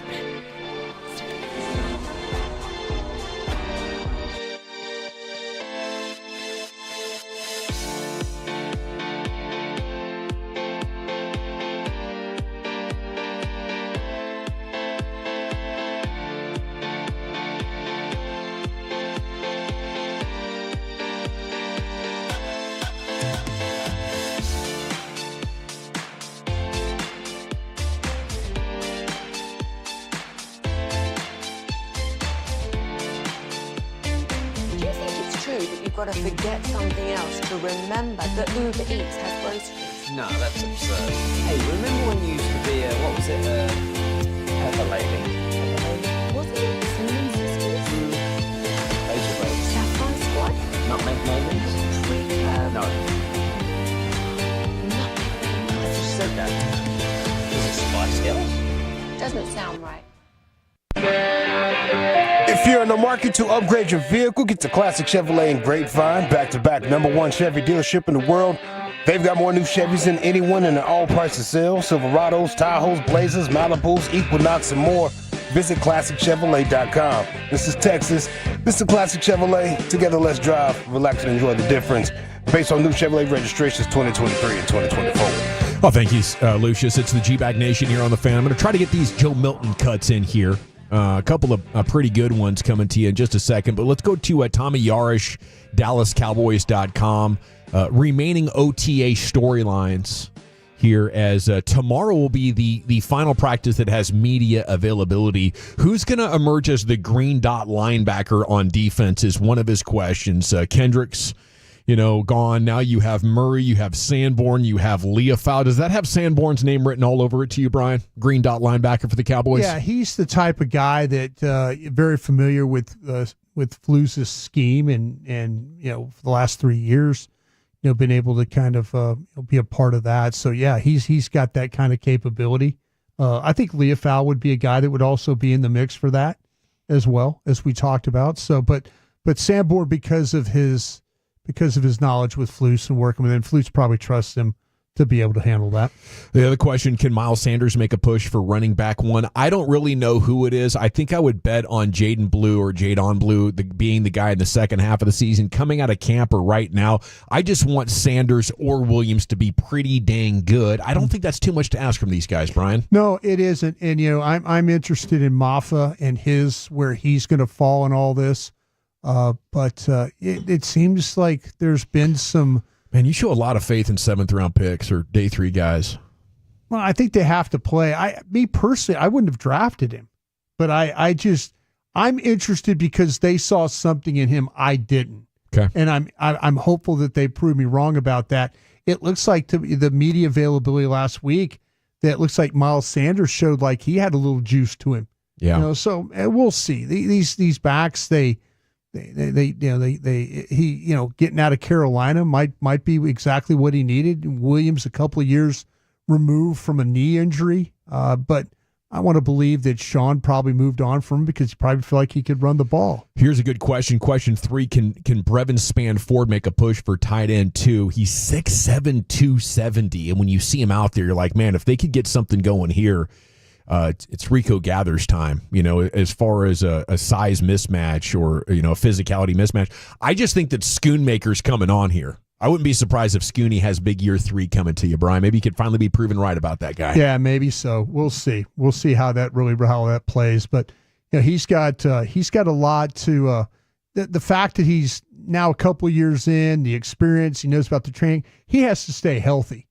But there was some flashes where he was able, when Ferguson was in there, he was able to do some quality things. So let's see how that plays out. Then what is Hunter Lipke's role going to look like? To be determined. I think kind of Swiss Army knife who can do some things, but isn't going to be a huge part of the offensive playmaker group. I'd love to be pleasantly surprised on that. Where does Wanye Thomas fit in the secondary? We were talking about safety possibilities. Apparently he's been lining up in a nickel corner as well. I thought that was going to be Mukawamu. I think that Mukawamu, but it's apparent they're not sold on any one guy here at this point in the offseason, and they're going to try to probably a bunch of different guys throughout the summer and into training camp. Yeah, which is a little bit scary, but that's what you have to do when this is the status of the room. I would expect Mukawamu to kind of take ownership of that particular role. We saw flashes of it a couple of years ago with Dan Quinn when he moved him inside there. It was like, oh, might have a place here, but then it never really developed into anything else. So I like the idea of a competition and see who can stick, but that's a hugely important role. One of my favorite things over the weekend was looking at a lot of the interviews from DallasCowboys.com that they had last week. They'll have more of them tomorrow, but you're really getting an opportunity to learn a lot about the new guys. And here was quarterback Joe Milton talking with reporters for the first time in a big way, and he was asked, was the trade a surprise? Yes, it did catch me by surprise. Was I surprised? Yes. I kind of woke up around like 7 o'clock, woke up to a call, and I knew I was getting traded. And, only thing I could have done only thing I did at that moment was thank God. I'm blessed. So coming here was a blessing. I didn't know it was going to be here. My agent said it was multiple teams that called, so I didn't know where I was going to end up. I was just thankful to go somewhere. Why are you blessed to be here? What was it about here? Man, back in the heat, for one. They allowed me to play in the dome, for 2. For 3, it's America's team, and then also it's just great to learn from somebody like that. Yeah. The Heat, the Dome, America's team, a lot to like about this situation. A franchise quarterback who's not just getting into the league, a legitimate opportunity here, whether it's through injury or age, to get a crack at this thing. So congrats to Joe Milton, nothing but the best for him. Now, how his girlfriend helps him learn the offense is cut too. Here we go. The best way to do it is learn by concepts, and then when you get time off, learn the formations. Learn the formations, and then you'll be fine. Because the more you learn the concepts, the better you'll know where guys will be. But I feel like the guys are different. I feel like for me, and what one of my quarterback trainers taught me is use poker chips. Put some letter on poker chips and move those guys around. Get a slip of white tape, make that your line of scrimmage, and move that around because it's easier instead of drawing and erasing. So my girl, she'll have the script and she'll literally call out a play, and I have to repeat it back to her, and then my poker chips will be lined up, and then I'll just draw the formation or line the poker chips up in the formation, and then I'll move them around based off which routes they have. I love it. That actually reminds me of the Aaron Rodgers documentary. I watched half of it this weekend, and he was talking about how some coach that he was with asked him to, manipulate. I think it was checkers. It wasn't poker chips, but similar type of deal, and, moving around. And it's, something that stood out to me from that show over the weekend. By the way, I think I'm losing a grip of not liking Aaron Rodgers after this show. I know it's a documentary about him. It's built to make him likable, but he's a lot more likable than I thought, unfortunately. Oh, yeah. Yeah, that was definitely a takeaway that I had as well. We got Blake Elliott in the studio here. Look at this. After Dark, getting here early. Look at Blake Thanks, showing Blake. up in Appreciate that you, work. man. Love you, man. Hours early. 7 to 11, Fan After Dark tonight, buddy. How you doing? You know, when I work nights, 7 to midnight, I would show up about 3 o'clock. Really? Just maniacal about it. Or was that pregame beers? That was pregame beers, and then it was tiny baby at the house. Oh, yeah. Yeah, got to get in early, babe. Gonna go do that extra prep.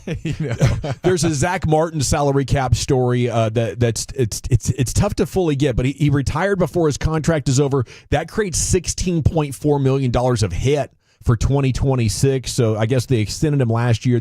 Maybe they should have just moved on. I think all things being equal, you would have just moved on from Zach Martin if you knew it was going to end like this. But I especially as soon as a player's talking retirement, it's usually time to move on. But that was one of the stories today is, that they're going to have a big hit there next year as they're trying to get Bland and Tyler Smith and Micah Parsons and looking for new contracts as well.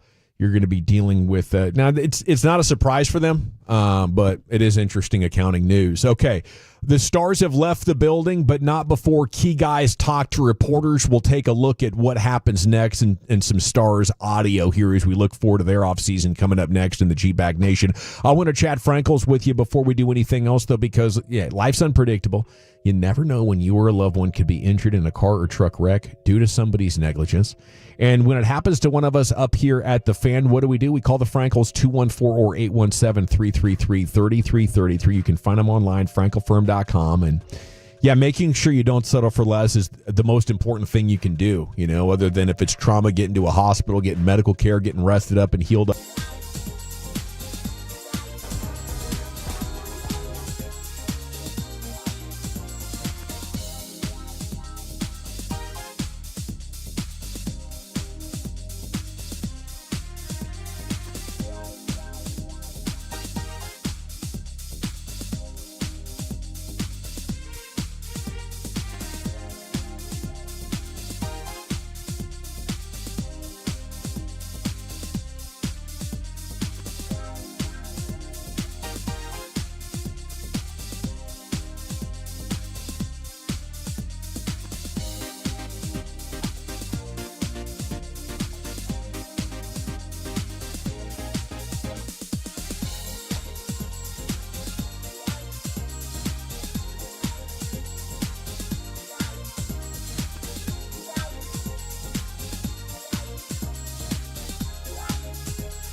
driven by our D&M Leasing Studios. You're rolling with the Gbag Nation on 105.3 The Fan. Yeah, buddy, here we go. It is hour number 4 of the Gbag Nation on 105.3 The Fan. We're going all the way until 7 o'clock tonight, full show, because the Rangers have a day off to kind of celebrate that victory, continue to rest up, and get ready to visit the Rays tomorrow right here on The Fan, 6 o'clock pregame. How about some hockey, right? That sucked Thursday, and Friday we talked about it. Over the weekend, the Dallas Stars talked about it, and we have some audio of their post-exit interview media availability. Here is the goalie, Jake Ottinger, on being pulled. Obviously, wasn't expecting that to happen, but yeah, it was surprising. But the reality is, if I make 1 or 2 of those saves, then I'm still playing in the game. So the only way I'm looking at it is how can I get better from that? How can I make those saves that I made all playoffs? How do I make them in that game at the start of the game? Give the guys a chance to get their feet under them. And as a goalie, that's your job. So I got to do better than that. Yeah, I like that kind of accountability. I think DeBoer, when he talked about dudes lost 7 of his last 8 games to this team, there is something to a team just kind of having your number and wanting to try something else. Those weren't fluky goals that you gave up. So I think you could have gone either way with it. It's just one of those no-win situations where as a coach you feel like you got to do something. But I saw a hockey podcast over the weekend. They panicked, huh? Said he panicked? Yeah. Do you see that too? No, I assumed that the national hockey world media, whatever you want to call it, was going to say panic. Well, these guys were in Calgary, and DeBoer has tormented Calgary, so they got like DeBoer on the brain. This was a Flames podcast anyway. They were talking about how DeBoer called timeout and then didn't actually pull Otter until the timeout was over. So he thought maybe Otter or DeBoer did not have this planned. He bangs the timeout. He's frustrated. He's talking about stuff. And then either he didn't have the presence of mind to be like, hey, we're benching you, or he just forgot about it in his, panic. I think would be the theory. I think if you go back and look at how they handled the timeout, he immediately stood among his guys and started going off. And then he didn't start the timeout with Otter, you're out. Yeah. He didn't start it that way. So that wasn't first of mind. That wasn't first of mind. First of mind was, what the F are we doing out there? Yeah. Get your head out of your what. And maybe he ran out of time to bench Otter. And then when the timeout was over, he walked down to the end of the bench, and that's where Otter was skating away. And then he yelled, and then everybody brought Otter back, and that's when the Smith went in. But his initial face-to-face was with his team, and then it was like, okay, now I'm gonna pull the goalie after he MF'd his team for not doing their jobs. Yeah, I think it's one of those deals where losing is toxic, and whatever you do as a coach, whatever decision, if somebody didn't like you or didn't believe in you, then now this is going to be your fault. When, I don't know, can you leave Otter in and be like, dude, if you screw up again, you're done? I don't know. I don't think there's a right answer there, because you've just been losing to Edmonton and giving away high-danger chances. Yeah, there's an interesting article in D Magazine, Sean Shapiro writing about it. He says, according to those around the Stars, this wasn't anything that was just lip service. We'll get to DeBoer at the podium, but in terms of, DeBoer truly believes the difference in the series was in goal, and that Otter was just simply outplayed by Skinner. And he got a text from an NHL goalie coach, Sean Shapiro did, writing this article, and this guy was not overly surprised about DeBoer pulling him. It says, if Ottinger stays in that game, honestly, I think they win Game 5, but it's nothing new.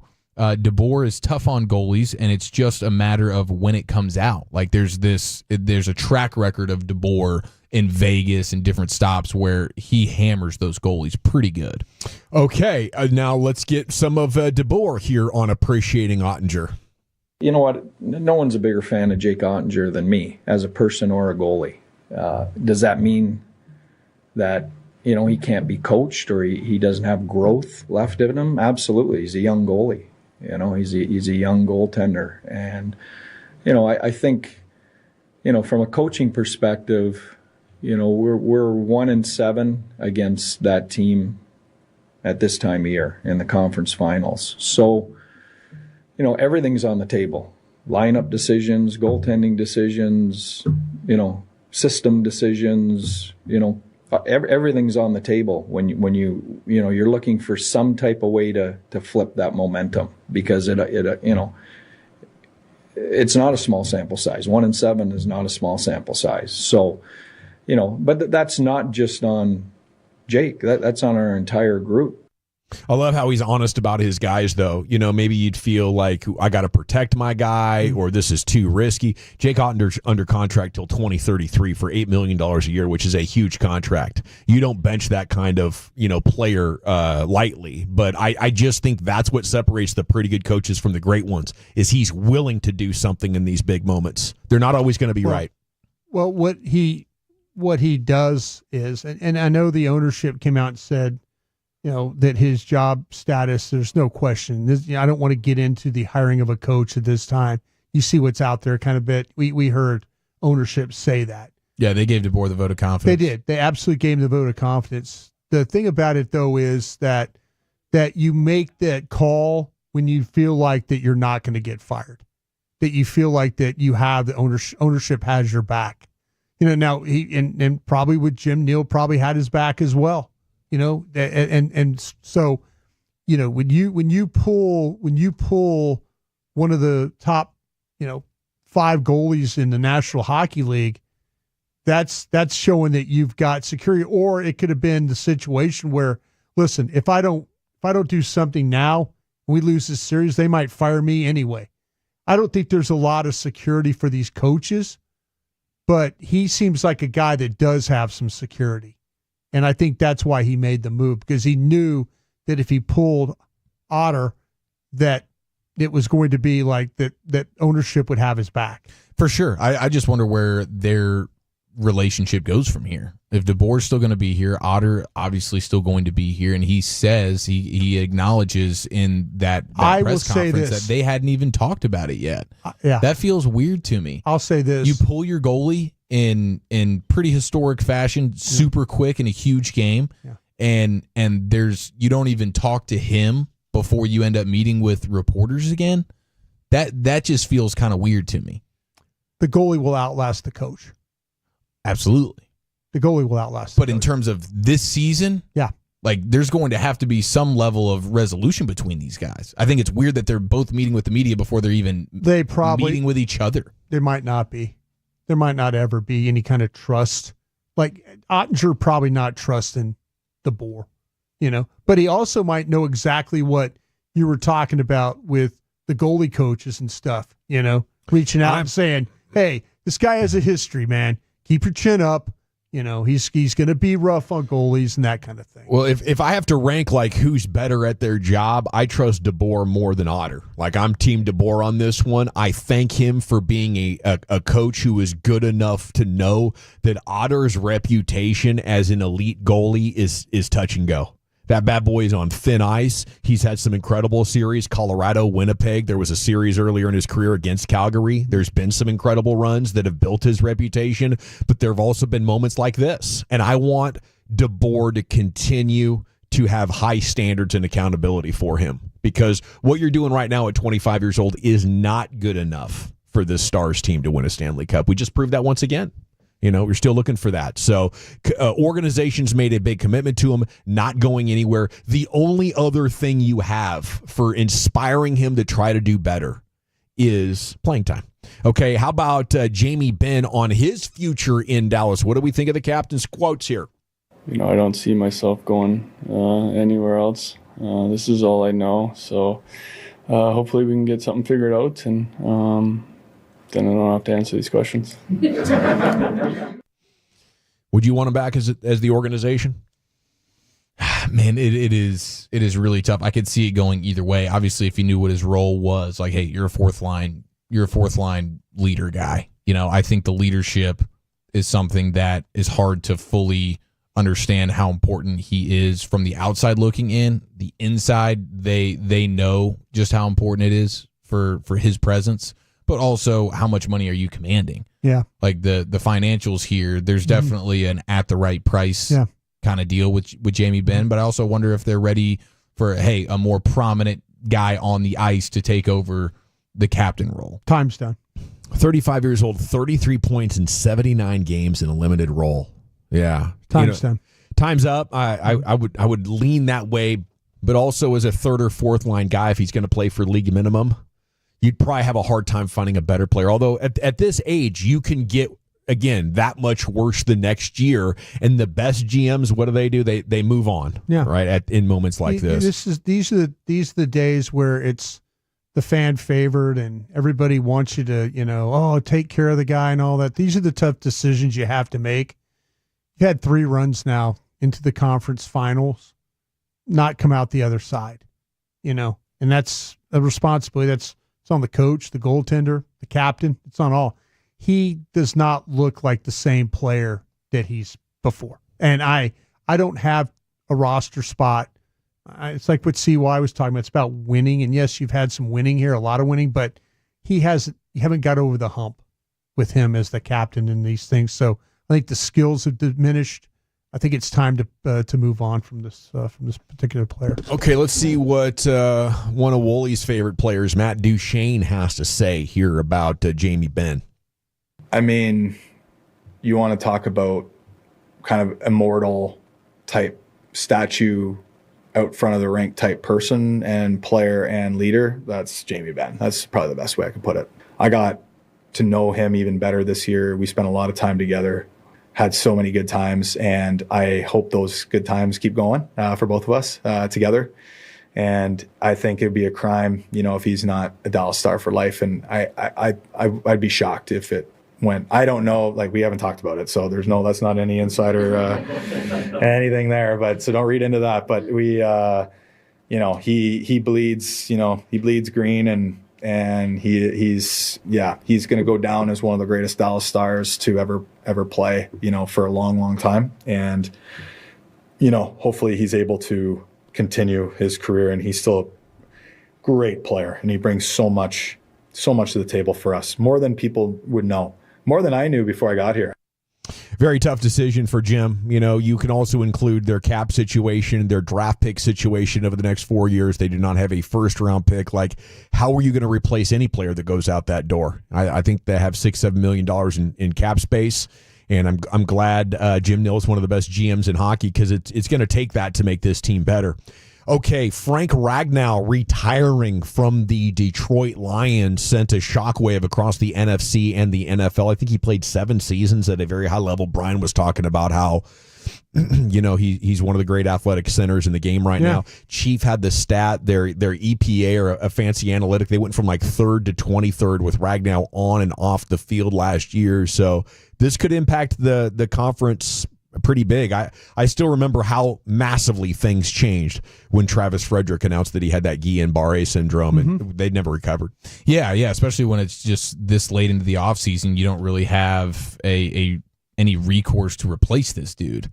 And he's the best run blocking center in the sport. Yeah. He's a clear-cut top 2 or 3 center overall in the league. Yes. And when he hasn't been there, they go from a 3rd in success rate to 23rd. When he's off the field.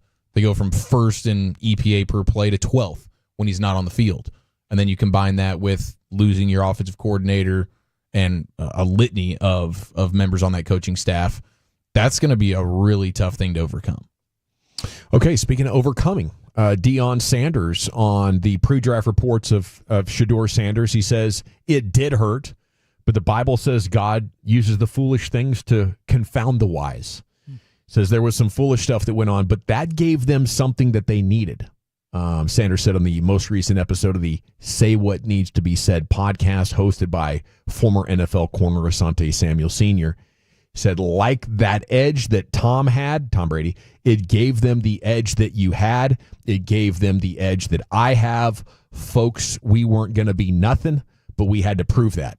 It gave them the edge that they needed. Both of them. So he's not only talking about Shedeur, but also Shiloh Sanders. And he particularly took offense to report that Shedeur wore headphones during meetings with NFL teams. When you sit up there and say something like he went into a meeting unprepared, who had, said Shedeur Sanders, who had like 6 different offensive coordinators, who is still functioning and leveled up every time we brought somebody new in, and you're going to tell me he was unprepared? You're going to tell me he had on headphones? Anybody who knows my son understands he's a pro. He's going to go into a meeting with headphones on? Come on now. So appreciate that feedback. I mean that just, that's you can relate to that as a parent, seeing your kid under attack on that stage. Be one thing to be attacked myself. I mean, for Dion especially. I know I'm great. Go ahead and say whatever you want to say. Nobody can out-talk me. Nobody can outplay me in pretty much any sport. It just feels powerless when the world is out to get your kid. I remember the first time I took my kid, like 3 or 4 years old, this is Abby back in the day, to this ice cream spot that had a playground, right? And like older kids were just like refusing to play with her and teasing her a little bit, like 7 or 8 year olds, like how kids do. And that made me so angry. Yeah. Yeah. No question. Like, who these kids think they are? Waking up Papa Bear all of a sudden on the playground. Yeah. But I guess he's alluding to the chip on the shoulder. Yes. Being a giant one for Shedeur. Absolutely. There's no question that bad things happen, and then all of a sudden you look back and you're like, I'm so thankful for that bad thing based on where I'm at now that propelled me.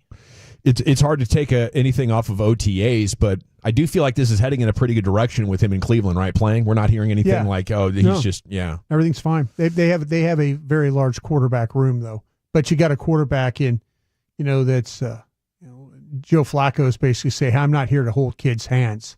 So he's already kind of drawn the line in the sand. Yeah. He had a great media session. Did he really? Dude, he doesn't want to play. I see why you guys are asking this question. There's no right way for me to answer it. So what do you want me to do here?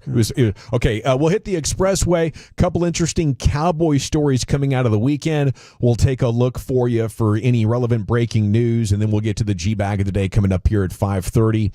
And we're back with that here on 105.3 The Fan. Do you want or...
Uber Eats has Lola V products? I gotta remember that. Well, you know, they say in order to remember something, you have to forget something else. Okay, now that is a very cute haircut. That's like a little shag. I've never seen that before. Well, I mean, of course you have. It's the Rachel. Oh, is that your name? No, I mean like your name. No, I'm Jen. My name's Jen. Right, but I just mean like this is your haircut. But that's hair on your head. I'm not saying this is your hair. Okay, freak me out a little bit.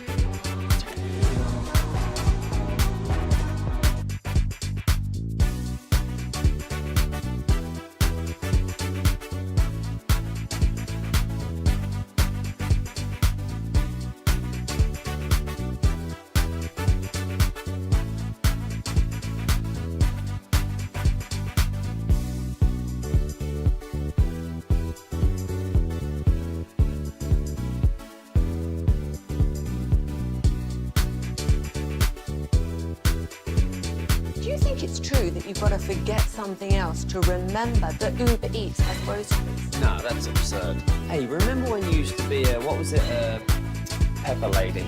Pepper lady? Wasn't it Cinnamon Sisters? Hazel Babes. Saffron Squad? Nutmeg Maidens? Pre-curb? No. Welcome back, Gbag Nation. Segments brought to you by Cars for Kids. Donate today, carsforkids.org. It's brought to you by the on-time experts as well. The Expressway is. Gbag of the Day is coming up here in 7 minutes. LA Live coming up in 17 minutes. Number of interesting local storylines. How about this preseason matchup? Lakers-Mavs, October 15th in Las Vegas. Making the first game against former Mav Luka Doncic of the season. That'll be fun, won't it? Of the preseason. Probably won't play. Won't play. But it's a bucket list. Go to Vegas, watch your Mavs play. Probably watch Cooper Flag in Vegas. Like, that's fun, isn't it? I wonder if Cooper Flag's going to play on the Vegas team, the rookie Vegas team. Oh, that's a good question. That would be Summer League. Summer League. That's what I meant to say. I didn't phrase that very well. Yeah, I think I would want to play if I was him. If I'm the team, I'm like, are you 100%? Do you have anything nagging you, or are there any injuries tendonitis that we need to let cool off? You know, but I'll let him go play. I think he wants to go, and I think he can use a lot of reps. Like 18, 19 years old is very, very young. It might take 2 or 3 years for him to get really good at the pro level. Adolis Garcia benched for the third consecutive game yesterday. I finally found the numbers. Over the last 10 games, here's what ticked off the Rangers so much. 18 strikeouts. You're striking out twice a game, dude. And he hit just 122 in those 10 games. So I've seen a lot of like, hey, Marcus Semien has been way worse for the season. Why is he not, getting the 3-day benching? And I think it's because recently it's been way worse. And Marcus Semien's the consummate pro. Like, there's nothing you could look at in his game. CY said something interesting back there. We talked to him an hour ago that, remember, Adolis made adjustments in spring and then showed some signs in spring, and those didn't work. I think it could be tough. You know how it is as a player when you make adjustments and then they don't work. Now it's time for the next round of adjustments, and maybe that's why you need a mental break. Like, I'm so stressed out about this, guys.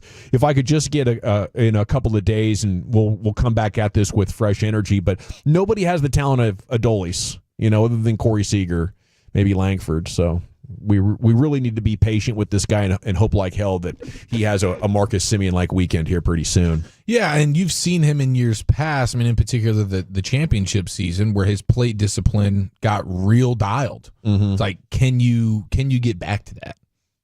Yeah, I think his last at bat, he looked at strike one on a 3-0 count right down the middle. Should have pumped it into the left field seats. All right.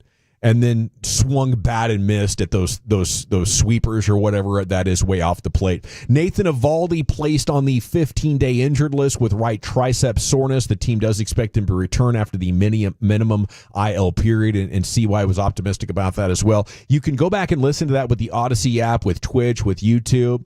A lot of texters said it was some of the best questions we've ever had for CY, Brian, and I figure you carried the majority of the water on that one, so salute to you. Go back and listen to Broadus' Fireballs. Yeah. George Pickens, his side of the story over the weekend, right? He was on Twitter and talked about how the narrative coming out of Pittsburgh is that they decided to move on from him because they were fed up and didn't think the performance justified having him on the team anymore. He says, I forced my way out of there. So we'll see how the story evolves, but I have no reason to not take George Pickens for his word. I don't think the Steelers ever said, it was our idea. We had to get rid of him, right? So I don't think this is he said, she said. I think this is the first time somebody has officially weighed in. Do the Steelers want to deny that? It may be, but right now I'm thinking like this is awesome because the Cowboys didn't get damaged goods with all-pro talent that nobody wants. This isn't the next like Josh Gordon. This is an amazing guy who said, you're not good enough for me. Get me the hell out of here. Give me some place where, that's more about winning. And for all the good that Mike Tomlin has done in Pittsburgh, I can tell you right now up there, the belief is at an all-time low amongst the fan base. They feel like the Rooneys have lost the blueprint, and they're kind of doing what the Cowboys are doing, just drafting and developing and, pulling out a Rolodex and finding a coach and bringing in offensive guys that don't know their butt from a hole in the wall. And if George Pickens felt that way too, then good on him for getting out of there. And the Cowboys get an all-pro talent for $3 million a year. Unbelievable. Yeah. And I think from the Pittsburgh side of things, it's like this: we only have 1 year left on this dude's contract. If he clearly doesn't want to be here, we might as well try and get something for him. Yeah, pretty quick. And guarantee that third-round pick so you don't have to wait for maybe some compensatory situation if he explodes. But is he really going to explode in a Pittsburgh offense and go get a huge deal in the offseason to get you back a third-round compensatory pick? Probably not when Mason Rudolph's throwing him the football. And the Tomlin stuff, like, he's a phenomenal coach. He's a phenomenal culture builder. But his neglect of the offense and sticking with Matt Canada, one of the worst offensive coordinators we've ever seen for as long as he did, and then just neglecting the quarterback position pretty much in its entirety other than taking Kenny Pickett, which was the ultimate flyer in the first round, a guy who probably should have gone in like the third round. How do you neglect that position? I would be extremely frustrated if I was a Steelers fan. Like, dude, this is the most important position in all of sports. And you're like decent enough everywhere else where you could, if you had a legit quarterback, your defense is fantastic. What are we doing here? I would be completely frustrated. And that's part of the problem of like never like always being above 500. You never find yourself in a great spot to like go get a top tier prospect, which is why my idea for the Steelers for the last few months has been give Mike Tomlin the sabbatical. He doesn't have to eat an under 500 season and put that on his resume. 1 year away from the team, Arthur Smith becomes the head coach. They inevitably suck to high heaven. You get a top 5 pick. Mike Tomlin, you come on back. You didn't bleep with your under 500 resume, and we got you a quarterback. Because as long as you're here, Mike, we're not going to have a chance in the top 5. Yeah. I think there's a lot of things that are kind of holding that team back. I would wonder about the GM, more than I would about the coach when it comes to hiring the OC. But maybe Tomlin has that level of authority. I think that's a Tomlin decision. That feels pretty realistic, though, my idea, right, Broadus? Like being a guy who's been in the NFL for a long time. That feels like something should be pretty obvious, pretty much. Why aren't more people doing this? Yeah, it feels like something they should obviously be doing. When you were describing it, I was just to myself, I was going, shaking your head at its stupidity. I actually think it's brilliant, but it's just impossible. I think the thing that you were the most accurate about was Arthur Smith being a coach that's probably going to lose all the games. That thing's going to get bad. Top 5 that would get you to where you need to be. Mike, you've earned it. Go take that sabbatical. Kick your feet up for a year, and we'll give you a top 3 pick. People wondering about Donovan Wilson. Will he be a post-June 1 cut? I highly, highly doubt it. That was a story over the weekend that Brian helped me out about. I wrote about it at howboutwow.com and did a video up there on that YouTube page. But it just seems like the team is surprised and don't understand where the cut talk is. Maybe for fans and media, they thought $7 million is a post-June 1 cut. You could do better elsewhere, but the Cowboys like what they have for Wilson under contract and believe he can have a bounce-back year. I think 24 was a little down. Time to go into the Pimp Cup where Lucius Alexander has your Gbag of the day. Check 1, check 2. Say you know what to do. Primo, cold cuts when I give it to you. Friend of foe, yo, state your biz. Here we go on a Monday, man. Gbag of the day. We do it every weekday on the Fan at 5:30. If you see anything floating out there, don't be afraid to hit me up at Lucky Lucius P on social media. Lucius Alexander on Facebook. And boy, I've been in that Facebook market going crazy. Yeah, finding good deals. Oh my God, I cannot get off a Facebook market. I must be an old guy at this point. Oh, okay. I must be an old I man. would say old guy got interested. What are we looking up? You buying old lawnmowers and I'm fixing on buying them? everything. I'm looking for a bookshelf right now, but yeah, I'll pull up on your Facebook Marketplace. Oh, you just bought $150 for this, shorty? I'm on my way. What do you say? You stay in Frisco? Yeah. Pick it up myself. All right, yeah. And follow us all if you find Gbag Nation on Twitter, all right? Our winner right here, this is, I believe it's day 2. Texas Rangers radio broadcast. The great Matt Hicks lost it in the lights. Lefty to lefty. And here's the 1-1. Swing and a miss. Slider again. And did I miss a pitch? He just struck him out. I guess that the second pitch was a strike. Why did I mark it as a ball? You know, I'm having a tough day, Eric. The sun is a little rough. Yeah, it is. Yeah, that sun is a little rough. Got to get them Quaitons up there for my man. You dig what I'm saying? All right, let's see here what we got for you boys. Let's go to the ECHL. This is hockey. Hockey. Pro hockey. Savannah Ghost Pirates. Ooh. I wonder if, you know what? They probably play those other guys, the Trash Bandits, whatever they're called. The Banana Slugs? No. Savannah Bananas? No. Like the team that was owned by the Mafia for a while. Minor league team owned by Oh, the they Mafia. had that Netflix? Yeah. Yeah. All right, let's see here what we got. Savannah Ghost Pirates. The broadcaster was most definitely testing the hockey gods with this one.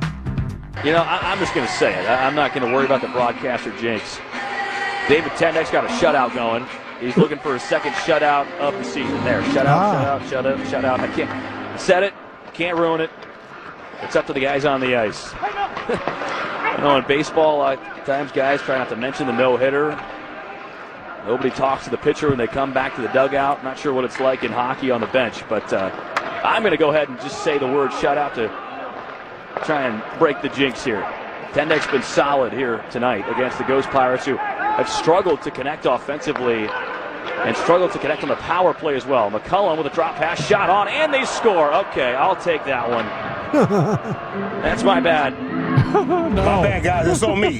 That's on me. Won't do it again. My bad, bro. I got to get focused. Lucius, your team's called the Danbury Trashers. Yeah, the Trashers, man. Yeah, they were. It was a mafia family, and then actually the father put his 17-year-old son as the general manager. Bro, it's one of the greatest documentaries, sports documentaries I've ever seen. The Untold Crime and Penalties, I think is what it's called. Yeah. There's a guy on there that looks just like Troy Hughes, too, by the way. It's amazing, dog. Great documentary. They got in trouble for going over the salary cap. They couldn't help themselves. That's fantastic. Let's see what we got right here. All right, this man right here is in the wrong seat at the movie theater. Ooh. You know, you got certain seats, row 5. I had to sit in one the other day. B or C or D or wherever the case may be. This man, he bought a seat, but did not. He just found the best seat for himself. Yeah. Thinking the thing on the seat was just, on the receipt is just a suggestion, I guess. Anyway, he got called out by it. In this theater. So that's why do you have to have mine? It's not your Go seat. away. That's not gonna I pay my money. I have a right to it. Sit in your seat, correct? Yes, that's my not, seat. That's not your seat. How can you tell it's not my seat? Because your ticket has your seat number on it. Whatever. Let's find it. Whatever. This can easily Do be your own resolved. policy. and No, you're I'm going to be an arguing. ass because you're being an ass. I am not. I'm a patron here. Okay, and I'm trying to find And this your will be seat. the last time that I come to this imagined theater. Tour. All right, great. I paid That my sounds money. great. Does Please- anybody please here don't come think back. that Please this don't is come back. actually a thing where it's like it doesn't matter where you sit? It's not assigned seating. It is. Go sit in your own seat. Thank you. Oh, thank you. Please, sir, let's find your seat and we can start. No, I'm not going to. Then I'm going to ask you to leave. You did, like 4 or 5 times. And that's why now we have a disturbance. Because some other people can't just be like, you know what? I could sit right here. Sir, we're not doing this. One seat off. We're not doing One this. seat off. Sir, let's go. I'll be nice and I'll get you a refund. I want more than just a refund. Okay. Oh, jeez. Oh, no. Can I get a drink? We'll take care of you. Fine. And then I won't come back. Okay. Ever. Can I get a drink, though? Wow. One with those big souvenir cups. Yeah, 75, man. Yeah. 75 ounces on that joint. Good for your boy. Refills. Yeah, pretty funny stuff. All right. Hold up. Yesterday was a church day. I pray you got your blessing. Shout out to my Reverend Dr. Pastor Freddie Haynes. I can use some prayer right now. And a bookshelf. Broadcasting live from the belly of the beast. We have a pastor right here that had to snatch the mic back from a woman. Oh, no. I guess she felt she could just sing in this moment. And I like what the pastor said. He gave us some inspiration at the end of this. She gave me inspiration when I looked at her. Oh, you gonna sing something like that?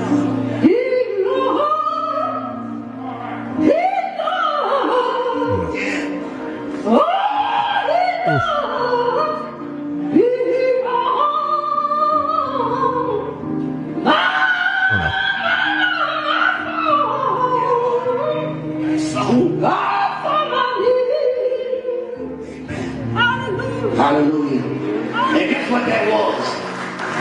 That was a boldness for God. Some of y'all can't sing either. Can't sing either. Sing for God. That's a boldness. You don't even pray for God. You too scared to pray in public. There you go. They said that's a boldness for God. Some of y'all can't sing either. Yeah. What a disrespectful thing to say about that lady. Some of y'all can't sing either. That's a boldness for God. Get up there in front of all these people and just can't sing. Yeah. But you do it anyway for God. Who else is terrible at something? Come on up here. Boldness for God is crazy. We got a bold talent show. Nobody's got talent, but they love God. Yeah. That's funny stuff. That would be great, just watching people bomb. Yeah. A lot of people bomb in church, though. I mean, it's one of the reasons why I go to the 8 a.m. service, so I don't have to sing. Yeah, you bomb at church, but you don't know you're bombing at church. It's church. You're singing about Jesus. Yeah, it's church. It's worship. It's a music-free environment in the early service. Is that what it is? Me and the 80, Just cut to the chase. They go right to it. 45 minutes, we're in there and we're out. Yeah. But, I mean, yeah, you hear the message and all the readings and stuff, but no singing at all. I can't do that. I can't go to church with no damn singing. Yeah. Oh, my God, Christmas time singing, but not at the 8 a.m. service. No singing. I wish I could get into the singing.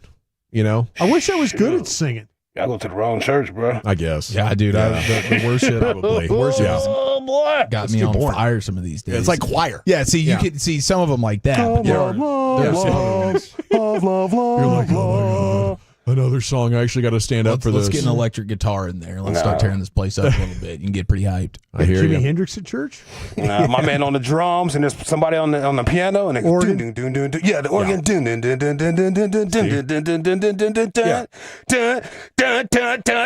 Hey, let's praise. What? Now I'm ready. Oh my right? God! Sound like we're doing the book. Lock the doors. Get me moving a little bit. What do you say? Time to vote? Yeah. Is it Matt Hicks looking? He's looking for strike 3 and his attention span. Sorry, I love Matt. ECHL play-by-play. A guy jinxed a shutout there, made it worse. The movie Patron. Yeah, what was that? movie guy. theater. Movie Movie theater. theater guy. Yes. Wrong movie seat. patron. Wrong seat. Fiateur. Yes, I told you, man. My attention. He wants a span. drink. Fiateur. He wants a drink. What a guy, man. Pastor had to snatch the mic back. As he had testimony there. Okay, we got 4 options here. I'm gonna go with the Matt Hicks, the champ there. Chief, how about you? Theater guy. All right, Lucius. Oh yeah, broadcaster jinx. We're still tied at 1, Brian. Oh wow. Your theater. Oh man. Your sota, sir. Hicksy. By a score of 2-1, and still your Gbag of the Day champion. It's the great Matt Hicks. It was a tough one, wasn't it? Yeah. Okay. All good. When we it's time now to go staying in the Pimp Cup. Holy cow, what's going on? Here's Lucius with LA Live. I don't know, bro. All right, you squares. It's time to smoke. Fire up this funk and let's have a toke. It'll make you dance to some of everything. Everybody get high. You ain't never heard a crackhead say, I ain't got no money today, so I ain't about to go smoke no crack. You ain't never heard that. Why? Because they do it no matter what. They get it done.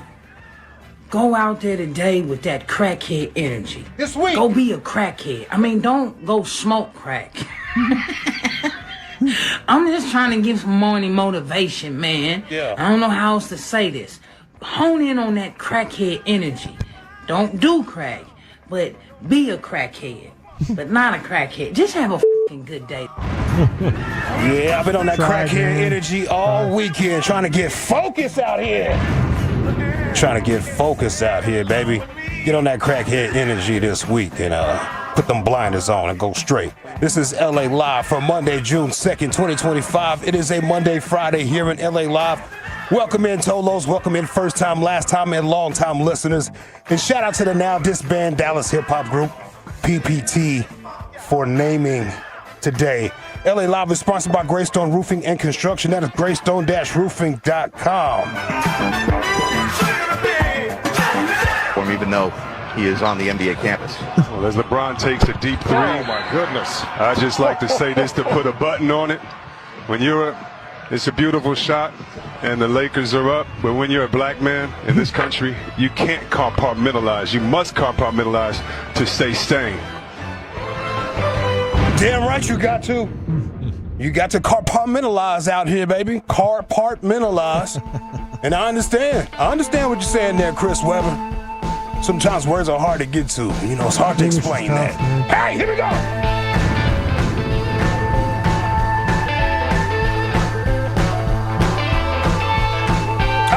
Oh. Feeling good, baby. I hit that gym today. I done got my gallons in. Focus, man. Yeah.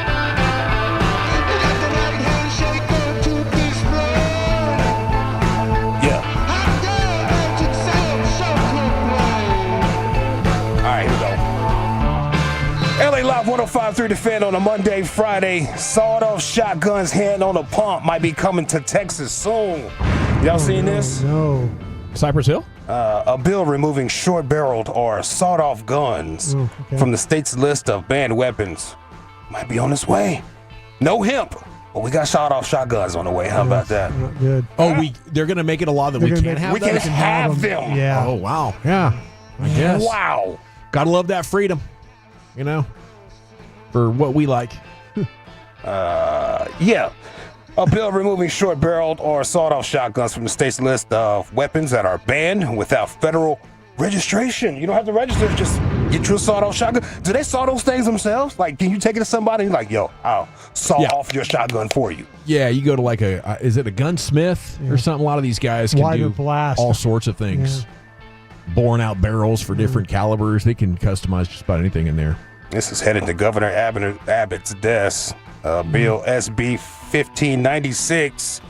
Here is Texas Representative John Bryant on the matter of the sawed-off shotguns, hands on the pump. This bill legalizes sawed-off shotguns. That's right.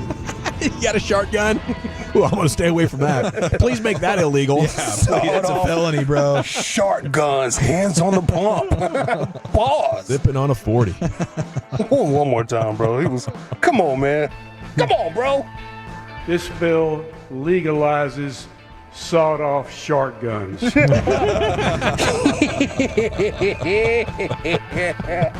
Sawed-off shotguns. We'd like to contain that to your underwear as often as possible, sir, if you wouldn't mind. Hey, what would I need a sawed-off shotgun for?